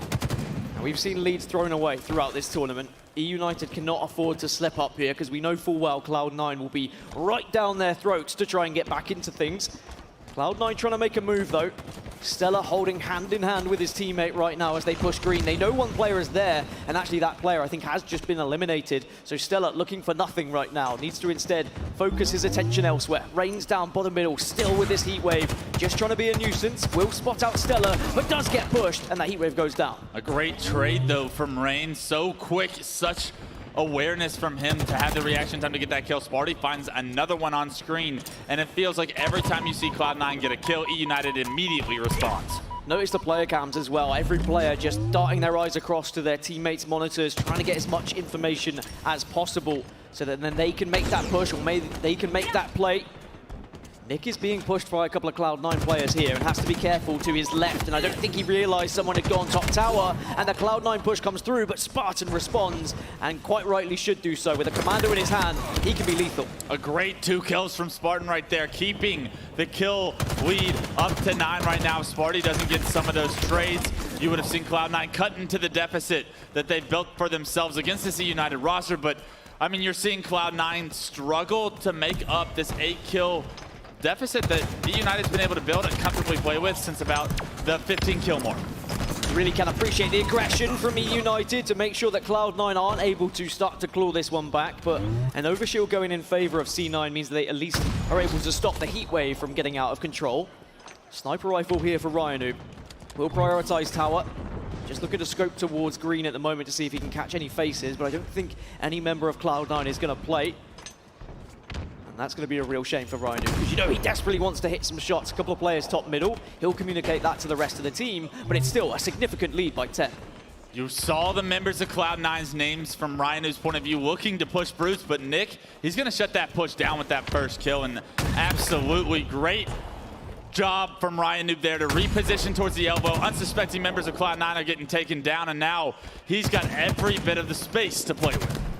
Cloud9 still behind, and they need to find a way to get a considerable amount of kills without letting E United trade. Trade for trade, and E United will win this game, and they know that as Ryanu, he repositions, he moves that sniper over to green.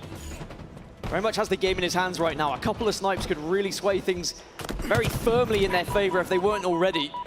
Renegade elsewhere does take down one. There's the stick. I think it doesn't matter anyway, because actually Renegade's been taken down by Ryanu with the beatdown. 42-33, and they're already 8 kills away now, United, from tying up this series. Ryanu being such a pesky little beaver back there behind the silo, staying alive with that snipe. is so important for his team to close out this game 2 and tie this series up. But Penguin looks to be aggressive on the other side of the map. Renegade finds that first kill as well. So Cloud9 not going away just yet. Cloud9 just trying to slow things down. Trying to stop this E-United momentum, but it's not really working. Rain looking to get aggressive. Overshield's going to be popping, but Ryanoob is in the prime position to stop this grab. Has to hit his shots, does connect with the first one. Has to actually have a little wrestling match with a grenade in the second occasion, and here's Penguin to try and clean it up, to try and take that sniper rifle away. But the assist from Eco means that he doesn't have to worry about it. Maybe, just maybe, there's still life here for Cloud9 as they are 8 kills behind, and they could maybe grab this overshield as well. They were finally able to take down Ryanoob, but unfortunately they're going to have to do so much more to come back. 41-47 though, they get the slays, they get the overshield. Eco now with 2 bullets with the sniper in hand. They have an idea of where E-United is spawned, but how are they going to break into this and trade efficiently enough to come back? Nick there waiting with the plasma pistol, but he didn't have it charged, and here comes Cloud9. But United, they get one trade. They're up to 48, but it's 48 to 44. Ray needs to hit these shots. This is not out of the realms of possibility here for Cloud9. They have slowly but surely clawed their way back into the game. 48 to 45. Snipe has just come up. Heatwave also in the hands of Cloud9. They have every bit of utility to work with. Stellar hiding by the silo. Spartan's not going to expect that, but grenades are going to come through. Do they find the kills? The hearts starting to beat a little bit faster on E-United now. They had such a big lead and they have thrown it away, but the sniper rifle in the hands of Ryanoob. I said he had the game in his hands before. Well, he definitely does now. Cloud9, they need to play this one safe, but Ryanoob says, I don't want it in my hands. I love it. He gives it to Spartan, the dog, going to be the main slayer for this team. Known for hitting some unbelievable snipe shots. Sparty, what do you have for us right now? Eco gets spotted out open field, not to no shield, and Spartan chooses to back up, relocate, not capitalize on that damage. E-United cannot afford to give one death away here, because then Cloud9 will push with that man advantage in a 4 versus 3, and it could be enough to win this game. 48 to 47. Eco taking down Ryanoob. Renegade also pushing from a different angle now, but he's got to be careful. This is the first time I've seen 2 snipers in competitive play on live fire. Usually the ammo is gone. Spartan being aggressive now after he lands the first body. A great trade from Spartan makes it 49-48. Overshield in the hands though, and Rain has to run. He will run 49-48. Got to get the kills. Got to escape. E-United on the back foot, 49 on the scoreline. Now they've got to be careful. Now they've got to ensure that they work together here, but they will get the kill. Ryanoob stands up and lets them know. It was a little bit close for comfort, but E-United do get the job done. Ryanoob looking at his teammates after that game and saying, let's go, guys. He knows how important it is to go from the winners bracket finals to the finals. He wants this more than ever. It's been so long since we've seen him step up, holding a trophy on the main stage. Will it be today? Well, we're all tied up. That was a little bit nervy for E-United fans, and sure that Ryanoob was probably, that was a celebration of relief, I'm sure, because that would have been quite some comeback from Cloud9. Alas, it did not happen, and we move into a game 3. But I mean, Cloud9, they gave it a good effort there, Wes, but E-United, the fact that they survived there when they just ran away from the overshield, that was amazing. I mean, the fact that they safely ran away, both players no shield towards the overshield, and like Cloud9 just wasn't there, just happened to not be in that area. If one player from Cloud9 is anywhere in that route, both those players are dead. But sometimes timing's all that counts, right? And that's what E-United needed to close that game out. It wasn't the prettiest win, but when you're in the winners bracket finals, you don't care how pretty the win is. You just wanted the job to get done. And tying this series up, taking this to a game 3 is exactly what E-United needed to do. Well, E-United, they're performing well. They've tied up the series, but as we wait for the players to get ready, let's go back to the desk and see what they have to say. Thank you so much, gentlemen. Amazing stuff coming across them. We have a tight series on our hands, and that's exactly what we all wanted. Golden Boy, I'm looking at you with your Tropic Thunder jacket on. You're looking pretty damn good, but so are E-United. Talk to me about this team. Stop sleeping on E-United. All right? Enough's enough. Enough's enough. They're here to play. I said it. I felt good about this team. Granted, Cloud9 still Cloud9. Let's just be completely honest here. But E-United showing a reason why they belong here. Everyone's like, they had an easy side of the bracket. You know, it was an easy path. No, that's garbage.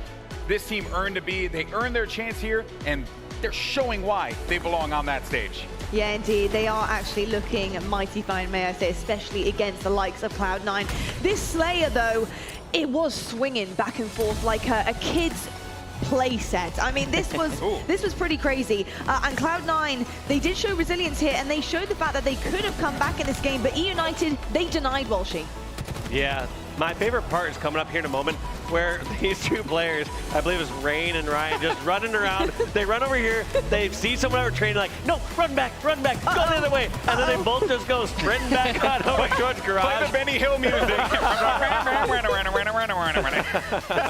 What a series so far in this winner's bracket finals. 2-1 on that bizarre capture of the flag. And not only did it go into overtime, but the overtime finished. They had to restart the game. United almost gets the flag cap at the start of the game.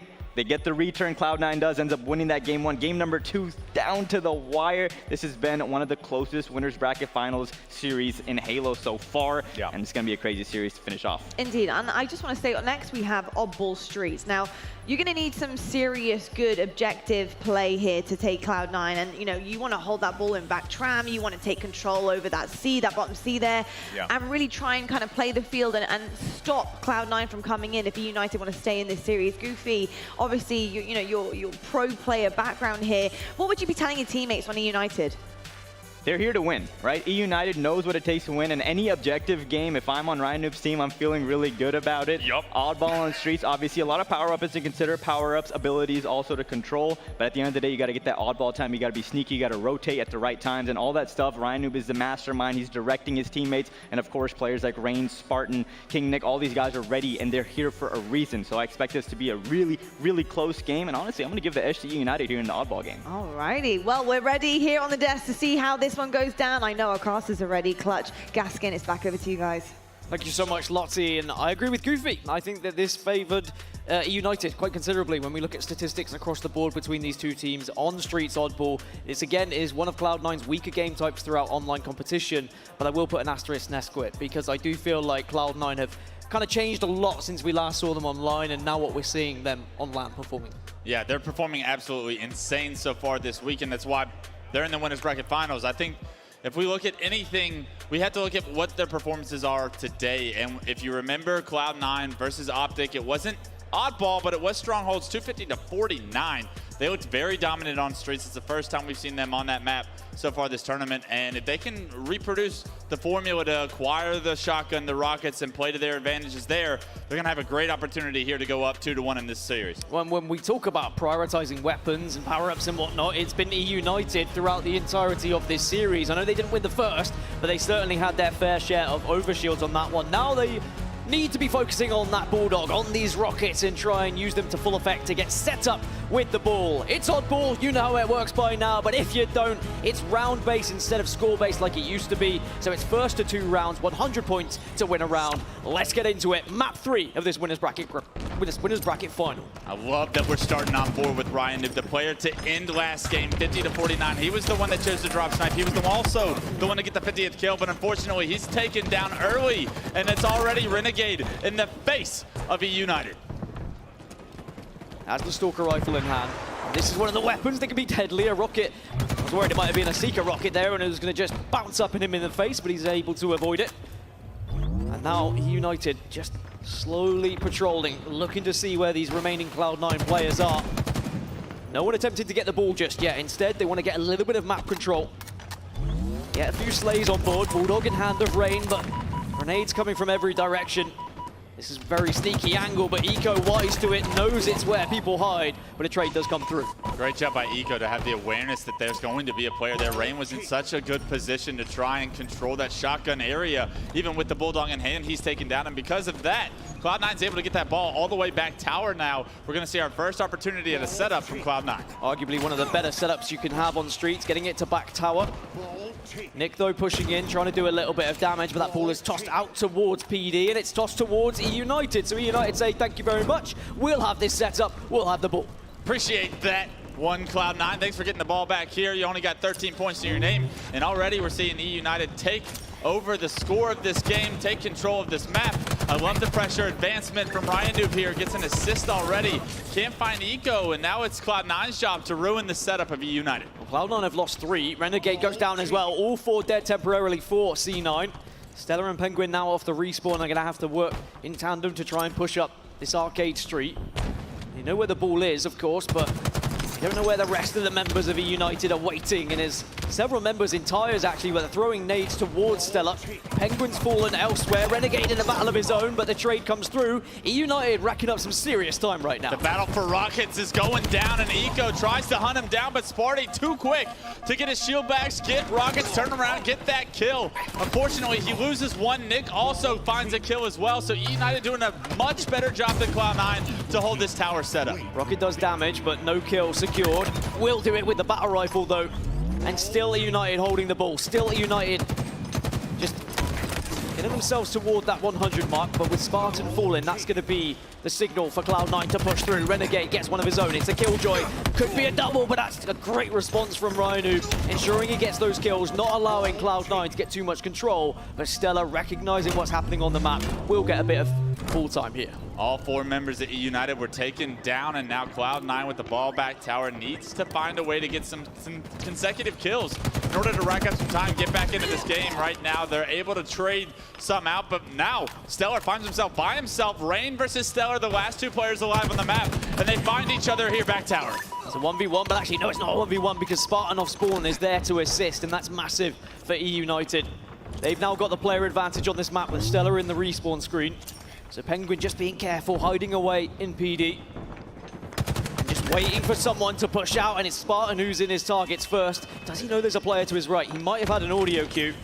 He's also getting a few call-outs. Nick is there with the assault rifle, but Penguin holds strong, and Cloud9 have taken down several players. What an unbelievable play by Penguin there to get the angle on that players and tires, and then to take the angle that he did top tower to find Nick. That was crucial to Cloud9 staying alive and creating space on the map. We would have been looking at an United setup if he had done anything other than what he just did. Once more, there's several players down for United. 2 are up on the respawn. Eco gets this ball back towards tower, and even though there was a lot of early control for United, Cloud9 aren't that far behind, just 1 setup away from taking the lead.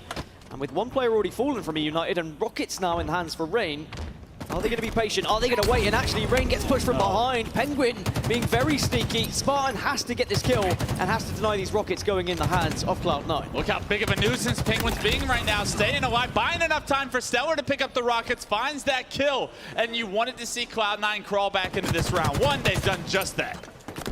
Cloud9 taking the lead, ticking over to 70 points, just 30 away from taking round number 1 here on Oddball Streets. And what has already been, I think Goofy said it, a really tight encounter, arguably the tightest encounter we've seen here in today's tournament. Rain has to win this fight, will win this fight. Great strafe from him. And now that will allow him to push into PD, but pushing right into a grenade.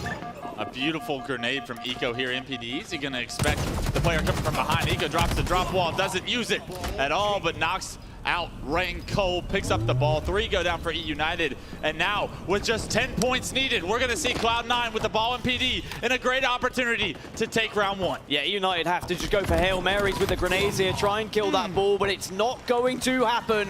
Cloud9 take round 1 here in map number 3, and they put themselves 1 step closer to winning this map.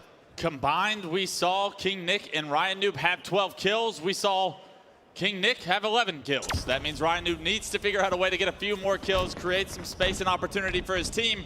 A rough round 1 does not mean you lose game 3, though. Some maps we just see certain players more comfortable than others. Eco feeling very comfortable right now with Rockets in hand. He's already fired 1, gets 1 successful kill, make it 2. Hats off to you for having a successful rocket round, because we've seen a few pocket rockets throughout this tournament. Eco still staying alive. Will head over towards the Bulldog area and now support the rest of the team, and Cloud9 have got set up first again here in round 2. Cloud9 opting to bring the ball back tower once again. They did that last game. It ended up working out in their favor. The ball basically stayed on that side of the map the entire time. We'll see if that tends to be the case. Cloud9 really starting to dictate how this game is going to be played. 3 members of United have yet to get a kill in this round, so Cloud9 very much asserting their dominance, but here comes Spartan, someone who has got kills, makes it a double, and he's probably gesturing towards the rest of the team saying, please, someone help me, I've got the entry, now let's push in, but Nick cannot get the job done with the commando, and Spartan has to come in to try and clean up the pieces, which he will.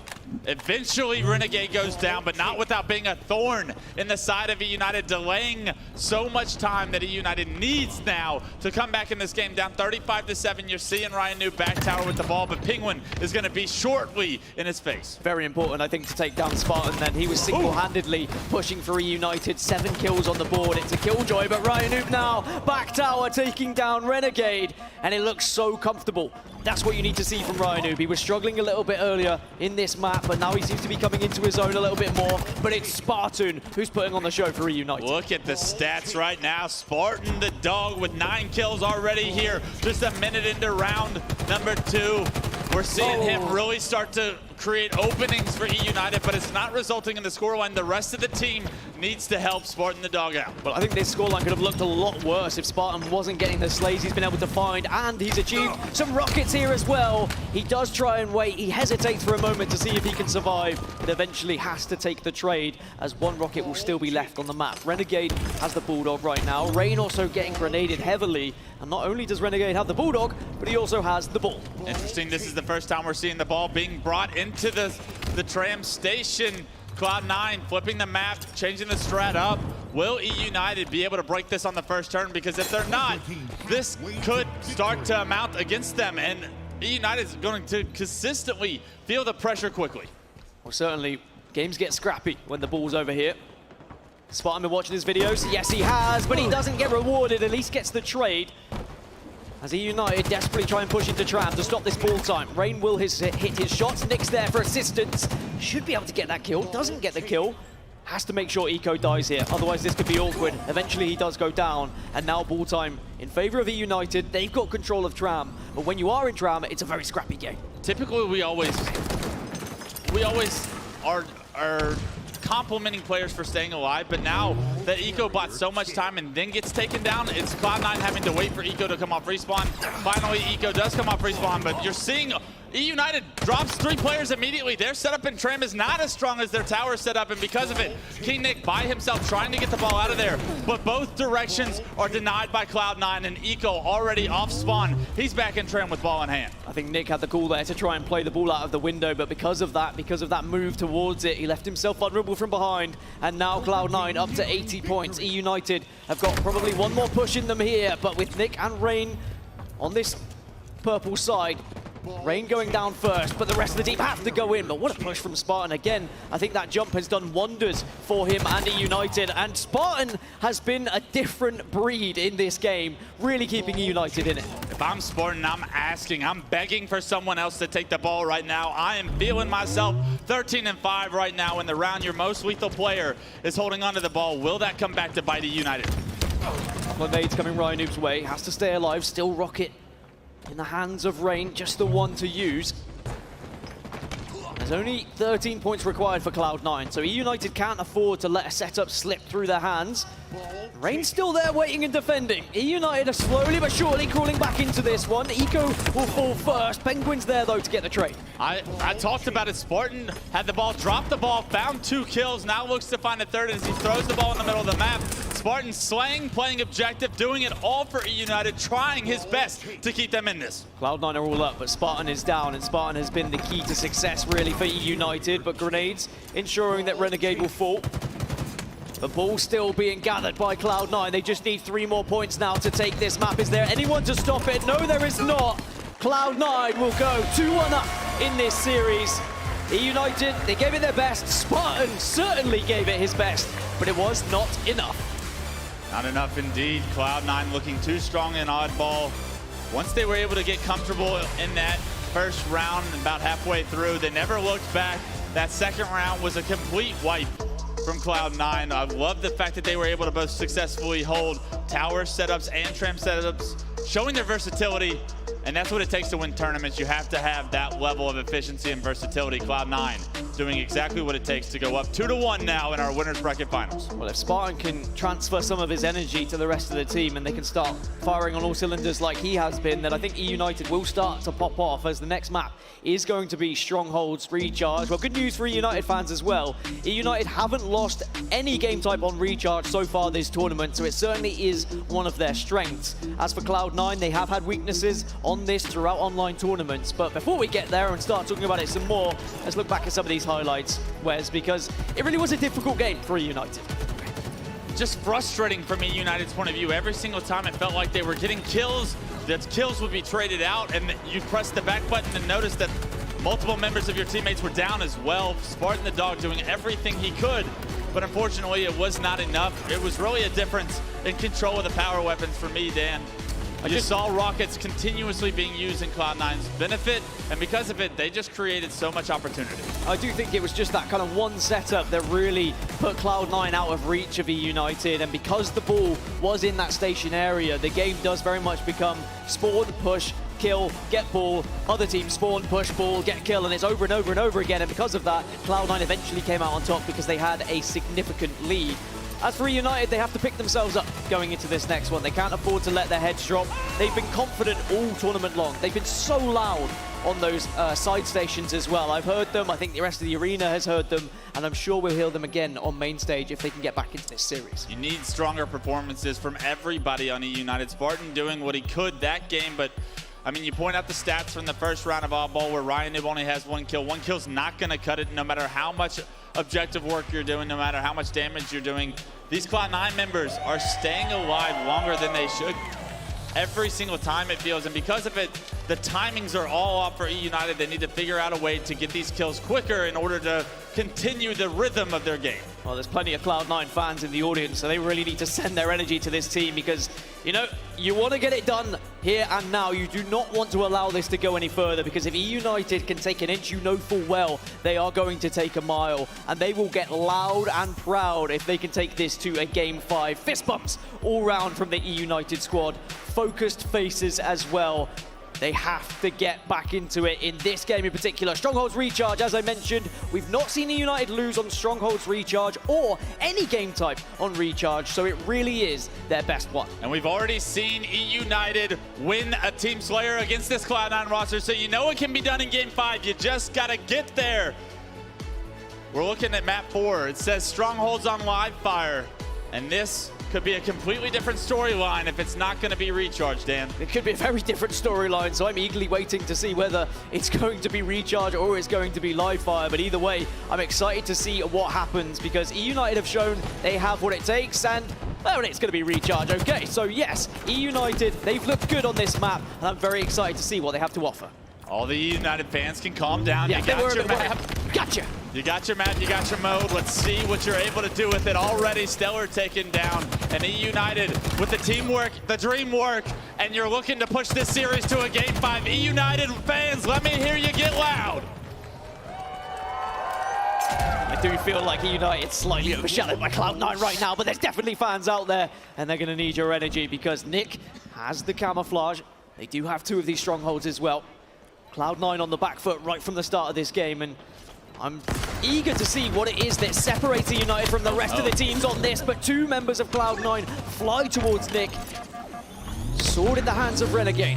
Will control this control area, looking to try and push towards the elevator, but in the moment has to be patient. Poor use of the camo for Nick right there, and that's exactly what I'm talking about when I'm saying Cloud9 just are so difficult kills. Every single time you think it's an easy kill, you can move on to the next. It's not an easy kill. Spartan gets taken down. Penguin finds a double. A is going to be reset by Ryan Noob. Some absolute magic just went down top A from Ryan Noob's point of view, and because of it, you're seeing E United still in control. A little bit of a magician is Ryan Noob. He's managing to pull out all the tricks right now. Cloud9 were down to just 1, and all the meanwhile, E United are still scoring. They are holding A and B. They are pushing Cloud9 towards C and saying, we're just going to wait for you to actually try and break this setup because we are prepared in every position. 2 kills in favor of E United. Cloud9 now need to try and wait for the respawners as Nick will dart away. Good damage with the shock rifle there from Nick. Multiple kills went in E United's favor, and 75 points unanswered. As E United just said they were undefeated, they look to be undefeated still. Recharge strongholds. Well, we talk about how Livefire was Optic's home. Maybe this is E United's home here on Recharge. At the moment, we're yet to see a point go on the board for Cloud9, and it's going to be potentially total control. A trip cap is there and will be had by E United, but now finally Renegade and Cloud9 moving towards B, trying to take something off them, but it's still going to be the red team scoring. A pretty massive blunder right there. E United actually let Renegade stay alive with this game, but Spartan, the dog, with some perfect shots, is going to take down Stellar for the double, and that's going to be so massive for this E United team to continue this snowball that they've had. You are going to see C transferred over to Cloud9, but it won't be for long because Spartan has made his way here. Eventually Cloud9 put a couple of points on the board, and at least they've been able to transition over towards A, one of the priority strongholds. A and B is usually what you'll see teams hold. Spartan, though, will push in, gets a couple of shots with the Mangler, still alive, shoulder peeking around the pillar, but does eventually go down. But it's still A and C held. It's still E United scoring. Cloud9, they need to start stopping this bleeding. They need to wrestle back some control. They need to focus on getting their kills, and kills they just got. 3 members of E United just went down, and for the first time here in Game 4, Cloud9 have control. It's A and B for now. Let's see if they can push a trip cap and crawl back into this game. Is that a mistake, pushing for the trip cap and allowing now E United to have the numbers advantage, but Spartan getting killed will at least give Cloud9 an even ground now.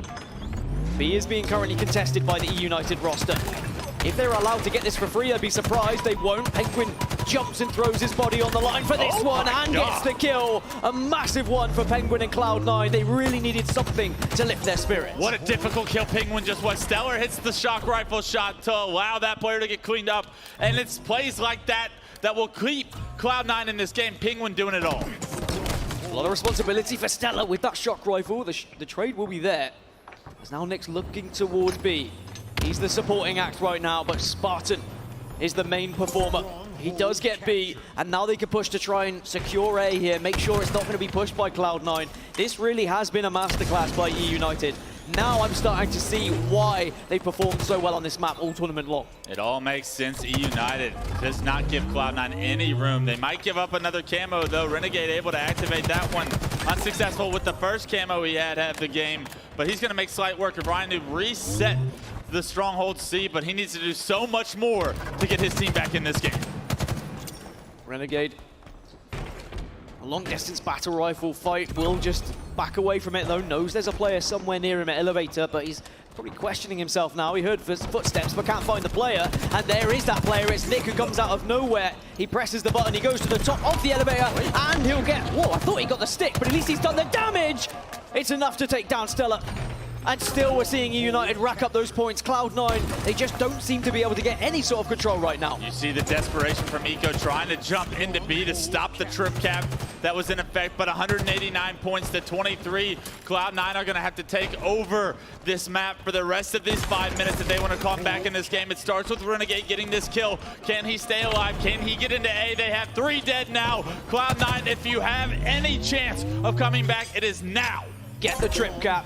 That's the first mission. They've secured that. Now the second is to off-spawn, not allow E United to wrestle back too much control. If you can delay them from getting C for as long as possible, you're really going to start to catch up in scoreline. You score so much quicker when you do have that trip cap. B and C have been slowly contested, but they forced both players out of those strongholds. And now E United, they just need to take a breather, need to group together, get one of these strongholds and not panic.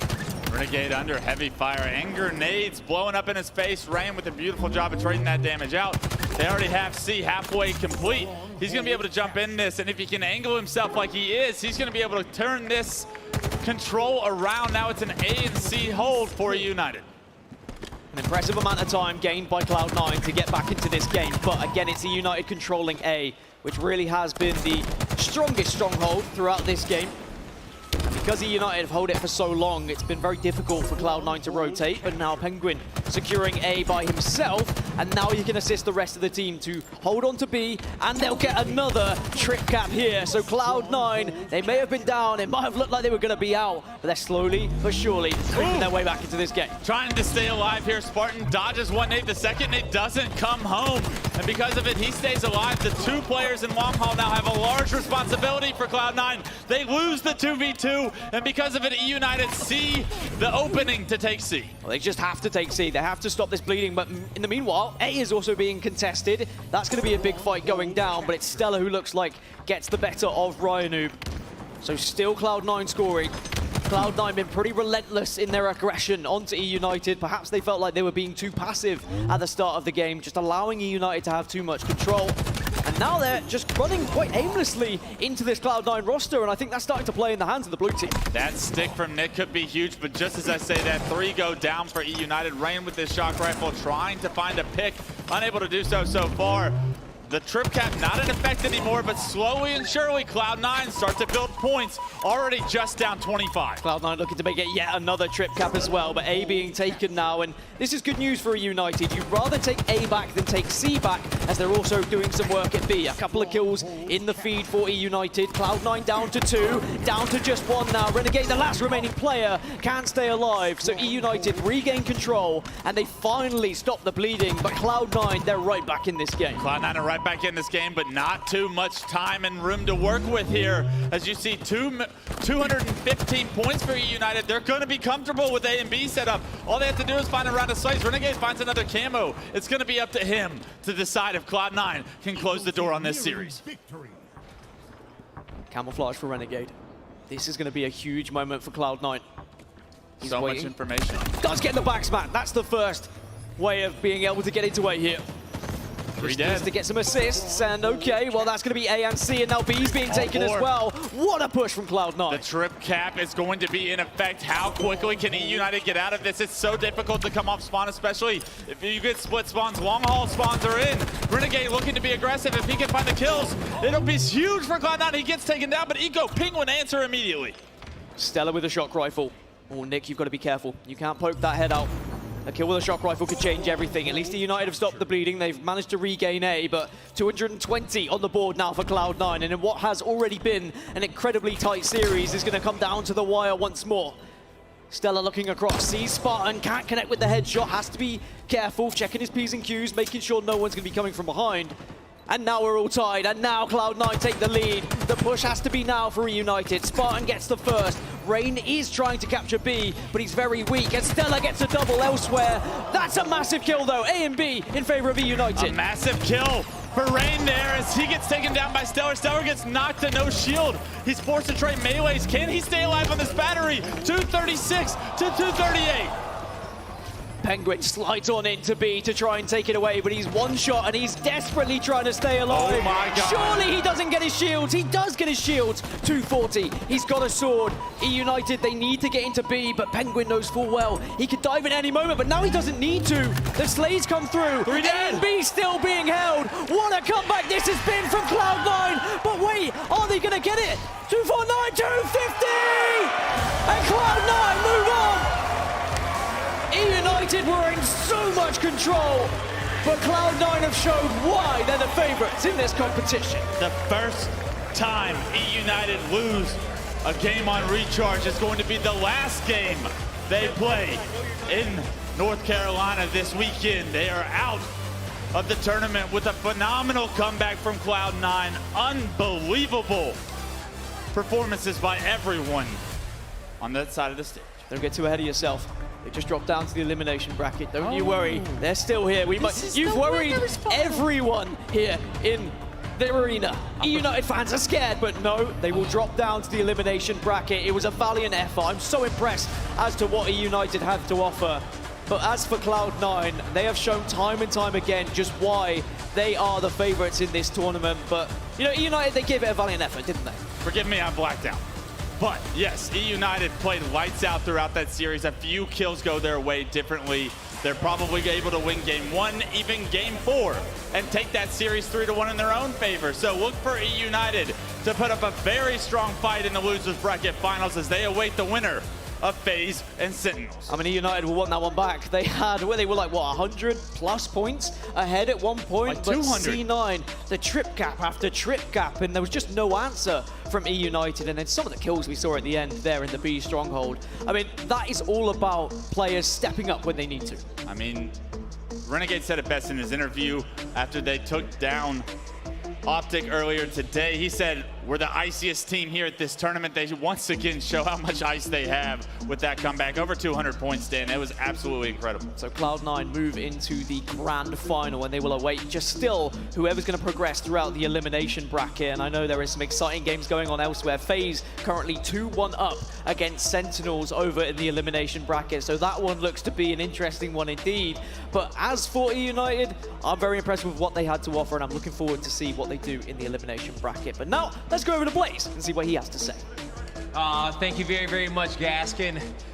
Everybody give it up for Cloud9 one more time, okay? Going to the grand finals. Yeah. All right, so going into that last map, that Strongholds, E United, they had y'all pressed back, okay? They had a big lead, but y'all found a way to come through. What made that map so hard, and how did y'all get through it? I mean, that's a map that they're really good at and something that we're just terrible at for some reason. We've talked about it a million times on what to do or change up, and for some reason, everything we talk about never works. And going into that, we were like, all right, we know what to do, but we didn't. And we just like played together. Like, that's the most important thing. Sometimes in Halo, even if you're making a terrible play, if you do it together, it'll work. And we just kept playing together, kept playing tight, made sure we were on the strongholds and that they didn't get it for free. Ooh, playing together, and that's absolutely huge, okay? And so now you make it back to another grand finals, and so far, Cloud9, you guys have played in a few of these before. What's gonna be different this time around? What is your mindset heading there? How do you plan on bringing a chip home? Yeah, my mindset has definitely changed over the years. Like, you know, as a teammate, sometimes you don't have absolute confidence in the team you're on, maybe, or whatever. This team, I have absolute confidence in all of them at all times. And honestly, me, Stellar, and Nico have all been to grand finals countless times. Never closed it out. Unfortunately, I still don't have a win, but I think this time the big difference maker is Renegade.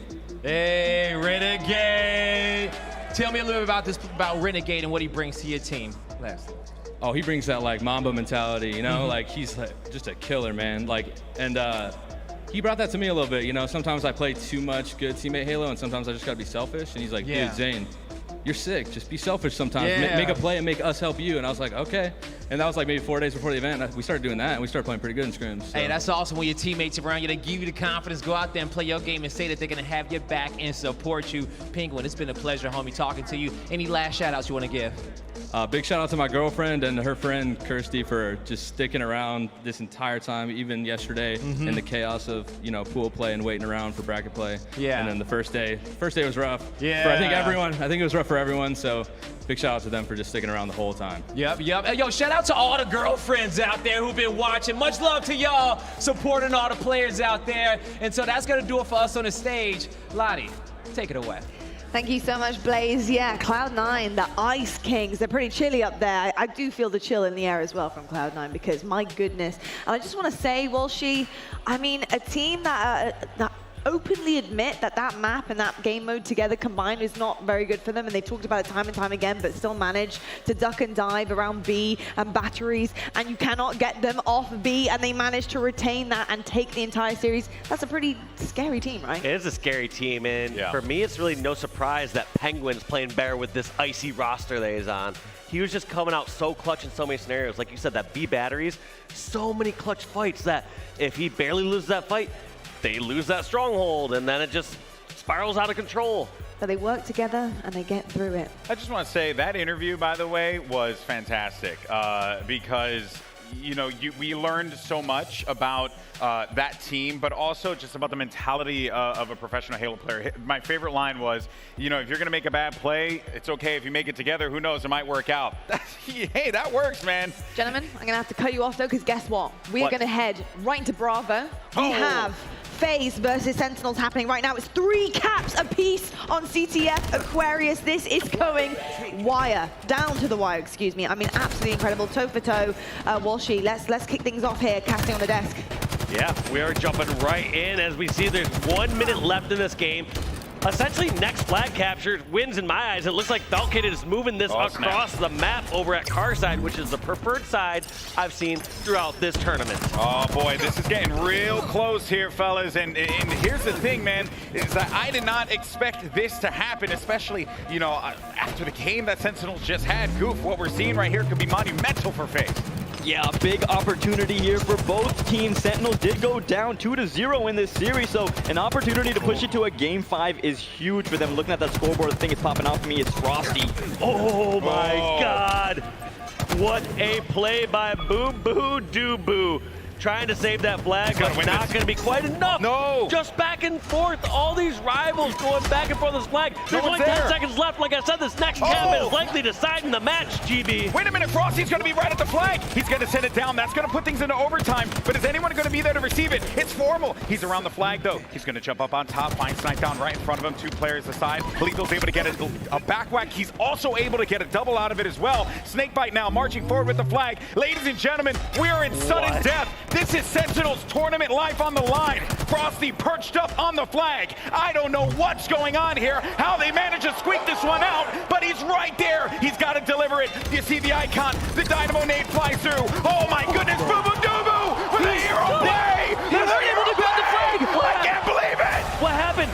Was on that incline, was not standing in and contesting that flag, going back and forth, trying to head glitch there, stood out long enough, and that flag, sudden death timer, depreciated. Bro, we just casually jumped in and Sentinels are eliminated from the tournament. That's it. As quick as that, FaZe make light work of Sentinels. I'm gonna sit down. Absolutely unbelievable. I've got to ask though. I'm too old for this. You're not sitting down already?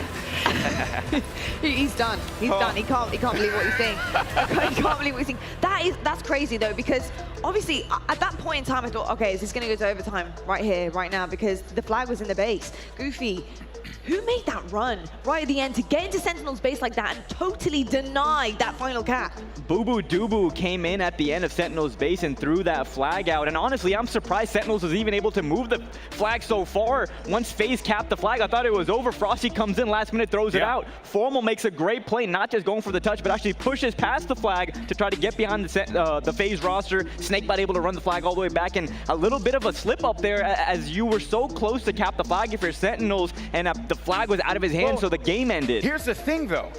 Yes, that's true, but the other problem was, and Snakebite, I think he played it as well as he could, because even if he pushed up, he was still going to get shot from the right side because the Dynamo nades were flying in. And those things, I mean, hey, Jersey calls them the sizzle sticks for a reason. They burn your shield, so there was really nowhere that he can go. The only option was to go back and grab the flag, but either way, he was still going to get fried. That was insane. Yeah, that's absolutely amazing. Tough loss for Sentinels. That's just heartbreaking. I was here getting updates as that series is going on. Obviously, we have this match on the main stage, and Game 2, Sentinels is up by about 15 kills, ended up losing the game to FaZe. Game 1, they had a giant lead, ended up losing. So Sentinels really showing us that they are the real deal, obviously, regardless of their roster switch up last minute. Yeah. They played amazing all tournament long. Big shout out to Formal and the entire Sentinels roster. Frosty, Snakebite, Lethal, and their coach Royal One played amazing all weekend. And just looking at some highlights now, what a series and what a last game. Yeah, huge. This flagpole right here was everything. The fact that they managed to get it way past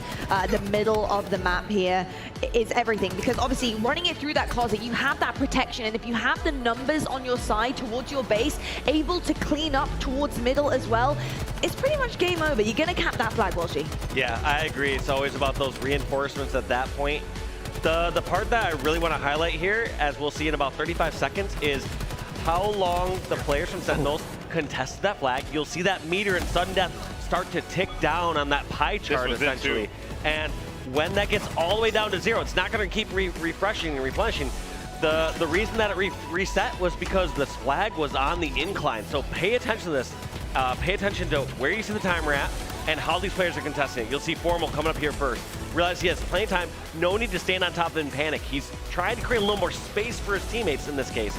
Once he realizes that he's kind of been found out, he buys a little time for Snakebite, who moves his cross. Look at that pie. It's only about an 1/8 left. So you'll see this start to tick down just minimally, and it's because of the verticality on this ramp. You'll see Snakebite bring up this ramp, and he's ducking up and down on this ramp, and it'll just tick down just slightly. So even though Snakebite is alive, you have the Sizzler just slightly out of it, and that was it. Just that slight misstep is what cost Sentinels. However, you gotta point out, they almost clutched that so hard. The fact that they even got to a point where they had an opportunity just shows how strong of a team they are and how you can never count them out, even if the game is somehow at the last second and you're down by a flag. Without a doubt, and I think, you know, those final moments just show the resilience of all rosters that we do have here in Raleigh. They are filled with ice to the brim. It's a very chilly one, right? Well, you know, and just to point this out, right, because again, I know I said don't sleep on United, and I still stand by that statement because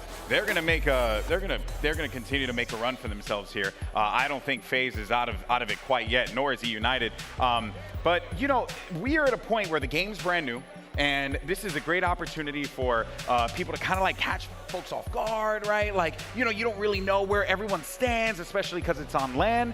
But in this instance, you couldn't have asked for a closer competition. And I have a feeling it's going to be like this all year because the stakes in Halo have never been higher. Seriously, you guys picked a good time to watch some professional Halo. I think honestly, you make a really good point there, Golden Boy, because we spoke previously on the desk before about FaZe and how they haven't quite yet found their play style. They haven't found their comfort yet in the game, and rightfully so. Like, why would you? It's been out a month. I mean, you're still learning, and honestly, LAN is where you learn best. Playing against these teams, playing against teams that have this kind of caliber means everything for learning. Actually, funny enough, King J said, losing is learning, and boy, is he right. You know, this is where you start to form this team. This is where you start to form the chips on the shoulder as well, and all the storylines that we like to discuss, of course, on the desk too. If losing is learning, Golden Boy must be one of the most knowledgeable people on the planet. Hey, where's my belt at? Where's my belt at? My belt's right there. All I know is 2 times, baby. 2 times. Dos. Remember that, Davey. 2 times. Well, thank you so much, gentlemen, for joining me on the desk. We're heading to a break right now, but when we come back, we have more Halo Infinite action for you. We have seen a bunch of very talented teams head out of Raleigh disappointed, but we have an elimination final to get to. We have FaZe versus E United coming up right after the break.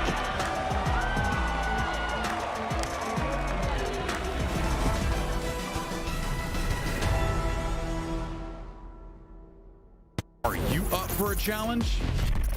Build your Chipotle entree. Use promo code HALO117. Customize your Halo Infinite experience with challenge swaps from Chipotle. Visit chipotle.com/halo for details.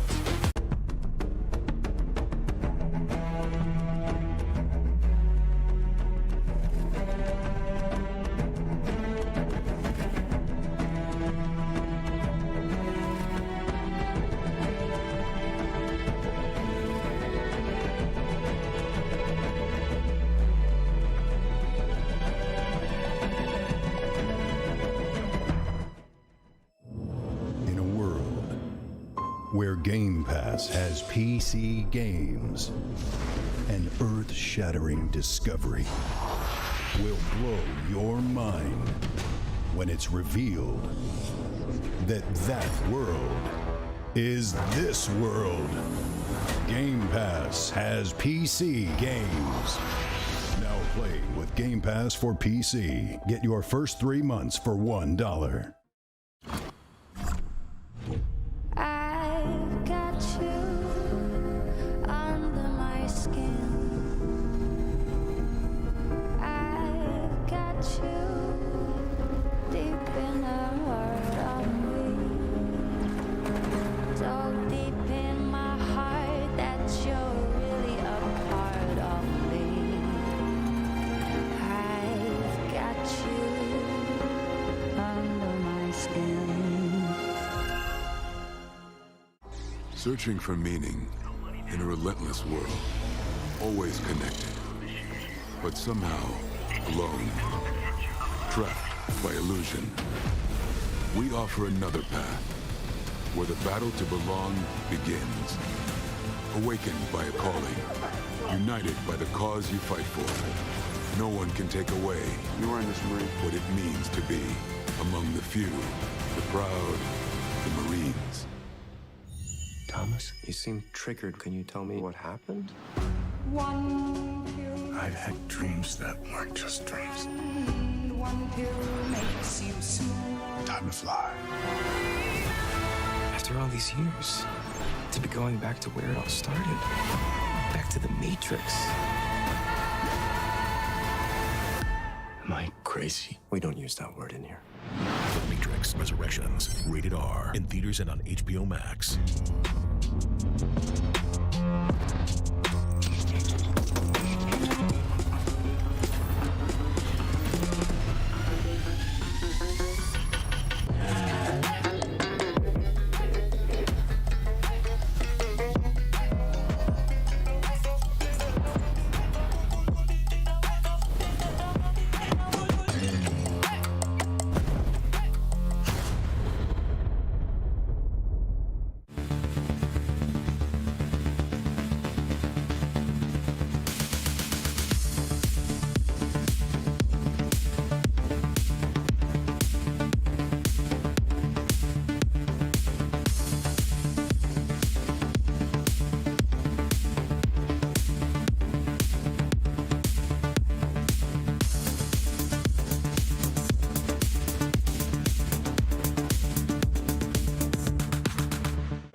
Welcome back to the Halo Championship Series Kickoff Major in Raleigh.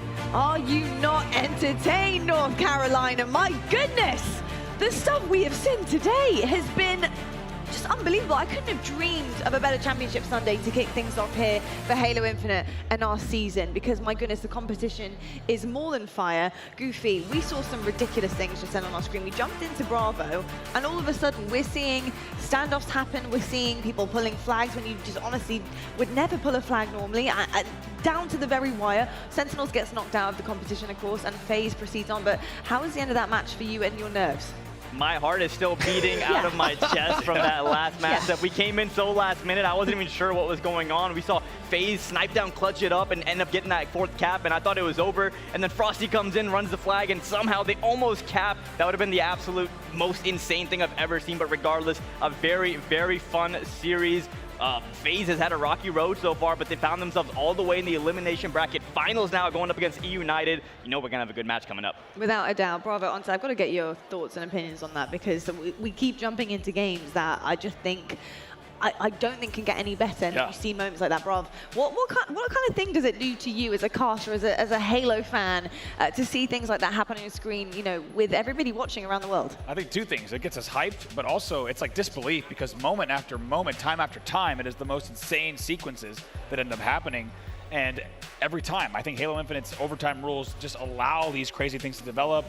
Snakebite has a tough decision. Does he wait for the nades? Does he not? Things like that. But like we said, every series has delivered today. It feels like we've crammed like 2 years worth of Halo games, like moments, clutches into 1 day's worth of action. Yeah. Which is pretty crazy considering this is the first Halo Infinite event that we have of the year that is in a live arena with these wonderful people behind us. So it just sets us up beautifully, not just for the rest of the year, we've still got 2 more series to go today. Hell yeah, we do. I am so excited about both of these. Obviously, we have United still left in the runnings, and we also have FaZe in the elimination bracket. The safety net is literally right at their feet. Nothing will catch them after this. It'll be snip right the way through, off home. So yeah, they're going to have to really go hard here, otherwise it's going to be game over. But we did actually manage to catch up with Snipedown earlier on. We have a player profile on this man from FaZe. He's leading the charge here. Let's see how he's feeling about competition.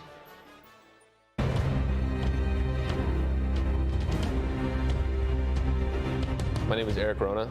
I go by Snipedown, and I play for FaZe Clan.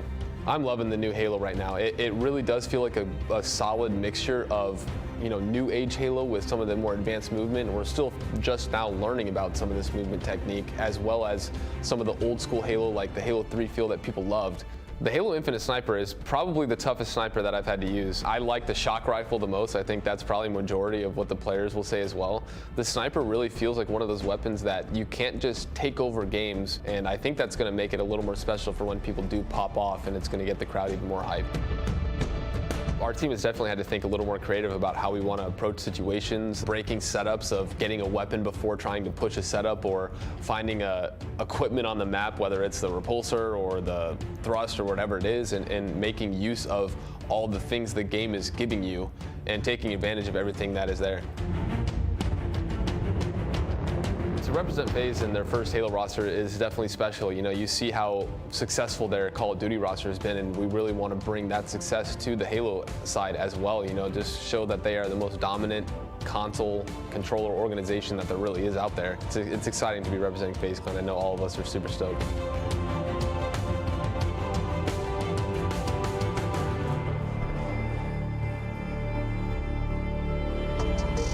Snipedown will go down, ironically so and pun intended, as one of the most historic Halo players of all time. This guy has the most amazing accolades under his belt, but also look at these kills coming through so far from this tournament. Nearly 500 in total. Bravo, this guy, he's been around for a long time, but we talk about why he's so good for his team, but he's leading the charge here at this point as well. So these guys are really looking up to him, and as a leader, could you pick anybody better than Snipedown for these young guns? No, and it was only a matter of time before Snipedown started to get one of the biggest followings in the FPS community. I mean, everyone who's had a chance ever to play with or against or talk to Eric Rona knows just how special this guy is. He's an asset to the Halo community. It's so good to have him back, and yeah, it's exciting to see what they might be able to do in this series as well. Indeed. Goofy, have you liked Snipedown so far on Halo Infinite? Because obviously he was explaining in that video that the sniper is probably the most difficult he's ever used so far in all of the Halo titles, and there's so much on the maps to try and kind of contain and get good at. So what do you make of his gameplay so far? I mean, Snipedown's been one of the best Halo players for over a decade, and we've all watched him just absolutely dominate the competition time and time again. Looking at his stats for this tournament, 1.08, there's so much more room for him to improve, and I think he is improving as this tournament's going on. Like I mentioned earlier, FaZe had a bit of a rocky start throughout this weekend, but now they're catching their stride when it matters most, finding themselves in this elimination bracket finals. I expect Snipedown to play like an MVP. Indeed, and he's going to have to play like an MVP. The tournament is really stacked against a lot of our top teams here. Anybody could go home, anybody could go forward. We already know Cloud9 are waiting for that opponent, and it will be one of these guys. We obviously have United on the other side of things here, but before we get into them, let's just talk about FaZe and their chances versus United on set. How are you liking that? I think that FaZe are in a really good spot right now. Not only have they just come off of a really big series victory against Sentinels, beating Sentinels makes you believe you can beat anyone, right? Because of the fact that they've just beat Optic, and Optic were the team to beat coming into this tournament. So FaZe are just on this run at the moment. This momentum seems to be behind them. And if there's anyone that you don't want momentum to get on their side, it is the likes of Snipedown. When he gets focused, when he gets fired up, then he's one of the fiercest competitors that we've ever seen in any FPS, let alone lucky enough to have him on our stage right now playing in Halo Infinite. So he's got, some young guys on his team as well that he's really dragging with him into those big moments. And I think that Bound needs to be talked about here as well, because Bound has had one hell hell of a tournament. What a debut it has been for him, and I'm sure that every single FaZe fan who's in this house, who's sitting at home right now, is hoping that he can continue with that form. I mean, it's a dream opportunity for a Halo player, right? You want to come onto the scene in your first LAN event, gets picked up by Sniped-Down and FaZe Clan, comes to his first LAN, and he's in our elimination bracket finals. This is absurd. This is a dream for him, and how special to do it alongside Sniped-Down, a player who had a very similar opening. Sniped-Down was the overnight sensation, gets picked up by Straight Rip, and all of a sudden he's the talk of the town. To have Bound next to you, and also for Bound to have Sniped-Down as his mentor in this scenario, this is a special story and a big opportunity for FaZe. I also want to say that Sniped-Down over the last couple of years where he's been away from Halo, I think he's actually learned how to be a leader a lot more as well. You know, he's had the tutorships of the likes of Imperial Hal, who's been a big IGL for, you know, the team he was playing in Apex, and I think he's picked up a lot of good habits actually from that. And when you come back into a new lineup, back into the game that you know and you love, those kind of things are intangibles, and you can really help, you know, bring those into your team and have that flow of like energy that you need to be as a produce as a leader to, as I mentioned, like drag everyone through some difficult situations. You saw that play in the last series. That won them, and it was Rona doing it. It was indeed. I mean, yeah, I can't say enough good things about Sniped-Down as a player. I mean, he is absolutely phenomenal. And like you said, Bound coming forward here with his debut, handling the pressure like an absolute champ, because a lot of people can come here and crumble, but he hasn't done that yet. So I'm very excited to see how FaZe are going to do against EU United. And speaking of the Devils themselves, we do have the EU boys who have pretty much been taking down the EU competition as well in their pool play. It's been phenomenal to watch, and these guys are making it on the main stage right now, fighting for their tournament life in order to get into that grand finals. Brav, what are we making of this EU United roster at the moment? I think there's so much talent on this team, and one thing I like about both teams on each side of the stage is they also are teams that slipped under the radar this event a bit, right? So much talk about Sentinels, so much talk about Optic. Now here we have FaZe and United, another team that they were happy to play their bracket, play their tournament. Doesn't matter whether they're on the main stage or not, but here they are, and they're ready to play. Yeah, United is a force to be reckoned with. Going up in that winner's bracket finals up against Cloud9, they could have very easily won that series. I know the series scores reads 3-1, but those are some of the closest games that I've seen a team lose. You know, Ryan Noob is going to rally the troops. Rain, King Nick, Spartan, these guys are all here. They want to win so bad. I've talked to these guys offline, and I know how bad they want to win this tournament, and I think they're going to come out really strong this series. And if we compare some of these lineups as well, there's some real similarities, right? You're talking about the rookie in Bound on FaZe. Well, look at King Nick. You know, he's turned up today, and he's turned up over the last couple of days, and boy, has he turned up. You know, he's found himself in a position now where he's getting more and more comfortable, growing into the series and producing some really, really big, influential moments for his team. And sometimes people shy away from that. They're a little bit worried. They don't want to be the player to make a mistake if they're one of the new players at tournaments. He's stepped up. He's taken that responsibility on his shoulders, and you have to do that. There can't be three players who are shouldering the responsibility with one kind of tagging along. You're in this massive game now with an opportunity to get to the finals. Everybody needs to step up. Here's an interesting fact, a little bit of a storyline for everyone watching. I don't think many people know about this, but King Nick and Bound actually came up in the scene as a bit of a duo. King Nick and Bound, they came up as a duo. They've been friends for a long time. Both went their separate ways, and now they find themselves here in the elimination bracket finals of a LAN tournament in Raleigh. What a story. Yeah, that is quite a story, actually. What does that do, you know, Goofy, to competitors having to play against friends and potential previous duos of past, knowing how they like to play, but also, you know, it's kind of hard, isn't it? You're playing against somebody that you respect and that you really like. So what does that do mentally? No, it should have no effect. Smack it should have no effect. It's gonna be all friends and buddy outside of the game, but when you are in the game, it is all strictly business. You want to finish this series as fast as you can. You don't care if you're friends with the other team. You want to end it as fast as possible. I've never seen that look in your eye before, Goofy. I'm not messing with you. I'm definitely not messing with you. In-game, out-game, you name it. Let's take a quick look, though, at this matchup. We have King Nick and Bound right now. So very interesting stuff here, because obviously these stats, you know, Bound has been incredible. His KD ratio not too far ahead of Nick, but we have a lot of kills going on the boards here, but also a lot of deaths, a lot of trades clearly happening here for Bound, but hopefully at the right time. You know, doing this for his team, being able to trade out when needed, but also get ahead of the game in slays is everything. What do you think Bound is like as a player for his team? What does he do in terms of their play style and how it's forming? Bound is FaZe's X factor. Bound is the player that FaZe knows they're going to just give him free reign, let him run around the map. His movement is top-notch, his gun skill is unmatched. Snipedown even said that to me personally. Bound is a player that he's so happy to be teaming with, right? There's players like Frosty, players like Shotzi. Bound falls under that umbrella. This is his first tournament. He's already in the top 3 in the elimination bracket finals, and teaming with someone like Bound is a big blessing. And just to jump on the end of that as well, you raised a really good point. You know, speaking to Snipedown, he was saying that Bound is actually the type of personality that's a dream to team with as well. He's very calm, he's very composed, and you know, he's not too flustered by the situation. You know, we saw the interview from him. It was like he'd been here his whole life. Right, arms folded, leaning back. He's just having a good time, talking about his first event. I mean, I've never seen such a confident and cool and calm and collected first interview. It's absolutely incredible stuff from Bound. Yeah, indeed. Honestly, absolutely incredible stuff from Bound coming across here. And obviously Nick as well. There is a reason he's up there on our match card. I just want to ask on the other side of things, though, what does Nick do? You know, Nick's coming into this. He's producing the results with his team quite clearly. They are here for a reason. You know, what does Nick do for United on their side? Sure, yeah, I think one of the things that Nick does is he's not afraid to make the plays we talked about earlier, and you also heard Penguin talking about them.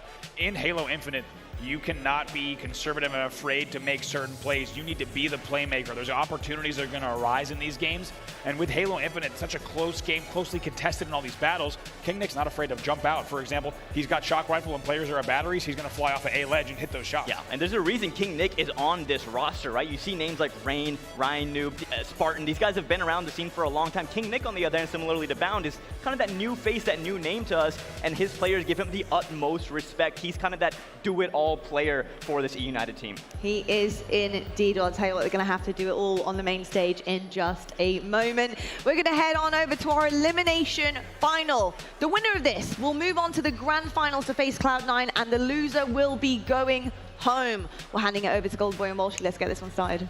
Thank you so much, guys. And that's right, folks. We got ourselves a crispy, spicy elimination final filled with lots of sazon. And I'm really much looking forward to it. I'm Golden Boy. This, of course, is Walshy. How you doing, my friend? Feeling good? Right. How are you? I'm chilling, man. Where's the belt? I know you got it here somewhere. Oh, the belt? Oh, the belt's right there. It's on the side. He So actually this does way have it here. it can act. Well, you know, I don't want to leave it over there. Or a true champion, as my friend Adam Cole told me, doesn't leave the belt alone somewhere. You know, I'm not some heathen. But you know who aren't heathens? The 8 players that are on that stage right now. They're looking to punch a ticket to the grand finals. And, well, I honestly didn't expect this at the start of the tournament. No disrespect to both E United or FaZe, but, you know, you got Sentinels and Optic, and they're out, right? And this just feels like, this is crazy, you know? Yeah, like, what a yeah, you situation would we find definitely ourselves in. slot in like Sentinels and Optic into a couple of those top 3 slots, just looking at going into this event. And then even at pool play, like FaZe was a roster that didn't seem like they were fully solidified. They had some shakiness. In fact, they've dropped 12 maps this tournament. Their tournament map record is 22-12. So when you think about a win-loss ratio like that, you don't maybe expect them to be in the losers bracket finals. Yeah, it's wild stuff. But here's your series. You just saw right there, we're going to be going to CTF, Bazaar, Live Fire, Slayer, Streets, Oddball, followed by some Recharge, Strongholds, and if necessary, we will go to Slayer, Aquarius, and boy, oh boy, would I like it to be necessary, because a Game 5 would be fantastic. But United, you know, I had an opportunity to commentate their match against Pioneers. Pioneers played them so close. It was such a great match. And I think that E United, after that Cloud9 game, which you and I, you know, were on the desk for, it was very clear. This team, they belong here. They're here to stay. They've proven that they've earned this spot. Oh, absolutely.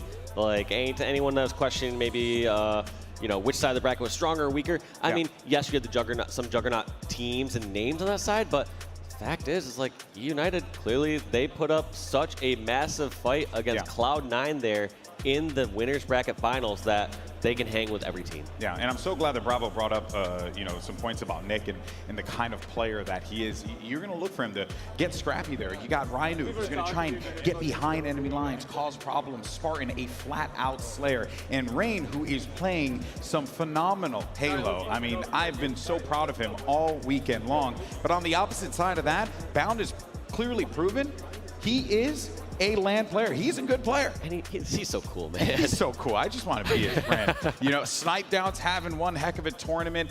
Boo Boo Dubu's been playing this anchor role so well that it's really assisted FaZe quite a bit. And then Falcated, I mean, what more can you say about the guy? He's filthy. Yeah, he is just that silent killer. He's just doing everything across the map. So every player on each team. You know, we highlight some ups and, you know, some advantages, disadvantages they have, but they're all so well-rounded. They can do absolutely everything, and we're going to kick this series off with Bizarre CTF. Let's see how these teams kick it off at the beginning. That's right, folks. Map 1, capture the flag. Let's make some noise, Raleigh, because we got FaZe versus E United, and we're kicking it off with the one and only Snipe Down. Let's see what he could do out of the break here. Just meeting some resistance immediately from this E United roster. Just grenades, shots, all about, and that's going to be 2 for 2 on each side. And now FaZe slightly able to edge on their side. That's going to be center control for Bound and the FaZe roster as they've killed all 4 members of E United. Well, look out for those spawns, though, where they're going to be receiving them from. Boobadoo with the rocket right behind. He finds another player as well. And as a matter of fact, this flag continues to march on forward here. King Nick does get a kill on to Falcated off screen. Such a smart lead right there. Disengages. You don't have to worry about that player on the flag no more. Yes, it's annoying that Ryan gets away there, but all the action is in the center. Go help out there, and that's exactly what Boo Boo Doo attempted to do. Felt like you were going to rhyme there for a moment. I was about to. I was gonna, maybe every single time I hear Boo Boo Doo Boo's name, I'm like tempted to say like doo doo and like all that stuff like that. I don't know. You're a child mind. I love it. Oh no, the nade's flying in. It's going to stop that cap. That's going to be 2 down right now for FaZe. And Snipe Down's going to try and see if he can stop them at the front door. 2 players going to be popping in from behind as well. Does Snipe Down win the fight there? And he is going to get taken out by Rain.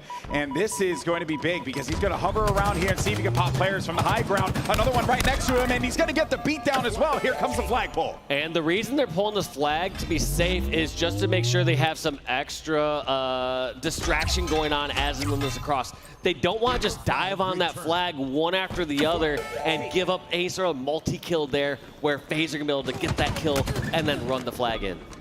Bound on the opposite side of the map has actually brought that flag down to try and pull some attention over in that direction. Falcated, he got a call out that there's going to be a player about here, so he's just looking around. Flag has been returned, so that whole sequence of events there, it led to a stalemate, but hey man, what a clash at the beginning of this game. And these bases almost feel flipped. You see Bound over at the E United base, just tossing flag after flag. You see, you saw previously Ryan and Sparty over at the FaZe base, but eventually that battle resolves itself. We're gonna have Bound putting in that first flag cap with some style, might I add. He's just so cool. But all because he was over at the enemy flag. He managed to get that attention pulled, and then he started just marching that flag on it in his own, right, on his own time. He wasn't really too concerned because his teammates were handling business at their base. So everything was clicking there for FaZe. That's why they're up here 1-0. But let's see how E United is going to respond in turn, because they know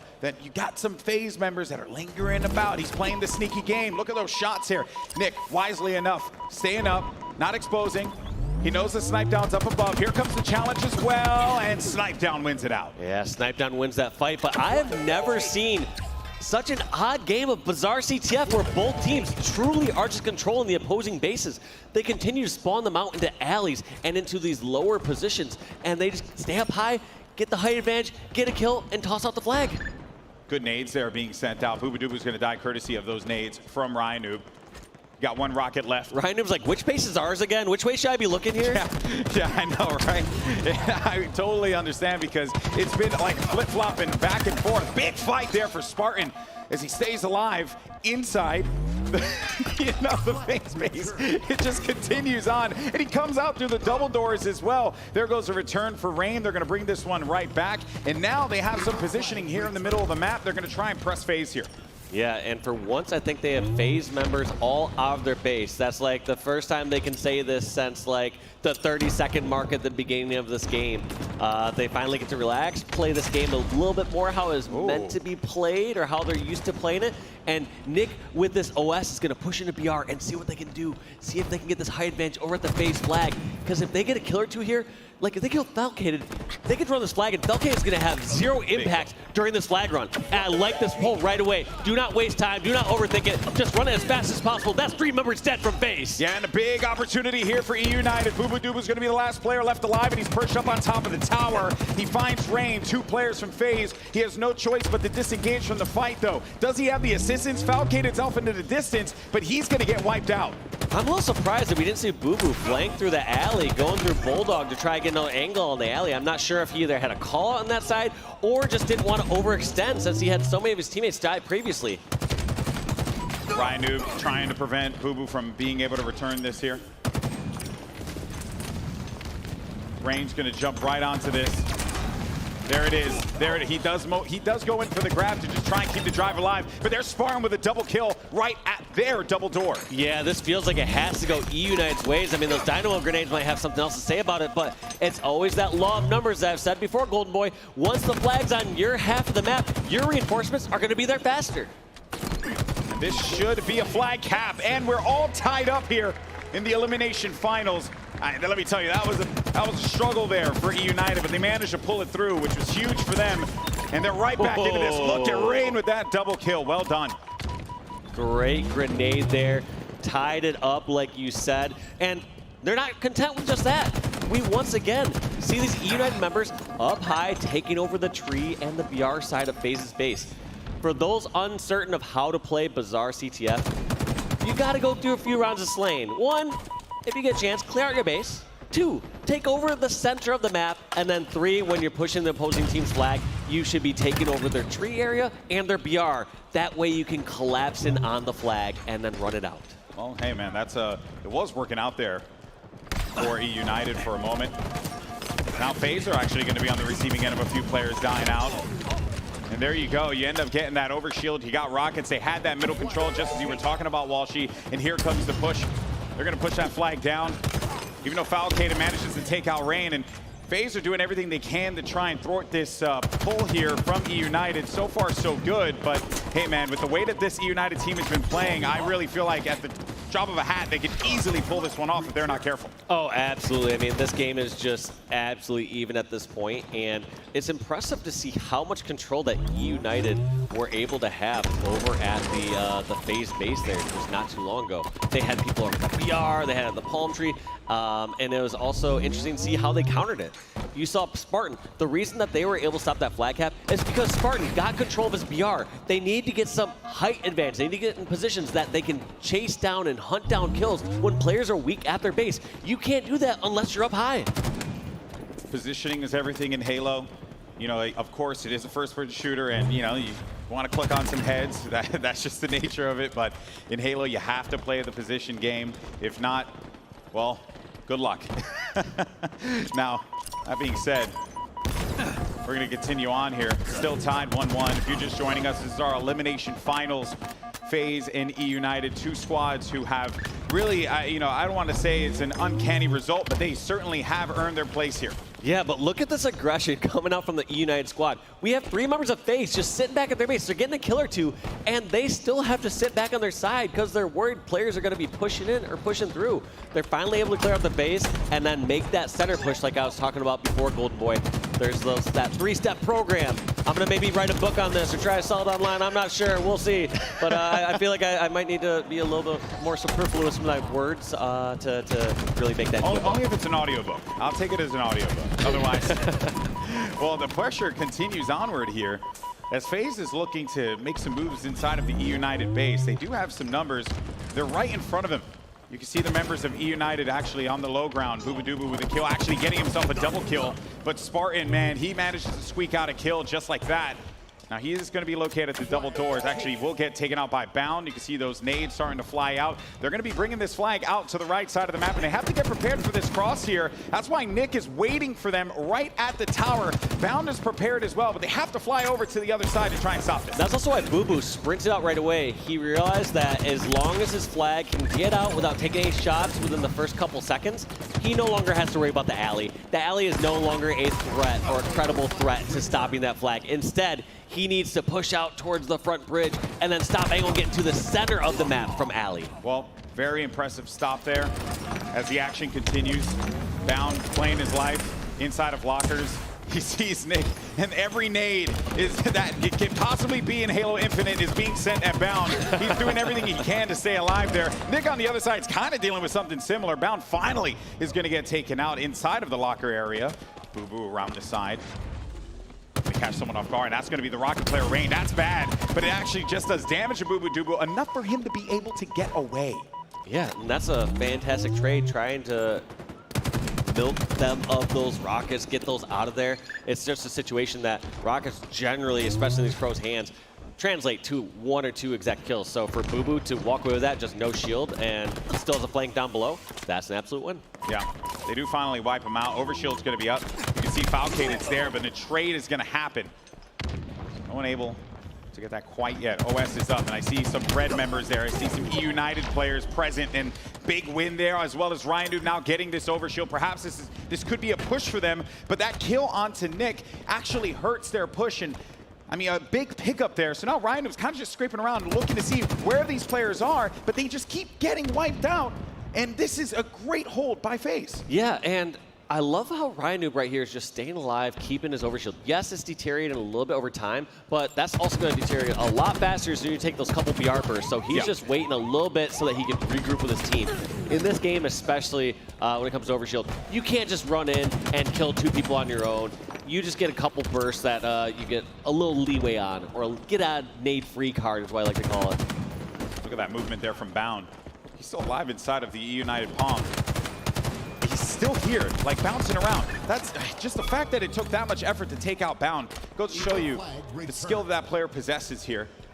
And also, let's note that Spartan, 21 frags currently. He's having one heck of a game so far, leading the lobby in frags. I like how Nick held on to those dynamo grenades until he found people heading over towards tree. As we talked about, this is such a difficult area to take over. You want to eventually gain control of this area, and unfortunately, Bound is just ice cold and too cool as he is clearing everyone on the tree. Snipe Down, also in perfect position to run this as soon as they have those kills. All those players that were just taken out, Spartan and Ryan Noob, are going to have 0 effect or impact on this flag run, and there's only 15 seconds left, Golden Boy. He's got to fly to this here. He's got to fly. Snipe Down. He has to watch out for the nades as he wraps around the corner. He's got it and scored as FaZe is up 2-1 with only mere seconds remaining in game 1. But all of those kills happen at the perfect time. The timing was absurd, and that is FaZe walking away with game 1. And a brilliant end of game plan, like you said, GB. Snipe Down flanked through, and that could have backfired entirely because he didn't have that firepower in the center of the map. No, that turned out to be Bound and Boo Boo and Falcated all getting those slays. As soon as those slays hit the board, Snipe Down said, I'm running this. And he ran as fast as possible because he knew no other members of E United would be sitting back playing defense. Everyone should have been focused on the center of the map. Yeah, Bound had a god tier double in their palm that allowed them to stay in that fight, on top of the fact that Falcated was there for the help, but also you saw too how they immediately rotated. They knew where the spawn was going to be coming from on the alley side, so they just charged straight over there, met them at the gate, did not let them pass. Snipe Down gets the score. What a match that was. But next up, we have Live Fire Slayer. Man, I don't know, we're going to follow that one up. Let's check out a couple highlights though from that bizarre CTF and just see what was going right. I mean, we saw that flag come out fairly immediate as we saw these 2 teams just scrapping back and forth at the beginning of the game. I almost forgot about that, where it's just both teams kind of did a base flop, you know, a base flip. That seems to happen sometimes in Slayer. I don't think I've seen that in Flag until today. Yeah, that's true. That's true. Also, there was that great pull there that Bound ended up pulling off. You know, just as you think that you're trading back and forth, no one's really gaining much possession, and then Bound comes up with some magic, able to put that first flag in. Also, E United answering back as well. Yeah, that was also an odd one right there. A very rare close range miss there from Snipe Down, as he expected it to hit that last burst and get a little damage for that melee trade, but just did not happen. Goes to show how you have to work so hard for every single kill at this level of play. Yeah, these players have been unreal this week, and we knew that the LAN difference was going to be a thing, but I was just not expecting it. I was not expecting the shots to be as crispy as we're seeing it here, and it's very, very refreshing, let me tell you. But now, if you're just joining us, FaZe is up 1-0 in this elimination grand final versus E United. Both teams had a long journey to get to this point. I think for a lot of people coming into this, they looked at FaZe and they said, they're really good. I was seeing people in chat and on Twitter and everything, and they're like, they're really good, but, you know, like, give them a little while longer and they're going to be great. I don't know, man. I think they're trying to make that case right here and now. They're absolutely great right now, but I think a lot of teams and players were kind of evaluating them and watching through the streams because we get a glimpse into how their development is going. And you've seen times where they have scrims and they're saying, this is not working, or what are we doing wrong here? And you get to see and live those frustrations. That's one of the beauties of these online streaming platforms like YouTube and Twitch, where we get to go through on that journey with these teams and players. Yeah, it wasn't like that back in the day, right? No, I got to hide behind and not stream and you know, not make all the money that all these players now get today, and I'm not bitter whatsoever. I hear the salt. No salt. I'm just saying. I'm saying it's a different time, and I'm happy to be a part of the gaming scene when I was, Golden Boy. A little sodium here in the caster booth, but that's perfectly fine. There's certainly a lot of sodium on that stage. I could have been like a Nate shot, dude. I could have been. You could have been. I could have. You could have been, but you missed the shot. You missed I missed it. I'm here stuck with you. Yeah, but you're streaming, you go live, and you so got much like better. 500 people watching you all the time, right? You know, people like you. They still like you. Some do. Some do. They're like, hey, I'm gonna watch before I put my kid to bed. It's like, gosh, dang, you got kids now too. Like, hey, well, now we're into the game, and this is going to be E United needing to make a strong statement here against FaZe. That was a heartbreaker loss for them, and for FaZe, if they're able to go up 2-0 here, which we have seen before, we have seen the 2-0, and then out of nowhere that attempted reverse sweep or even reverse sweep happens, well, I think FaZe, they want to try and avoid that. well, also I want to point out that Boo Boo Doo Boo had sniper. That's a scary sentence, first off. Secondly, he dropped the sniper, and you would expect that's going in the hands of Snipe Down, but no. They trust their new player Bound with the sniper rifle here in a very crucial game number 2. As they should too, right? What's great is that that's the reason why. That's the reason why he also gets the camo, still has that snipe, and you know, it's great that you have someone like Bound who can snipe, and then if need be, you also send it over to Snipe Down. What a life. You could, yeah. What kind of option Bs do you have on this team? If option B is Snipe Down, that's unreal. But also, I just found like that really interesting how aggressive that Bound really pushed out there. It wasn't like he was grabbing overshield. He was grabbing camo. Even after you grab that, yeah, you're gonna get bombarded with grenades. You don't get like that guaranteed shield, that guaranteed protection. Look at, he's most of the time with Sniper, I'm gonna explain how strategy should work for new players out there. Sniper, a lot of times, you wanna gain distance from other people and use that to your advantage. Bound, on the other hand, says, guess what? I'm just gonna get right up in their face, charge exactly where they're at, and just no-scope every person. Treats the sniper rifle like a shotgun, and for good reason, because he's able to pull off those shots. As Bound owns the tower, does miss that one, and now actually having a hard time there in that exchange. That's perfectly fine. I mean, Bound has done a lot of work, and even though the score, it's still beneficial for United. It's just one kill. That could change in a heartbeat. I think the scare there is that I looked at the beginning of that game as going in the favor of FaZe. They got the first camo, they got the first sniper, and they're still down by a kill. We're now going to see how this transitions for the E United team, because now they're on neutral footing, or in fact, E United might have a slight advantage now they got this first power-up. Spartan was on a killing spree, was able to get another elimination there to boot. He has had a great event here in Raleigh, North Carolina, but so is this young man on your screen. First time that we've gotten a chance to see him. And another camo has been grabbed by FaZe. It is going to be Bound. So he's kind of doing the thing he did last time, except that time he had a sniper rifle. Unfortunately for him, though, he is going to get sniffed out, and that's going to be Boo Boo Doo Boo picking up a few kills of his own, though, to help him out. So overall, they're keeping themselves tight in this game, 18-18. Tie game, but we are going to see some more action here in a moment as this new sniper rifle is coming up. I want to see how both teams position themselves here. It's almost like the start of the match again, where one team has tower side, one team has sandbag side, and who's going to actually make the move and grab that weapon? It looks like Sparty was able to run away with that, gets that first no-scope, decides to try to chase down Falcated and lets him go wisely. Well, I was going to say, you can't chase too far. Yeah, you really can't, you know, but he doesn't, right? He stays committed. He continues to hold down his position, and the priority is the lead. The priority is the macro objective, ensuring that you're able to pick up as many kills as possible. But 10 kills so far for Spartan. A great start for him. Is he going to continue to navigate around with this sniper?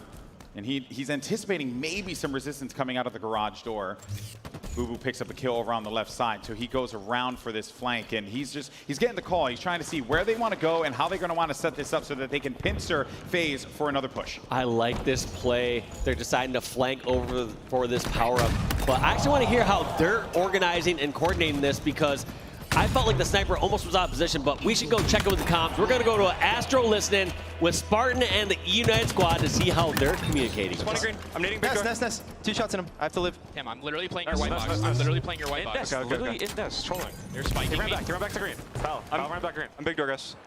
Green weak to big door. 2 here flying at me. I'm trying to run. Who dead? Okay, chase me. One shot, snipe down, back green. One shot, snipe down, back green. We're just living. I don't see He's him. still back green. I'm still getting chased. I'm literally still getting chased. Yeah, Tim's getting full. Green weak. Snipe down. He's kind of weak, Nick. He's 2 shots in him. Weak right He's green. shot in the house. I got him. Jump. Maybe big door on you, careful. Top man on me. Top man on me. I'm here top mid. I backed him up. Okay, let's see. He's on me. He's on me. He's on me. I backed him. I ran. Alright, I'm one. we're fine. Top mid again, bound. I'm living. One shot P tunnel. Allocated 1 shot P tunnel. One shot. I got Come on, your way, boss. I got a jump shots one. I hit it with one bottom mid. Another guy there. I died at the other. Died. He went bunker. He went bunker to big door. Bunker to big door. Maybe you guys harm me? P-tunnel? still here, I think P-tunnel. Back door now. Back door. 2 guys. Both weak. They lie, Nick. They got 1. Nice. I'm playing tower. Yep. Bottom tower. Weak. I'm looking. Mangler. Yep. Mangler dead. Yeah, Mangler dead. nice. I'm going shit spawn. I'm going shit spawn. Mangler weak. Snipe down. No, 0 to us. 0 to us. No. Tell me up, and I got a weird spawn. Nice. here. tell me up. This is second up. OB. Yeah. I'm trying to come bottom mid to help you guys. I'm 1 shot top tower. Big door. I put scatter on spawn. Scatter should be I'm Top towers. Look at towers. Well, you can tell which spawn Spartan doesn't really like, and that's the backside of C Tower. That's not the most ideal spot to be spawning, as he so eloquently and concisely put it earlier. Yeah, that's a very appropriate name. But there was something that I saw there that Spartan was doing. It's a little detail on his screen. You can see it in the pip. He was looking over at his teammate as he was calling him and telling him where I am. He was like, I'm on your white box. I'm on the white box, right? And he's looking. He's trying to get that timing down. It's that communication there that sets these pros apart from so many players, because they're looking. They're not just focused on the game. They're also focused on what's going on their teammates' screens as well. Yeah, overall awareness is really what sets apart these top pros, because at this level, everyone already has ridiculous shots. They know how to communicate, but just having a bigger picture in mind of really what's going on and how you can coordinate with your teams is going to be the difference maker. And so in a situation like that, where Spartan was saying, I got your white box, I literally got your white box, he says, hey, it might be a little daunting that these players can charge on over towards your garage, but as soon as they do, I'm going to get side shots on them. And Spartan was just looking over at the screen, just kind of screen peeking a little bit to see exactly when and where, because as these teams and players call out, they'll give some general or vague areas, and then sometimes when they need to know exactly or specifically where someone's at, they're going to definitely look over the teammate's screen for a second just to get that snapshot in their head to know exactly when or where that opponent may appear. All right, well, take notes, folks, as the gameplay has slowed down here for good reason. 32-40. FaZe need to make an 8-kill comeback if they want to get into this game. But a great response here from E United, preventing them from being able to get inside of the garage. Kills traded. Every kill that's traded is beneficial for E United, given the lead that they have right now. And Spartan, by the way, at 19 kills, looking to get a 20th if possible. This is the same thing that I saw when I casted him versus Pioneers. The man on Slayer is just, he's unbelievable. He truly is. Just doing absolutely everything, working with his team so well. And he just seems to be in the right spots at the right time. And it's no surprise after we went to that Astro listening to hear how he's coordinating and setting up where, you know, if one of his teammates is putting themselves out there to bait themselves, whether that's Ryan Noob creating a great opportunity or Rain holding down a position like Garage, we got Spartan right there to be in the action at the correct time. Yep, that's right. And 4 minutes left on the clock. Plenty of time left to play here. Bound tried to go in for that no-scope. Didn't end up happening. I believe Camo was going to be picked up by a member of E United. Bound's just trying to live. He's trying to play his life here. Nades all over the place. They cannot give up any deaths, and that's going to be number 45, the benefit of E United, though. Boo Boo Doo Boo sweeps right in to try and clean this one up, and that is going to be Boo Boo with the Camo and Mangler, a devastating combination. But is it too late here, Dave? They're down by 4, so this is doable for them to come back. Yeah, they could get a little wipe here, but, you know, charging this tower is a little daunting, especially now that the Camo's out. That would have been the most ideal scenario if they could have pushed, they're making the you know, this Mangler Camo over towards back tower or something like that. But trading kills once again, like you said, GB, not what you can afford in this situation for FaZe. They're down by 6. United just needs to trade 2 kills back to close this out, and now they're only 1 away. Last kill here. United looking to tie up this series as Nick takes to the skies. He's looking for that final target. Sniper's available, but you know what? If it becomes a factor, hey, I'm all about that. And in fact, it is, and he runs right into a member of FaZe and is able to tie this series up 1-1. A dominating display from Spartan, dropping 20 kills in that game. That is so huge, exactly what we want to see out of your teammate and your leader going into a match like this. I mean, this squad, both these squads obviously very primed to make it back to the grand finals here. And it looks like the squads are going to take a little bit of a break in between. As they should, as they should. By the way, we haven't had a chance to say it, but a huge shout out to their coach as well, the legend Chig. I mean, what's great is that you have so many vets who were competing back in the H2, H3 days, Reach days, and they all came back, you know, because it is a new season and there's plenty of opportunity, and their knowledge that they can impart onto these players is, you know, nothing short of incredible. And Walshy, we got ourselves a little bit of a series here, buddy. We got a great series going on. But yeah, you bring up a great point with someone like Chig and Coach Towie coming out from FaZe. Yeah. That Halo's such a nuanced game that you really needed someone with deep history within the game, because there's so many different foundational pieces that translate from game to game. You know, how and when do you run a flag? How and when do you communicate to your team that you're down or up numbers? Yeah. And it's just so pivotal to have someone like Chig, who has so much experience out there, just joining in and helping share that. It's awesome. And thankfully, we also have a lot of experience on the cast as well, because we're going to send it over to our analyst desk to break it all down and share their knowledge with us. Take it away, guys. We appreciate the kind words over here. Thank you so much. We're just enjoying the ride that is this incredible elimination finals. And my goodness, what a map that Slayer was. That live fire was just ridiculous.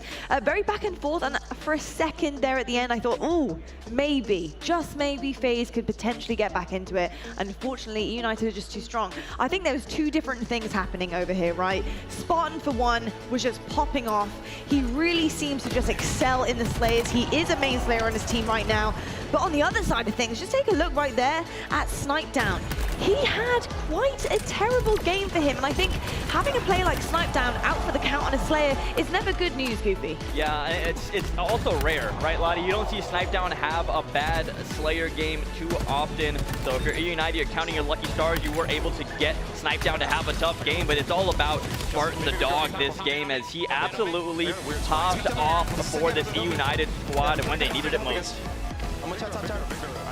Yeah, they did indeed. Now, of course, United did manage to round things out in a lovely little melee right across as he's coming down Brute Hall, denied, get off me. Probably would have said something a little bit worse than that, but, you know, got to keep it PG on the desk. Gentlemen, I want to know what you make of this series so far. Obviously, on set, it's been back and forth. We're 1 apiece right now. We have Oddball Streets next. What are you thinking? I mean, it's a really strange series in the fact that, like, it's 1-1, and I'm just like, we're going to game 5. It's like, of course, you know what I mean? yeah, Of course we're going to game 5. It's like, right? I know that Oddball Streets is going to be won by either FaZe or United, which is probably one of the dumbest things I've ever said, because they're the 2 teams that are in this matchup. But then the opposite team are going to win game 4, and we're going to go to game 5. But I mean, they just look so evenly matched. United, though, I just think they've got something about them. It's just something about them.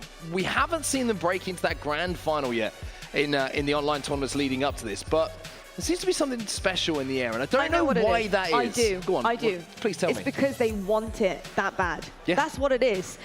I think with United consistently, they have that belief, like they want to win. Honestly, I think more than FaZe do right now. I think on top of that as well, you know, almost taking a shot at myself here. We're always talking about FaZe. We're always talking about Optic. We're always talking about Sentinels. We're never talking about United as being tournament winners. Yeah. And that's on me, and you know, that's on a lot of other people and their opinion. I think that they are the people who believe in themselves the most. They want to show everybody that they're not just here to get into that top 3, into that top 2. They want to win this tournament, and having that belief among 4 people is absolutely huge. I think the reason they're not in that conversation is because they haven't quite got there yet. This is their time. This is their opportunity. They need to close out this series. Let's hand it on over to Golden Boy and Walshy to find out the result of this one. Thank you so much, guys. And, you know, I totally agree. You know, this is their time to do it, right? This is their time for them to be in the convo when everyone's like, oh, you know, Optic this, Sentinels that, right? It could be like, oh, wait. But also, we have to talk about E United. So, yeah, I really, really like what this team is doing here. I really like the way that their play style, the way that they play for each other, and that was a massive win for them. Yeah, they play so fast when they need to, but they also slow it down. I think that's always been a key to success. Usually early on in any Halo, if you know how to play fast and coordinated, you're going to see some success early on. We saw that with, like, let's say Team Classic in 2008 as they took second and very high placings early on in 2008 in Halo 3. And I think later on in years, maybe they started to see less success because they didn't know how to slow it down at certain points. But here, we see this E United squad already knowing how to play fast, already know how to slow it down when they need to. They're going to be dangerous all throughout Halo Infinite. It's scary, and we got ourselves a series here, folks. It's map 3, but don't get your hopes up quite yet. Golden Boy wants the spotlight a little bit more. What do you want to talk about? Tell us. I'm not, listen, Here's the thing. Me and Golden Boy as the casters, we have the ability to start this game right here and now. Okay. But Golden Boy wanted to talk a little bit more and get more camera time just knowing him. That's totally what it is. You know, we gotta watch out, you know, because Lord knows those little zoomers in the chat are gonna be like, caster cringe. You gotta be careful, Wash, okay? Oh, dude, I get told cringe all the time by the Twitch chat, but I don't care. Hey, that's why I have fun, right? Have fun. It's video games, folks. Hey, Raleigh, are you guys having fun today? Do you think that was loud enough, or you think we should do it again? We could try it one more time, but not 3 times. After that, we can't do it again. So let's try it one more time. Hey, Raleigh, you having fun today? That sounded a lot better. That sounded a lot better. Also, if not, production, just turn up the volume a little bit more on them. Yeah. You know, what is it? Crowd mics. But guys, a great series that we have here, and still plenty to come, because the winner of this match would face off against Cloud9 in our grand finals. Cloud9 have looked dangerous. The moment they set foot in Raleigh, North Carolina, a bunch of killers showed up. And they have, even though they have been taken to task a few times, it has been an impressive tournament for C9, and both of these teams recognize the challenge that's up ahead. Yeah, and I don't think either of these teams right now are worried about Cloud9, because they are just worried across the stage, because this is going to be no easy feat for FaZe to take down E United, or the reverse of that. Both these squads, they're in the top 3 right now. Yeah. The first event here, HCS Raleigh, they're so strong. These are, you know, without doubt, the 3 best teams right now in Halo Infinite, according to this LAN results. All right, well, here we are, map 3. It's going to be oddball on the streets. Rocket's going to be obtained here by Rain, and actually a few good shots sent out to, you know, ward off this player that was going to be sniped on. Also gets the ball to boot. Rain doing all the work here. He's going to bring this back over to Spartan. Nick has to be careful, though, as he's looking to dodge, duck, dive, and dodge around the corner. That was such a bold play by Rain to still grab that when they have rockets. Generally, when you have rockets and you have so few, you don't want to make any premature moves, and what a kill by Boo Boo Doo. That was massive. Taking out that rocket player. But, oh my gosh, it was starting off so strong for E United. Somehow E United is still rotating the ball when there's 3 players dead. Not sure how you're going to blockade that one and take advantage of that ball rotation, but I think they just wanted to avoid that full PD setup, but it's inevitable. They had the kills. Look in the kill feed. Valcade got double kill, had rockets, finished off a second player of the BR. They're going to scrap up a lot of time here. Yeah. And look at how fearless they are to push in this far over on B Street. They already understand the spawn so well that they're not fearful of spawning one of the E United members towards back A or towards PD. They realized they could push him real far, and they said, all right, well, whatever. They're just going to spawn in C anyways, as long as we don't go all the way inside the C building. 2 players down now for FaZe. I was going to comment on the Stalker rifle over there. It's not every day you get to see the Stalker on the opposite side by the police station area of the map, but that thing is an assist machine. They were trying to take full advantage of it. Ball's still going to be available to pick up, though. And now E United, they're going to gain possession. Yeah, they're looking very strong right now in this position, too. With this being a tie game, it seems like neither team has been able to really hold these full-on steps for a little bit. I would say like that bigger volley earlier was great grenade placement, and that finishing off of another Rain rocket when he had the rockets. But yeah, these rockets already coming back. That was so quick here in this match, just already losing track of time a little bit. Yeah, I mean, the rockets just flying back into the map. Going to be super helpful here for FaZe. Last time it was going to be United. Rain was the one who picked it up.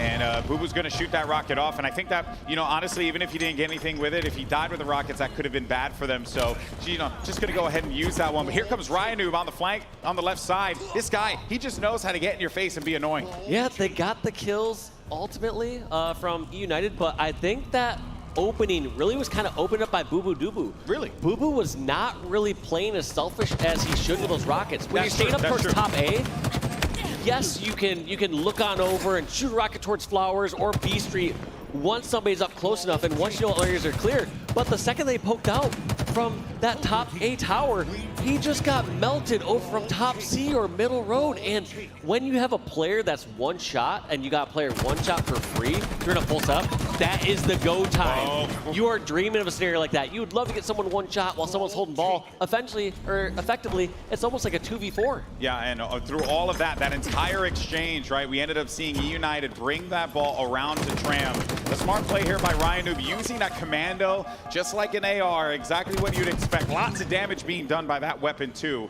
Sniped down though, has the ball behind him. Rain's going to be located in front. This should be a kill against Rain at PD, but I have not seen him dead just yet now. Yeah, that's a difficult scenario, and Snipe Down decides just to quickly revert on over to C. He was stuck in a very difficult position because he's stuck over at B stairs and has to decide, all right, do I revert back and try to fight some people on B side or on the side of the map, or do I quick try to dive into C? The risk going to C immediately is sometimes you might just get shot in the back and not really be, be caught between two members of United. So the fact that Snipe Down made that decision so quickly and avoided getting shot in the back was such a great play. Dude, real talk, I legit felt like United had those rockets, but instead it's going to be Falcated who swoops in like an eagle and yanks him up from the ground. That was impressive, and they're going to continue to add on to the score. They're spawning on the opposite side of the map. They're going to have to charge this here, United, and they know it. They're calling it out. They still have one more rocket. That's going to be used on Spartan. Only a few seconds remaining. A big fight here for Snipe Down, and he's going to win it out big time. And that is going to be the round going over to FaZe Clan. So smart of a play by them right there as they just held it in the backseat. They realized that any members of United would have to panic and run across the map, and they get to try it again right here as we're going into round two. So impressive by FaZe, the composure that this team has. Ooh, big nades. Ooh, oh man, those are the worst. Yeah, smart grenades from both sides. Ryanoob answering with a kill of his own. And Bubu gets a second chance when they start in rockets. There must be something very interesting about the starting strats with FaZe as they've acquired the rockets 2 out of 2 times to get them off the bat. Yep, but that's going to be Spartan who ends up using it instead. So I think, like, you know, Walshy, you might have jinxed him, but that's okay. How is this my fault in any way, shape, or form? Am I not supposed to call it that the man has rockets? Are we using code names or something now? You did. But hey, good news for United fans is that they were able to obtain that and add some time here to the scoreboard. Excuse me. Rain has possession. Spartan's going to be playing the forward angle, and then look out for Snipe Down though in mid. No one's there to really handle him right now. He's going to wait for his shield, and there he goes. That was a player getting called out. Wise play by United, shut him down. Ryanoob is behind as well, and that was a clean rotation, bringing it from that PD side of the map all the way around to Tram. But watch out for Falcated, though. Could be a problem here. I like this positioning by Ryanoob. Ryanoob kept strafing back and forth to see if Falcated would take the front route over towards the dumpster jump to get over into C, and realize that, nope, he's got to be coming out through driveway, so better take this height advantage and take this fight. 2 players are going to be down on each side, waiting for the respawns to come up here.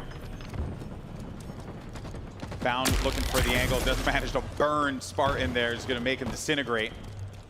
Continues to move forward with the Sentinel Beam, as well as Snipe Down, popping into the flank here. He's actually got 2 weakened players. This could very well be a double kill here for the veteran, and it is.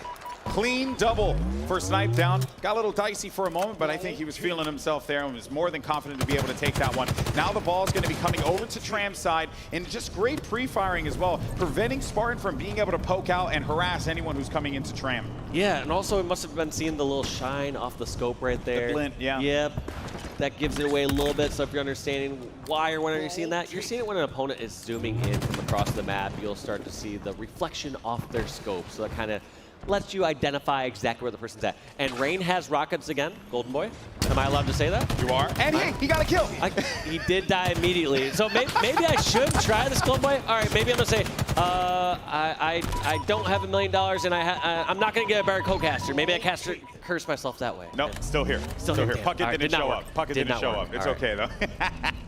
Well, hey guys, this is looking pretty decent for E United thus far. That being said though, watch out for FaZe because they have that tendency to just shock you out of nowhere, just really creep up and steal away any advantages that you think you might have, any comfort you think you might have. And that's exactly what I'm talking about here. Nick was on the steps. He was engaging a player by PD, and then whoop, someone swooped in and was able to wipe him out there. Well, it's been interesting here so far because this ball has been over at the C building for so long, but it doesn't really feel like either squad has been able to just confidently hold a full setup for a while. The thing that's so dangerous about the C setup is when you get it going, the opposing team is just spawning so far across the map, and they generally only get to commit to one direction. So in this case, you see all the members of E United pushing in through the B streets. This allows FaZe to reposition. They can only just watch purple side. In fact, if they really want to, they can even rotate it out. FaZe adding more time here. They're going to have to catch up because it's 71 to 30 at the bottom of your screen. And of course, I believe it was, pardon me, but I believe it was E United that actually, or sorry, it was FaZe that ended up winning that first round because of some heroics there. Your eyes are maybe, you may think that it is 1-1, but it's actually 1-0 in favor of FaZe. Do want to reiterate that here. The onus is going to be on E United to try and catch up out of this one, or else FaZe will be walking away with the dub. Rockets played, well done by Bound. He's got the assistance by Snipe Down as well. Nick is actually going to try and run this one away. He actually snuck around. Wow, and just that is dancing it. around that is it. there. That's all he had to do was just sneak around. He just needed to stay up. Heroics by Bound don't matter. We're all tied up. That balcony is such a powerful position, especially if you don't have anyone coming up the C stairs to you, because you can just dive around or duck around in so many different directions. And what a perfect 4. Let's see if Rain gets these rockets again.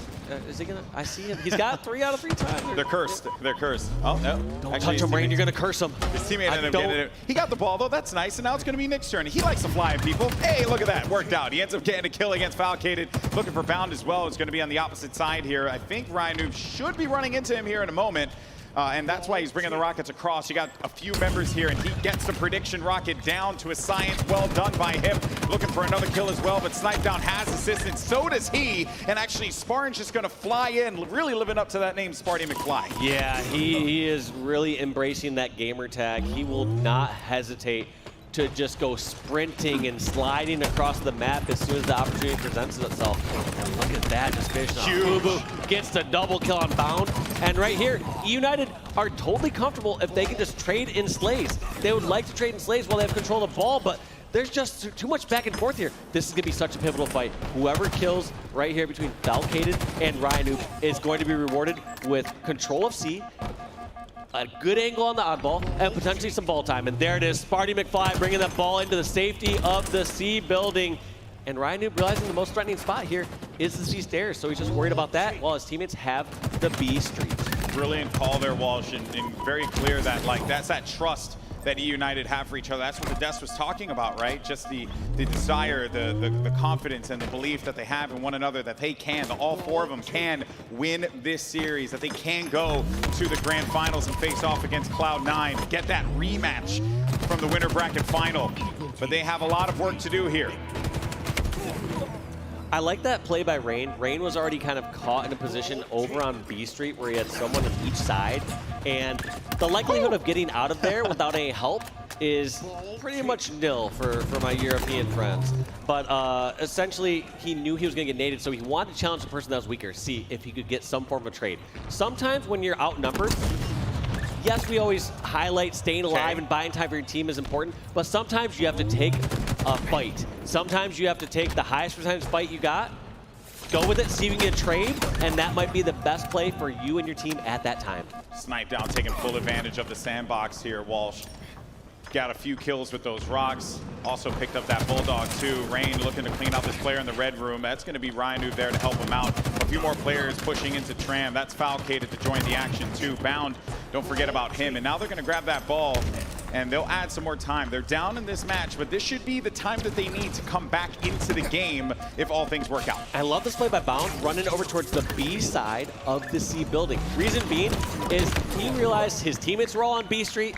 His team didn't have purple side, so just by deduction, that means members of United were going to be pushing in from purple side. You have to make those quick micro decisions, but unfortunately for FaZe, they send it right over to United. Now they're going to have control here in Tram. Nades are going to be flying in as Rynoob and company look to defend this one out. If anyone pushes this as well, that Commando should be good enough to handle business though. And that's 2 down now. Falcated and Snipe down. Not really getting much luck out of that one. Booba looking to just take something out of nothing. That was so huge for United. They had so many members that are weak, but just out of scrappy fights and diving in and out together, they were able to walk away with 2 different kills there, Golden Boy.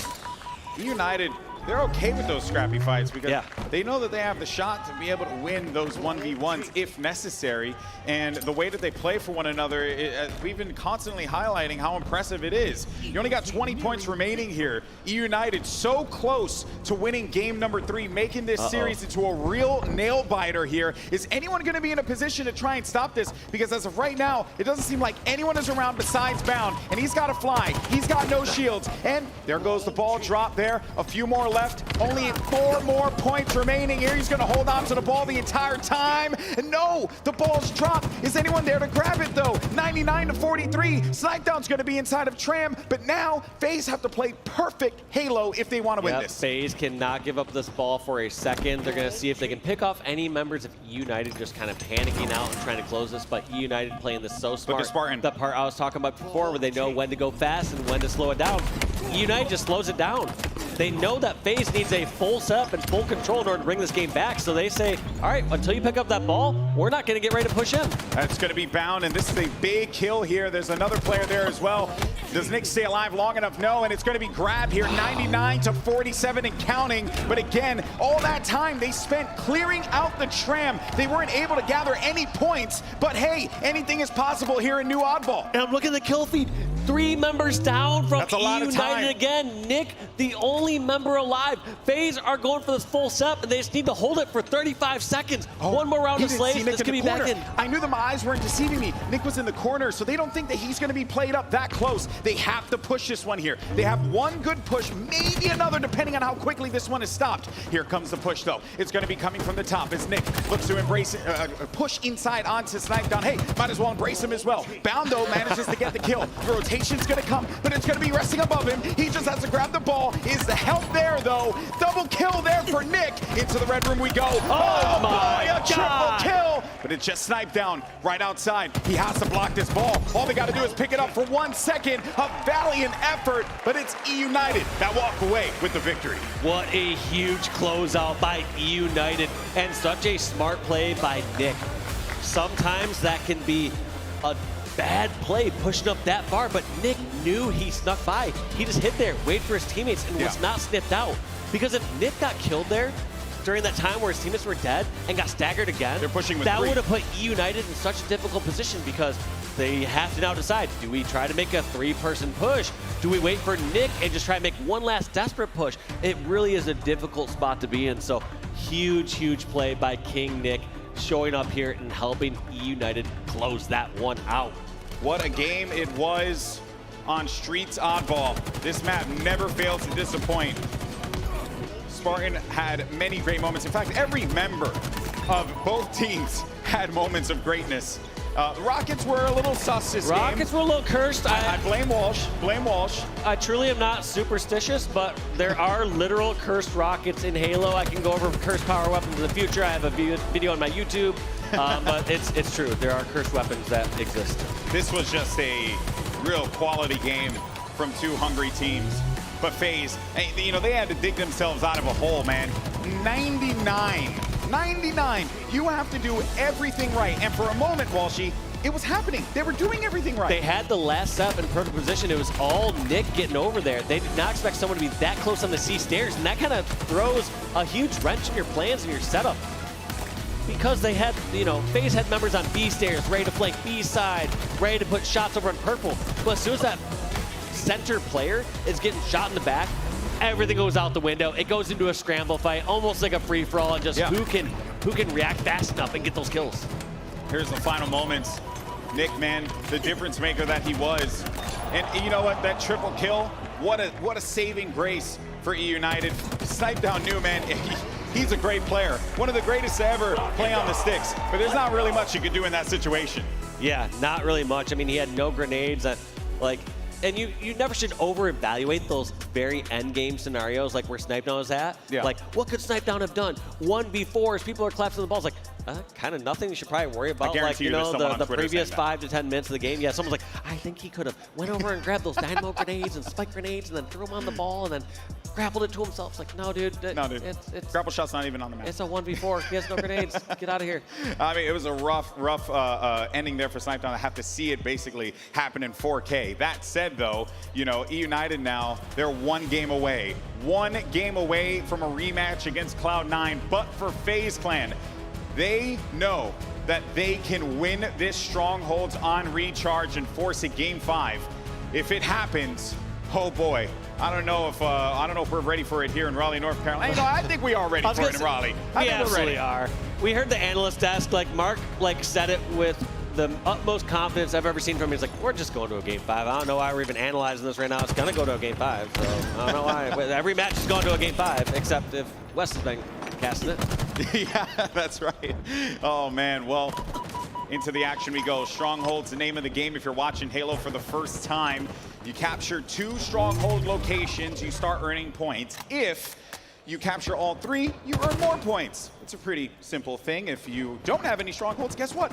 You aren't gaining a single point. That's the basics of the game. You have to take control of the map. You have to take control of items like the camouflage as well. And a very well done play to remove Snipedown, who had camouflage at that moment, because you knew that could have been a problem if he was allowed to run roughshod all over E United. Yeah, and Boo taking time out to flank out and grab that sword. That is, on the surface, obviously a really great play, but the more important part is that you're communicating with your team when you're doing that, because in a situation prior to that, Snipedown was kind of over towards the B stronghold trying to capture that. You need to know if your team is all fighting together, or if people need to be kind of worrying about their own lives, flanking out for a moment, and then rejoining together on a single fight. E United doing a brilliant job of just continuing to capture, but this is going to be FaZe's turn here. They also have that sword to defend on A, so I think they're more than all right with that. Also bound with this shock rifle that, it's like a sniper, right? I equated it to, like a Marshall from Valorant. It does some damage to the body, but it's not like sniper rifle damage, but it will do a headshot if you nail the shot itself. Here's Falcated, though, attempting to try and defend A, but Ryanu right at the high ground here. I love that bank nade had bound come around the corner, but even better for Ryanu, he could just continue to sniff this out, play intelligently, as he always does, by the elevator. The other part I like, too, is rather than him just even poking out from that pillar and scoping out for himself, he's going to let the stronghold do some work for him. If the player steps in there, he knows that someone's right above him, and he can get the jump on that player. If a player goes with his line of sight behind that pillar, they're not expecting him just to be at that perfect hidden line of sight. So just brilliant maneuvering by these top pros. Another camo picked up by Snipedown. This time around, he does manage to pick up a kill, but he is going to get sussed out inside of the pit where camo spawns. And this is still going to be FaZe in control of this game. For right now, it's still very much early days here. A killing spree, though, for Bound, and this young man has had quite the tournament. It has certainly proven everyone that he is not an online player. He is definitely a LAN player, and he's really good. No, absolutely the real deal. I mean, anytime we see these online players start to rise up, they usually rise to the challenge. Every once in a while, you'll see someone that's more of a warrior, but they're still good. End of the day, they're still good. But he's only going to get better. He's just, absolutely. As you have this tournament experience under your belt, as players get more Infinite LAN experience, I would say the majority of these players and teams likely did not have any LAN experience or Infinite going into this event because it's just still so fresh. It's difficult to organize LANs especially in nowadays. the current landscape. And yeah, these players are going to learn the small little differences here on LAN and Infinite as time goes on. So you saw what Ryan did there, right? In Halo Infinite, you can shoot the grenades and they'll blow up from their spawn. So what he was hoping was that someone was going to push up in that secret area. He's done that a few times, and every time I see it, I just love calling it out because it's just a cool little detail. And of course, it's Ryan who's the one to do things like that because that's just what he does. Oh, bye-bye. That never gets old. He gave him the sparring goodbye, you know? Just the repulsor. I'm just waiting until we see it on the pro circuit where someone gets repulsed off and that player has a grapple and just comes right back in. It's like, I'm coming back. You can't get rid of me, boy. Well, Bound is trying to handle business to that B. He does have the sword and is going to slice him open there. So cool. That's now going to be Bound. Unfortunately for him, he's going to get just blown up inside of B. But that's all right, though, because FaZe is going to continue to add to their lead here. As it is ticking, 87-52. One player's going to be on B. Ryanum's going to have to handle business alongside with Nick to get possession of this, and they do so. And now you're starting to see them, you know, collapse onto tower to really herd this FaZe roster right where they want them. Yeah, and I like this play, though. It seems like both these teams highly prioritizing the B stronghold when they get a chance. They realize that they can contest that from so many different positions, whether that's control, whether that's glass, or even whirlpool. There's just so many different angles on B that if you find an open opportunity to grab that stronghold, they are going to take it. Snipe down with that camo, is trying to stay alive. Ryan knows exactly where he is, but that's another camo, by the way, for FaZe. And they've been controlling those power items so much in the game that if you're United, it's something you gotta, you know, you're really turning to the coach here to try and keep this thing going and prevent them from being able to get control, because now FaZe, they have total control, and Snipedown has a mangler right at pipe, so if anyone comes through, one shot, pop, you're dead. Yeah, he is just waiting for it, realizing that, all right, none of these players seem to be contesting over at this one yet. They're going to be trying to go for one of these side strongholds. Generally, if there's a full setup, I would say B is the least likely stronghold they're going to get, and the reason you're going to see that is what you just saw on your screen. You saw 2 or 3 players just die as they desperately tried to recap B, and it's still full control.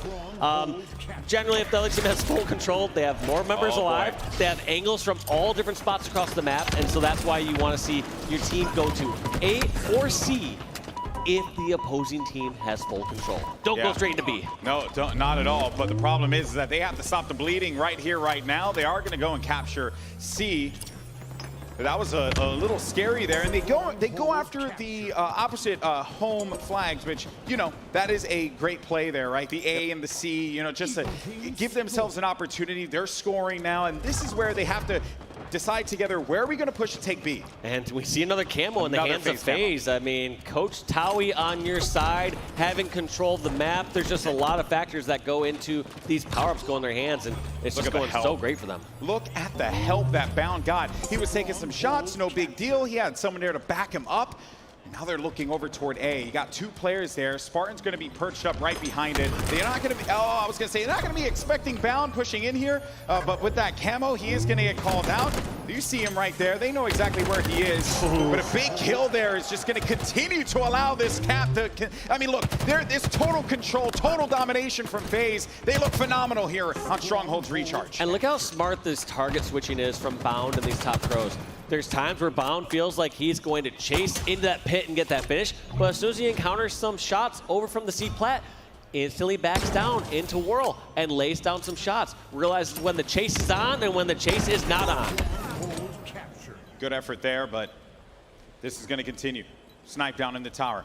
Waiting to see if anyone's coming around here. I like this slow, methodical play while she's... Yeah, slow and methodical, and then once he realized his teammate was with him in control, he decided to make a move as well. Snipedown's not going to hold a useless corner anymore. The reason that corner is now useless is because his teammate has it covered. His teammate is pushing out, and so Snipedown is just waiting, and that's a good way to regroup with your teammates. You can wait at a spot, wait till you have your teammate with you, and then you both push out from different angles, and you're attacking in a multi-pronged fashion. That whole play allowed Snipedown to get, like, I think almost 75% of the stronghold, and he picked up a double to boot. Hey, goodbye there. That's a clean shot right to the dome piece of Rain. Boo Boo Doo knows that they only have a few more points to go here. They're now at 240 and counting. We could be going to a game 5 here in the elimination finals here at HCS Raleigh, and FaZe Clan have put together a master class on recharge strongholds. They have to stop this cap at C, or they can fly over toward B, but there goes the help, and that's gonna be the game. Ladies and gentlemen, we're going to game 5. Game 5. So many times throughout this tournament, and I never get sick of it, GB. This is going to be so hype, and already seeing Snipe Down standing up, I can guarantee he's going to help his team regroup. They're going to quick talk about it, do a mental reset, and then go right into this game 5 hot. You know what I wonder? Is Onset a wizard? Is it the bald head? Does he have like a, I didn't consider a that. psychic, globe in there or something like a psychic ball? I don't know. Man is clearly living in 2022 already, because he called it. Here we go. We're going to game 5. That was a brilliant game from FaZe. 250 to 105, Dave. And FaZe, they never really looked like they were challenged that whole time. They always had control. They got so many camos. And it's one of the few times that we've seen E United really be flustered when they're on the back foot during an objective game. Most notably, during that B stronghold time. There was a trip cap for FaZe. Like I said, the B stronghold on recharge, you can't dive into that one. There's just too many angles that to contest it. And to try to break that full setup and to stop the bleeding, they decided to go into B, and they got punched for it severely. They lost both those members. The trip cap came back right away, and it's just like they gave away 15 to 20 seconds for free. Well, they went to B because FaZe didn't allow them to get A or C, right? You still got to try for A or C. I totally agree with you, buddy. But, we could talk about it for days. But thankfully, we have an analyst that's to break down all of the action that we just saw. Guys, what a series we're treated to here. Hey, this is a treat, I'll tell you that. Merry Christmas, everybody. We are having one hell of a time here at Raleigh. My gosh, this weekend has been crazy. I literally just took to Twitter to state the fact that the competition is so fierce already in Halo Infinite, and I cannot even get over it, because you just don't know how a series is going to go unless you're called Bravo, because Bravo did say this was going to a game 5, and Onset did say the duo, they called it, and of course we're going to a game 5. It's the most obvious prediction to ever make at this point, isn't it? It's like, oh, it's game 5. It was almost, as obvious as my prediction as one of these two teams will win one of the games in the series. But we forgot about that for now, as we can look forward. But I mean, it's just unbelievable. It literally is mind-blowing to see the level of Halo that is being played by all of these teams. And look at Snipe Down, he's popping off. He's dragging his team through. The energy is surging through FaZe. Of course he's popping off, man. I mean, he's putting everything out here with his team. I mean, he had a bad game, yes, the last game. But right now, it's all on the line. This is all or nothing. You're going home if you don't get through this series. I just want to ask, though, a little bit about the strongholds here, because getting that trip cap and holding it, obviously that does swing things. The point system goes a lot faster when you have a trip cap, but holding it like that against a team like E United, who are constantly fighting back, constantly trying to get, and recover from those strongholds and that trip cap. Tell everybody at home, for some of the new viewers, how difficult is it to gain a trip cap, but also hold one? Well, it is very difficult to gain a trip cap. I think that goes without saying, but what makes it even more difficult is the opponent on the other side for FaZe. E United know exactly how to not let the other team get a trip cap, and in order to do that, if you're FaZe, you have to execute perfectly, and that's what we saw there in that game 4. Backs against the wall, and right at the end there, seeing Snipe Down, Eric Rona get pumped up. If I'm Boo Boo, Falcated or Bound, I'm so hyped knowing that I got a pumped up Snipe Down on my team going into a game 5. And you know this comparison well. A pumped up Snipe Down, it makes me think of like a pumped up legit. Those are two different people. Scary sight. Pumped up Snipe Down, even scarier than your base level Snipe Down. It gets pretty dangerous. Oh yeah. It gets very dangerous with a pumped up Snipe Down, I gotta admit. And that's why it was a little bit scary in the Slayer, seeing a deflated Snipe Down. That's what you don't want. You don't want that. There's two characters to choose here, and I know what player I'm going with for sure. Onset, though, obviously we move on in the series. Game 5. I think the big question here for everybody at home is, who has that ice right now? Oh yeah, it's a big question, I told you. It's a big question, and if I'm going to bet on one team, which I'm asking you to. I'm going to United here. I know that might be a little bit of a surprise, but I just feel like they're going to bounce back. And why? Because it's unpredictable. And that has been pretty much the only thing that has been predictable today, right, is the unpredictable. So I'm going to United. I think they're going to clutch up. I've got no reasons for it. It's just what my heart is saying. All right, we haven't done any predictions on the desk. Come on, go down the line. Bravo. Who are you taking with this one? Let's see. I think Mark makes a great point. I think E United could come out and just absolutely shut down FaZe, but for the purposes of entertainment, I'll go with FaZe here. I say maybe FaZe. The purposes of entertainment. Okay, he's on the fence, folks. That's exactly what that means. Goofy, who are you going to be choosing in this one? I'm going with my old school Warriors duo, Ryan Noob and the boys on E United. Okay. I think they're going to take this out. Game 5 and match up against Cloud9 in the Grand Finals. Lottie, what about you? You always ask us. We never get to ask you. I'm going for an inflated Snipe Down. I think this man... Inflatable Snipe Down. I do. I think he's going to do it with his team right now. He's pumped up. I'm really excited to see this one go through the ringer. So we're going to head on over to Goldboy and Walshy. Let's close this one out, folks. A wacky wailing inflatable Snipe Down. Yeah. Oh man. What's the Creeper thing? We have a tie. We have a tie score there. Yeah, we didn't ask Creeper. Actually, Creeper said 3-0 at the beginning of the series. Creeper did. Creeper did say 3-0. I saw a sign there earlier. Gotta trust the Creeper analysis. Yeah. Honestly, shout out to you guys in the crowd for being awesome today. Folks, we're going to a Game 5 again. And it has been a wild day of Halo here. And you know, I'm glad that even though like the predictions there, we're obviously going with the heart rather than the brain, of course, for entertainment or whatever, there is some validity to picking E United here. Because if you get Spartan hot, it is so scary because we saw what he did in the last layer. He popped 20 like it was nothing. He does that all the time. That's problematic for FaZe. They have to shut him down. Yeah, sometimes it's really difficult to assess these players' KDs throughout the tournament because obviously a kill-death ratio in a Team Slayer is completely different than the objective 100%. Game. So it'll be interesting to see that later on after we break down these stats post-tournament, how Spartan was doing in Slayers versus overall KD. That's true. That's true. But folks, we're here. We're going for it. The winner is going to be moving on to the grand final to face off against Cloud9, who are anxiously awaiting their opponents. But for E United and FaZe Clan, the battleground is all set and ready to go. Map 5. Who moves forward here? Anyone's guess as good as mine. Not gonna lie, because both teams, they've been playing with so much heart. That's exactly what we need here on the main stage, Walshy. Yeah, as we're jumping into Game 5 here, Raleigh, these two teams have been playing their hearts out. Give it up for them, cheer out loud, and let's hear it for this amazing Halo match we're about to witness. And just so that we're clear, you guys saw it in the little thingamajigam there in the bottom of the screen. It's Slayer, not Stronghold, so don't worry about it. With a triple kill to start off this game here for FaZe. If you want a strong start, you can't get much better than that. Bound just trying to take this game in his own hands. He gets another trade over on King Nick.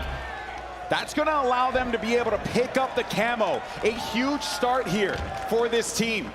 A back whack. Oh, no. All right, there you go. You go ahead and take those all day, boo-boo-doo-boo. You got it, baby. But 5-3 now. A beautiful start to the triple kill for Bound. You know what's funny is that the Des was talking a lot about Snipe Down, as they should. He's a superstar. But Bound is that guy that's there to back up Snipe Down with those slays. Well, what generally happens throughout the life cycle of a competitive Halo player is you have these sort of veterans that really have a great overall understanding of the game, really know how to bring the team together, know how to practice, all those strong backers. And they usually couple with new up-and-coming young guns, these players that have the skill to pay the bills, and they have amazing shots, but usually need just a little bit of guidance. And so that's what this FaZe roster did. They put their trust into Bound and said, hey, you're this new up-and-coming young gun. We're gonna help train you to be an unstoppable machine, and he is being unleashed this moment here in the Elimination Bracket Finals. 11-7 in favor of FaZe Clan, as E United clawing their way, trying to claw their way, I should say, back into this game. A 4-kill lead, and that triple kill set the tone for this game, because without that, you're looking at, well, you know, maybe a 2-kill lead, right? That's big, and who knows what else could have come from that. Maybe E United had gotten the upper hand, and maybe they would have been able to take the lead. Coulda, shoulda, obviously, but these are all things you have to keep in mind, and the impact that this player Bound has on this squad, as well as Snipe Down here. Active camo is going to be available. Here comes Boo Boo around the corner. That's going to be a double kill for Boo Boo Doo. He's going to take the Doo, and he's got himself the camo. Such a smart play, getting those kills and realizing, all right, that's our goal, is we wanted to get some sort of control on the map so that we can get control of the power-ups or power weapons. And Boo Boo reverting back in that camo, but not doing a great job being as sneaky as he could. He needs to find some sort of weapon or some sort of grenade so that he can make a massive impact here as he tries to break behind the United enemy lines. Yeah, and he did take their thruster too. There you go, pops up behind him, but he is going to thrust into the wall. That was going to be a killing spree there for Boo Boo Doo. So what a run of kills that he had. That was going to be 6 kills for him in the game thus far, continuing to add on to this lead. And it is a big lead that they're working with here. I know 4 kills doesn't seem big, but given the context of what we're working with here and how these games have been so close, you take anything you can get. Yeah, especially in Aquarius. A map like Aquarius Slayer, you don't have as many swingy power weapons. You don't have like the rockets or a snipe where a team's gonna grab that and go on a big spree. So this is gonna be a lot more trades with BRs. And Rain right here, he's gonna just hold the refrigerator, not in the same way that Golden Boy does, but he's gonna hold this area down for a second, just while he buys some time for his teammates to get over and help him. I let it pass because I won, Dave. It's just, that's it, okay? That's it. I'll let your salt, I feed off of your tears, all right? I do, I truly do. Hey, by the way, still 4 kills separating FaZe and E United. And on Walshy, you made such a great point, right? About how this game has nothing that's gonna create a massive swing. So they're gonna have to do it themselves. They're gonna have to do it the good old-fashioned hard way, and that's exactly what is happening here. 1 kill separates these two teams. They have closed this gap, and that's pretty terrifying if you're a FaZe fan. FaZe were up by so much. They had such a strong start, and United, despite not having some of these weapons, despite not having the camos, have clawed their way back to a tie game now. I'm not gonna lie, this is the first time I've ever seen a Pulse Carbine used, and I am genuinely impressed. Of course, Spartan knows how to use it. And that is going to be a tied game. We have a tied game here in Game 5 to determine who moves on to the Grand Finals. Wait to show some grit, E United, and fight back in this game after that hot start that FaZe had. Gosh, I know my adrenaline is pumping right now as I'm watching this match. I can only imagine how it is for the players. So I want to go to the comms. I want to hear if their call-outs are calm and collected or if they're panicking and stuff. So let's go to an Astro listen-in with Boo Boo Doo Boo and the FaZe clan. Nick. With Mike, he's in there. Constant push coming. Camo. No. Constant tunnel. Watch out for the base, guys. Go in P side, I think. I can't get camo. You might be on camo for camo. I need Sparty one in. Camo's still up. Camo's still up. They're all jump up. Start a look. Yeah, watch out P1. Watch out P1. Behind you. They have camo. Behind you. The P, he's thrust under P1. You look close. They have camo. Play slow. Live. I slid blue. Let me camo. Yellow closet with camo, Nick. Yellow closet in front yellow. 2 front yellow. They have 2 thrusts. They've started. One's on 3. L3, 100%. Hey, live on. Time it. He fell there from base. Make that shit when you Watch it from there, camo. Watch it from there. Can't finish.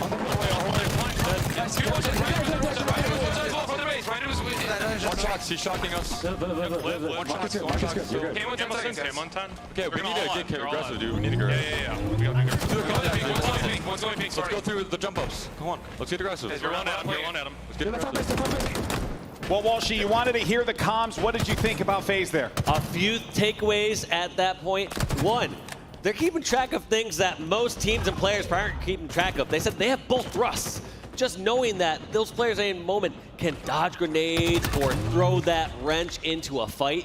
So that's important to keep track of. And then secondly, they're trying to hunt down some of their solid players. You heard them call out Spartan one shot for so long in front of the base. They weren't able to isolate that one kill at one point, but you can just tell how they're panicking. Look at those dynamo grenades by Nick, acquiring a double kill for him and the United squad. We said it so many times, I'm sure everyone's annoyed by now, but those dynamo grenades are literally a power weapon in the hands of the right player, and it's for reasons that we just saw there. E United now continue to add on to this lead. It's going to be a 6-kill game here, a big win for Rain. Now we're going to go over to Ryan Noob, and he also has the help, but Bounds there for the cleanup. 40 41, excuse me, to 33. We're getting dangerously close here. United, they could win this. They could go to the grand finals. FaZe have to find an answer right here, right now. Yeah, this is starting to get out of control a little bit, and look at that nerdy nade by Snipedown just going through that little gap there on the plants.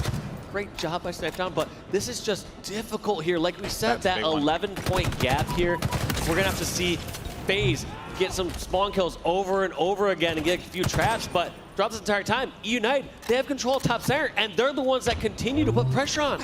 I don't know if you're noticing what's happening here, Dave, but they're staggering their spawns and not allowing FaZe to fight with all four. They keep on getting these kills, and it's working out for them. This lead has gone out of control.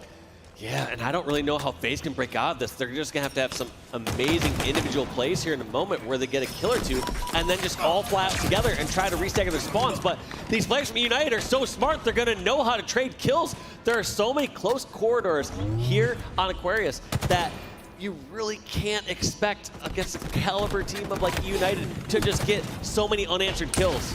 Camo's gonna be available. You only have 4 kills to give up here if you're FaZe. Nothing more, nothing less. Bound is able to get one against Ryanu. And this is where you start to wonder, what can FaZe do? How can they dig themselves out of this hole? If there's a player that everyone is paying attention to here, it is going to be Snipedown on the flank. Does manage to find one. This is going to be a big fight here. He's got 2 players located right in front of him. It's going to be Nick and Spartan as well. Rynu's going to be located out into the distance. He's got some support too. That Camel's still going to be in play, but it's going to wear out in a moment's notice here. And he has to be careful not to give anything up. This is where you start to call no dumb deaths. You do not want to die for nothing. This is just so difficult. You see how timid these players in FaZe are.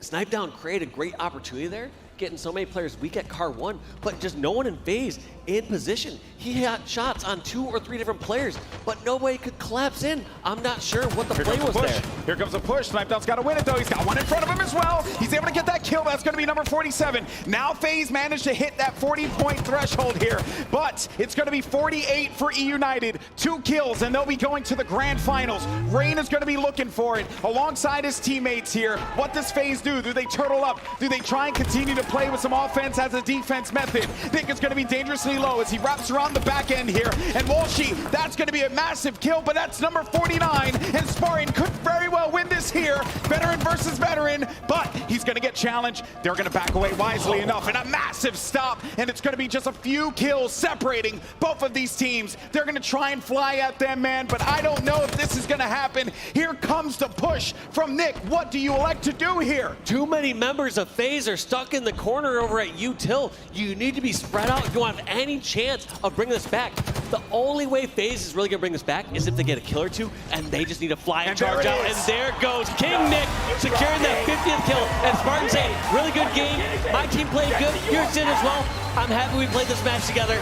Have a good day. That's one way to interpret it. Or, you know, he's letting them know that they gave them the business on Aquarius. E United move on to the grand finals here at HCS Raleigh, and they get the rematch against Cloud9.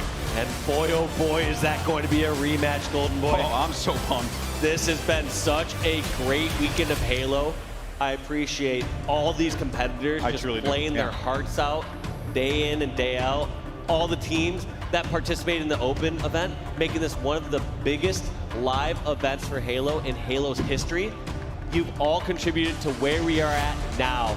We just finished the elimination bracket finals. E United moving on to play Cloud9. Only 2 teams remaining of the 272 that entered this weekend.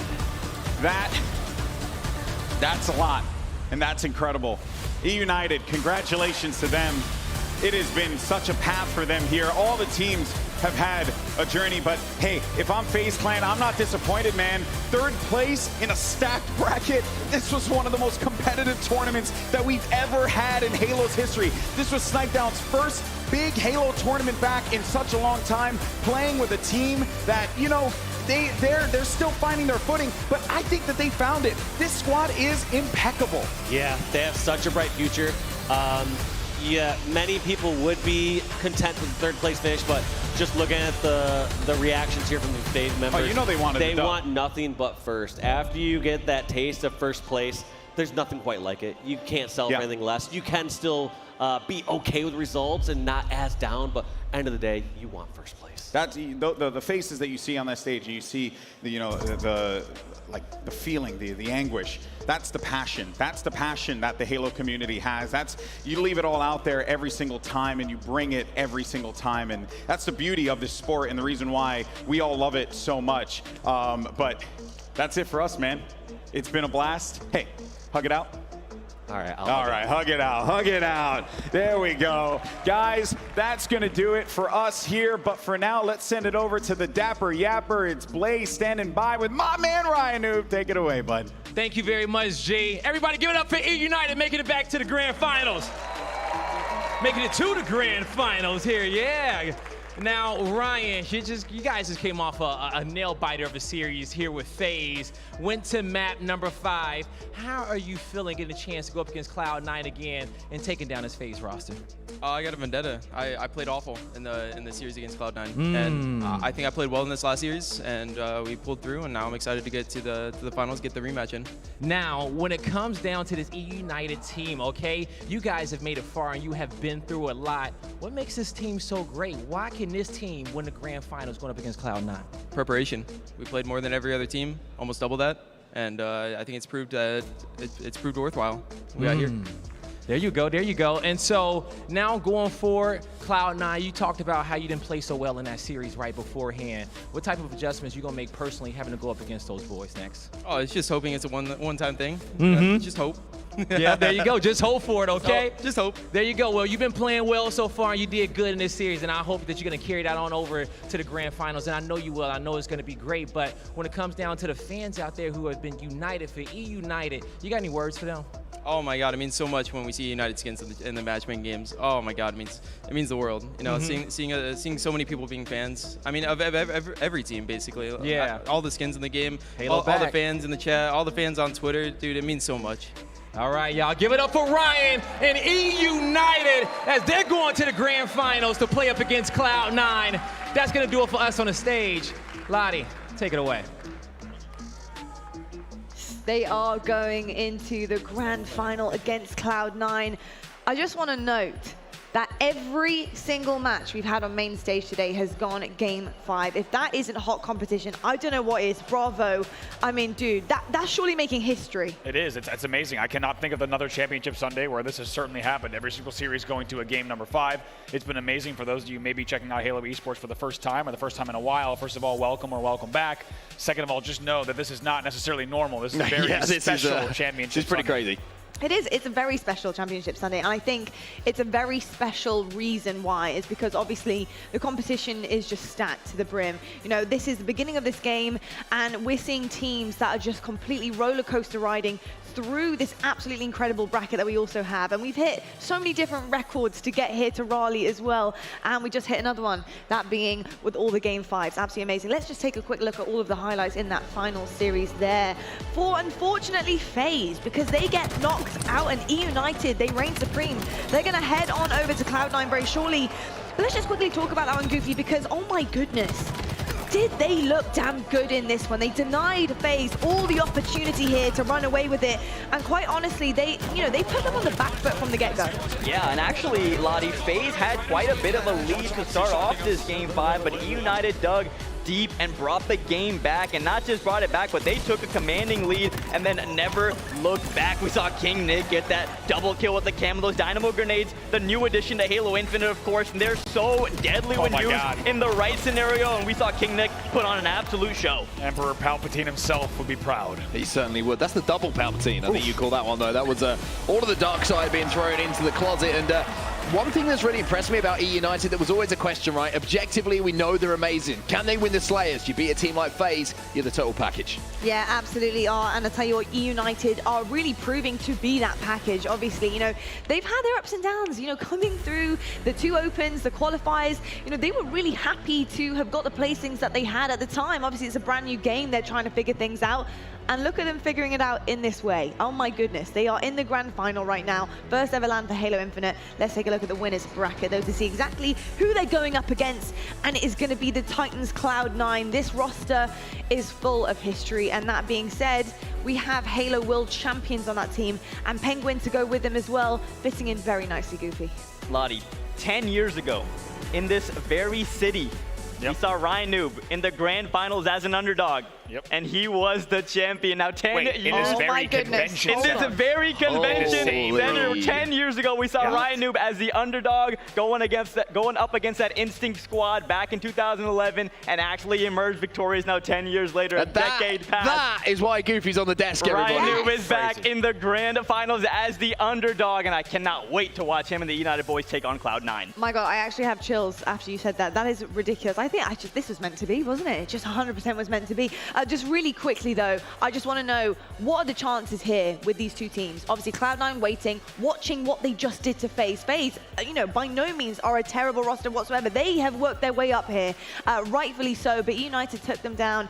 Spartan had a few things to say about it for sure, so he's pumped up. You know, what are we seeing with this matchup, Rob? I think in this one, it's actually going to come down to play styles. I don't necessarily think that C9 is going to be, say, you know, head and shoulders above the likes of United. I think it's actually going to come down to specific play styles. Yeah, specific play styles. Well, I'll tell you what, I'm very excited to see this collaboration of sorts of competition on stage very shortly. We are going to head to a break right now while we get things set up on the main stage. But when we come back, we have your grand final of the first ever LAN here on Halo Infinite. It's going to be amazing. We'll see you after the break.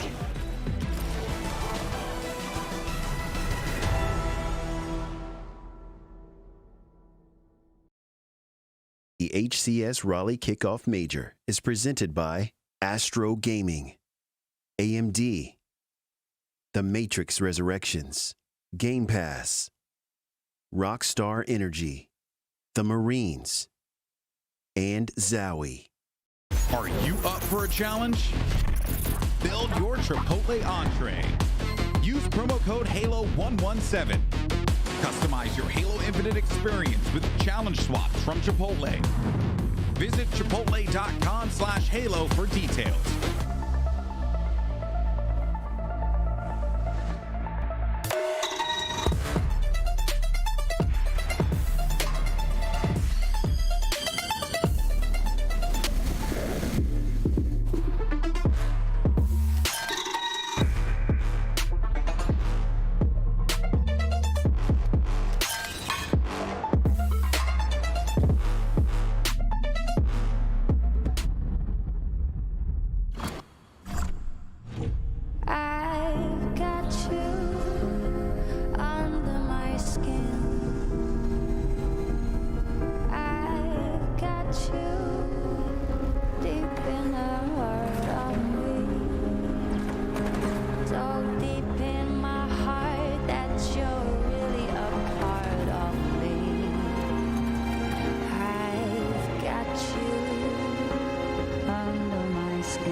Searching for meaning in a relentless world.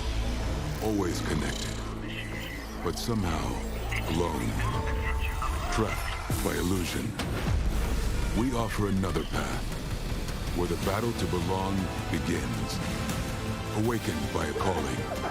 United by the cause you fight for. No one can take away what it means to be among the few, the proud, the Marines. Thomas, welcome home.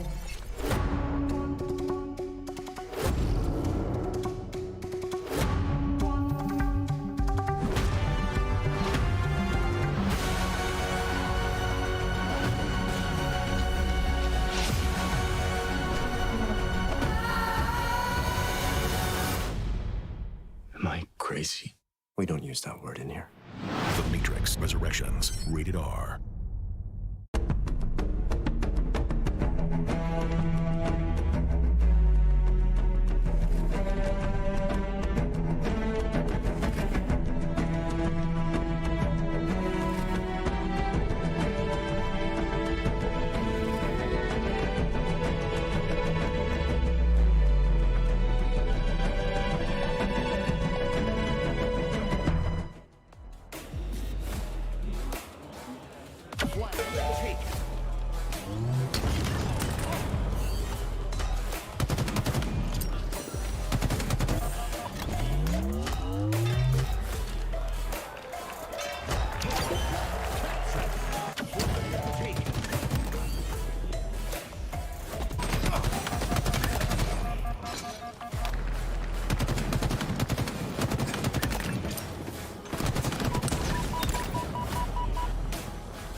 He's shocking us.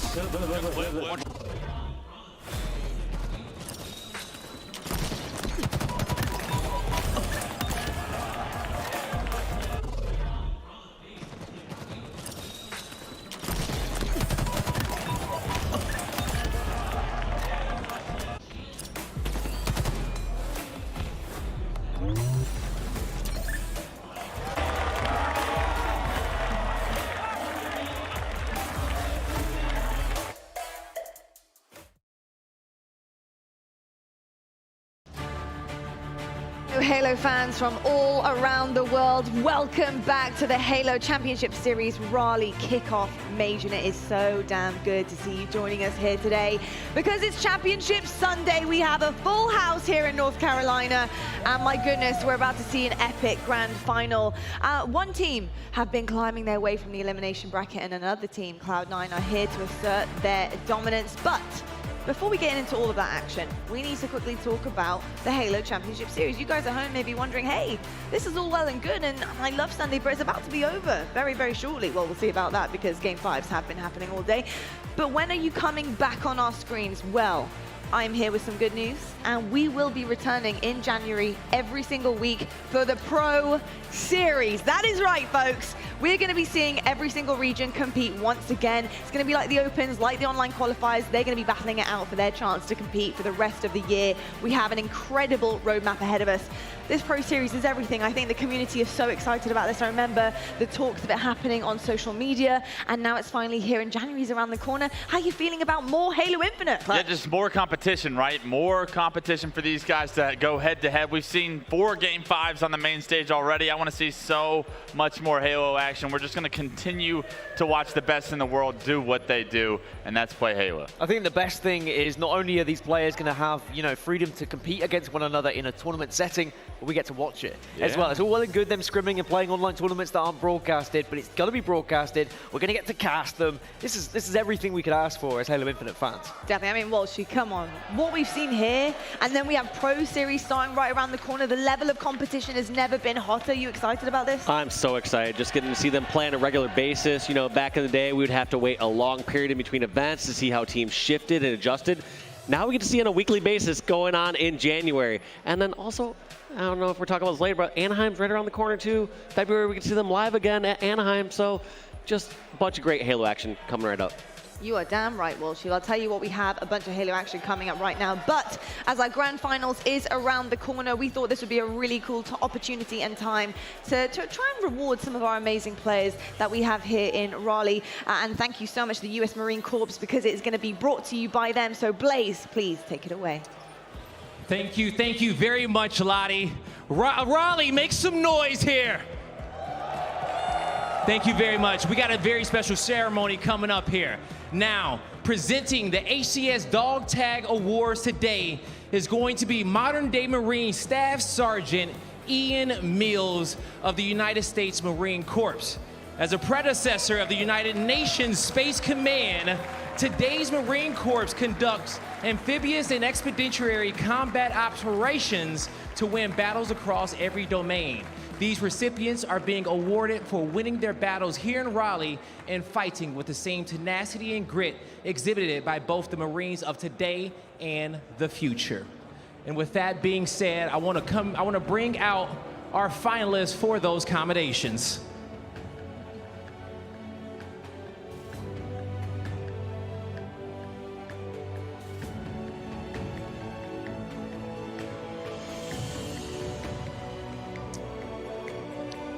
Now,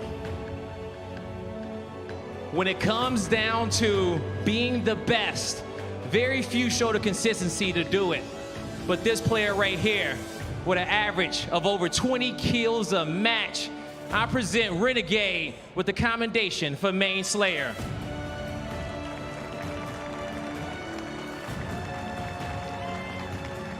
Now, when it comes to being the best as well, it's not always about individual plays. Sometimes you need a player out there to be able to kind of push through the chaos and get the comms on point. I present Best Coach to Hoxer.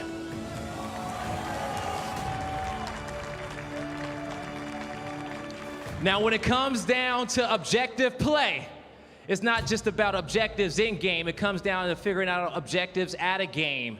For a best objective player, I give it to Spartan.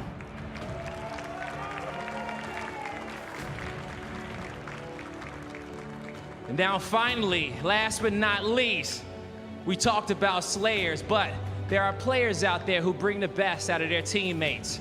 When it comes to best support, I give it to Boo Boo.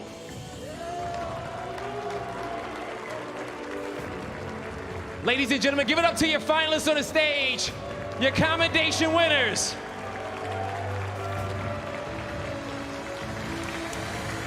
A huge, huge congratulations to all of our incredible winners there on that main stage. Amazing stuff. We're winners on and off the stage, aren't we, here in Halo Infinite? Absolutely amazing achievements all across the board there. And I tell you what, we have unbelievable players, don't we, Wes? I mean, look at these guys winning things all the time, and they're winning the hearts of the people in the community too. Absolutely. I mean, it's just amazing for the opportunity of these guys to be acknowledged for the stellar performances they've been able to provide for us this weekend. It's no secret that 3 of those players, or people in general, are on that main stage about to compete in this finals for another opportunity to win something even greater. That is very true. I'll tell you what, though. I have some updates to talk about, and this is very exciting. This is concerning. Okay. It's not concerning, trust me, it's not concerning at all. Maybe concerning to the players who are left on the main stage right now, because I need to talk about the prize pool. Oh. Let's have a little look at the prize pool when it was announced, because we know that there was a lot of money on the line, right? Everybody knows that, right? We're in Raleigh for a reason. This is the total prize pool. Before I have my update, okay, we had first $100,000. There's a total prize pool of $250,000. However, the original prize pool for this event was at that number, but I can officially announce that thanks to your contributions, purchasing in-game items, you, the fans, have actually increased the prize pool to $350,000. Yep. Jesus. Yep. That is a lot of money on the line. This is the updated total prize pool for this event. First place takes home an extra 40K. And my goodness, it goes down the line there. That is just absolutely incredible. Gaskin, what does that tell you about the Halo community? I mean, it's fantastic. They all come together to support, you know, these amazing pros who put on a show and a display for us every single event. And I'm so glad that we've been able to boost this to the max prize pool that we could through the community. And I'm seeing, well, 2 EU teams who've made an extra $800 there. So I know who I'm going to later when I'm at the after party. So I'm looking forward to that one. I like that. We keep our eye open and we look after our own, right, Europe? Yeah, brilliant, fantastic stuff. Well, obviously this is pretty special. You know, obviously with all of your past experience that you've had in Halo, Halo really has been a home to you. It's been your career for a very long time. You know, seeing stuff like this happen with the community, being able to build upon greatness here in Halo Infinite in the new title, what does it mean to you? I'm glad you bring that up, because we are one big community, and you know, now I don't compete or anything anymore, so I'm wondering if we're doing anything like that you know, skin split to you know, the casters up here and stuff. Like, we all share together. We're one big unit and one team. Maybe not to the casters, but I really do think we should invest in a retirement fund for players that, you know, gave so much to the community over time and then have set themselves up with those retirement opportunities. I've got to completely agree with you, Walsha, because I based thought there on was the going to way, be a smart-ass thing after that, but no. hey, based on the way that you played in BTB yesterday, I think you do need that retirement fund for sure. Lottie, you too? At 2, Lottie? It makes me want to come out of retirement, seeing those dollars. Oh, Bonnet Ross, please just let me play. You're the absolute GOAT, man. You're the absolute, you know I love you. Tell you what though, folks, listen up very carefully because I have been talking about it all weekend. We do have Twitch drops for you, but we're into the grand finals and we have that extra little spice on the line here. So make sure you guys are tuning into all the HCS action, whether it's with us, whether it's with other streams, or whether it's with the co-streamers that are also side by side with us here at the HCS. Look at that victory pose. Cut right, clutch. I'm sorry. You promised us. But we've been promising everyone at home. Golden Boy did this victory last night after the Big Team Battle Bonanza. I'll give it to you one time. Let's go! Hey, let's get it. We got the grand finals of it. North Carolina, Raleigh, HCS. It's the first tournament for Halo Infinite. It's such a big turnout. I mean, there's not empty seats in the stands at all. It's absolutely phenomenal crowd. I cannot wait to get this underway. And I'll give you the shout just to hype up the crowd. I respect you so much right now. I really do. I'll tell you what, we have to talk about our competitors though, because they are taken to the main stage very shortly. We have our grand final happening right now. Cloud9 versus E United. Long road ahead for all of these guys. It's been a treacherous 3 days for a lot of these competitors. Let's talk about C9 though, because they've been sitting there for a little bit now. They've been watching the wings, seeing who's going to be joining them up here. And Gaskin, how are you feeling about this C9 roster? They are full of champions and they're ready to take on E United. Time and time again, this C9 roster impressed me, and it's quite apt that we start with a little replay package on Bazaar, because the biggest stat line I've noticed across them from the tournament, they still haven't lost a game on Bazaar. It doesn't matter if it's Capture the Flag, doesn't matter if it's Slayer, so keep an eye on them if that is in the series. But every time you think that maybe Cloud9 are going to drop off, someone's going to take them down, maybe they'll drop into the elimination bracket, they show up, they clutch up. The comeback we witnessed in that winners bracket final against an E United who had never lost on Recharge speaks volumes about how impressive this side is. Yeah, this roster is absolutely amazing. As somebody who's actually really turned up, and I'm not surprised by it, but in a big way, Stellar, he's been absolutely lights out for this roster, Walshy. Yeah, Stellar's been dominant. He has the lowest KD out of his roster so far this tournament, 1.08, but that just goes to show that numbers don't tell the full story. He's been so integral for this roster. The other part I want to highlight here for Cloud9 is they are 21-6 throughout this event. So they've only dropped 6 maps throughout this whole entire tournament, and in order for E United to take them down, they have to win 6 games in just these 2 series alone. I think it's a best of 7, Dave. It's a best of 7, Dave. He's getting old. Why are you guys calling me out like that? Hey, it's all right. Because you're getting old.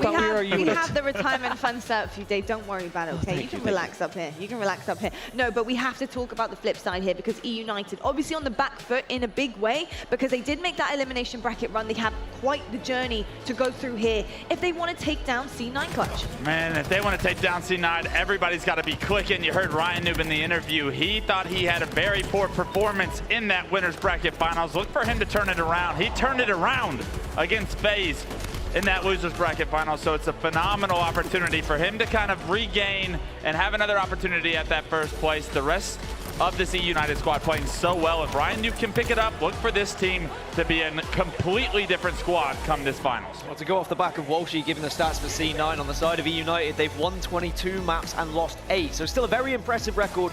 They find themselves here in the grand final. And most notably, still yet to lose Aquarius. So again, keep an eye on it. CTF or Slayer, doesn't matter. They've not lost it so far this tournament. So a big one for them and clearly something they're very comfortable on. Yeah, for sure. They have a really clean strategy when it comes to Aquarius, especially in CTF. They love to hold that closet. They love to play safe. For me, being able to get all of those kills, clear the path, and then have an absolutely well-executed flag run right into the base is perfection. They do that countless times. Nobody can stop them. I'm really excited to see if C9 will beat that team. However, folks, it is just about that time we get into our grand finals. It's going to be absolutely incredible. We do have 2 stellar teams going head-to-head. We've got E United versus Cloud9. Your grand finals here at Raleigh starts right now.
Ladies and gentlemen, it is time for your grand finals. Make some noise! I want to see you blow it up in the chat as well.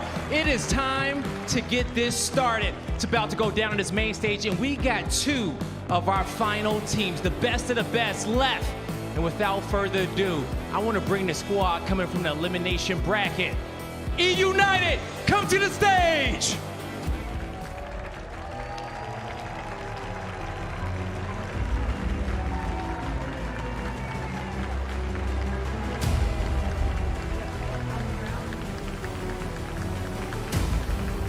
Now, coming up next, from the winner's side of the bracket, Cloud9. Line up on the back wall on the left.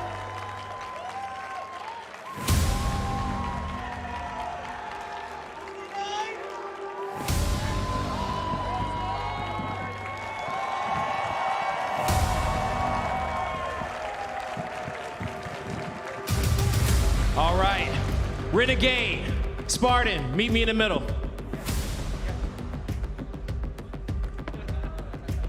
All right, boys. It's been a while. Here you go. You know, we just saw this matchup in the winners finals. You're back in the grand finals. Penguin, I want to talk to you first, man. Renegade. Sorry, Renegade, I want to talk to you first, all right? When it comes down to it, how you plan on beating these guys again? I mean, they're a great team. Like, so me and Nick, like we talked about it, I believe that us two were going to be in the finals like months ago. So I'm glad like it actually came to, you know, to be real. But I think to beat these guys, we have to play our game. And we did it once, we can do it again. Yes, sir. Yes, sir. Spartan.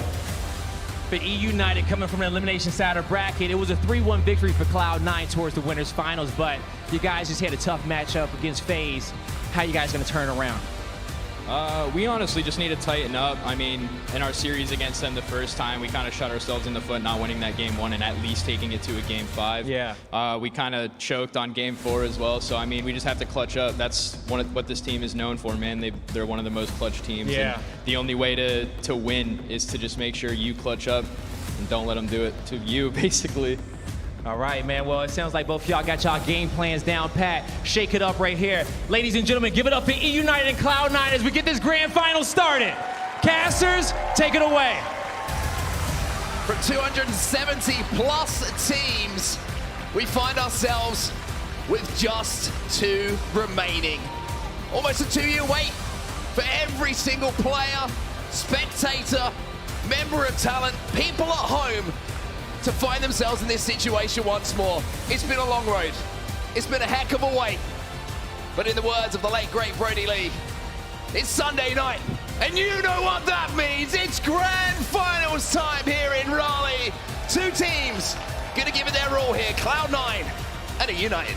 Just these 2 squads, and one of the best things on set is the fact that these 2 squads, maybe not the most talked about coming into this tournament. We talked about how they slipped their way through the bracket. This is not Optic Gaming. This is not Sentinels. This is C9 and E United. These 2 teams have earned their spot in the grand finals. Of course, only one will be remembered as your first ever Halo Infinite LAN champion. And there can only ever be one first ever. I mean, this is an amazing occasion for every single player, person who sat in this arena, everyone that sat at home, to be involved with. If you're an old Halo fan, if you're a new Halo fan tuning in for the first time, welcome along. We welcome you with open arms to this grand final.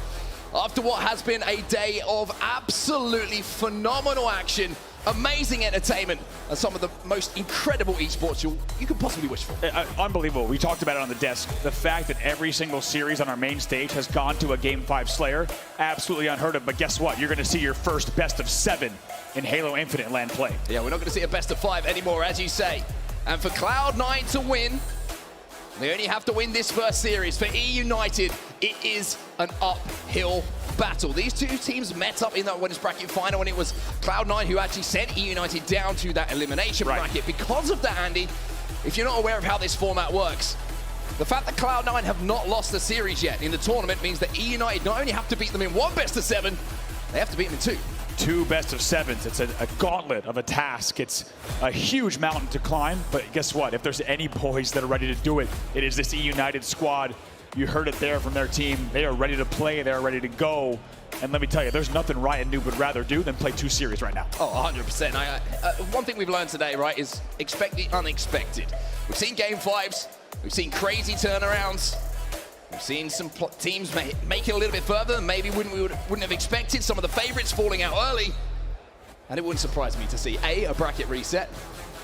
And B, maybe in 14 games. Absolutely. We could possibly see 14 games this evening. I tell you what, not only is Ryan Noob ready for it, you and I are ready for it. Oh, I think the whole Halo community is ready for it. This room in Raleigh, packed house, every single seat filled. We are in overflow here.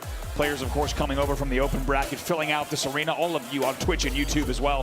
Thank you for hanging out with us all weekend long. But this is the moment we came for. This is the grand finals, E United versus C9. It's going to be a heck of an event, and certainly one that everybody who sat here is going to remember. It's a privilege and an honor to be in the casters booth to actually talk you through this action and tell the stories of these 2 teams. And I think it's about time that we actually start doing that. Let's focus on these 2 teams. Let's start with Cloud9, the team who do have this advantage in this grand finals. Who's the man you're watching? I think we talked about it a lot on the desk. It's Penguin. He is the one here who does not have that main stage championship win, and he's looking for it. Think about how hungry he is, surrounded by world champions. This is his chance to take his win on the stage. On the other side of things, you have E United, and you have the rookie that you can see on your screen as well.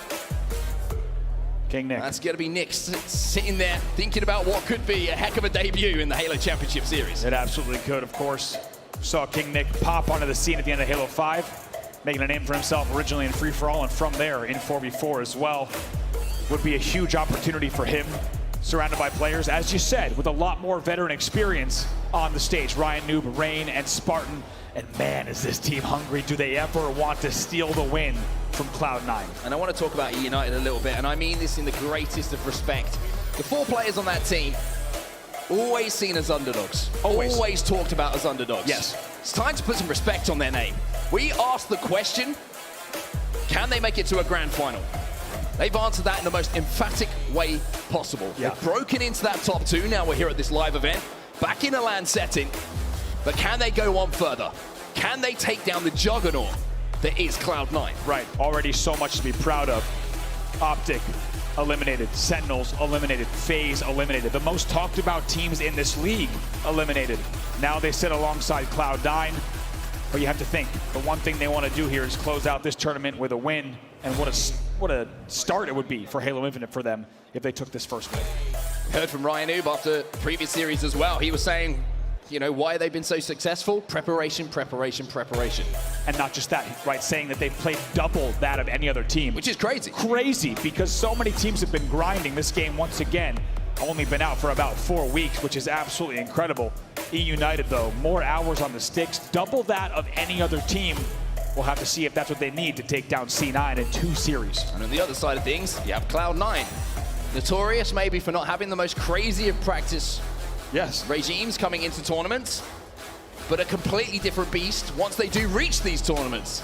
I think we've seen that from them as well. Just a little reminder to everybody that not only are they built for the big stage, the main event, the grand finals, but also the characters are starting to come out in these 4 individuals as well. Yeah, they've been here before. They know what they need to do. Ryan Noob on your stage, though, of course, as Goopy pointed out, not only do we have about 11 years ago, Ryan Noob winning a Raleigh event. He won that event in this same convention center, in this same room at MLG Raleigh. And that man is ready to do it again. Just a few more moments of anticipation to start building here before we get into game 1. Looking across the players here on E United as well. Spartan, what a player he's been as well. He has been shooting probably the best I've seen anyone, to be honest with you, so far in this tournament. And how about also the way he popped off after that last series as well. Not afraid to exchange a little bit of trash talk, but we should focus on this player matchup here. It's going to be Eco going up against Ryan Noob. Eco, probably one of the most well-rounded players in the entire Halo Championship series. He's got a lot of experience now. He's got a Halo World Championship ring as well back in Halo 5. Those stats incredibly impressive for someone who does so much for his team. Absolutely. I think you really can't even put a price tag on what Eco brings to this roster. The same can be said a lot about the players on C9, but Eco, so just also so mentally strong, right? This guy's demeanor, this guy's kind of his temperature, his composure in game is just incredible. always a good indication of how a player is rated and how hot they are as a player in the community by asking other pros, who's the best player in the game? So many of them, Eco, that name will come up again and again. What do you think are his standout attributes? Honestly, I think the man lets pretty much his in-game play do all of the talking, which is amazing. Very rarely will you see Eco stand up across the stage and feel like he needs to trash talk, because Kevin Smith, he just plays in-game and he absolutely dominates and wins things like world championships. And when you're doing that, you don't need to trash talk too much. That's very, very true. You just hold up the ring. It's very, very simple. And the big check that goes alongside it as well. Speaking of big checks, you saw the huge jump in that prize pool as well. A huge shout out to everybody who's been contributing to that through the crowdfunding in-game, making those in-game purchases. $100,000 being added to the prize pool, as if there wasn't enough for these players right now. Finding that out just a few moments before you step on stage. How amazing! If you could lean further forward in your seat, I think they would. How amazing is that, right? These players have already made it this far. They already have so much on the line. Let's add a little 100,000 extra here in the prize pool. Not too bad for everyone on stage. Once again, shout out to everyone in the community making that possible through crowdfunding, through the HCS program. But I mean, let's remind everyone that national championships used to be a $100,000 prize pool, right? Back, I mean, many of you returning here to competitive Halo, welcome back. You used to see teams fight for $100,000 only for the national championship. This is just the first event, and now they're fighting for $140,000 for first place, and this is just the first LAN. And of course, the announcement as well. The HCS Pro Series is going to be coming up in January, so if you've enjoyed what you're seeing here, don't worry, there's going to be plenty more action kicking back off as soon as physically possible when we're in January, and then we've got much more to come as well. You've seen the Halo Championship roadmap. If you haven't, head over to the HCS Twitter and make sure you get your eyes on that, because this is only the beginning, Andy. This is the wonderful thing about it. You get the feeling this is the start of maybe a new golden generation. I think so. I think Frosty might have said it best, actually. I think he said the golden era is now. And I have to say, after only a month of play, it's not a crazy thing to say. Just the fact that we already have such an amazing start to the Halo Infinite program, already record numbers day after day across Twitch and YouTube for Halo franchise. It's been an amazing weekend so far, but we got one more piece of the puzzle here. It's the grand finals between E-United and Cloud9. If you're just joining us, you picked a perfect time to join, because these two titans are about to face off. And I'm going to get a little bit sentimental here for just a few moments, because it has been a long time for everybody, right? Yeah. It's been a long, long wait, and it's been a difficult time for everybody over the last couple of years, but a big shout out to the Halo Championship Series, a big shout out to Esports Engine, everyone involved with putting on this event in a safe way that, we could all get here in Raleigh, that we could all travel across the world to be in one room together, a community reunited under one roof. It has been such a magical weekend of action here, Andy. Not just with the big teams that have been on the main stage. We've seen everything happen in the open bracket. It's been something special for sure. It really has. It's incredible. You see friends who haven't seen each other. Some of them from classic MLG days. Some of them haven't seen each other in 10+ years, and it's amazing to see everyone reunited today. And whether you're in the room with us in Raleigh, or whether you're in Twitch or YouTube chat and reconnecting with everyone, it's great to have you here. And as Onset said, just really the start of what's to come. The start's going to be just around the corner now. Apologies for the slight delay as the players just make sure everything's dialed in absolutely perfectly before we get our grand finals underway. Who do you think are kind of some of the hidden gems here in this series? Because we're always kind of looking at these players, and we're always thinking who is going to be the standout. Well, I'll tell you what, hold that thought. You got it, gladly. Because we're flying through our first map.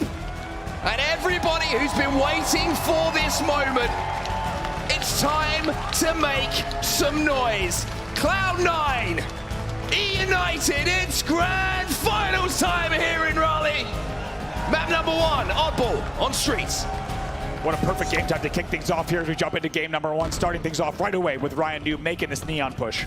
Gonna get the Bulldog almost immediately here. Drop ball down, Eco, goodbye. Wow. He's taken out almost immediately, and we talk about preparation. That's something that's been rehearsed by Ryan. Oh, without a doubt. You know Ryan Noob has dropped that drop shield many times, and Renegade there also picking up a kill, dropping a kill in the back of Tram.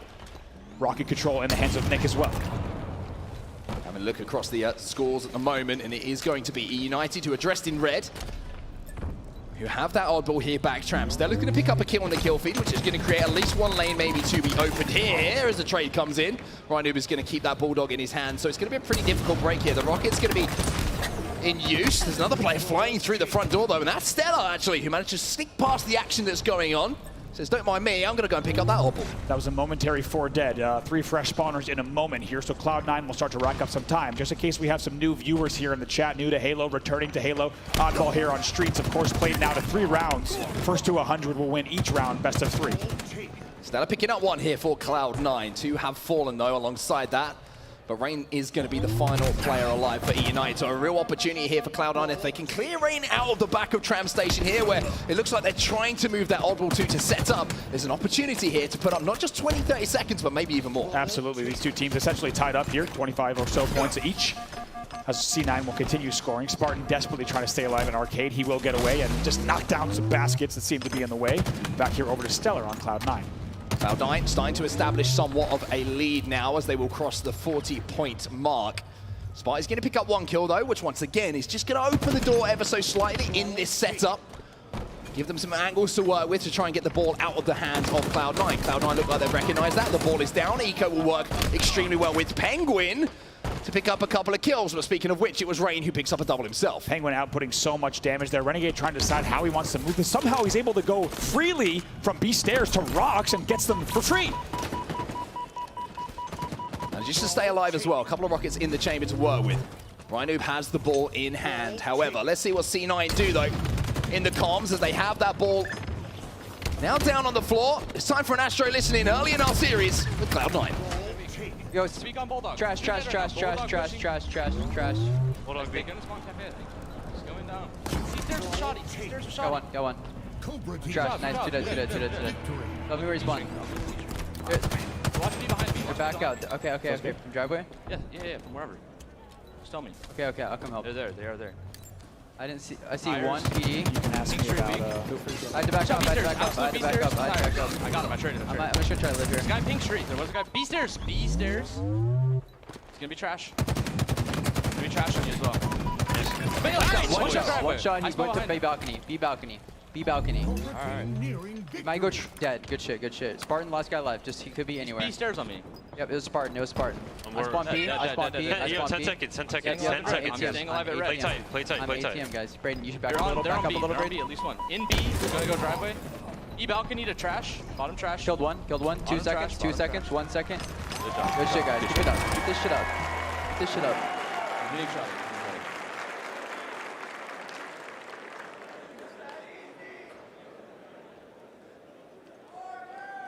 They like to try to push me. It's fucking shoddy. Yeah, they're usually 2 guys go driveway. One driveway, two driveway. Yeah, 2 guys. He's rockets. These stairs on you. Rockets purple. Rockets purple. He's weak. Need help. Watch out, Bulldog Zane. I need help to your right. One shot from C. He's in ATM with Shoddy going back to C stairs. John got a god spawn. You gotta hide, John. You gotta chill. Yeah. They don't know. Well, lots to take away there from that Astro listening. Not only hearing what happened towards the end of the game, but also you can see how quickly these rounds turn away. Not a lot of time to discuss what actually happened. We're straight back in now to round number 2. That's right, in this new oddball format, as we said, first to 2 wins here. Of course, best of 3, and as you heard, a lot of things to take away from that. Cloud9 will win the first round of oddball, but my God, how calm is this team? How collected is this team in between rounds and even off the start of the round onset? They're not even saying anything. They know exactly what they need to do. They're here to do it on the main stage, and there's so much understanding between this team. Sounds like the time for preparation is over. Now it's the time to perform. Rain is going to be in a position to trying, to be honest, survive here. Renegade is going to be coming off the respawn, but the rest of Cloud9 already got their feet on the tarmac here on Streets to try and defend this setup. King Nick is going to be moving towards that pink street. He's going to actually be moving towards Arcade, as that ball is now set up behind that A tower. The drop shield will go down. The drop wall is going to be just enough to get some shots down, but a strong push now coming on Neons means that Spartan's going to have to defend. Spartan almost turns 3 there on Renegade. Doesn't clean up on the last one. Now over to Nick on a United. 2 dead, 1 fresh spawner on C9. It was actually 4 dead there momentarily for C9, but the respawn's actually coming in over PD, and it looks like E-United with some split spawns across the map here, which is a little bit unfortunate for them. Eco going to find Ryanoob above him on the balcony. Needs to hit these shots, but no. Ryanoob, he said he didn't play too well against C9 earlier. Well, he started to step up a little bit at the start of this grand final. Also a rocket grab here from Spartan of E-United, so maybe that was the spark that E-United needed to turn things up in round number 2. That's going to be 1 kill here. Eco's trying to make that flank as well. It's going to be 2 here for Spartan. Double kill. Add up all the stars. However, the Bulldog is starting to bite. Behind him, he gets the beat down. It will be traded out almost immediately thanks to his teammate Rain. Last player alive is going to be stuck under that A tower. And the oddball should be picked up pretty soon here as the time is starting to go in the favor of E United. 43 points and rising. Lots to talk about here, but where does that entire play start on set? It's with Ryan Noob out-BRing Eco from that PD balcony. All of that leads to a rocket grab. Then we see 44 points on the board for E United, as they're certainly here in the second round. And he picks up that fresh Bulldog as well. Stella has managed to sneak through though, and he's managed to get the ball in his hand. So now it's going to be kind of a reversal of roles from what we just saw a few moments ago. E United had this setup. They managed to get a lead. Now Cloud9 have it, and they've managed to pick up the first kill. However, Ranger says, I'm not bothered about this setup. I found my way through. He picks up the kill onto Renegade. Now he's flanking around the A tower as well. Here's Rain again, and the amount of time that he stays alive is so detrimental here to Cloud9. But Eco with that double kill is going to calm things down for just a few moments. Several dead once again on the side of E United. Ryan Noob desperately trying to make something happen in the back, but Stellar and Eco should be able to work together here. It's a perfect job here in a killing spree for Eco as well. However, the ball's been stolen. Not just stolen. It's been hijacked. It's been brought all the way back to Tram by Nick and E United. The respawns are going to be coming in as well. Penguin has managed to sneak behind enemy lines, but look at this. Renegade saw what was happening off his respawn, managed to get into a position to stop that time. And now the transition of that setup has actually moved into the hands of Cloud9. You put it perfectly. Renegade was ready for that rotation. He flies into the back of Tram, and with some help on front C, they also clear that out. Look at this, though. Here, a little sneaky rocket pocket moves. Eco will fall. Rockets will stay down bottom middle. Yeah, a little bit of overconfidence there from Eco, just standing on that weapon pad, expecting to be able to pick those up without any challenge coming his way. Penguin will manage to sneak in to pick up those rockets, and you can see Ryan once again trying to move back towards Tram. That's 1 rocket going to be used. Not going to pick up the kill. However, the battle rifle is always trusty as it pops out to clean up that kill. There's a little bit of a long-range rocket that's going to connect from Penguin. However, kill still being traded out. Ryan Noob now last alive for E United. He's going to pick that ball up, and he's going to try and milk a little bit of time. Such a pesky angle fighting from bottom C, stares into B, and just knew exactly how to hit that rocket. Tie game here on set, 54-53. Ryan Noob playing really, really well as well. Looking across the statistics here, he's currently 11-5. So by far the standout player as far as kills and deaths is concerned for E United. But look at the score here, Andy. Almost tied up exactly. Cloud9 only need 1 more round to find themselves up by 1 in this series, but E United have started to roll back into this. That's right. Let's remind everyone, E United has to win this double kill for Spartan. Maybe 3 on the trash cans. That's will pick up a triple kill. Beautiful stuff from Spartan. Now we're starting to heat things up. Sentinel beam. Going to be causing a few burns to some players from Cloud9.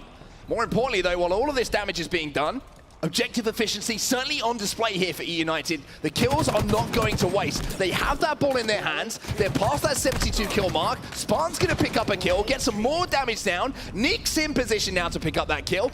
Oh, Ranger's sitting there holding the up-ball. Yeah, Ranger's sitting C-Balk. He's ready to play the ball if he needs to, but as you said, tick-tock goes the clock. Here they are, 81-53 now. Killing spree for Ryan Noob. Penguin trying to stay alive. The battle rifle comes out again. Penguin manages to play his life, but there's a thrust. There's a beat down from Ryan Noob, clearing out all of the arcade side. The ball still in the hands here of E United as well. Nick and Rain the only players alive, though. It looks like Rain might be thinking about a play ball, but he also might be thinking about winning the game. 98 points, not enough, though. C9 know that their back is completely against the wall. All it takes is 1 single push here from E United. They will win the round, 98-59. Can't get desperate, though. Eco's up on this balcony. Finds a rocket into red room. It's not going to connect for a kill, though. Baits the rocket there, fakes a slide into red room, then goes right back into arcade. That will cost them 1 rocket. There's another kill, though, and look at that kill feed. Renegade picks up 2. Eco gets taken down thanks to the thrust from Spartan. But all the while, the kills are being traded across these 2 teams. Stellar is the man with the ball in his possession. Penguin's picking up another kill. And even though E United have 98 points on the board, here comes Stellar. He picks up 2. Rain, a vital battle here with Renegade. Renegade will win it. And E United still cannot collect these last 2 points. Nick has to win this. This could be it. 10-point game. Nick has to stay alive for his teammates. Renegade has the Bulldog, though. They don't know he's there. They don't know he's there. Eco picks up that ball. The Bulldog is going to start to bark. Eco starts to rotate away. Nick picks up 1, though. Stellar, he gets a double. Eco says, I'm out here, boys. And he's going to rotate down to the B stairs.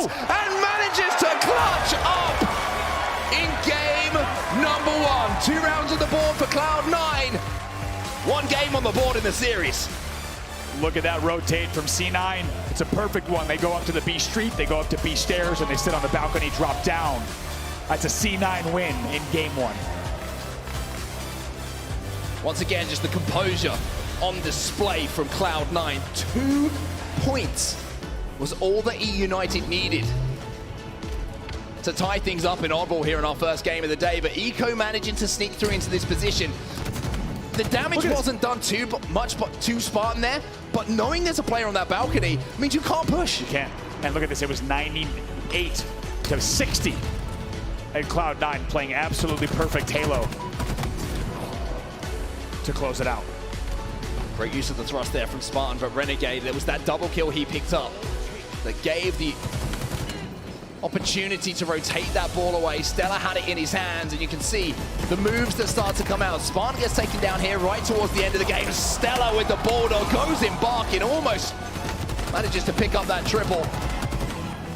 Nick managed to do what he could towards the end of the game. He thought there might be a chance if Nick could stay alive, but C9 were just so aware of every single player's position. And as you can see here, Nick must have gone front C because they actually take the ball that way. Eco actually goes up the street.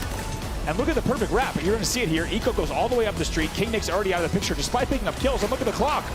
Eco knows exactly where to go to play the perfect angle. And that means that C9 go up by 1 in this best of 7. Eco, we talked about it before the series started. Everything you could want to know about this player was almost on display in game number 1 there. If you're new to competitive Halo, you don't know about Eco, one of the most well-rounded and intelligent players that you could possibly wish to watch. I don't know what you would ask for more in a teammate. Perfect comms, perfect play, as we said, and not unnecessarily flashy. Doesn't need to talk trash, just needs to make perfect plays like the one you just saw on display. He also has that intangible, which is very rare in any player at the top level. Ice in the veins. The iciest of veins. The iciest of veins. The man does not feel pressure, regardless of the situation. You saw in those final moments there, yes, you could say that Cloud9 could afford a mistake because they already won that first round of the game, but they don't make mistakes, C9. As we now head into our second game of our grand finals, this time we get a little bit of recharge action. First to 50, straight up kills here in Slayer. That's right, 12 minutes on the clock. We'll have to see if E United can answer back, tie the series 1-1, or will C9 go up with a score of 2-0. That grapple shot has been something which has been creating some crazy opportunities to make plays for whoever can control that. But that camouflage bomb middle, Andy, we've seen how much of a game changer that has been so far in all of the games today. Both in the winner's bracket and the elimination bracket. All of the games started to slow down until that camo forces those fights. It's going to be absolutely massive, and certainly something we'll be keeping a very close eye on here. It looks like might have been Renegade that sneaks away with it. Yes, indeed it is. He will grab that. Also, he will grab the repulsor and unsurprisingly make a play for the sword as well. If he can get this sword, then Cloud9 are going to be pretty dangerous on this map. They have a 2-1 lead, so everybody kind of decided to back out of the early battle, which I kind of like from both teams.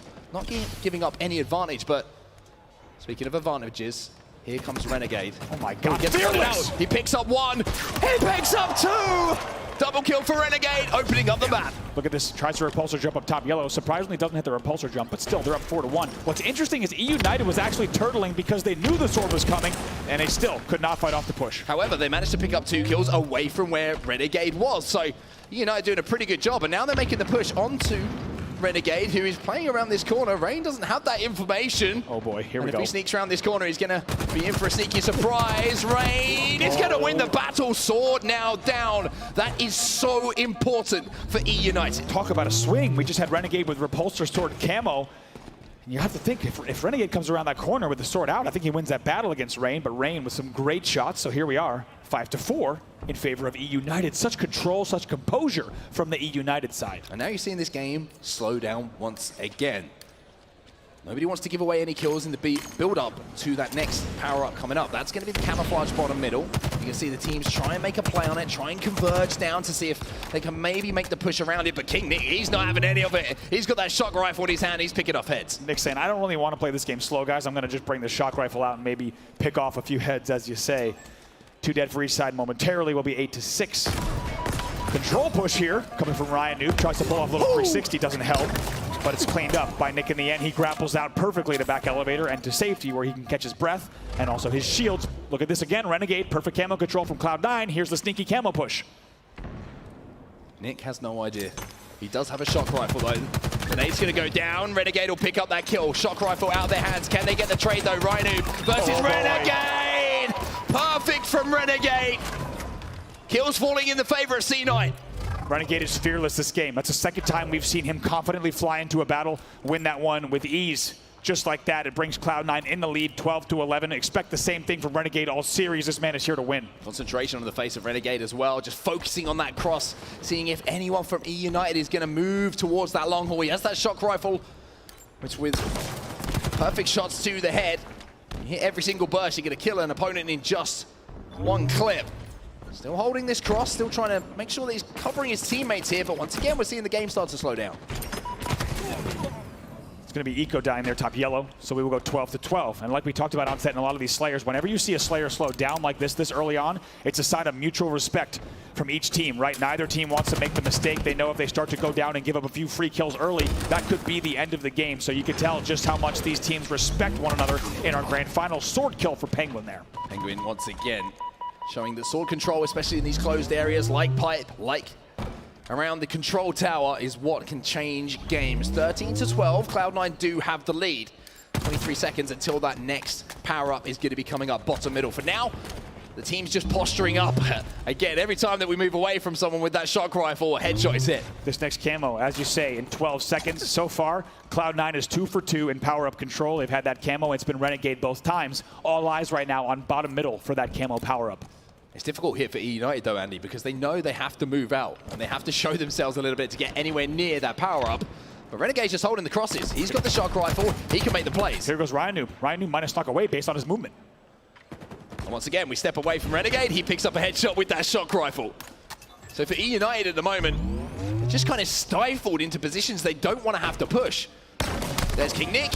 He'll be taken down as well. Renegade didn't even have to fire a shot. That's how good the teamwork is coming in from C9. There's a triple ping there from Eco and Hydro. I have to think indicating something about camo.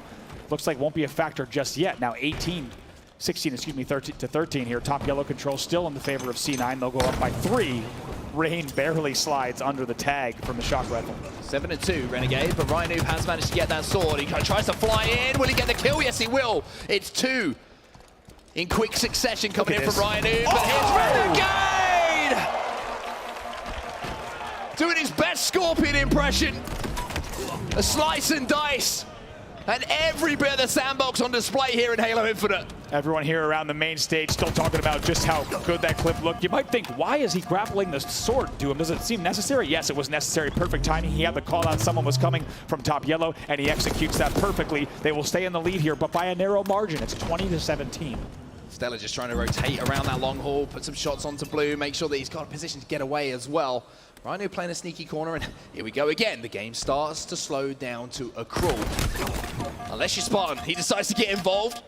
He's got the Mangler in hand. The one-shot beatdown is enough for him to pull one of those kills back. But I have to point out here, even though camo control and shock rifle control has been in the hands of C9 for the majority of this game, look at the score.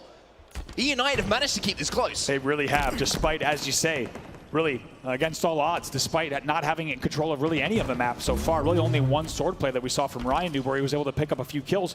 Renegade thinking about maybe checking some angles at top elevator though. Can be found. Body shot going to hit Rain, but not the headshot that he was looking for. Little reload.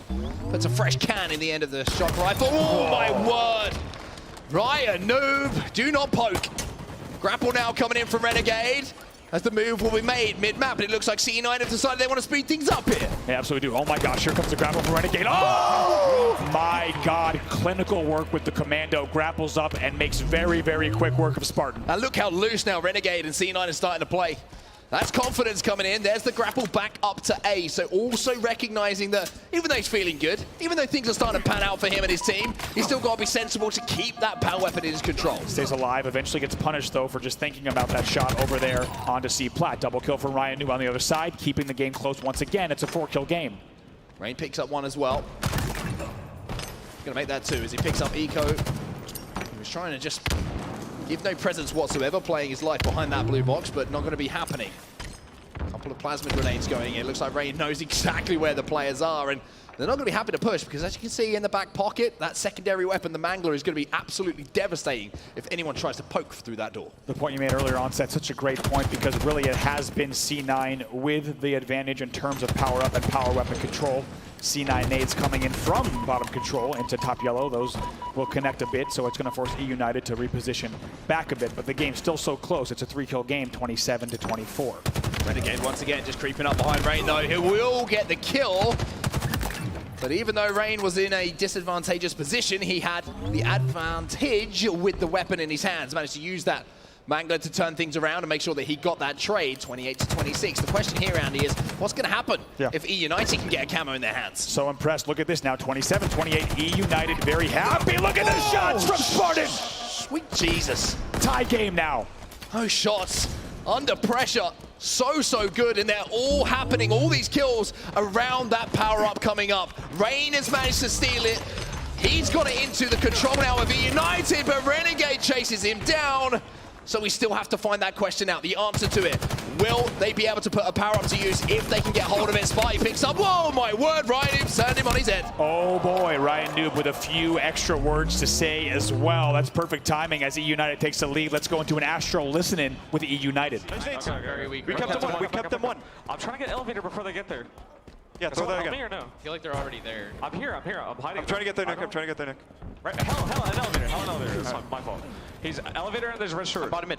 Weak, Kevin. I'm on camo boxes, guys. Top red still there, Tim? I shot him once, eco. Hell, He's red shirts, party coming up. Elevator, I'm pushing. Trying to push. Another guy on me, top red. I'm one shot. I don't see elevator. He's the bottom elevator. Red ledge. He's Mangler on you, He's dead, he's dead. I saw one red ledge. Nice, guys. Nice tie. Looking long, right here. Eco weak. They're gonna be on your end. Yeah, sniping red stairs. He's going up red stairs. Up red stairs, sniping, guys. Watch out, C-plat. I can look C-plat. Great. Nice. Another guy up red. This one bottom mid. Gonna get that snipe. Wait, quick glass, penguin. I'm in blue, guys. We're back in class. You might get class. I'm here in blue. Okay, there's a guy. Sword, Tim. Watch out, blue stairs. Still here. I'm getting naded. One shot, renegade. Secret steps, lock, C-plat. Yeah, I'm at C-plat got 2 guys probably. That's it. He's one shot. Nice, guys. Top red. I'm dying from blue again. Where? Frame, the steps. On steps, blue steps, Tim. You got him. We step away from the comms, and E United step into the lead. They've turned this game on its head now, 39-36, make it 40, a 4-kill advantage with just 10 more to go. Talk about the resilience here, the endurance of E United. It's been an amazing game for them. They were down by 5, they were down by 4. That continued throughout the mid-game. However, here in the late game, they now have the lead by 3, 40-37. Things getting down to the wire. We have less than 2 minutes left. Camo just popped. This could be absolutely game-changing for either team. Renegade makes the play. Renegade picks up camo. C9 have the chance with this power-up to not only drag back that 2-kill differential here, Andy, with the shock rifle, but also to go into a lead, and combining the 2 power weapons and power-ups together. It's going to put a lot of pressure on Renegade's shoulders, but it also gives him the opportunity to make a play to turn this round. 2-kill game. Renegade just has free reign to take any angle he wants, but he needs to hit the shot. He hits the shot! 40-39. Oh, Renegade is heated up at the best possible moment for Cloud9. And with that camo, with that shock rifle, it's now 41-40 in the favor of C9. 4 unentered kills. It's a perfect camo grab. It's perfect use there. Once again, Renegade with bold plays. He's not afraid to go in and test himself. Can he hit the shots? The answer is yes. 41-40 with less than 1 minute left. We're into the embers of this game. 50 seconds left.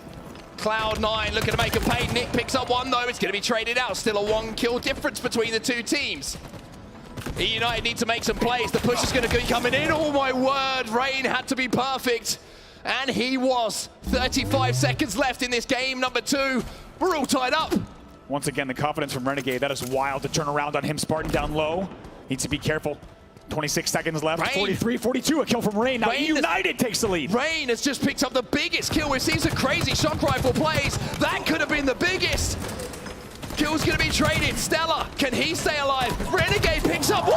Oh, it's 45-44. In the last knock-ins here, C9 have gone crazy, but no! 5 seconds left. 1-kill advantage here to Cloud9, and Look at Renegade. He can't believe it. He cannot believe it. Renegade actually dropping down bottom middle on that camo. The late one, he gets taken down, but still C9 will win by 1 kill in the late game chaos. They go up 2-0 in the series. The question we asked before this series, and we talked about on the desk, what haven't we seen over the last 3 days of action here? One of them is a game of Slayer not even going to 50 kills. Not very often we see that in Halo Infinite, and by not very often, I mean almost never. Does not happen in the first 4 weeks of online play. Has barely happened here today on LAN. Let's take a look at the highlights, the last few seconds of that match. Here's your final 35. Thought that United had won it. To be honest with you, they made this push. It was a brave push, but how quickly did C9 regather inside a turbine to put the pressure back onto E United? This is the point though. They decide to make this push. The call out comes through. They jump up. Penguin gets taken down, but all these shots just raining in from the back as the rest of Cloud9 group up together. Renegade and Eco stepping up in the biggest of moments, even with Nick picking up that kill. It wasn't enough. Penguin with that clutch difference maker kill. My God, 46-45. Like you said, Onset, that is not a score line that you see in Halo Infinite Slayer. So another surprise that was still in store for us here on Championship Sunday. This is our grand finals. Cloud9 now leading 2-0. We're going to Stronghold's live fire next. Stronghold's a live fire. Now, E United might have an opportunity to get back into this. They've been very, very productive in their Strongholds games. They love to rotate. They love to play at our pace, which is something that could trouble Cloud9. We know Cloud9 historically likes to play extremely fast themselves, but when you've got that kind of carnage on the map, especially when you're down 2 in the series, maybe that's a way to win a couple of 1v1s. Get that teamwork back together. If you're joining us for the first time and you haven't watched competitive Halo Infinite, then if you need to know about Strongholds, there's 3 plots you have to control. Control 2 of them to be scoring. If you control all 3, you're going to be scoring even quicker. That's right. Not easily done, though, of course. Once you're controlling 3, you're going to have to manage a lot of your opponent's spawns, and they're going to be flying into each of those strongholds as well. And, of course, going to be a tough battle. And like you said, 2 teams that are going to play very fast. Well, it's been a crazy start to the series. We're going to take just a moment here to send it back to the desk because Lottie, I mean, C9 looking pretty strong right now. E United have got a lot of work to do. They do have a lot of work to do. However, they were putting the work in that slay. They kept it close the entire time. There was no moments really there where we saw any snowballs from either team. They kept it close. They kept their guard up. But I got to say, I really felt like Renegade was the game changer for Cloud9. And I'll tell you why. Not only were his stats incredible, but he was on the ball in terms of getting the camos. He got 2 camos right at the start. He managed to get the energy sword right at the beginning, back ramp. That made all the difference. He made his way through long haul, got those 2 cheeky little kills. And that really set the tone for C9 and their dominance. They really went toe-to-toe to United, and we know that United like to slay out. Spartan was on his ball as usual. What did you make of the series overall, Clutch, so far? Yeah, I mean, I think you said it best, Watt. Renegade as a player is starting to take over this series. He's doing what Renegade does best, and that's control power weapons and power-ups. Renegade being one of the greatest slayers we have in the HCS for the past few years, he's known for just absolutely scavenging every single piece of equipment, everything that will give him an advantage, he does. The funny fact is that because he was so focused on getting the camo, he even did it when it was 44-44 and almost threw it away for C9, but thankfully has teammates who are focused on getting those kills around it. I got to admit, I honestly, at one point, I mean, the boys actually had to let me know that C9 won that map. I'm not even joking, because at one point I was so focused on the fact that with 8 seconds to go, Renegade wanted that camo so damn bad. Like, I respect the grind to go get the power up. I really do. However, I was like, oh, I was freaking out, wasn't I? Because I was like, why would you go for that then? Clutch, talk to me about that, because it could have gone a different way. But why would Renegade push so hard with 8 seconds to go for that camo and drop down from top mid? Well, you can tell even in the grand finals, the game is getting chaotic. And because the Slayer goes down to the 0 mark on the clock, these players didn't understand that this power-up actually doesn't come up until it's 0 on the clock, so it will be irrelevant. They have not run into this situation yet in Halo Infinite. The game's still new, they're still learning, and even in the grand finals, you have lessons to learn on both sides. Walshy, I mean, that was just absolutely amazing. In terms of a slay, it was so close. You know, how are you feeling right now about these teams on the main stage? You know, it's 2-0 right now for United and Cloud9, but how are you feeling about United and their gameplay here? Because they're keeping up. Yeah, I mean, it's so solid. These games are so incredibly close. You can't count them out. But end of the day, like we said, Cloud9 has only dropped 6 maps this entire tournament. So E United has a ton of work to do if they're going to somehow bring this back. And sometimes losing those heartbreakers can be difficult as well. Sometimes losing a game 46-45 can be worse than losing a game 50-35 because your team is just thinking about all the what ifs, like what if we did this, what if we did that, whereas sometimes you lose by a larger margin, it's like whatever, that game's over, let's move on to the next game type.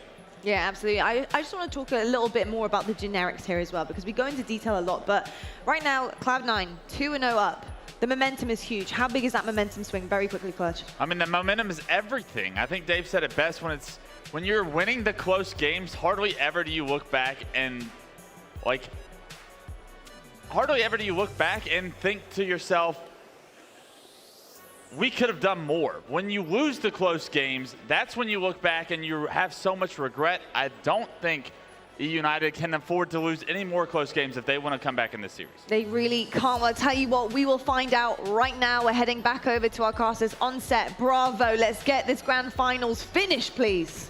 Let's try and do it, indeed. We're going into game 3 now, and it's going to be strongholds, like we mentioned on live fire. And you were looking at some stats here from both sides. And what are your conclusions? You've been in the lab. I have been in the lab, thanks to, of course, our great team here, Matty Rums, Dan Gaskin, so many people, also a bunch of people running stats for this event. We do have C9 4-2, I believe, in strongholds. Actually, United 3-3, so we'll be looking for maybe C9 to have the upper hand here.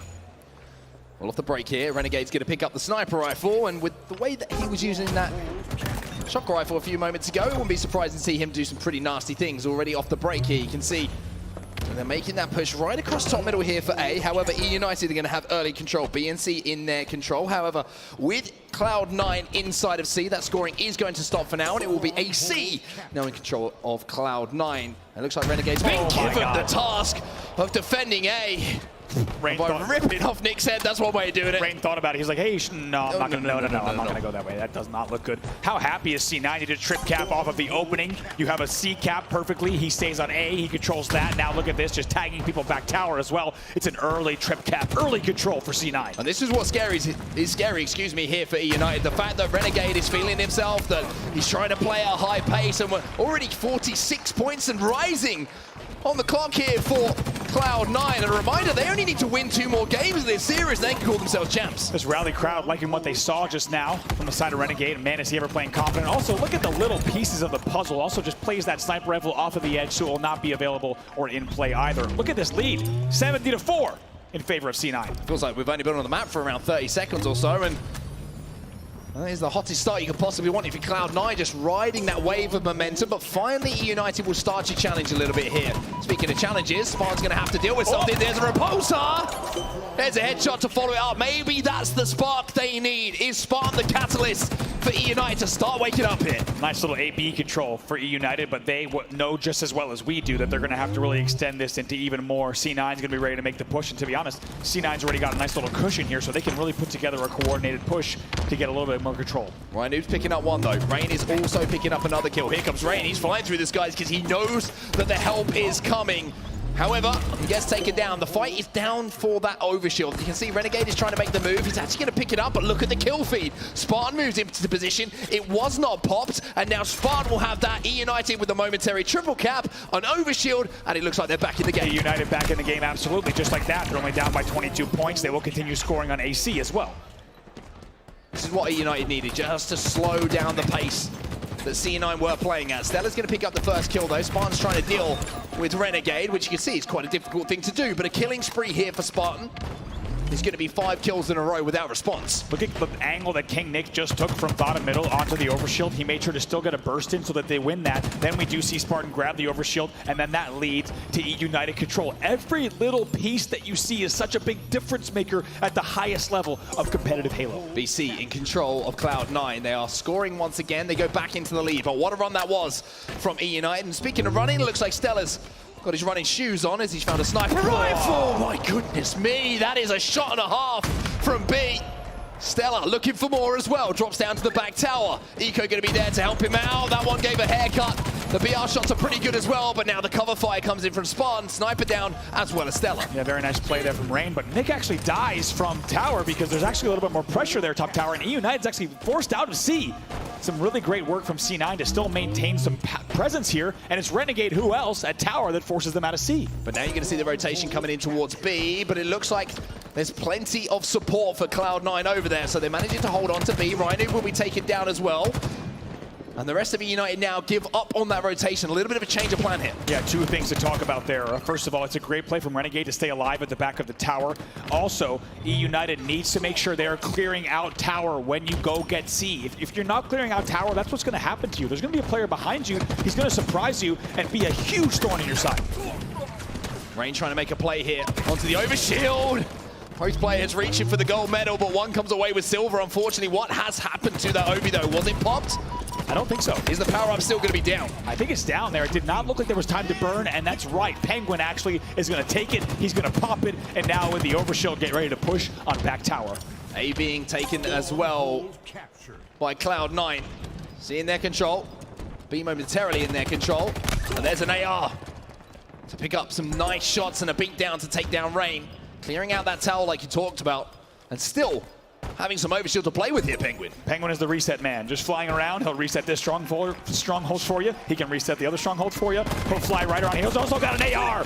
And that thing absolutely melts and shreds. Trip cap continues for the side of C9, now 180 to 77. A few moments ago, this was pretty close. Tied up around 70. Now it's 170, 190, and almost 200. Ooh. There's a repulsor up into the skies from Renegade. He's got the heat wave, the meat wave, whatever you want to call it. It's certainly starting to chunk here for C9. It is working well, and look at the movement here from Renegade as well. Just drop sliding his way around the map, moving around so quickly. And like I said, this game is very quickly getting out of hand as he takes down Riot Noob as well. And you start to wonder, is C9 about to 4-0 in our grand finals? Right now, they look like they might. Found that zone that's so difficult to play against C9 when they find themselves in that rhythm, in that pattern of play where everything just starts to click. It's not just the individual skill, it's the aggression, the rotations, the trust in each other in those fights when they need a little bit of help that is going to come in. C9 look on fire at the moment. They do, and not just the trust, right? It's also just the understanding. When we talk about the opening on Street's stronghold, right? Excuse me, Street's oddball. Great shots there out of Stellar. Little hold this medal for him. Going to try to win another battle. Eventually will be taken down, but you heard in there, listen, and they know exactly what everyone's doing here during these games, and it is really showing on the scoreboard. Nice little back smack for Renegade. Also going to try to win another one against Spartan. There's confidence coming in from Renegade as well. He's going to challenge. Spartan will take him down, but not without a fight. Another overshield now goes to C9, so that's 2 in a row. And Penguin, you call him the reset man, now he's trying to capture this stronghold himself. A little bit of help going to be coming in as well, but it's now only 19 points required by Cloud9 to actually win this game. This has been such a fast move. The repulsor away. Get away from my stronghold. It's the little details, and when you're in B, having a repulsor is so key because nades are going to be coming in from all angles, whether you're inside B or outside B. The little details there repulsing away that grenade, but just as quickly as we say that, we do now have control once again from E United as they try to break the 100-point mark, but C9, they're already at 236. Hey, look how hard E United are having to work here to get any semblance of control. B and C are under their domain, so to speak. But they are down by 100 points. And look at Spartan, he hasn't been able to have any kind of free shot. Now he has to rotate towards A. It's a triple cap actually in effect. And even though Spartan was surviving, his teammates were doing God's work across the map to give them a chance of getting back into this. 236 to Cloud9, but E United showing signs of life. Spartan needs to hit the shot against Stellar or at least stay alive if they want to have any prayer, because A and C now once again go in control of Cloud9. They'll trade up top, but is it too late? Rain now trying to cap A, and they're going to go for an A-B hold here. Really important fight around A here. AB will be in the control of E United. They managed to scrape, they've managed to fight, they've managed to claw their way back into this one. But they can't afford any more mistakes. One slip up here and the game will go to Cloud9. Not only the game, but maybe the opportunity at a comeback in this grand final. Nice shot from King Nick. That's going to defend A. Narrowly misses the one onto Stella. Maybe a little bit of nerves in those shots coming in from Nick. Yeah, King Nick there right staying alive. Also goes sky high, tries to get a creative angle onto the bridge. Unable to do so now. Still AB. You have to think, though, the pressure's going to be coming. Yes, 2 players in-house for C9. Now, what we need to see here from E United is a quick rotation towards C. They are going to lose A, and that is going to allow C9 to score. They need to get inside of a stronghold. They need to do it quickly because 244 and rising is the score. 5 more points here for C9. Eco with 1. Rhino tries to make the play here towards A, but you can see the pressure is already on him from Penguin. Rain dies at C. That's going to be it then. There you go. Cloud9 win game number 3. And now they're only 1 game away from closing out our grand finals in a 4-0 sweep. C9 fans Maybe one hand on the trophy. 3-0 up in the series in this best of 7. And to be honest with you, that was a dominant performance. That was not a close game whatsoever. C9 were just on top. On top, and you have to think E United wishing maybe they can get that game 2 back as we take a look at highlights from your game number 3. This is the point where E United were trying to force some sort of a comeback here, but they were being out-rotated a lot of the time. This was the moment that actually changed things for me. You saw that A was the play for Cloud9, and you look across the board here and you see some respawns coming in. There's a little bit of desperation towards B. You look where Rain dies here. You look where Spartan dies here inside a B stronghold. Right. Nobody thinking about the next move. It's just trying to hold on to what we have. Yeah, watch this. It's only Rain. So Ryan Noob is getting A, yes, but they're already losing B. C is you're about to see him turn towards it. Rain's already dead at C. He's the only player there. At the end, it was just all C9. They close it out. The reaction from Ryan Noob says it all right. Yeah. Just, what am I meant to do in that situation? You know, I'm trying to do what I can at A, but now we find ourselves in an interesting position here, because even though we might be saying, you know, 1 game now for Cloud9 to close things out, E United's record on Aquarius has been absolutely superb. It has. I don't believe they've lost a game there in terms of Slayer or capture the flag. So certainly poised to be an interesting game 4. But man, once again, E United, they got to be thinking about that 46-45 Slayer, because they would much rather be sitting on this stage in a situation where it's 2-1, a little bit more room to breathe, a little bit more cushion. Their coach Chig out of retirement. Great to see him there on the main stage with the E United boys, but what they need here is some wins on the board. Maybe some words of inspiration as well. Maybe the E United fans to start getting behind them a little bit. Give them that belief in the crowd. If you're an E United fan at home, maybe start spamming in the chat a little bit, because they need that energy to get back into this series. 1 win can turn things around though. As we know, such a momentum-based team. E United get Spartan fired up with a big win, a big BR fight. You never know what can happen, but it has to happen now. Certainly, this is of course do or die for the E United side. If C9 wins this, they will be your champions here at HCS Raleigh. E United needs to turn things on, and turn things on right now. It will require a reverse sweep in order to win this series. You had to say it, didn't you? Reverse sweep, you had to say it. We've seen a few of them. The great thing is you can't even jinx it anymore. Exactly, that's a good point actually. Because we have the most wild series coming out of the grand finals here. Here we go. CTF on Aquarius is going to be your game number 4. C9 versus E United, a must-win game for E United. First team to capture 5 flags will win. Or the most flags that have been captured when that time does elapse. That camouflage has been so vital for teams to create openings, Andy. That's going to be spawning top mid every couple of minutes or so. But for now, E United, this is the last chance to extend the series for Cloud9. It's 1 more game.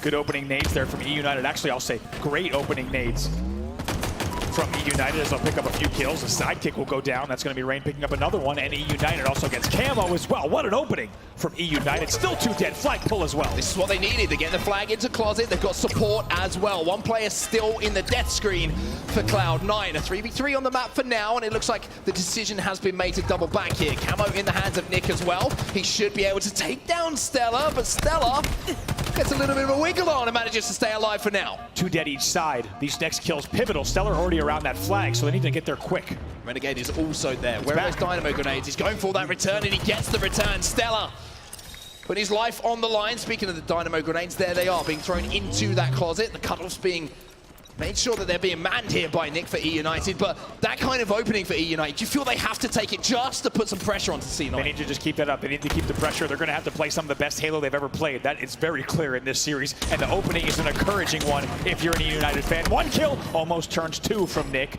That means the heat wave will go into the hands of Stellar. And you can see all of the fights here happening on the Dynamo side of the map. It's almost like Plants doesn't exist for either of these teams, especially for E United. That's right now. Renegade is going to sit back, tries to stay alive in the back of the base. He goes down, though. Still 2 dead for C9. So right now, you can take a look just at the top of the scoreboard. E United clearly controlling this game, especially in the kills category. A couple of breadsticks for C9. Penguin with the 1 kill. Stella also with that 1 kill. Ryan now trying to move in on that base. He's got the heat wave in his hands and just waiting for support from teammates. All of Cloud9 at the moment just turtled up in the back of the base. There is that opening opportunity for them to maybe move forward. Eco's going to be there, and Eco will win an important battle to get back just a semblance of the control on the map. 3 dead once again. Going to be Rain starting this flag run here. Going to try to get this across Dynamos as fast as he can. He still has not been shot as he brings this flag home. Past 75% point of the map. The throw up to the window as well is going to be the quickest way for E United to show some life in this series. They get the first cap on the board. It's 1-0 to EU. Perfect little toss up there to the top of the base. Helping is the teammate to cap that flag. By the way, we got to mention, C9 is 6-1 in CTF. E United only 3-3, however, they strike first. We talked about their flawless record here on Aquarius. You can see why as well. It's very, very rare you will see a team like C9 under so much pressure, not being able to get out of their spawns. E United doing exactly that to them at the moment. Penguin gonna drop the commando for the BR. Those little things make the difference. Penguin, that is a big, big play. And also a mechanically impressive one too. Right, and those of you maybe just tuning in for the first time in the grand finals here, you do get to pull up your weapon faster when you drop your other weapon. Instead of using your weapon swap button, you actually get to drop a little bit faster. Now Rain starting what could be the second flag run for E United. 3v3 on the map at the moment, so keep an eye on the kill feed. Stella's gonna pick up one, which is gonna make this run pretty difficult for E United. Rain will stay alive for now, and Rain actually manages to escape. And even though Eco is sat on this return, some pressure might come in pretty soon, but his teammates doing a good job across the map to pick up the kills required. That flag will go back home. Eco single-handedly gets that return, and he so wisely plays those corridors in utility. However, Ryan Noob wins that one. Renegade trying to take down Rain, he will with a perfect kill. But that flag goes back home, so the score will stay at 1-0 in favor of E United. Now we're finally being reminded there is another side to this map, as we're seeing some battles actually happen on the plant side. Nick trying to put some shots onto Penguin to clean up that kill. Good comms coming in from E United. And I mentioned how it could be one BR fight. One flag cap falls into the same kind of conversation as something just to give you the belief they need. Ryan now moving the second. Both flags are out. E United running this one. They can't run it at the expense of losing the other flag, though. Not worth the trade. We'll have to see how this plays out. Nice work from Spartan there with a thrust. Perfect kill as well. Great shots. Penguin has camo, but you can see the escort is there for this flag. They need to get that return. It looks like Rhino will be able to do so on his way back. E United get their second flag on the board. They're up by 2. And just like that, despite C9's record here, once again, 6-1 in CTF, and E United having an even record. Look at Penguin also avoiding the Dynamo nades, delicately dancing away from those as he'll stay alive in utility. He's got about as much health left as I do hair on my head. He manages to fight for now.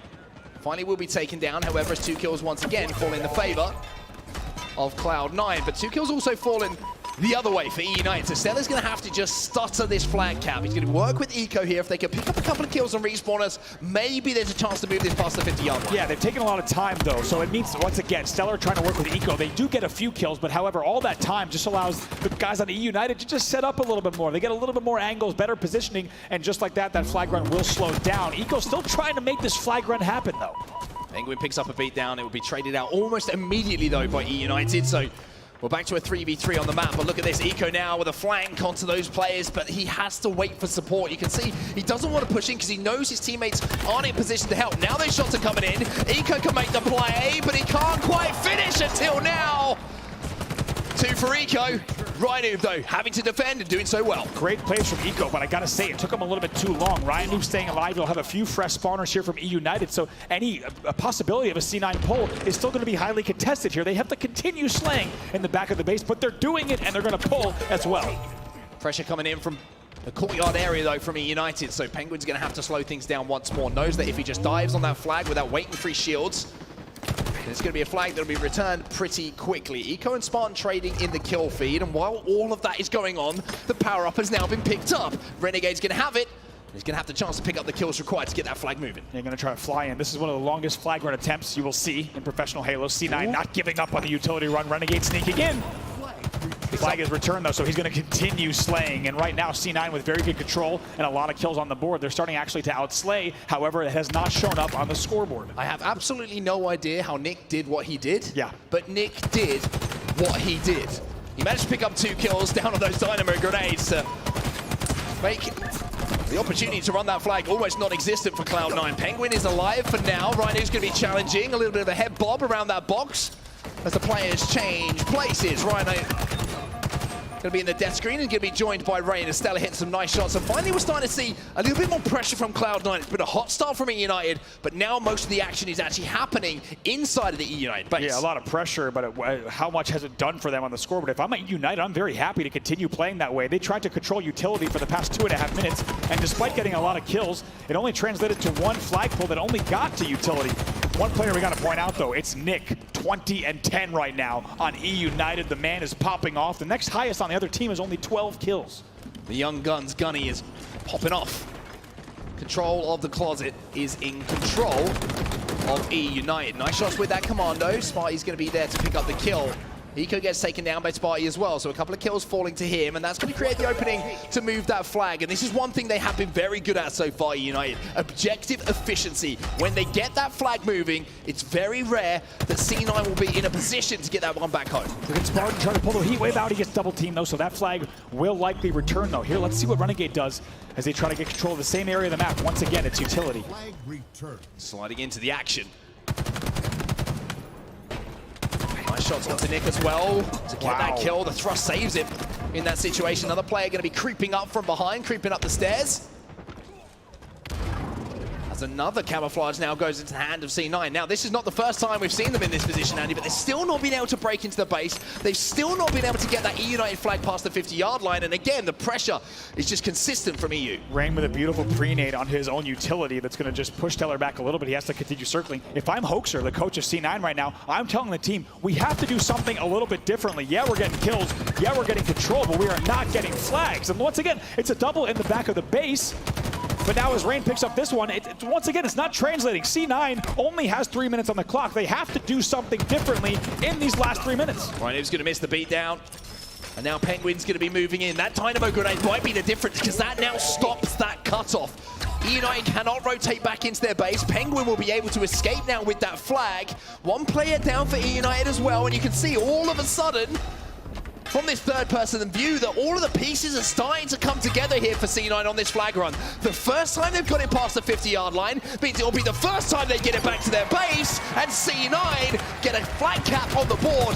Now they only need one to tie it up. And here they go home free, and Penguin also adds the cherry on top with the outplay from bottom middle. He'll win that one now, 2-1, 2:35 left on the clock. Stellar also heating up with the heat wave. They're going to look for another pull right away. Like you said, Onset, finally they get the Dynamo nades, they get the pulls, they force the planar side spawns instead of waiting too long on those slays. Oh, Ryan Noob! He was one-shot in that corner and somehow managed to pick up a double kill. That was a big, big play from Ryan Noob as he now tries to engage with Renegade. Renegade going to push in here, should pick up this kill. He will go down, but with 2 minutes left on this clock, I want to check in with Cloud9. I want to see what the comms are like, to see if they can get the pieces working together, if they can get that flag moving by jumping in to an Astro listening. Ryan's dead. Put that shooting stairs, one shot, back flag, so he wave. Right there. In the P tunnel. I'm gonna get on their flag with camo, guys. I heard that. Like, literally, like, where we just killed that guy. I'm trying to go look for nades. You ping 2 flanking me, bro. Ping 2. P2 top mid. Guys, I'm not in a good spot. You guys, fuck. No, you're in a good spot, bro. I'm not even trying. I don't see P2 rated. Yeah, 2 guys closet. Yo, we need kills for Kevin. We need kills. Push their closet, guys. Yeah, Push I their hear closet, Rain. He's weak, 2 shot. Dead, nice. Back flag, Nick. Nice. Nick's their back flag. Nick's their back flag. Kevin, I'm running. They're front base in their fridge. I shouldn't have done that. Nick's their back flag with a fucking heat wave, guys. Dude, he's just hiding there. You're right, We haven't been enough. Yeah, we haven't been enough. Their courtyard, their closet, and P2.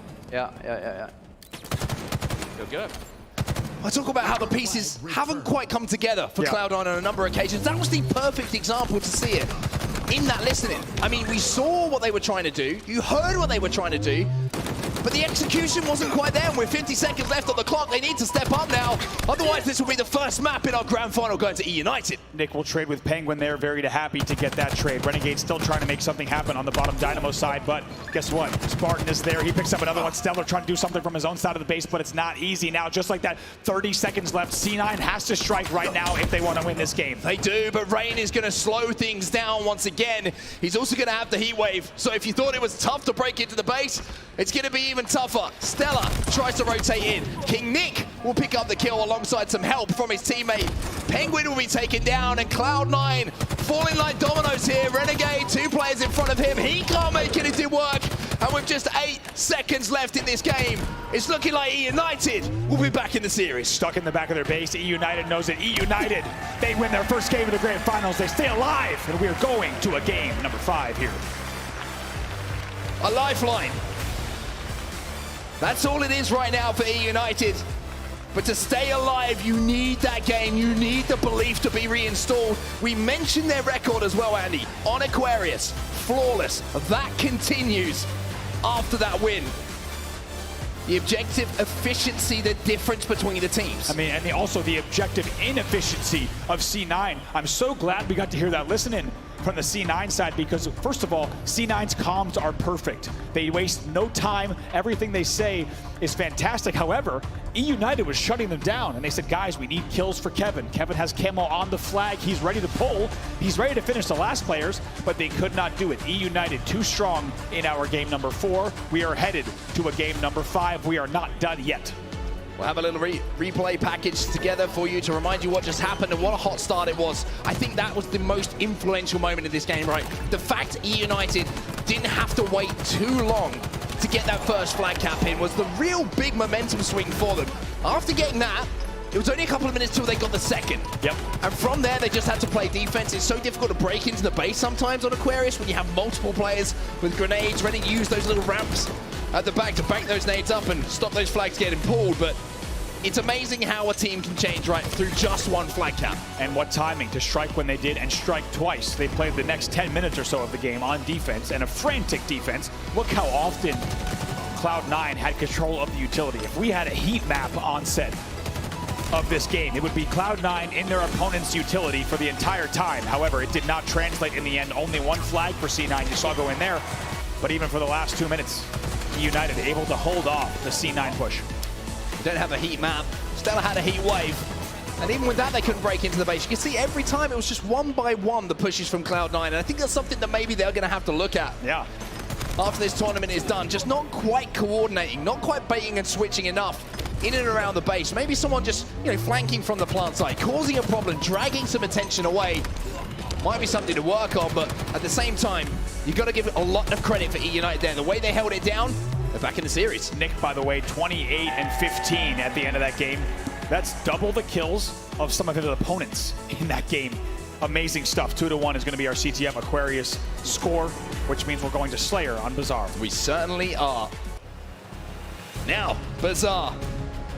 This is a real opportunity for E United to get back into things as well. I cannot highlight enough how important the first 10 to 15 seconds can be in this game, though, Andy. Yeah, when we talk about the opening rush, it's everything now as we take a look here to see which team might be able to get an advantage here. Rockets, Overshield, Grapple, so many things in play. Certainly are. As Nick is going to be sliding out bottom middle, you can see the C9 choosing to play the high ground. Nobody actually exiting from the double doors. There's a grapple shot, a beatdown. As a United, after a pretty good start, find themselves now tied up at 2-2. A couple of kills going to be traded out. Where has that overshield fallen, though? Has anyone managed to get it in their control? Spartan having to back up. Map control looks like it's in C9's favor, but Nick with that kill is going to open things up. Certainly going to keep an eye, like you said, on the power-ups in the Rocket. Spartan does very well to clean up the kill on his bridge. Now wondering where everything might be in play. Rocket's still up. You can just tell by that icon here. Tries a challenge here on Renegade. Looks like he'll probably get cleaned up as well. 7-7. Finally, we have a Rocket grab. 45 seconds into the game, goes in the hands of Eco. Eco will pick up one, so one kill from 2 Rockets, but he comes away with his life, which is almost even more important, to be honest with you, when you're in these big, high-pressure situations like a grand final. Surprise, surprise! United hiding in some corners, and they will tie the game up for just a moment. A couple of kills do fall to C9 in the meantime, though, as Renegade will pick up one of those kills to give them a little bit of a cushion here. And we are already in the danger zone. Oh my God, talk about a teammate. Renegade comes flying in with a last-second grenade. And if you want to talk about importance of the sandbox here in Halo Infinite, did you notice what Renegade did there? Look down at the floor. He was trying to time those dynamo grenades. He saw when the weapon pad was going to be popping and when he had the opportunity to pick up those grenades, which can be so vital to not only cleaning out areas of the map, but picking up information too. That's right. Week after week, we continue to see those prioritized more and more heavily. 11-13, just a 2-kill game. E United United making sure to keep this one close. Ryan Noob tries to grapple up. It's a little bit reckless though. And he'll give away his life for now. 3 kills the difference between the two teams, but in 6 seconds that overshield is going to be coming up. You can see that Nick and Penguin having a little bit of a battle. A little bit of a peek over the fence. The Spartan decides like, why is this all going on? I'll try and steal in, but C9 are waiting for it. The trap was set, and Spartan took the bait.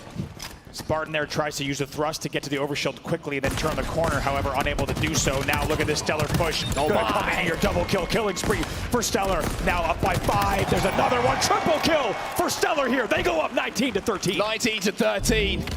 That kill and that overshield, the difference maker so far.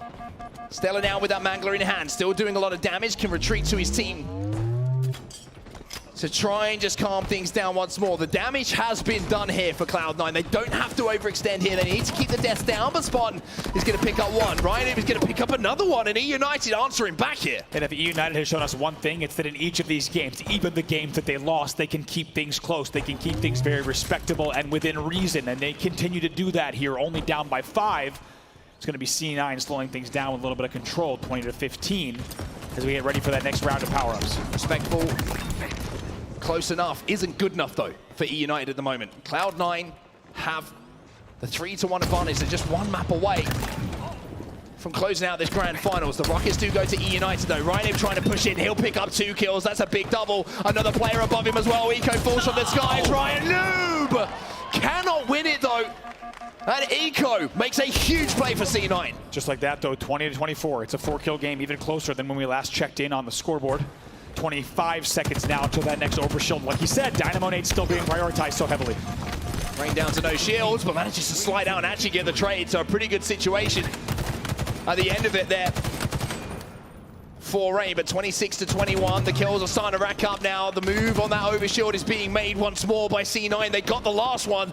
That was where we saw the lead extend, and they look like they're in position to maybe pick up another. Surprised to see Ryan Noob hit the deck so early there, about 14 seconds before the overshield pop, but it looks like he might have just been forced out of HUD. Overshield grab does come in for Penguin. He's going to wait. He's going to get the Dynamo Nades as well, and now he pops the overshield. 7-kill lead for them. Also going to grab the grapple. This could be the beginning of the end. Penguin, he's got his pockets full. He's looking for kills. There's one. Teammate there to pick up the second as well. 31 to 23 the score. The overshields have been the difference between the two. I tell you what does E-United have up their sleeve? What can they do? They're down 31 to 23 against the C9 that maybe has never looked better in Halo Infinite. Now 7:27 on the clock. Spartan doing everything he can to maybe offer his team some angles. Shooting those dynamo grenades as well to see if he can pick up the kill on the player who just managed to escape towards market there. So now the push is going to be coming in on the hot side. Penguin's going to be there alongside Stellar to give him a little bit of an advantage when someone does poke through that door. But C9 also recognizing that they don't need to do anything here. They can back up right to the back of the base. They can make E-United come to them. Here's the thing, C9 now has such a cushion that they can play this game very differently. They don't have to put up with a lot of the stuff that they would normally do in an even game. They can prioritize each and every piece of this map the way that they want to. Now picking up another one, 35-27. Going to be an 8-kill game. Rain going to be pushed as well. The AR shredding through the shields, and a little bit of help is going to add that kill to the tally here. 14 kills needed for Cloud9 to call themselves champs. On the other side of things, it's looking like an uphill battle for E-United. Renegade picks up one. Spartan will trade it out, but Penguin also in the kill feed.